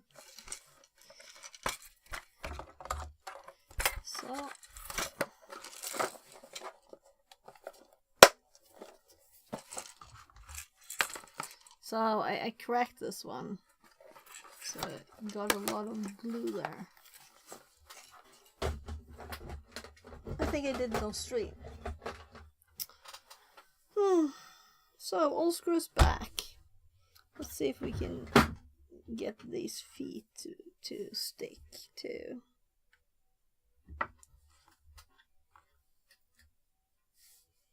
So this one's sticky thingy is like a mess. It's not like it's noticeable underneath. Actually, they stick, all of them, even though I squished them. So, and they're like shaped like mushrooms, so they're in their positions.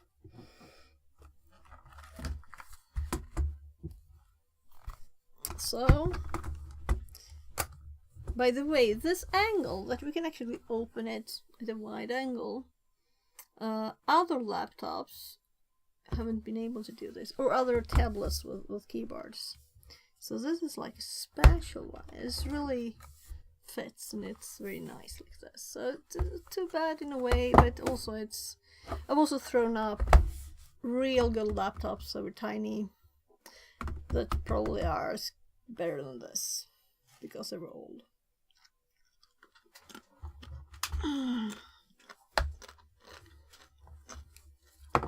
So let's check this thing.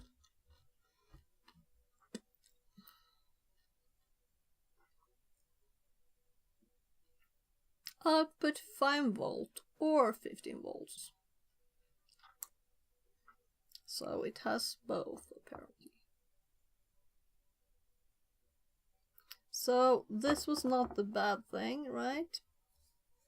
But I'm saving this because it's totally okay. 5 volts, 2 amps.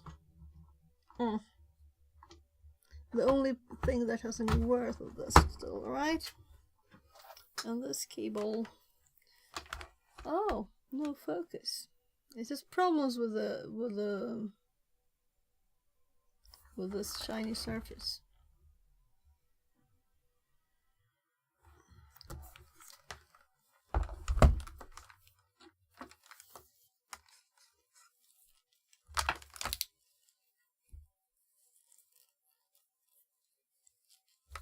Bye bye.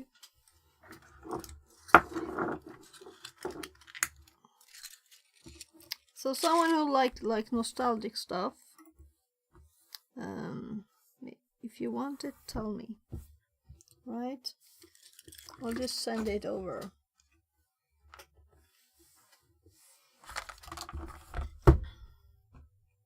So specially shaped to be the same shape as the rest of the thing here.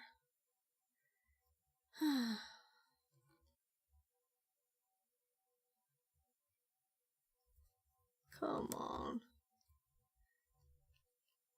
Why should it be so hard to put it in? Is that it? Maybe that's it. Whatever. It's like the same shape there. Kinda.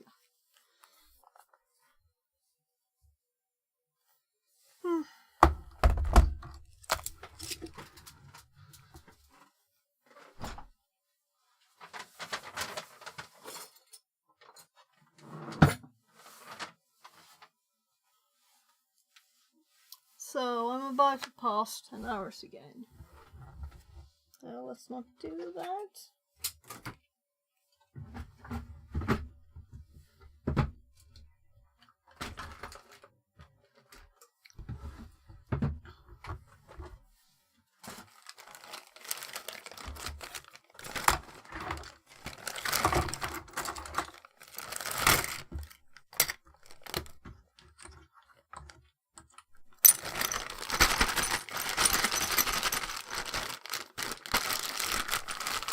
This is just in my drawer in the tools room. We don't have a wardrobe, we have a tools room instead. Much better, right? Yes, I really don't want to stop yet, because I don't think anyone in my family want to do anything, so that's too bad, but...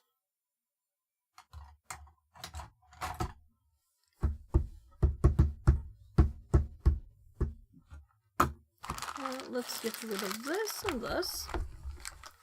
And this. And let's think of something else. So, let's see, what did I have here? So these are actually, this is an old phone that got a new life.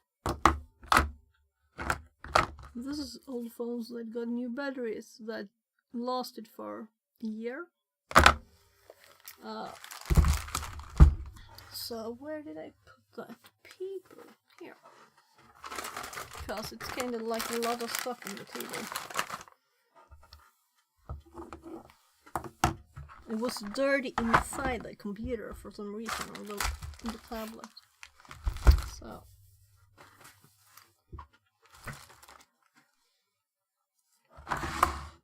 Alright. There's that. SMD soldering. Not SMD soldering. Maybe we'll do a tiny soldering thingy. Tiny one. The other was in here are SMDs, and this is mixed.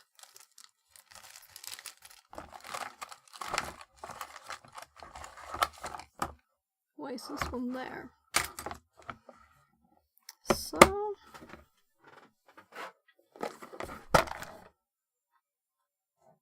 alright. Alright. We should measure those. We could take the opportunity to do that. Solar.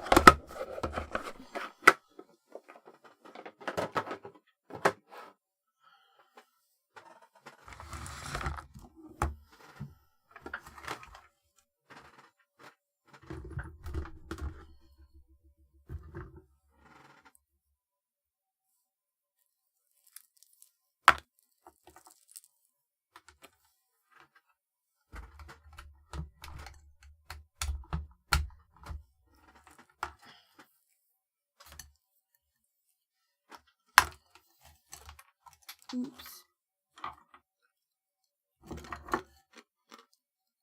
Better eat those before they fall on the floor, all of them.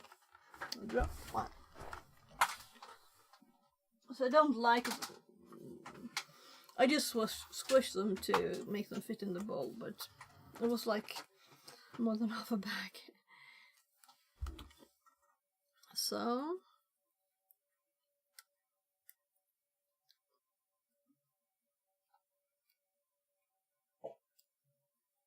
this was all the cable with a very long tip there.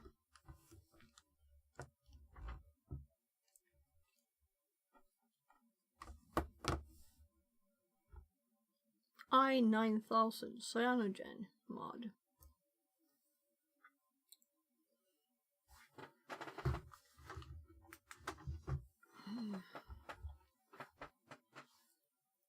We should do more stuff like that.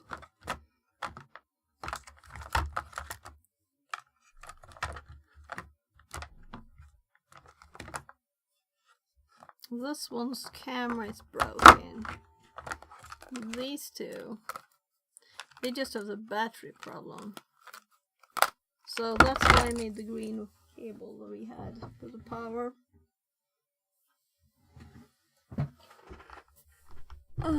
That's what I use this one for. So I made this to connect to the back of one of these, because they're the old kind of phones that you can just pop the back off, you know. There, and we just connect the power straight in. So we could have had that possibility with the other thing, but I don't think it's worth it, you know. These are much newer. These are S4s, Samsung Galaxy S4s. So, but I used it for powering that. Let's see, can I close this?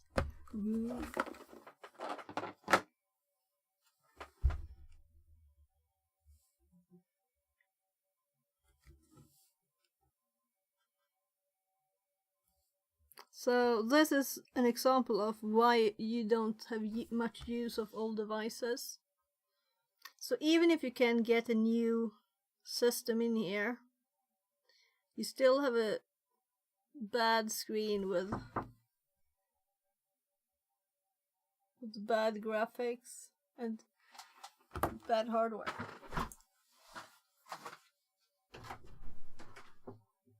Yes, love. Huh? Okay. Look it up. You're coming.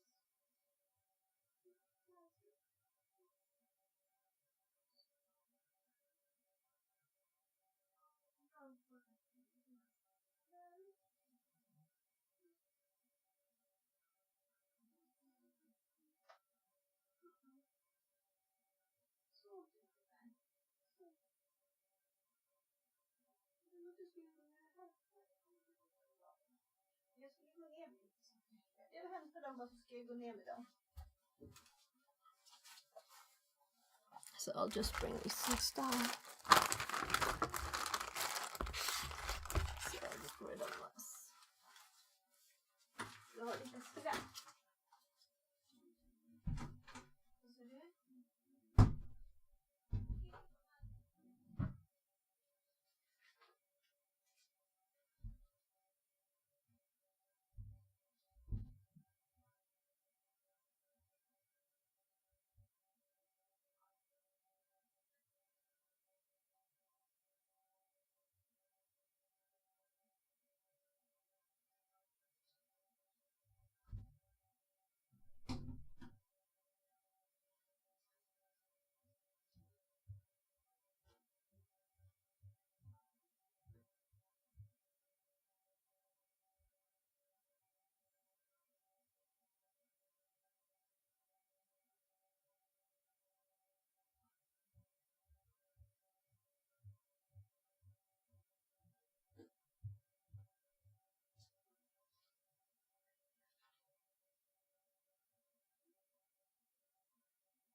klippa bort ett litet snöre bara, annars så är den rena. So, let's see. I'm just helping my kids a bit. I'll be right back.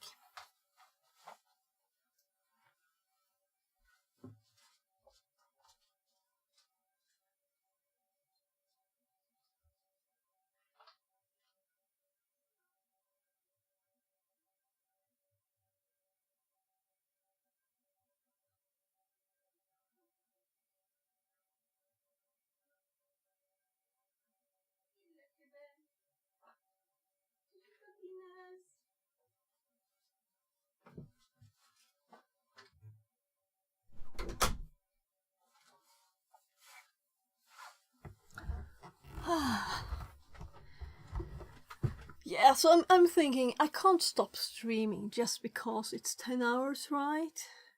I will stop streaming when I feel like it. So, zoom in on these. They're in the way. I don't want them in the image.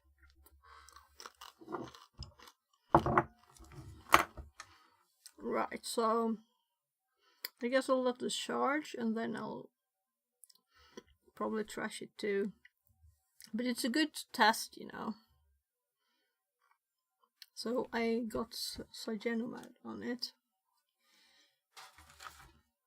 So for practice, let's actually close it. So power off. It's still this big graphics, tiny amount of the screen that's actually screen.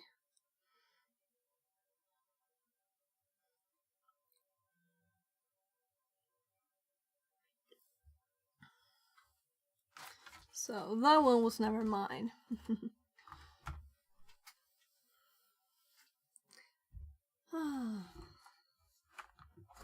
So also USB, this we can remove.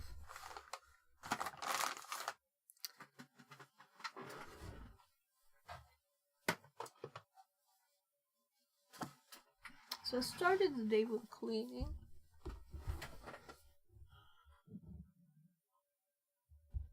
Did I end the day with messing up? Maybe.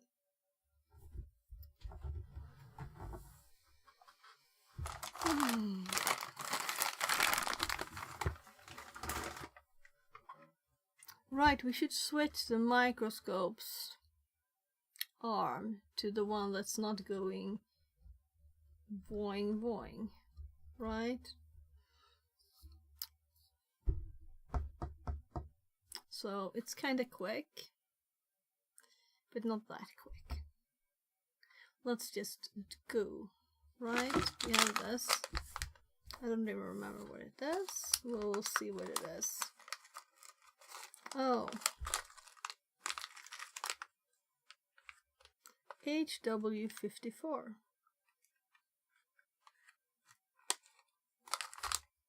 Oh, we'll see when we open it. So, wait.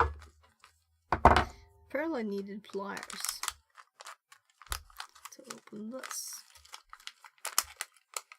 They're always melted, right? But not this one.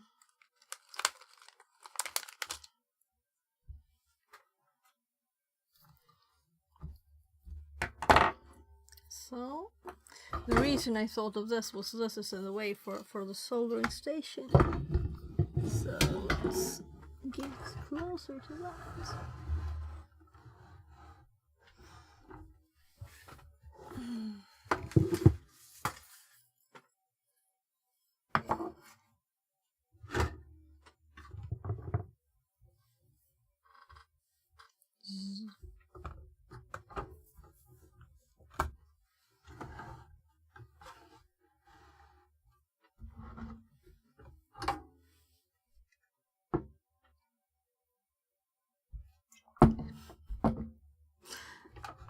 I didn't want to go and get this mushroom thingy wet over there. I didn't want to go outside the room again, so I poured some of my water on there and all over the table. But it was kind of cool how it just poofed. So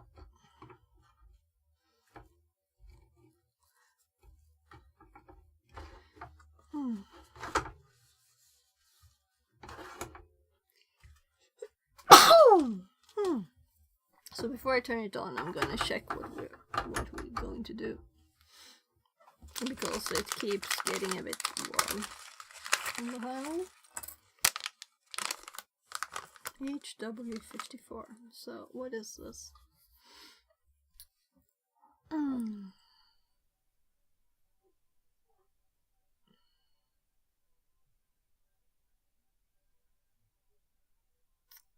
Let's kind of search that.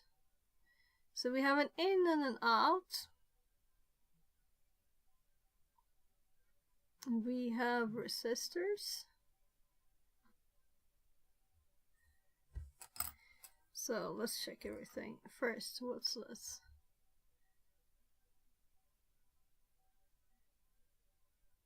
Yeah, that's what I read over here, right?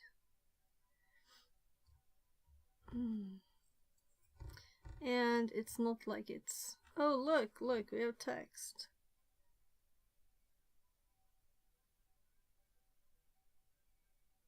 We have to check what this is.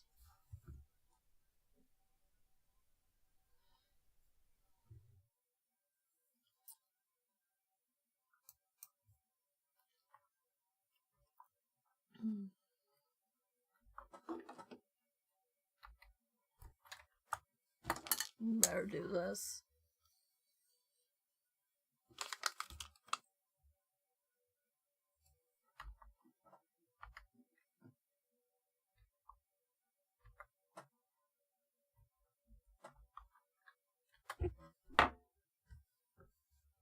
So 5 to 12 booster module. Now that's nice. So we could use this if we wanted to power something that needed 12 volts, right? From 5 volts. So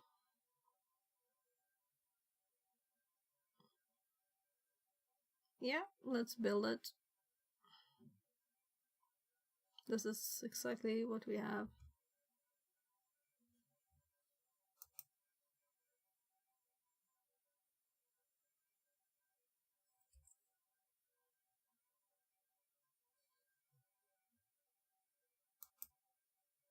So maybe I should put the microscope on instead. It's so tiny.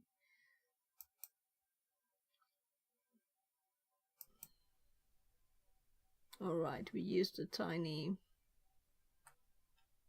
one in the corner.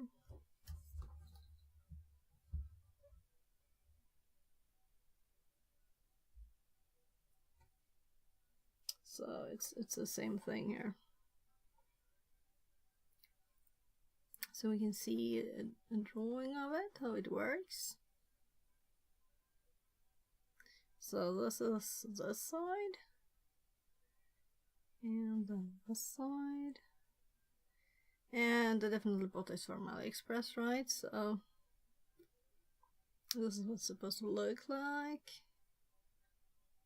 So it doesn't say like in 5 volt or anything. So we could always like type stuff ourselves on this.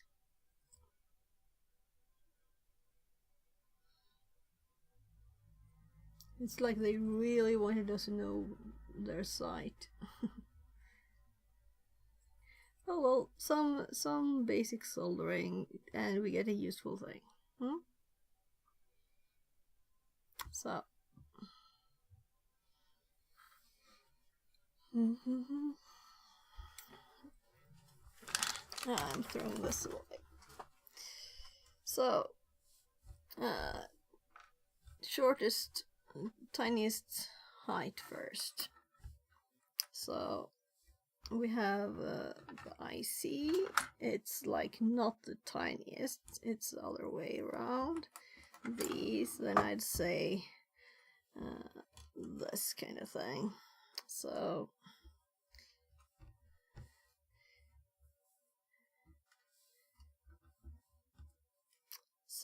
the resistors first. Let's do them first. I will have to check which is which. It's, of course. And the diode. This was kind of bent. So let's. Oopsie. I don't really even care if something is missing, so I'm not checking before, I'm just doing it. So, the table is kind of scratched right here.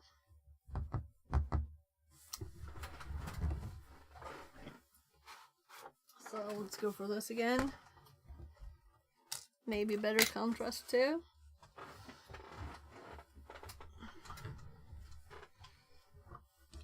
So we have like a line here of the resistors, right?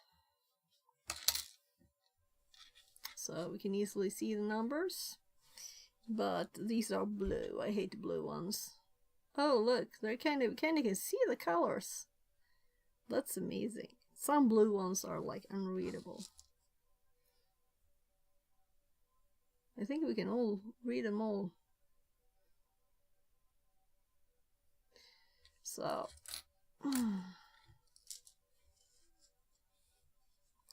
let's get a cheat sheet.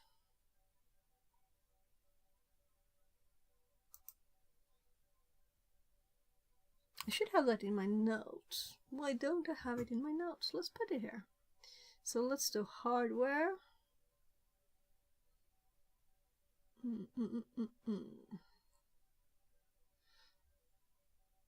Let's change the stream title.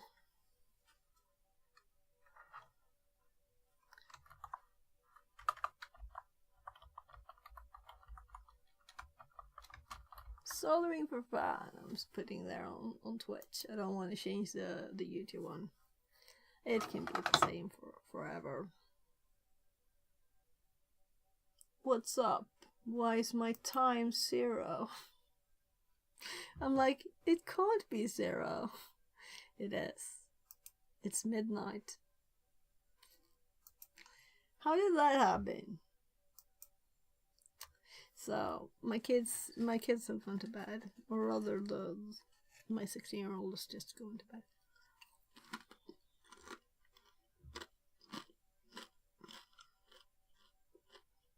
Oh, that was hardware, because we were messing with the rotor.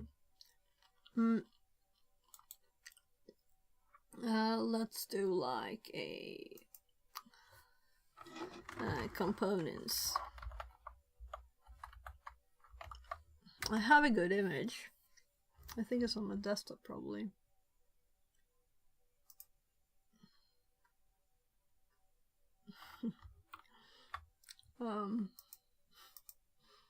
Might be something else there. I don't know. Let's see.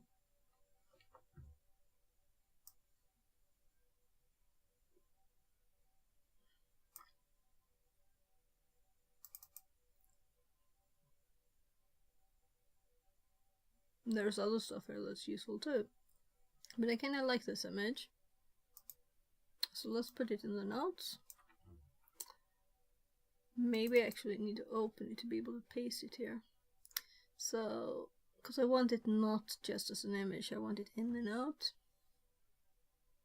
So, new note, resistors. And let me put the image here. There. So that's kind of all we need to know, right? That was that note. Then I can delete that from my other thing. So I had this SMD sizes here I saw too. This is kind of nice.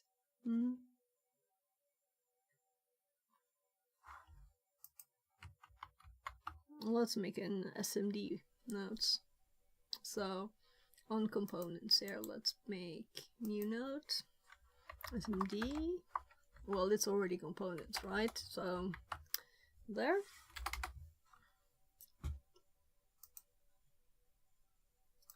And we can close that.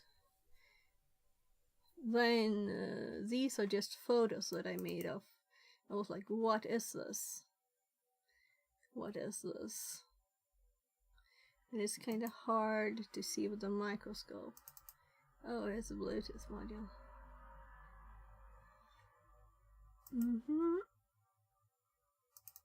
Was this the same? It kind of looked the same, yeah. So let's delete that. Yeah, this was on the theme of blue. Which lines are red and which are brown? I mean, it's not easy to see. I mean, these look a bit redder, but if you only have one of the colors, how would you know? So this was just a photo too. Alright, we are previewing the screen and looking at it, so it's very odd.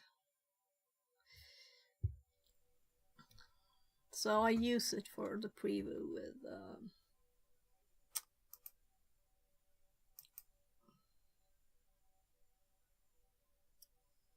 just double checking here. Yeah, so I think I'm in software. Maybe I should hop to science. Should we hop to science? Let's hop to science. There, done. So, this is much more fun than the other thing. An old, unusable computers. I can actually see the values while it is this tiny. That's cool. So let's look at the resistors. And let's see if we can see. These are not big enough though, right? I need the full screen microscope and a bit of zoomy doomy. So one is easily found, the one with the 5, right? So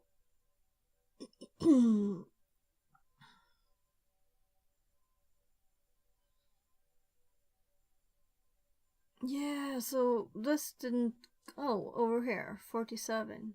So I was like 5 now, but there is somewhere in here, there is green, but this one was much easier to see. So let's check here. So let's put the ones we find when we find them on the board. So the one with yellow and purple is most definitely this one, right? So we have 4, we have 7, we have 0, and then we have this brown, right?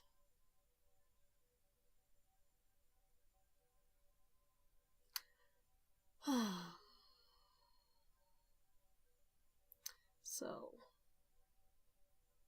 4, 7, 0, and 0, which means 4.7. So it's actually correct with this one. So let's just put it there. These legs are very, very soft. Very soft. So can you see how soft they are?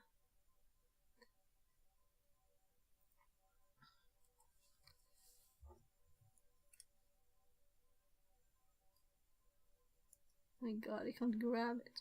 There. So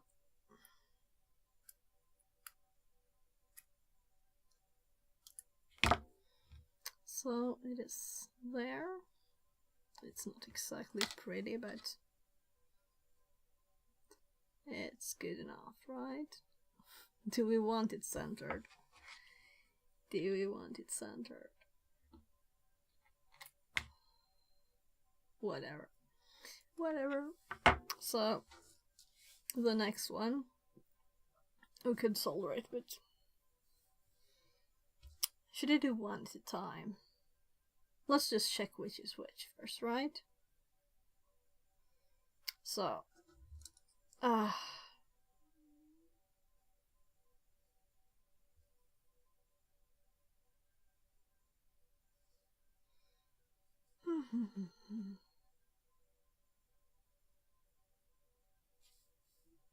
so I'm like 5. This is a very odd one. And it looks blue, but it's actually green.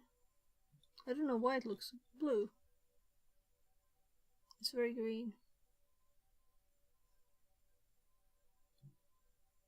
So this must be something else.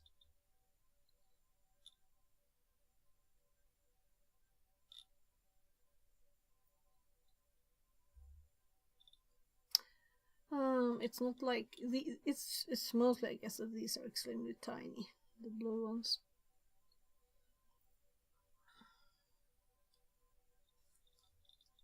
So though it looks, this is really a normal resistor.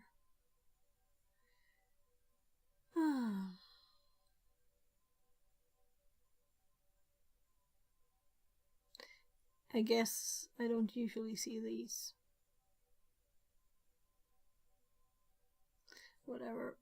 1, 5. Do we have any here? 150. Yeah, look, it's not. Yeah, I wasn't reading carefully enough. So it's not a resistor. Good. I was like, what? So let's leave that for my order that I made. So then we also don't need to find a 5 because I didn't find anything green on these. So we have one that is 1.2.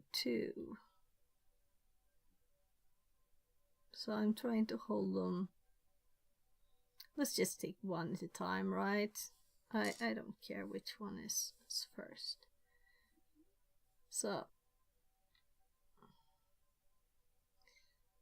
1, 0, 0, 1. So 1K. No.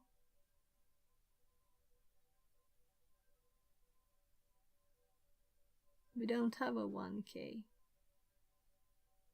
1, 0, 0. And 1 extra 0. That's 1,000 to me, right? Let's look at the others. Did I like turn it or something? It looks to me like there's a space over there. This one is harder to see which side is the space. This must be the one with the 2 though, because this is only brown. So 1, 0, 0, 0. I mean 2, 0, 0, 0. 2, 0, 0. So this is 200, which is, there are 2. No, it's just the text is underneath. So I was reading these together, but it's R1. So let's put that one there, and that one there.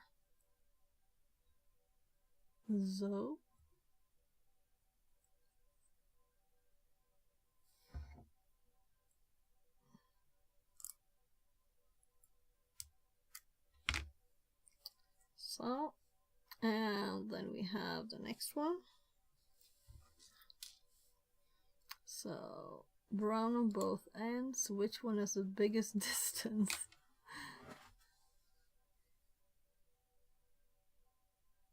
So this is a good question. Let's actually measure them. That's always the best way, you know, and the quickest way too. So we have the tiny, let's do this. So, or rather we can do that. But maybe that's not helpful. So, let's measure them. So, ohms. Let's drop the other cable too. And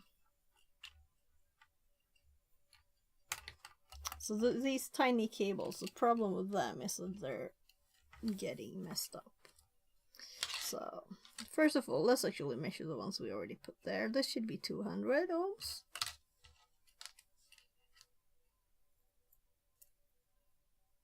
Approximately 198.8.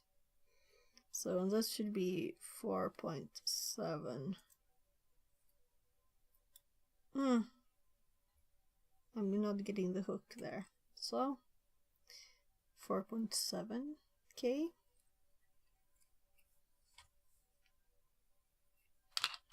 And then we have this one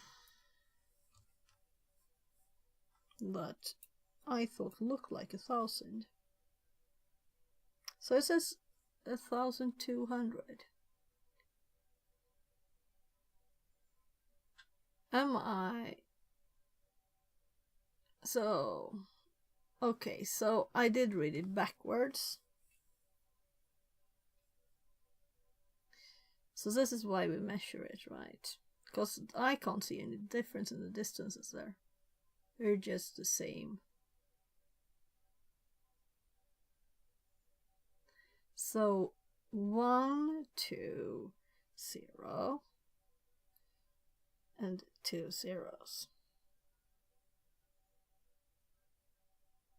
No, 1, 1. 1, 0. My goodness. I think one thing and say one another. Maybe it's time to get to bed then. So now we know which one this is. It's a 1.2K. So let's... Maybe I should put them like in the right direction. I have so far, I noticed, by just chance. So let's just put the other leg in the other hole. Come see, come see. I usually bend them before I do this. I don't know why I didn't. There.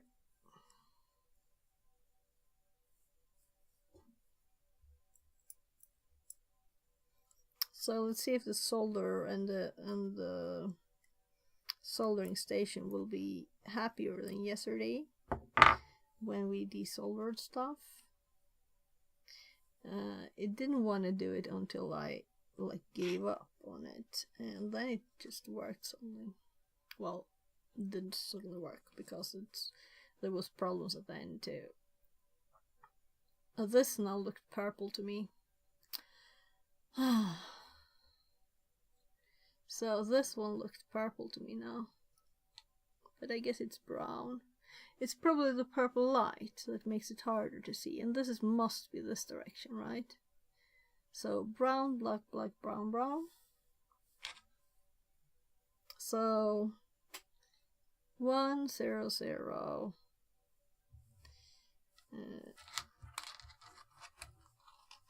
0.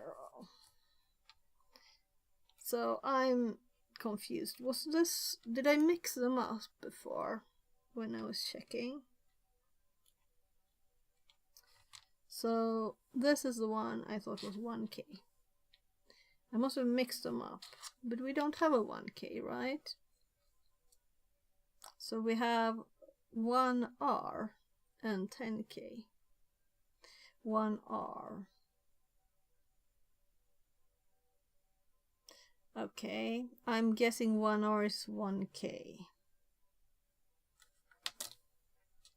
So let's look at the website again, right?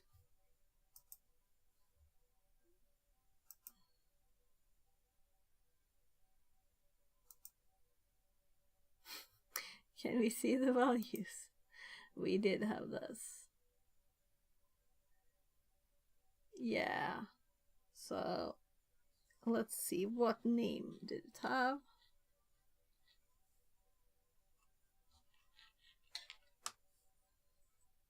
the 1R1 is R2, and R2, I'm looking for it there.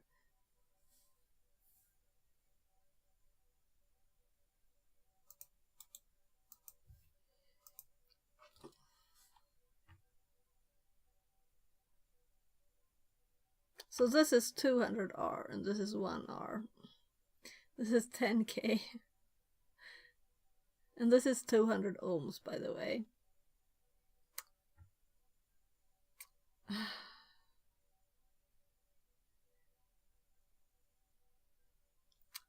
So if this one is 200 ohms,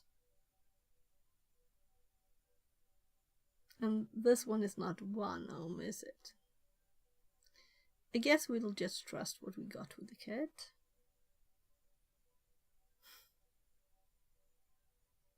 Let's hope the caps are nicer in numbering.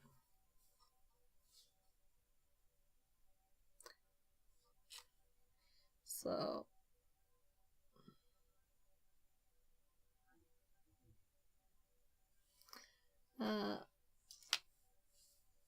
let's measure the last one. So we have that done too. Let's actually put the microscope up since we're using it.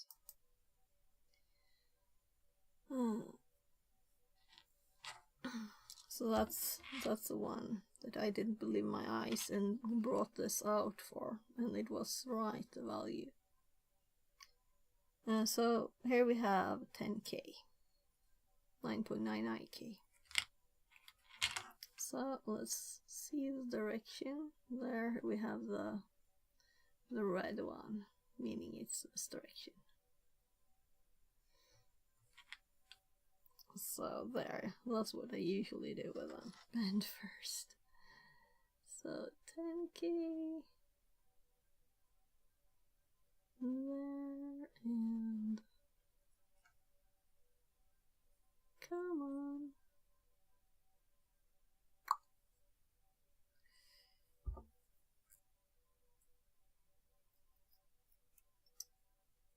So I'm thinking it's starting to get crowded.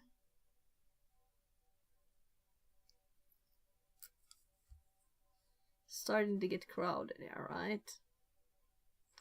So I guess looking back at this again, it really says 200 R's, and then it says 1 R, 10K and 1.2K and 4.7K. And here's where the lead goes, and there's the diode. Oh, alright, yeah, we had one electrolytical cap too. We had 3 tiny ceramic ones. Right, look, we have a list. Let's hope that this is actually R 200R 1R. This is killing me. So let's ChatGPT this, right? We had ChatGPT up. It doesn't know what we're doing though, so let's switch. Oh gosh.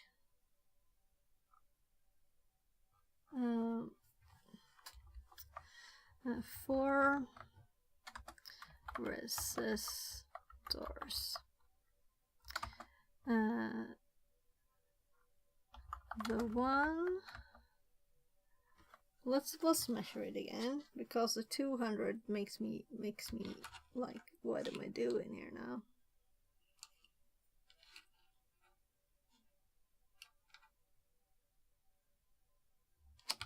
I'm like, I'm not having the card upside down, am I? No. 200 ohms, right? Not 200K.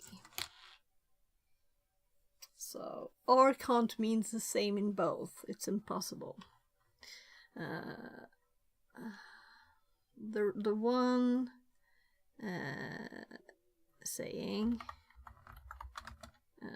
200R is 200 ohm. And the one saying 1R, I got a 1K ohm resistor. What's up? Let's see if it has any deep insight into people doing mix up and resistor labeling of values. There's a means to ohms. Well, it should mean 1 ohm, but you have a 1K ohm resistor instead. A labeling issue on the resistor itself or in the documentation. Mix up during component select. Yeah, this is kind of, yeah.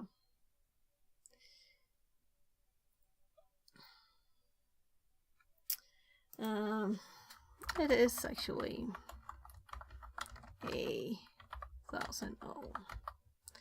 I checked and double checked. Not like it will understand like a human here, but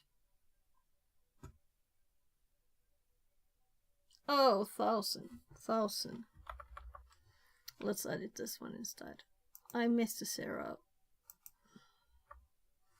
Now you got 10,000 instead.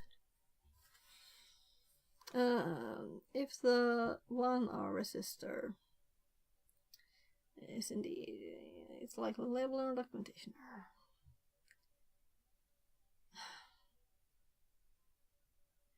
Yeah, so we need to know which it is. So I don't feel sure that it's any of them. Well, it keeps saying 1R, right? We can just go and get a 1 ohm resistor.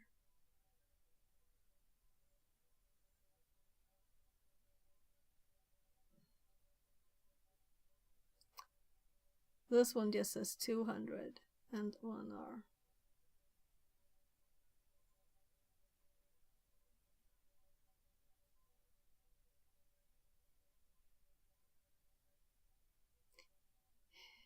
Well, what was it? Like $1 or something, right? Maybe we can see in the video if we zoom. Сегодня будем собирать вот этот наборчик. Это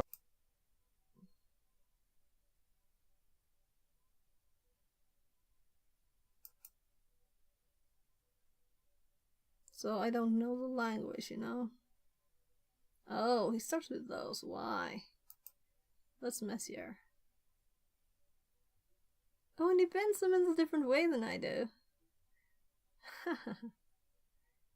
It's always fun to see other people do stuff. So this person probably didn't think through what they were doing. So there's the resistors. Oh, good, they're measuring.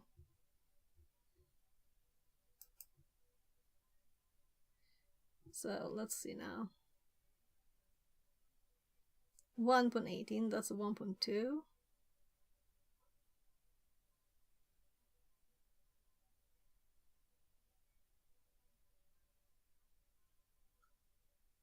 .6. Did it say K? Oh, he has his twists. Oh, the wheel doesn't. Okay, so it didn't show it. That was useless.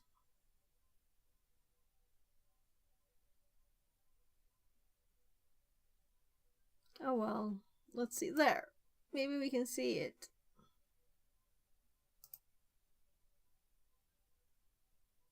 Or 2.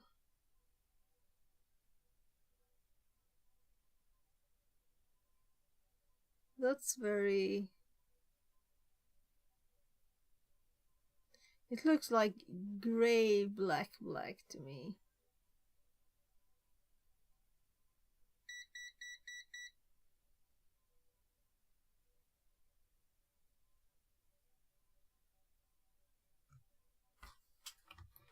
So if this one were to be like silver,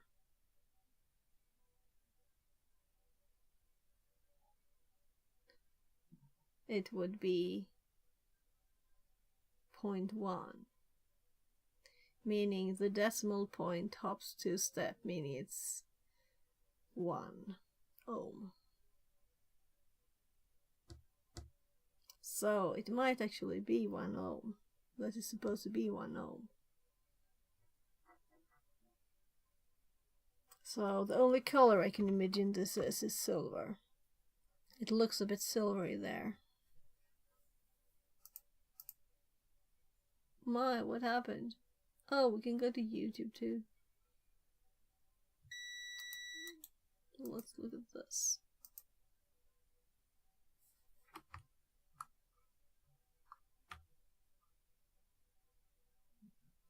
Yeah, so we can see here too, this is like very silvery, right? I think it's supposed to be 1 ohm, and then we got the wrong one. So let's see if I have a 1 ohm. It's just such a low number. 1 ohm.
So this is a bit why I'm like stumped. I've never seen a 1 ohm. But the smallest ones I have is 10 ohms, okay? Let's actually... So, I'm glad I didn't throw this out before. I have some desoldered components. And there's transistors in here, but not a lot, but a few. You never know, right? So let's just... some of these things are kind of sticky. As if I ever use these caps right. These sticky.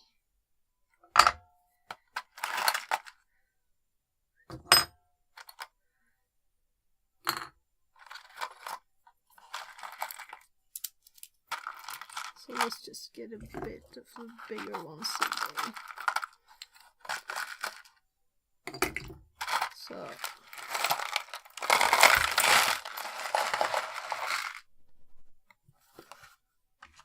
these are not desoldered. I just had a lot of them everywhere. So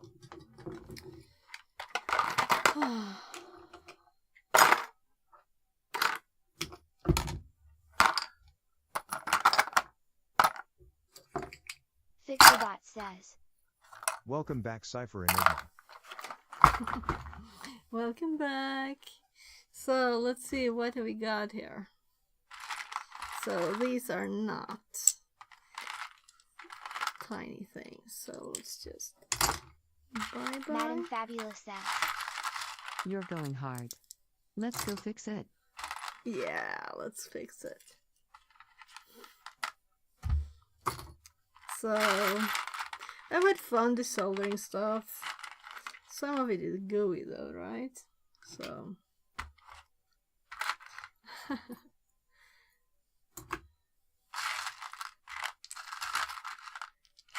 Some components are kind of funny.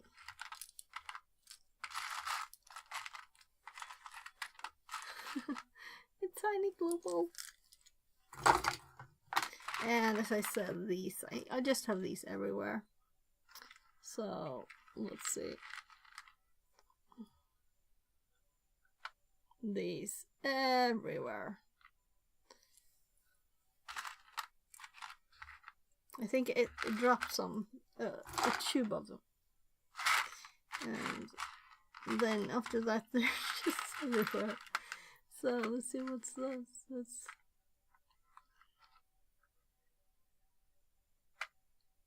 54,000. A button. Clicky, clicky, clicky. Another clicky, clicky, clicky. Oh, I don't want to touch the white stuff. Oh my god, why save this? Look. We can say bye-bye to that, right? So I should like sort this. Translated from Tagalog. I should sort this.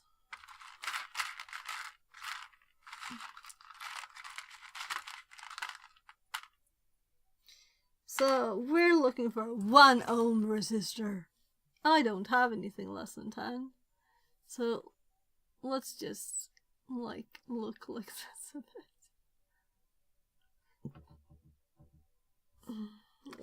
Let's just condense this a tiny bit.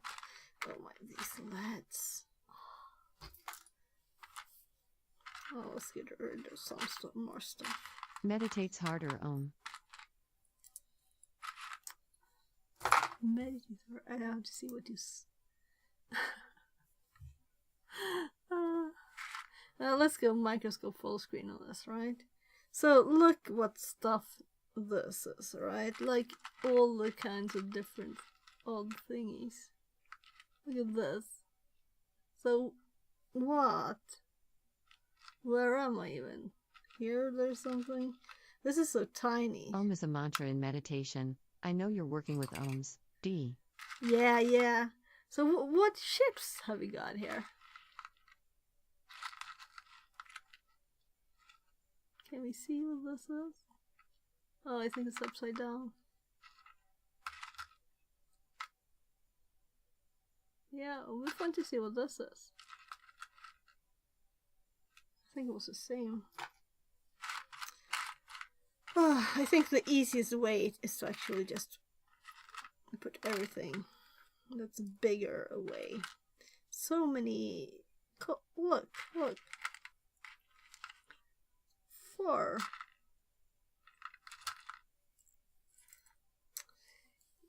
Oh gosh. So, lots of buttons. Buttons. Yeah, right. We could always fake it. Put a potentiometer there. The tiniest I can possibly find. Of the tiniest ones.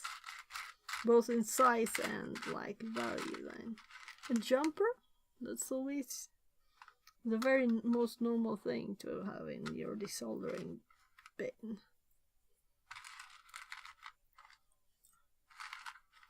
Another crystal.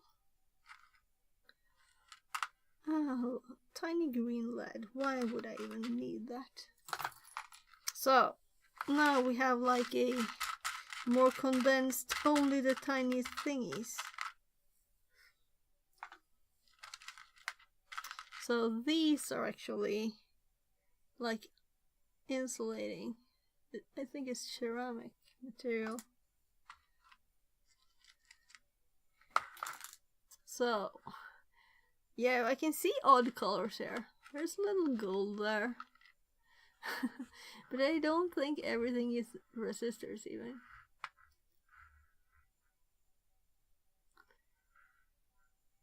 So how much time do we want to spend on this? Like 1 ohm? Oh my god, you know? We can just put a wire there. So now I had to like measure some of these to see.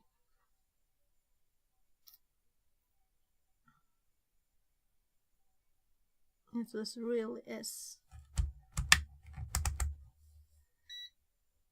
So, you know,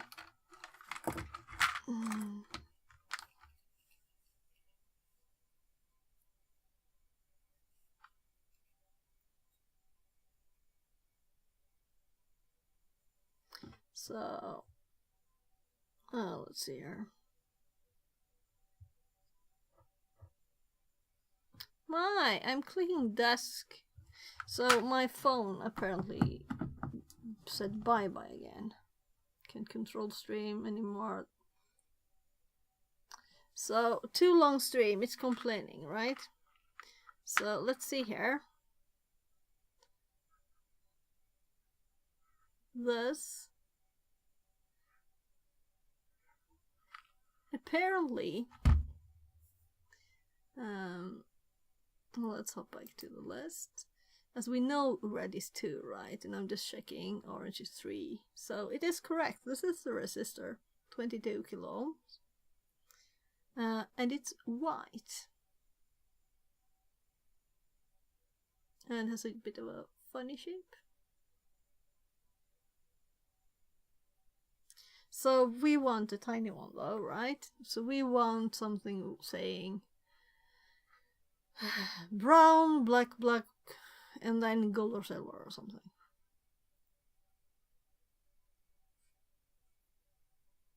And then we want like at the end brown, red, something. So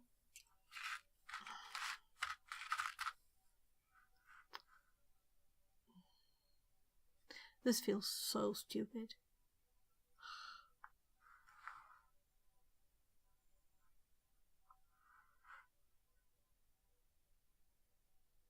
So I see a lot of yellow, yellow purple, 4, 7 something.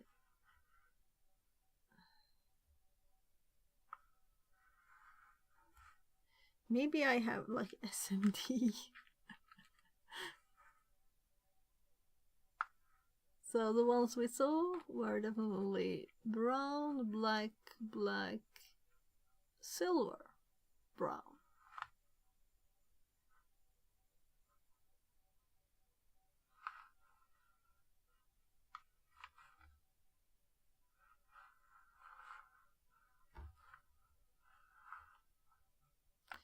Yeah, so now I want to just check what's the resistance in this cable? What do you think? It's 0.1 ohms. We'll just have to get the line.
So of course I should have taken like a thin, tiny mini cable instead of this thick one, right? If I wanted a ohm. Don't want to get a...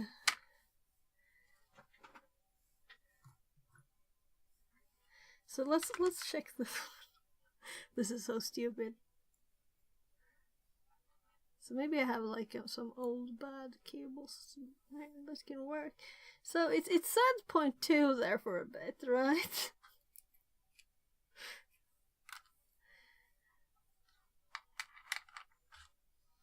So yeah, I think we failed. So I only have 10 ohms.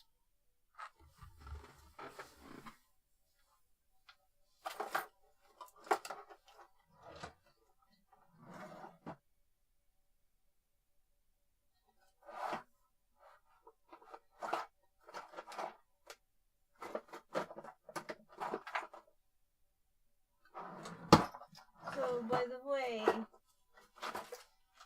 here's other tips for the soldering station. So I have others. It's just the one I usually use. I don't have that one. Another one. I think I'll have to get used to another one. I don't know if I want it.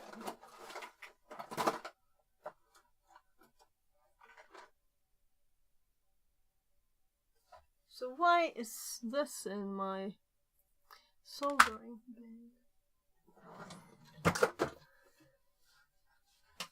So, we just had cables. And I had very thin ones in here that I did remove from something, because I thought maybe I'll need thinner ones sometime. So just as a test, let's test the ends of this one.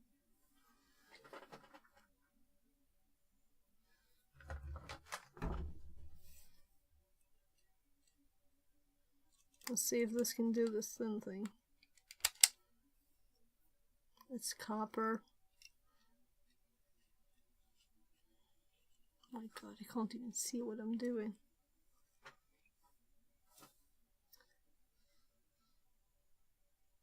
There it is.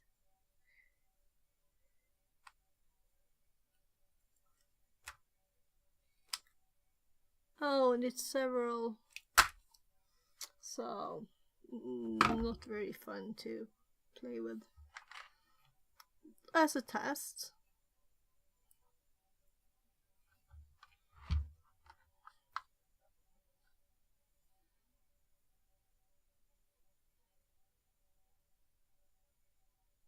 As a test, let's see how much resistance is this roll, right?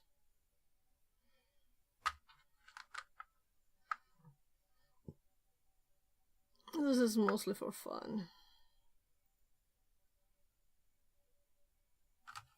It's 0. Well, first it said 2, then it hopped to 3, then it hopped to 1, and now it's 2, 1. So just copper cable is not like the thing. By the way, I happen to know that I had 2 colors of this. There's the white, and 2 colors here, and 2 colors here. Because I found them when I was cleaning yesterday. So black and green over there. Yeah, this is a USB cable's contents, by the way, I think.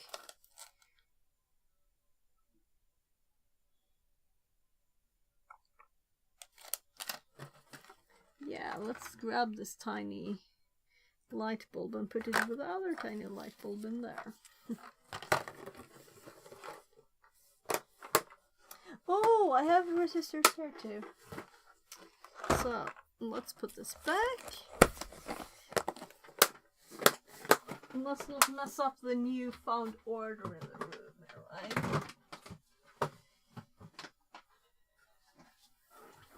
This one can go in the desolder bin. It's like used better.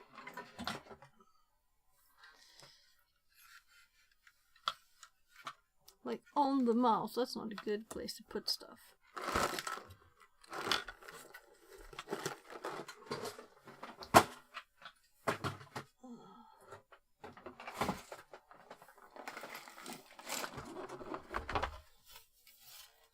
So here we have more resistors, and they might be more values. So let's see what this is.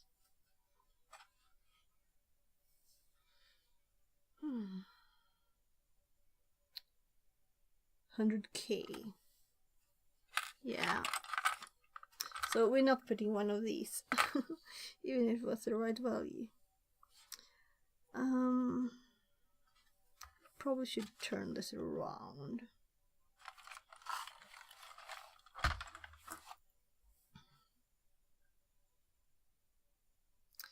So this is not how I usually like having them, right? So the others are sorted much better. This is from some kit with stuff, I think.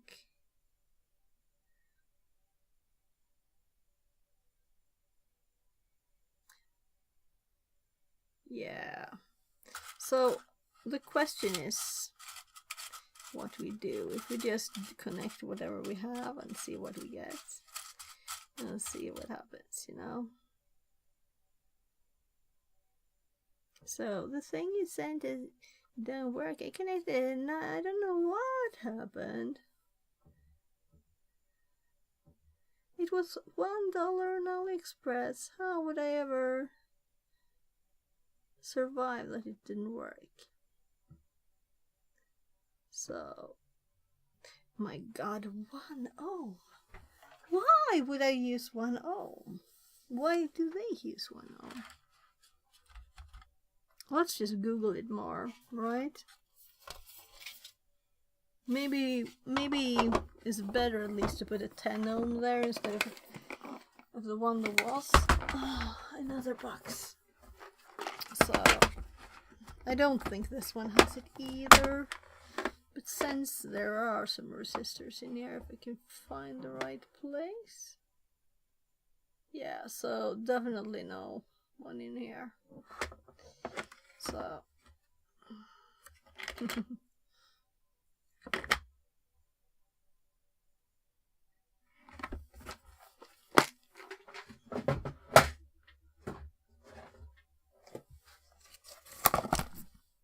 how?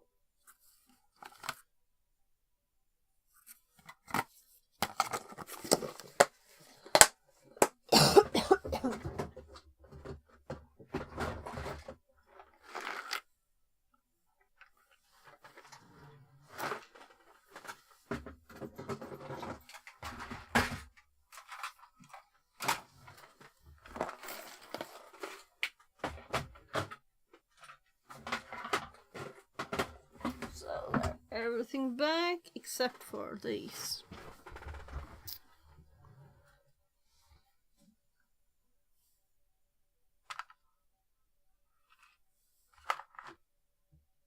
So it was kind of in the right spot. It was just, I don't know what. Yeah, so I need to try these yellow ones.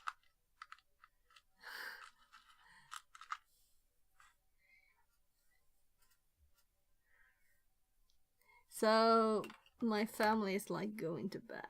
Not my hubby though, but my kids. So yeah. So this one is not a resistor.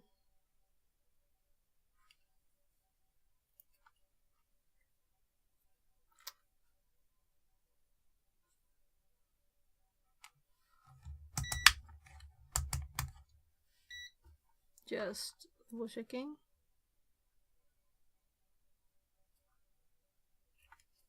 And also we can do this.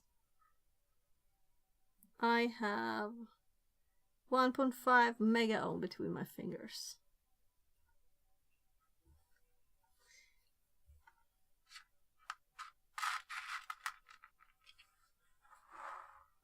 So I'd like to have something that could test any component. A diode there. So these tiny ones will lines on them. So now we know that the tiny yellow ones. let's try another one here. Let's get this one. I can't pick it up like that. So these are tiny.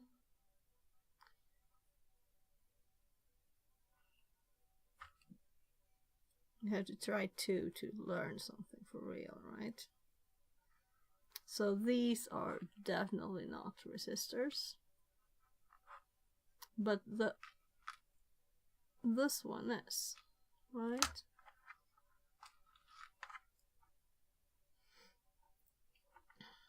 Why did I desolder these? I don't know, because it was fun, obviously, right? Okay. I measured a similar thing. Yeah, there. So maybe it's how I hold it for an 8 ohm. So let's look at what it says. Oh yeah, 4, 7, 1. And gold is 5%. So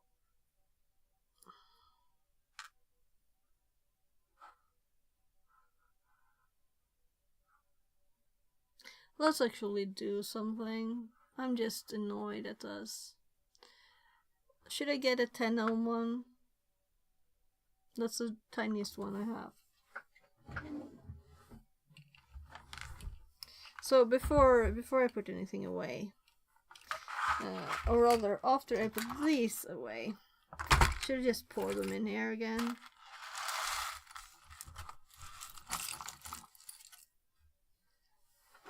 The dirt goes there.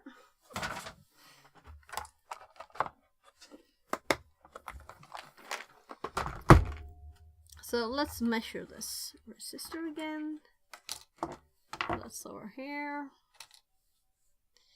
And it's supposed to be 1. And I double checked freezing someone's video building it, and it really looked like 1. And we have 1K, right? So 1K instead of 1. It is not the same. So let's get a 10. It feels just odd to have to do that. If I had the right one.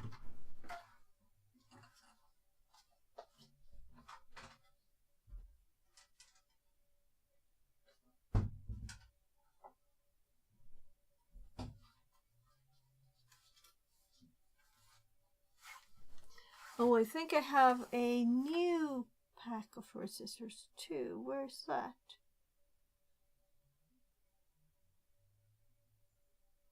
I don't think it has it anyway. So here's like 10s, 15.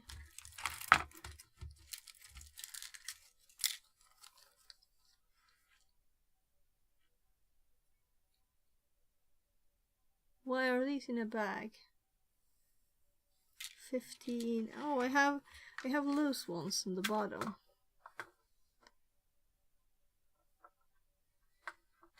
The pliers are in the way.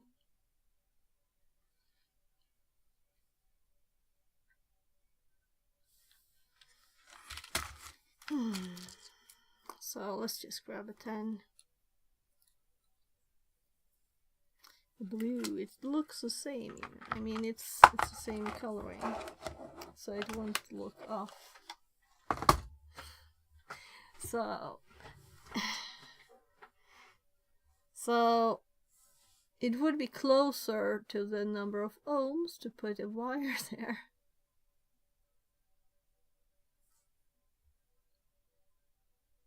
So this one has the gold, which is just 0.1 instead of the silver. That would have been correct. 0.1 0.01. So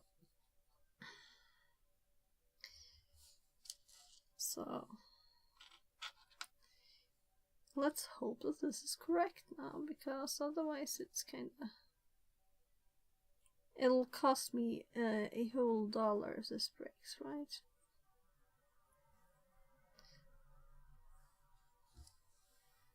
So... But we just realized that this could be useful. This is a converter from 5. There it is. It's too many, I can't see them. So let's solder these. So this should be a silver line instead of that. So it'll be fun to see what happens when it starts. If it says like I'm slightly wrong value in the output, or if it goes nothing really good, right? I don't want to look at the schematic and try and figure it out. Let's just look at the tips first. Maybe we should switch it while it's cold, right? I didn't turn it on. So the one I'm using is this, and it kind of is visible that it's been used a lot. That's one of the flat ones, and then this one. Maybe I should use this one. It's the most similar to the one I've used. So as it's not on yet, I can just...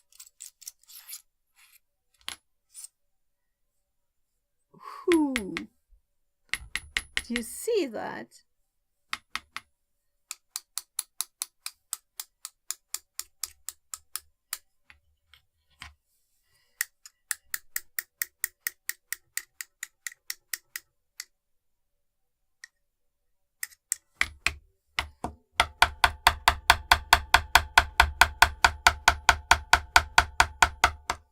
So I'm kind of thinking, how much did this hinder the heat?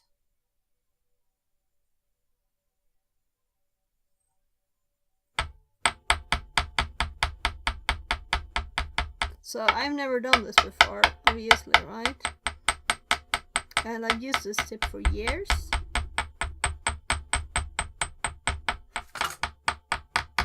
Have you seen anything like this before?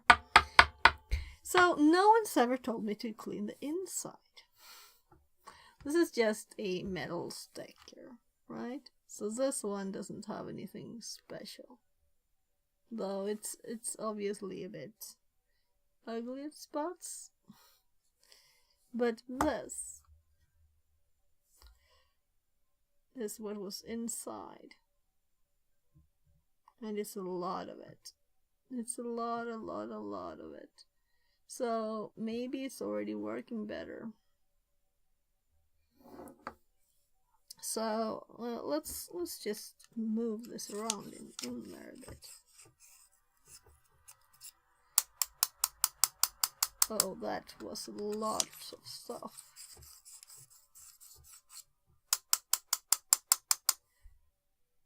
What is this? Where does it come from? Is it like falling apart? Is this necessary for a good connection?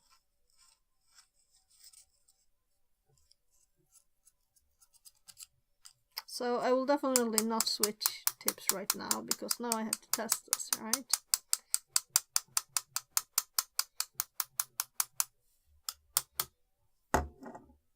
So this is a lot of dark. You can't see how much it is, but it's lots.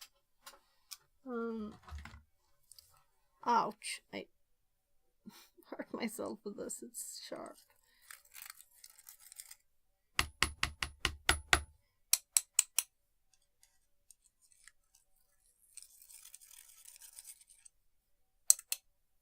So this is no weight. I need to do something that has weight. So this goes on here, and then this goes on there, and this goes on there. So what do you think? Will it be better? Will it not work at all?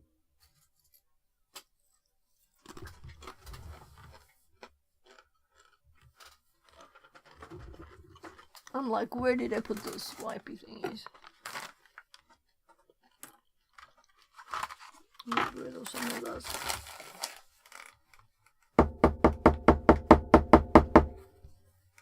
Maybe it's easier to see how much it is now. So it's still left on this.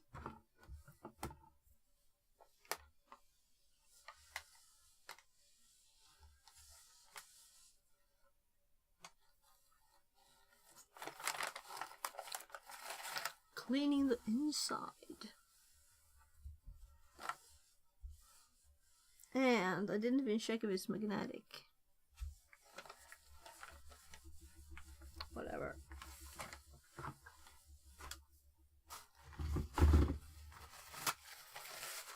So I think, oh, it's black on the edge here. There.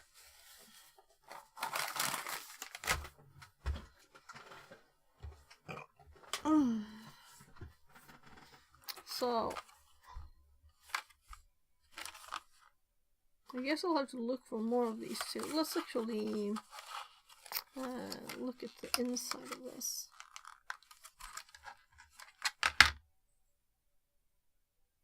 I haven't started it yet, so let's compare the fit, right? Oh, this is tight. It is very snug. It hardly fits. So the connection of this, there was something in between and it's not really fitting anymore. Oh, look.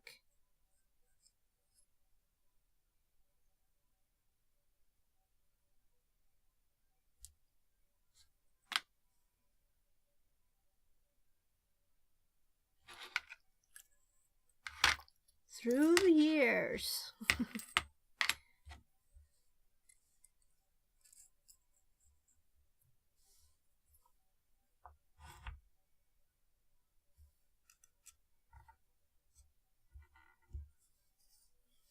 That thing disappeared, disintegrated. But there might be bits of it left, so I can't get it in. That's that side. Yeah, I think it's in all the way. So this one is without one of those now. So what do you think? I was like, oh, too bad. I'll have to throw it away. My favorite tip. Just the right size. And not like these. So that one, it's also flat on the tip, right? I want the round one. That one's very odd shaped and this is too tiny. So that's the one I wanted. And now we'll see if it's got second chance for life.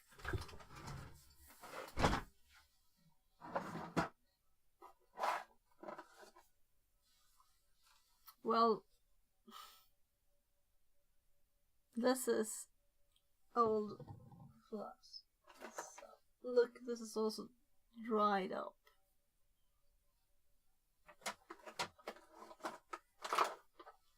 I'm just thinking we could clean it a bit more. I'll just go and check.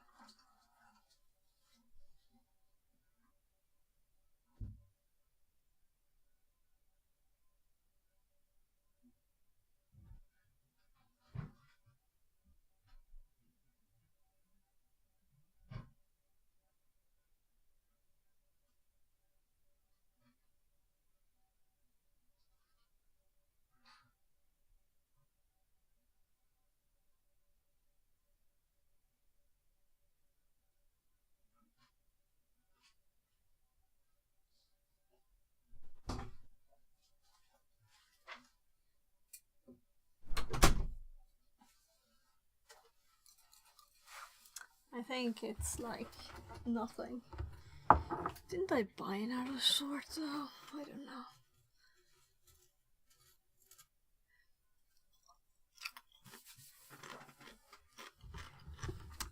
It thinks the stream is 3 hours. That was funny.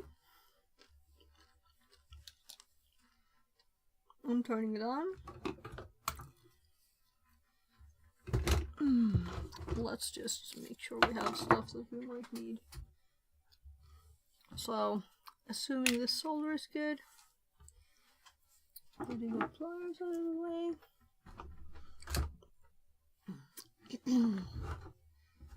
So,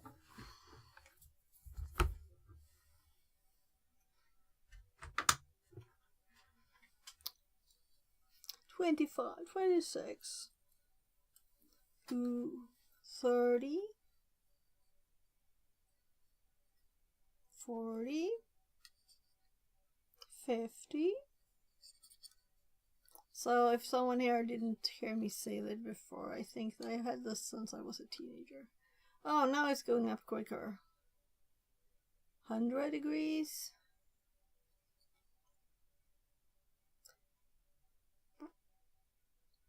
So usually doesn't have problems with getting the temperature up.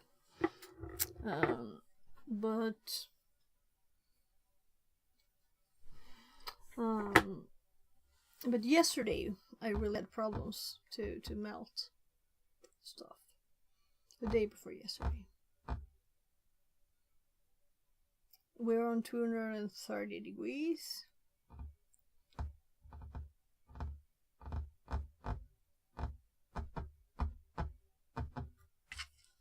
So can I even see this without help here? So maybe it's good to have the microscope as help. There. Well, anywhere it really works. I can just move this. So what happened with that one? I must have like squished it. Oh, it's squished underneath all the others. And I get it. There, I put that one first. Because I happened to find it first.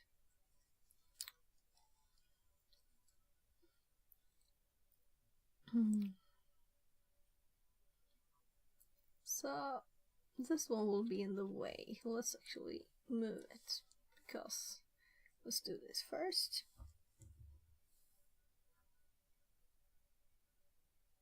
So this is kind of thin.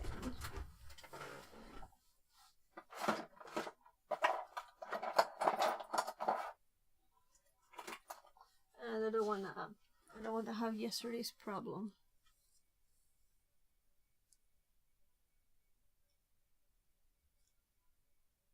That's enough for me. I don't want yesterday's problem again.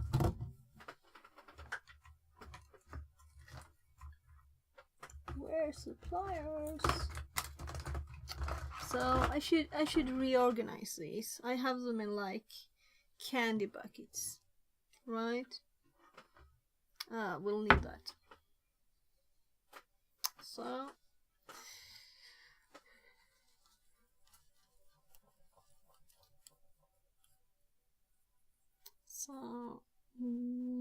there.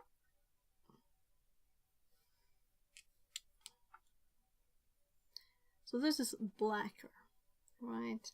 It's definitely blacker. Is it just me? The other one is more shiny.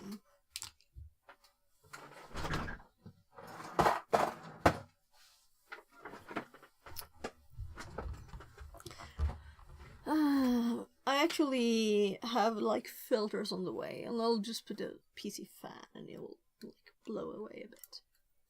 The smoke. So will this help? Yeah, I think I'll do this because I can't see the image with these. And they're actually a bit dirty. We'll see. Yeah, I think I can see good enough. But it's a bit far away. So let's actually put it here. Whatever. That's good enough. So this has been warm for some time now.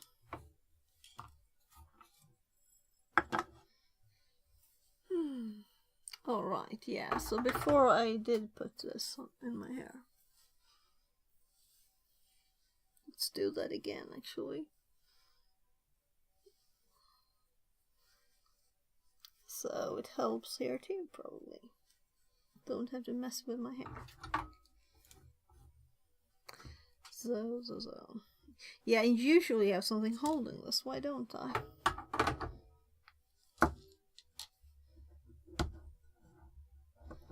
Because it will move when I touch it. Otherwise, so there we can all see.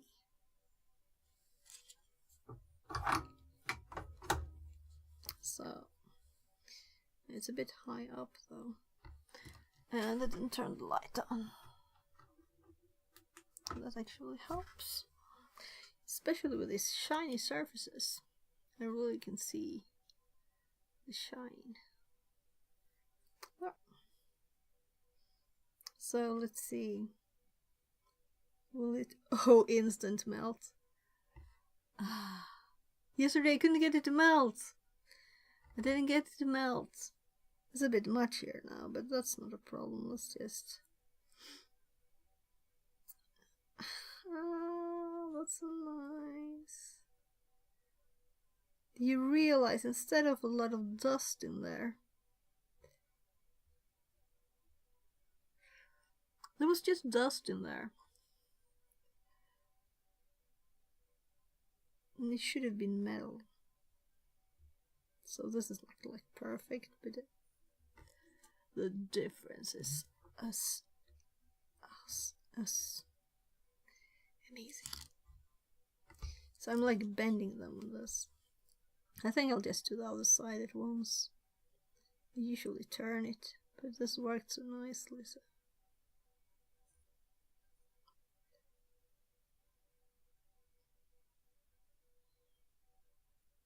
So now I didn't get it. It's black the tip now.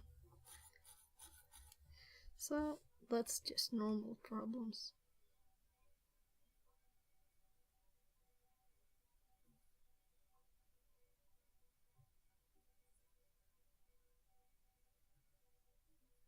So then we just have the simple problem.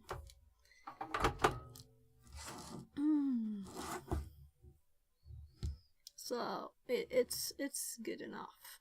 It's good enough. I don't after all this trouble, you know, from yesterday, this feels like perfect. A bit too much solder, I wouldn't care. I don't care. Come on, why doesn't this just snip it off there?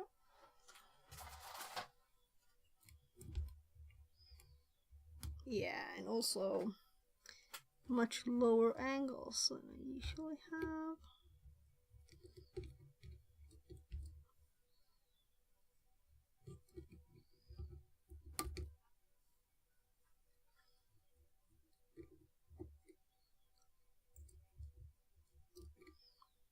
So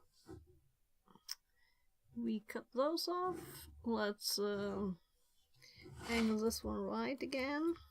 So it was falling out actually.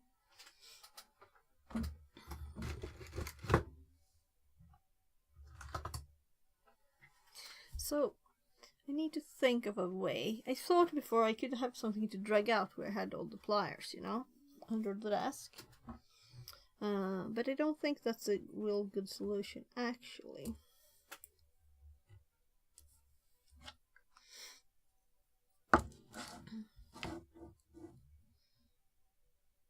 So,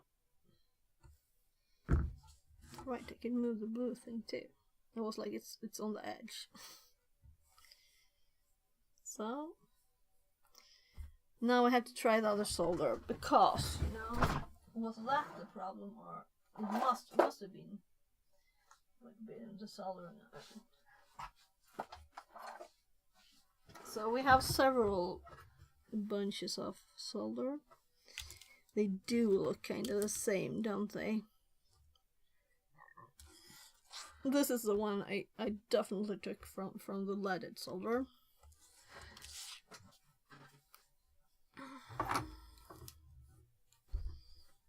So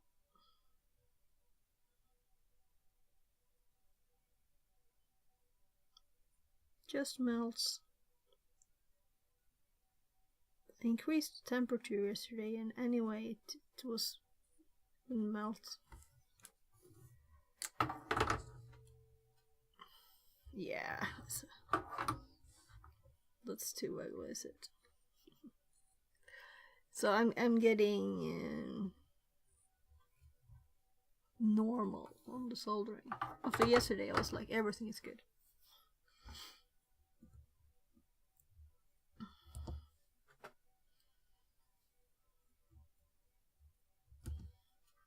There. So let's try the third one.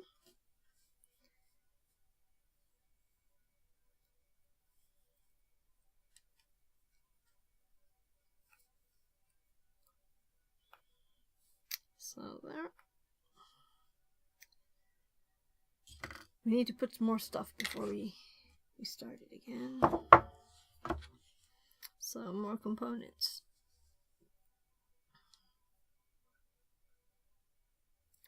So next up we have the caps, capacitors, and we have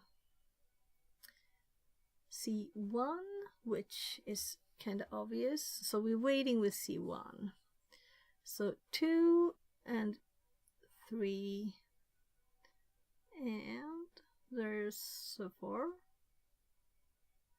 So they are kind of oddly placed. I mean the holes, but I guess it's because how this board is.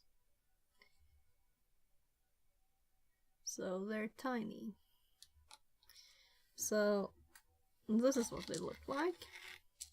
So we know this one. It is 104. I'm really hoping this is text. It's also 104. And then we have another one that I think had no markings. And after the previous experience, yeah, it has markings. Let's look closer here. Let's see if I can find, where is it? There. There is something on here. 101, right? 101. Good. Because now I want to make sure everything is right after this. With the resistor being 1000 off.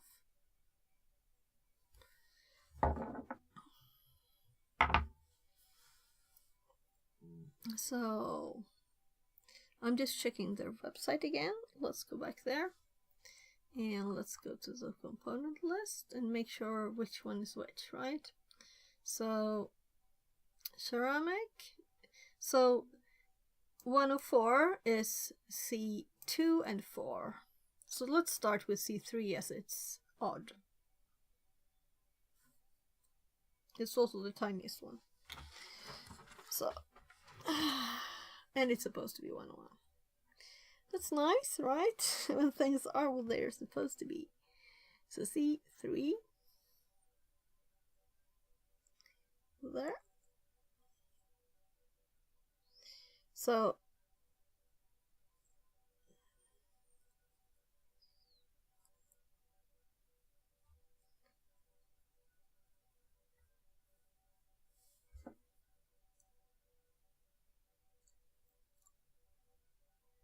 there. I'm like going for 45-ish degrees. So then we have C2 and C4.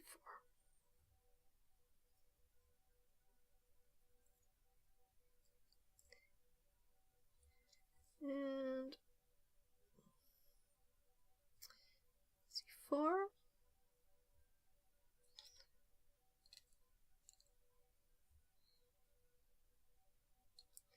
Yeah, so I have stuff on their way from AliExpress. Big surprise, right? But some of them are like hardware hacking stuff, and some are like just general playthings. Oh, that's bad. So there's actually ceramic stuff on the legs of it, so I think I pushed it in far enough. You see it fell off a bit? We don't want it insulated in there. I was overdoing it. So let's pull this one a bit more.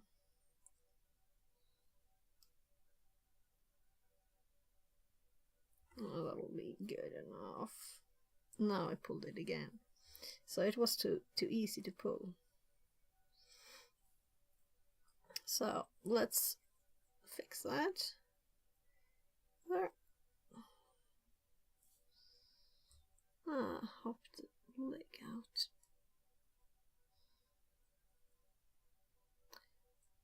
So I don't really care. Whatever, right? I just want it tight to the board. That was a goal. So maybe I should have like bent it instead. So there. Bend it purposefully. And then go just out without pulling them. So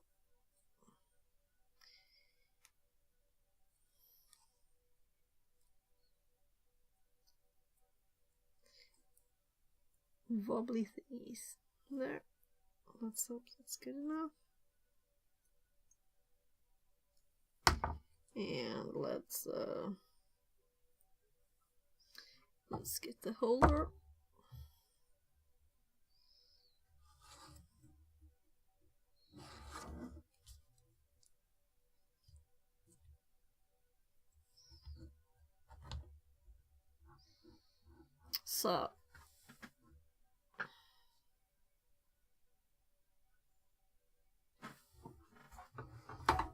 So the handle is starting to get warm. Do yours get warm on the handle? Or is it because mine is ancient?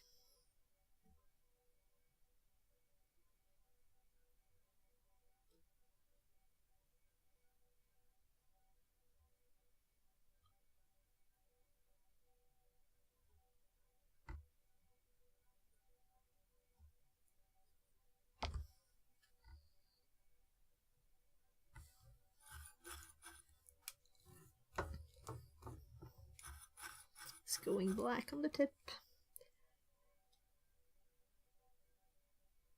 This tip must be great, by the way, because it's lived long life.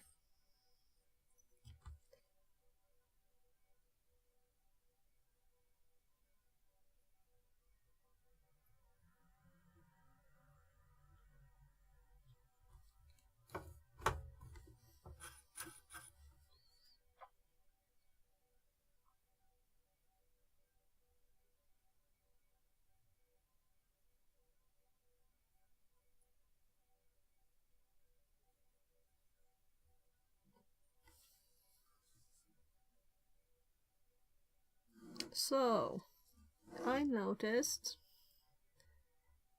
there's a hole here.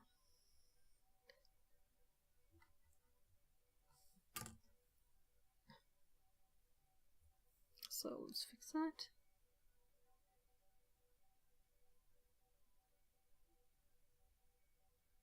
Hopefully it's in the hole too.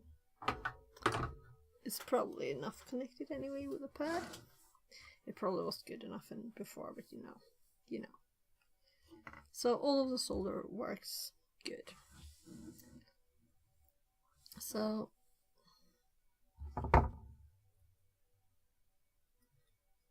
when I take the glasses off and go blind,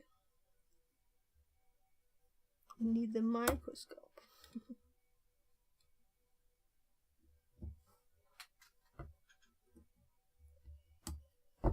Zoom.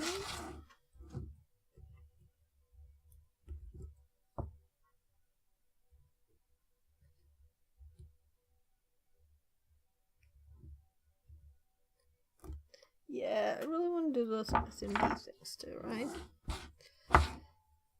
Then maybe we should have the tiny tip. So there we have these. The only error being that it should be silver. So next is a diode. So here we have one of the connectors, the other connector. So we can see the image here. I was like, where's the holes? They're so far apart. Let's just bend it slightly and see where it ends up.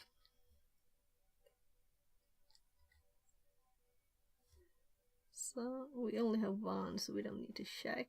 Well, actually, let's check the value, you know? You never know with these people. So it's supposed to be... By the way, let's actually start the air. Actually not. I turned it off yesterday, I think. Because it started going crazy from the food. So, I'm looking at this. 1N5819.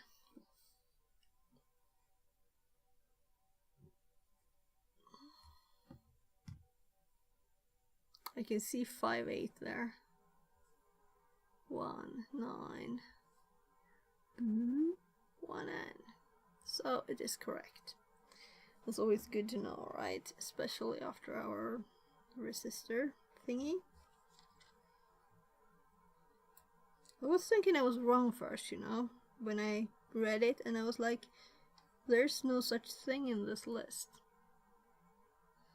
And then I measured it, and it said the same thing. So there, these are legs that are more like normal. They're actually a bit sturdy, right? The other ones have been just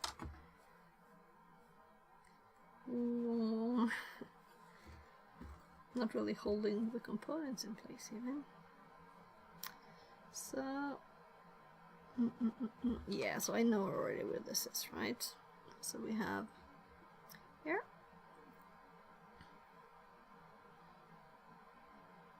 By the way, can my multimeter measure this?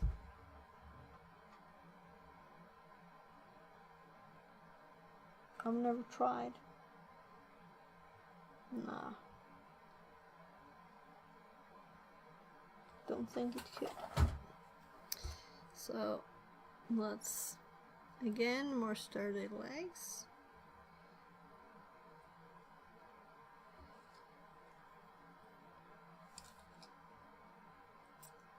So there.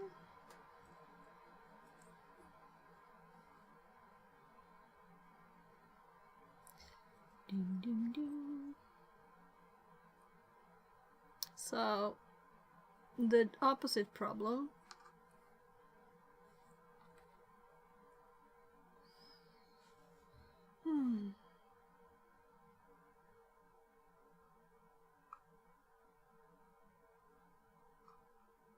What am I looking at, really?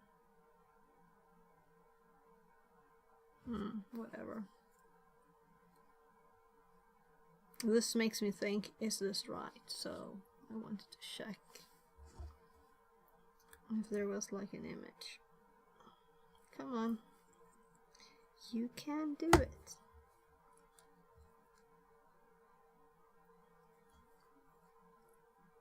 There, it's flat on the board. I think. Almost. Let's just do a tiny bit of this. Well, tiny bit, and I totally squish. Why won't this bend?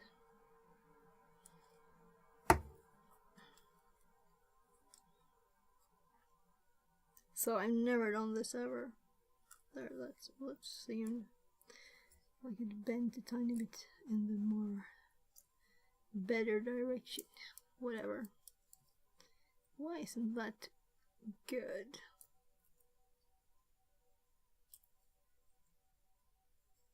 So usually you can just like pull a bit and they're nice, right? Whatever.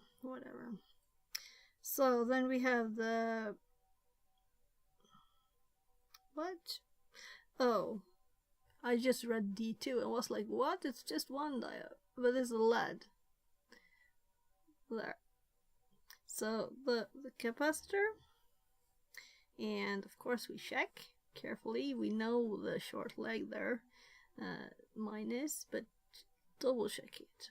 So plus and the minus there.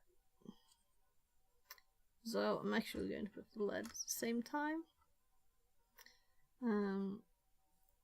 So on the LED we also have the short and the long leg, but we also have this. So if we look at this direction, there should be a flat edge. Let's see if we can see it. Yeah, here. Can you see this edge is flat? So the shorter leg also has the flat surface here. So I think you can see it. It's not very big on this one though. So flat edge, short leg, minus, and we can see here there's a line here. So unless I'm losing my mind, which I might be, there. So let's see if I can hold this and bend these. So I'm not having a good grip. So the capacitor's legs are kind of hard. The low legs are really soft. So these are all the rest of the tiny components, and we only have the chip holder and these left. So I think I might move it this time. So oh, odd. Yeah, I usually have it at 385, and yesterday I had it at 395 a bit. But I thought I put it back. So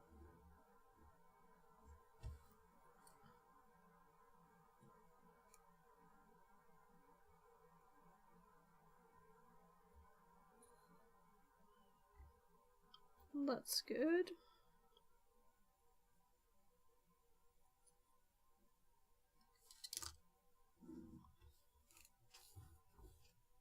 So then you get these, and this one hops around a bit. Yeah, let's actually cut these away first. So then we can access it from the right. There. Much easier.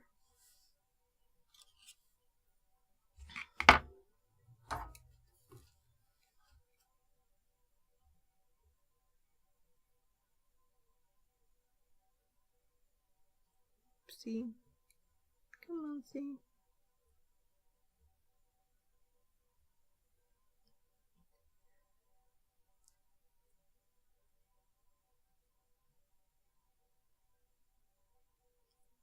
A bit much solar, but whatever.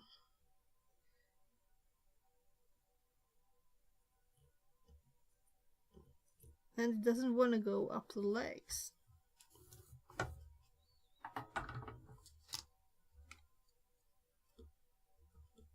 It's still warm.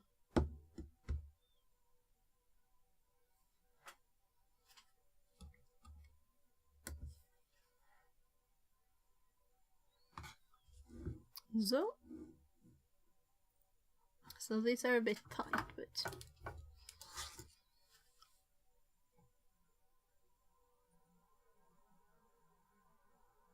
maybe I should look at the microscope.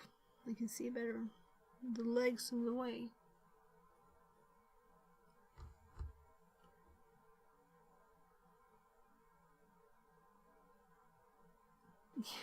I really can't see. As you can see, I can't even move it there because it's the other legs in the way.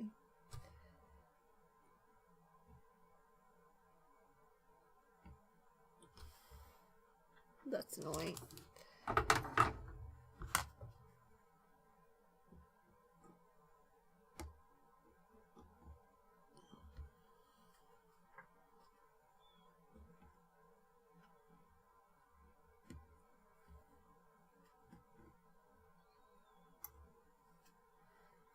So.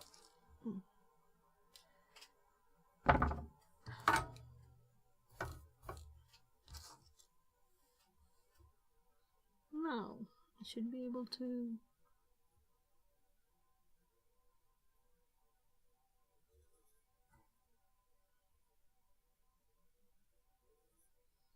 Also, in the microscope it looks like it's crooked, but it didn't look like that here, so...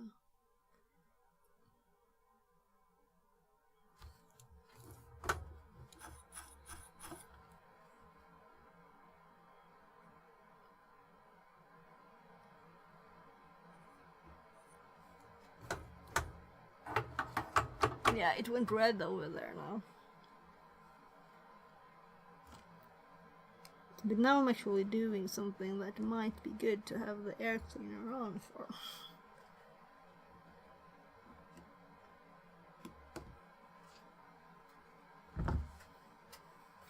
Just some lead in the air. So.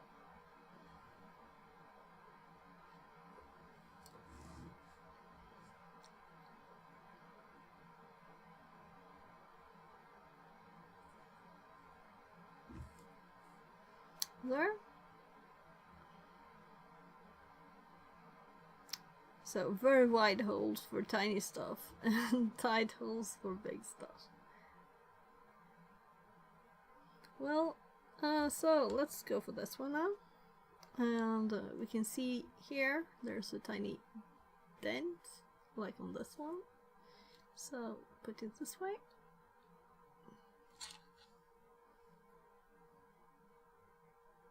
And these are not straight at all. Well, that's probably good enough. So double checking the direction again.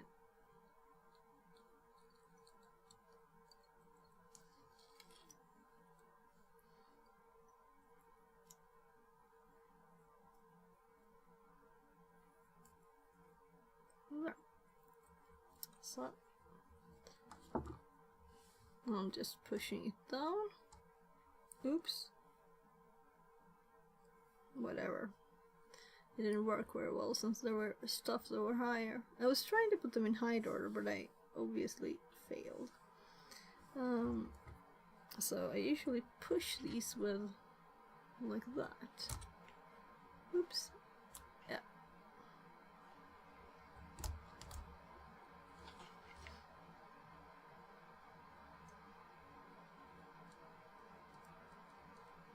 That's not very good, is it?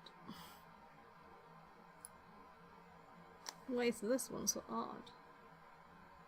Let's see if I can find it. No? Whatever. It doesn't have to be perfect, but they're stopped by these, right? So I can't bend them. I'm assuming that these are connected, you know? That's why they're like this. So they'll be connected inside. So it doesn't matter if they touch.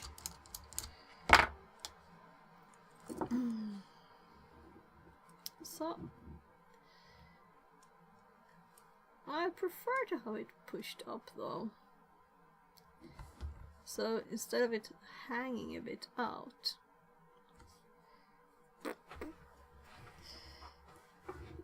Okay, we'll do this. Right, why not?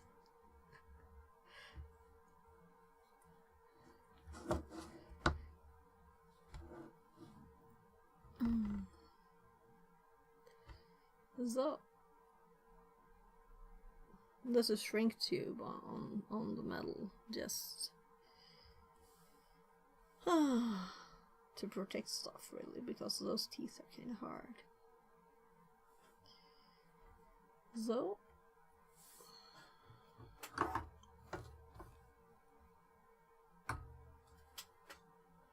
with your pink now,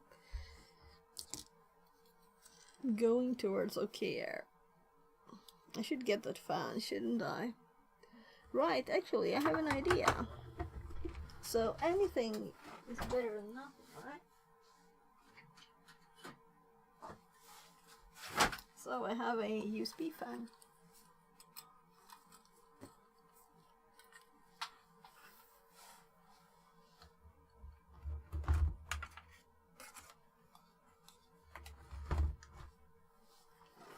Oh, this is the one that I bent, so it could hang up like this. Let's see if we can bend it back.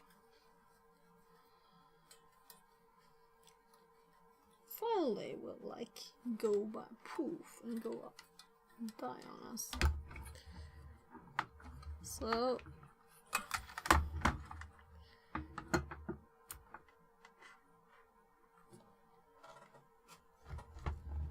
okay.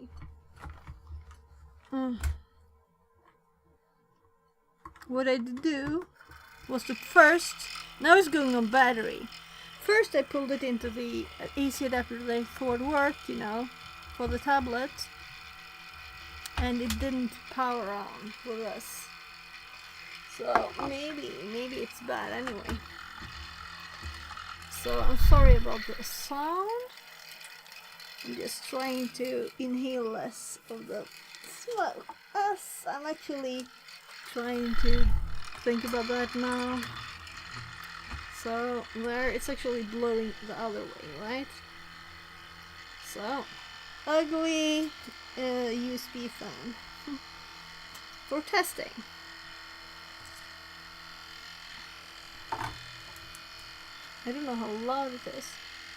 I could put in a filter, but this is almost done. So, oh, this was long. Yeah. So, let's go.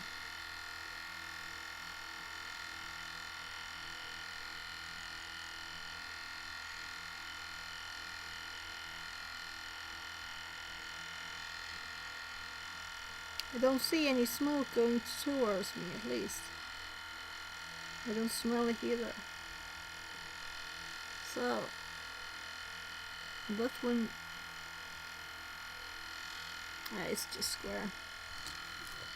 So, the smoke obviously went that way, but it's still in the room. So, I'm getting a...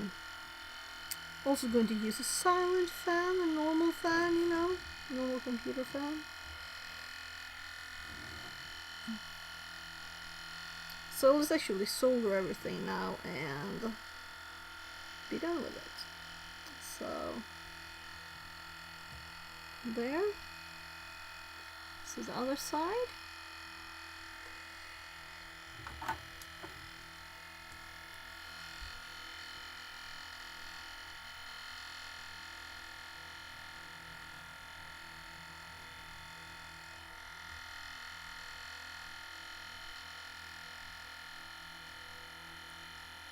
I can see the smoke going in there. So, there's an easy button at least. Yeah. So, I'm not even gluing these. $2. I'll just get a new one next time I go shopping in the food store. So, let's just cut these away because they're kind of long, right? So we don't need them this long. So there.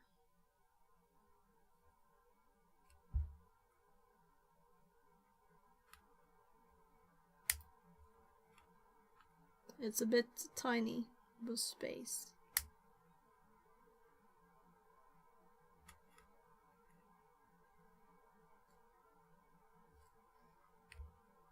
There.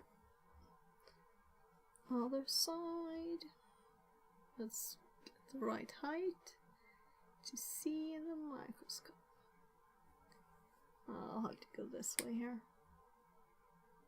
But that works fine.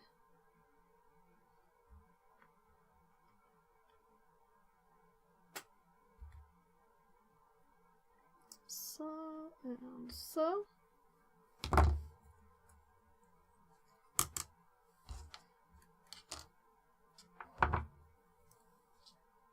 So, did all of them fall off really?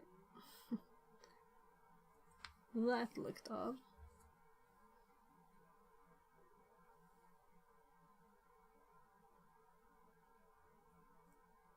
Ah, whatever, it's not like it needs to be perfect or anything. Ah. So it's really sharp, you know. So, we have the connector there and there left, and this is what bent before. When I was like, oh, what happened? When I was pushing this one towards the table. So I should have put this one before, really after the resistors, right? Because it's, yeah, maybe this one first. It would have been a bit tricky otherwise. So we have the connectors, and then we just have to put the chip in. So, is there something special? Of course we need these outside. I'm assuming these are identical. So, we gonna wanna be able to put cables in there. So, this is kind of tough. I'm pulling it towards that. That's probably enough.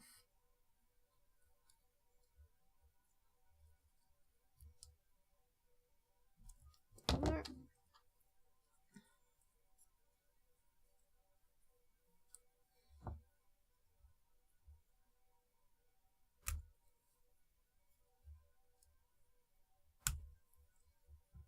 So this one moves a bit more. Yes, I didn't manage to bend one of the legs really. Let's go again.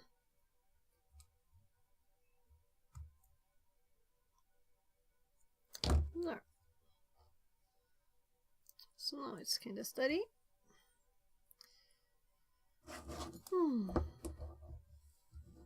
So just hold it anywhere. There.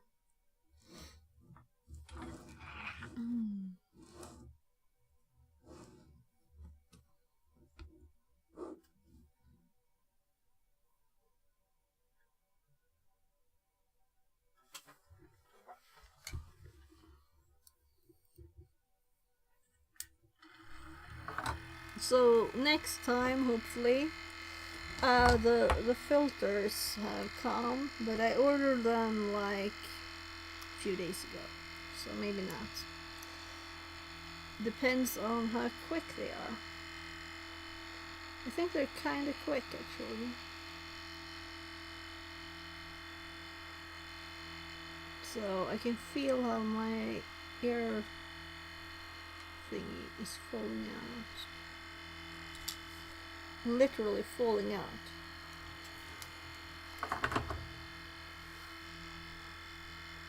It's not like it's almost falling out. So yeah, it's going pink over Pixabot New says. follower Fuyuki Kohaku. Less than 3. Hi, welcome in. Welcome in.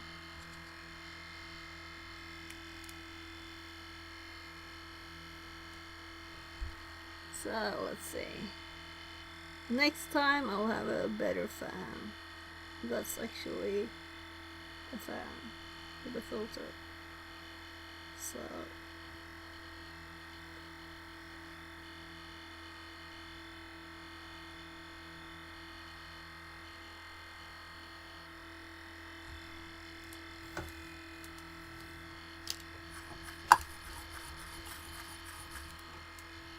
So, turning the soldering off. So, I never thought I'd use that again. I almost threw it out. So, let's see. Let's cut off these legs. They're kind of huge.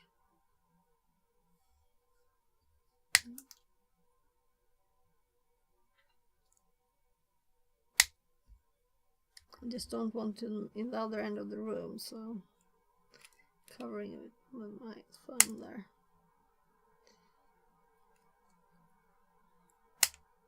So there.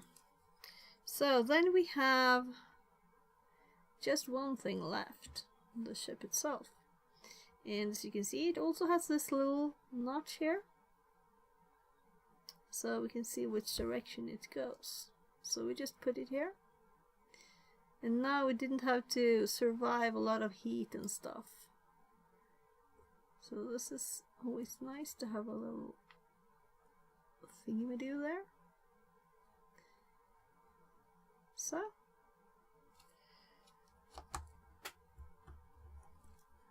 There.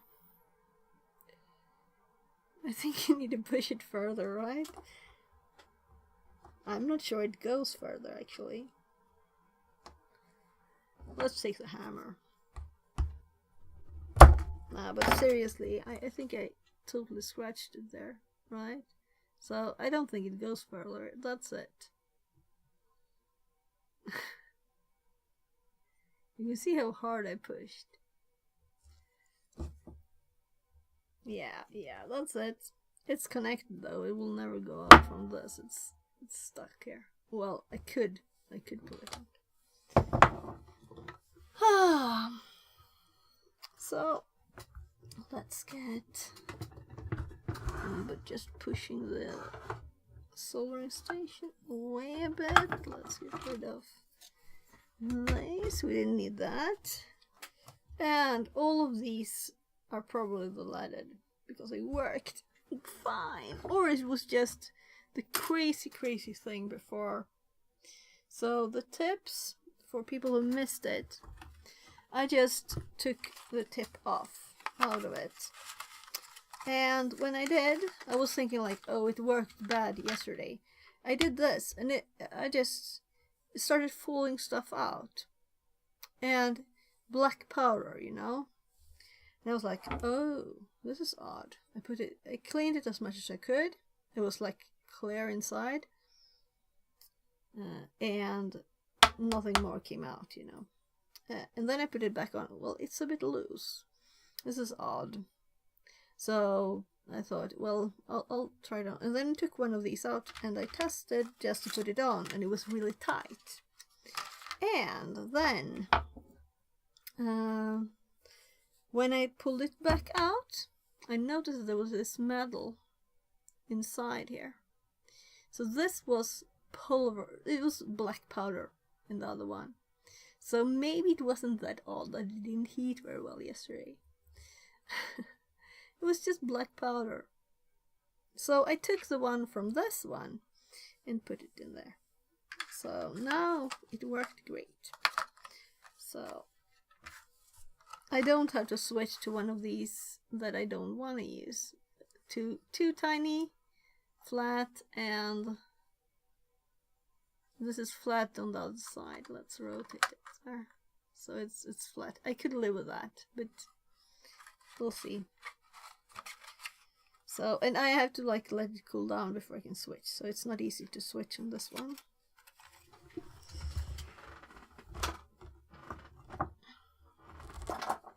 So, the problem with this only for people who just got here, this is, where's the resistor? So we got this with the kit, and this is 1000 ohms, and this one is supposed to be 1 ohm, that one, and I didn't have a 1 ohm.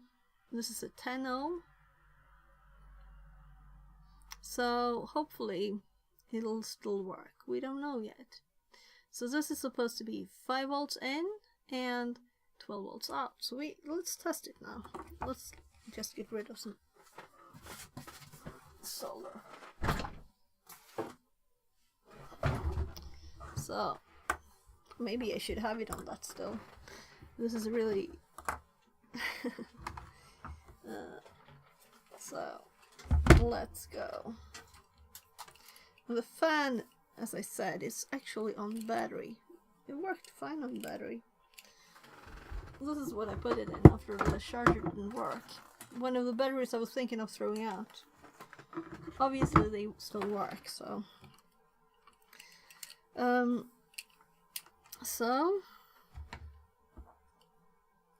I'm kind of thinking we'll just hook these in here.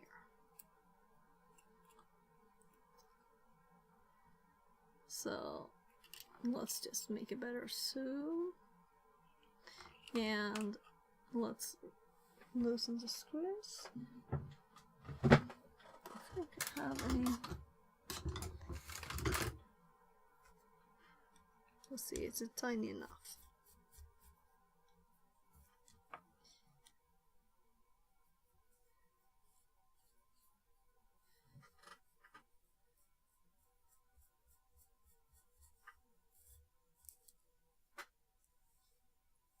So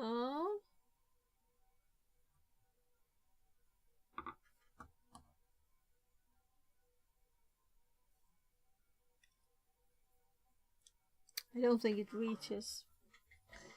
No change. Let's get the tiny ones again.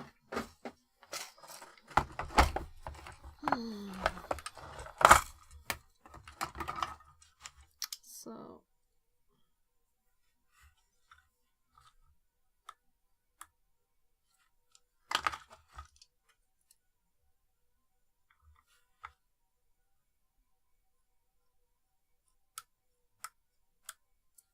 yeah, it's really up now. Up. This was the best one.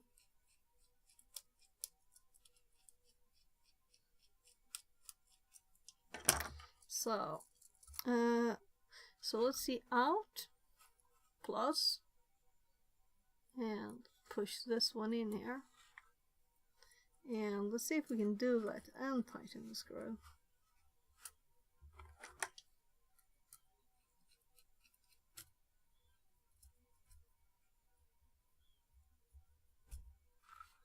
There. And the back.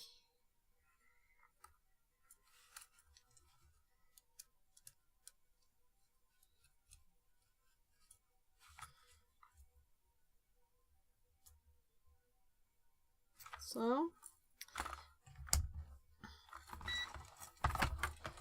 then let's get my little USB, because it's 5 volts, right?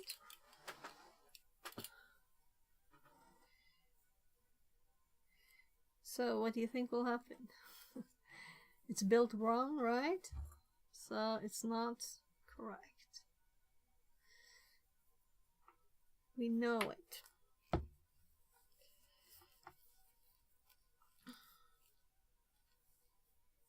Maybe we should have the fan on. So we have another charger for 5 volts. So let's actually wait to plug it in until we put this in. So we can see plus is on the upside here too. So I'm starting with minus this time because it's easier to.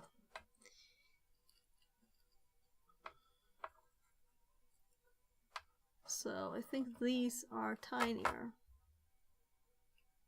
So much tinier. We'll see if I'll squish them with this.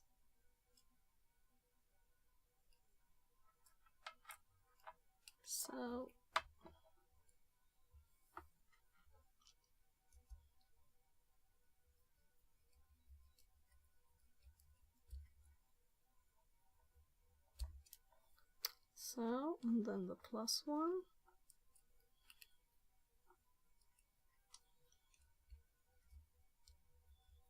What will we get? We haven't even measured the 5 volts from the charger though. maybe we should have. Maybe I should get another multimeter. Measure these first. Though they're connected, so whatever happens, happens. Right, so I'm ready. Let's see where's the end of the green one. So maybe we'll get a good view of something.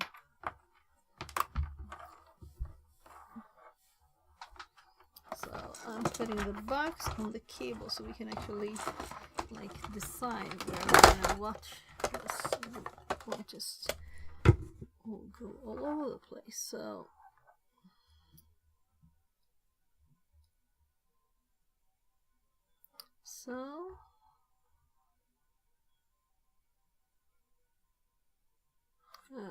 let's up this a bit. We can see more.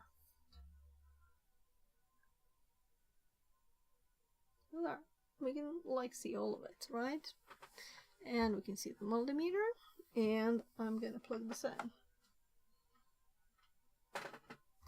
So that direction, so I don't go 1, 2, 3 directions. What do you think? What we'll get? This should be 5 to 12 converter. That wasn't a lot. That was very much nothing. So we're putting too much resistance there, but it could also be that that chip is really not pushed down.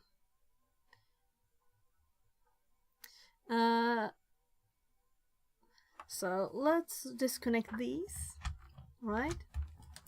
And let's get others. And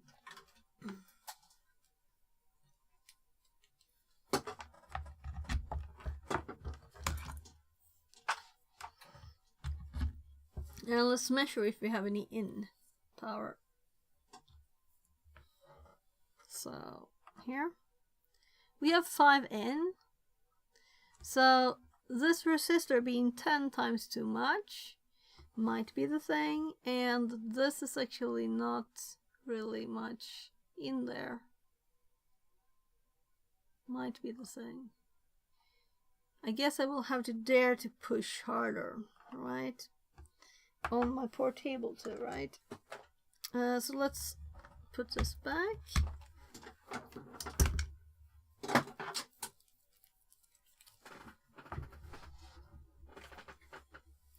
Yeah, so we could have put a variable power supply here instead. Maybe we should put better power than USB power. It's a lone charger there though. So let's...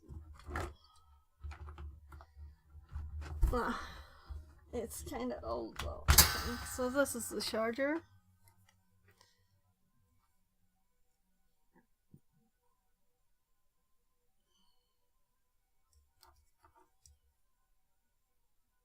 Oh my god, it's an apple.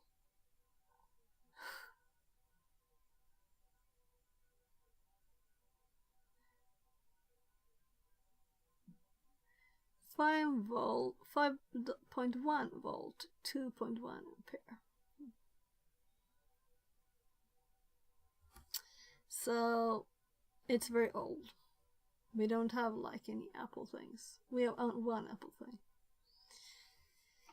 And that's a iPod. It's probably in my drawer. It should be. Let's see. This is kind of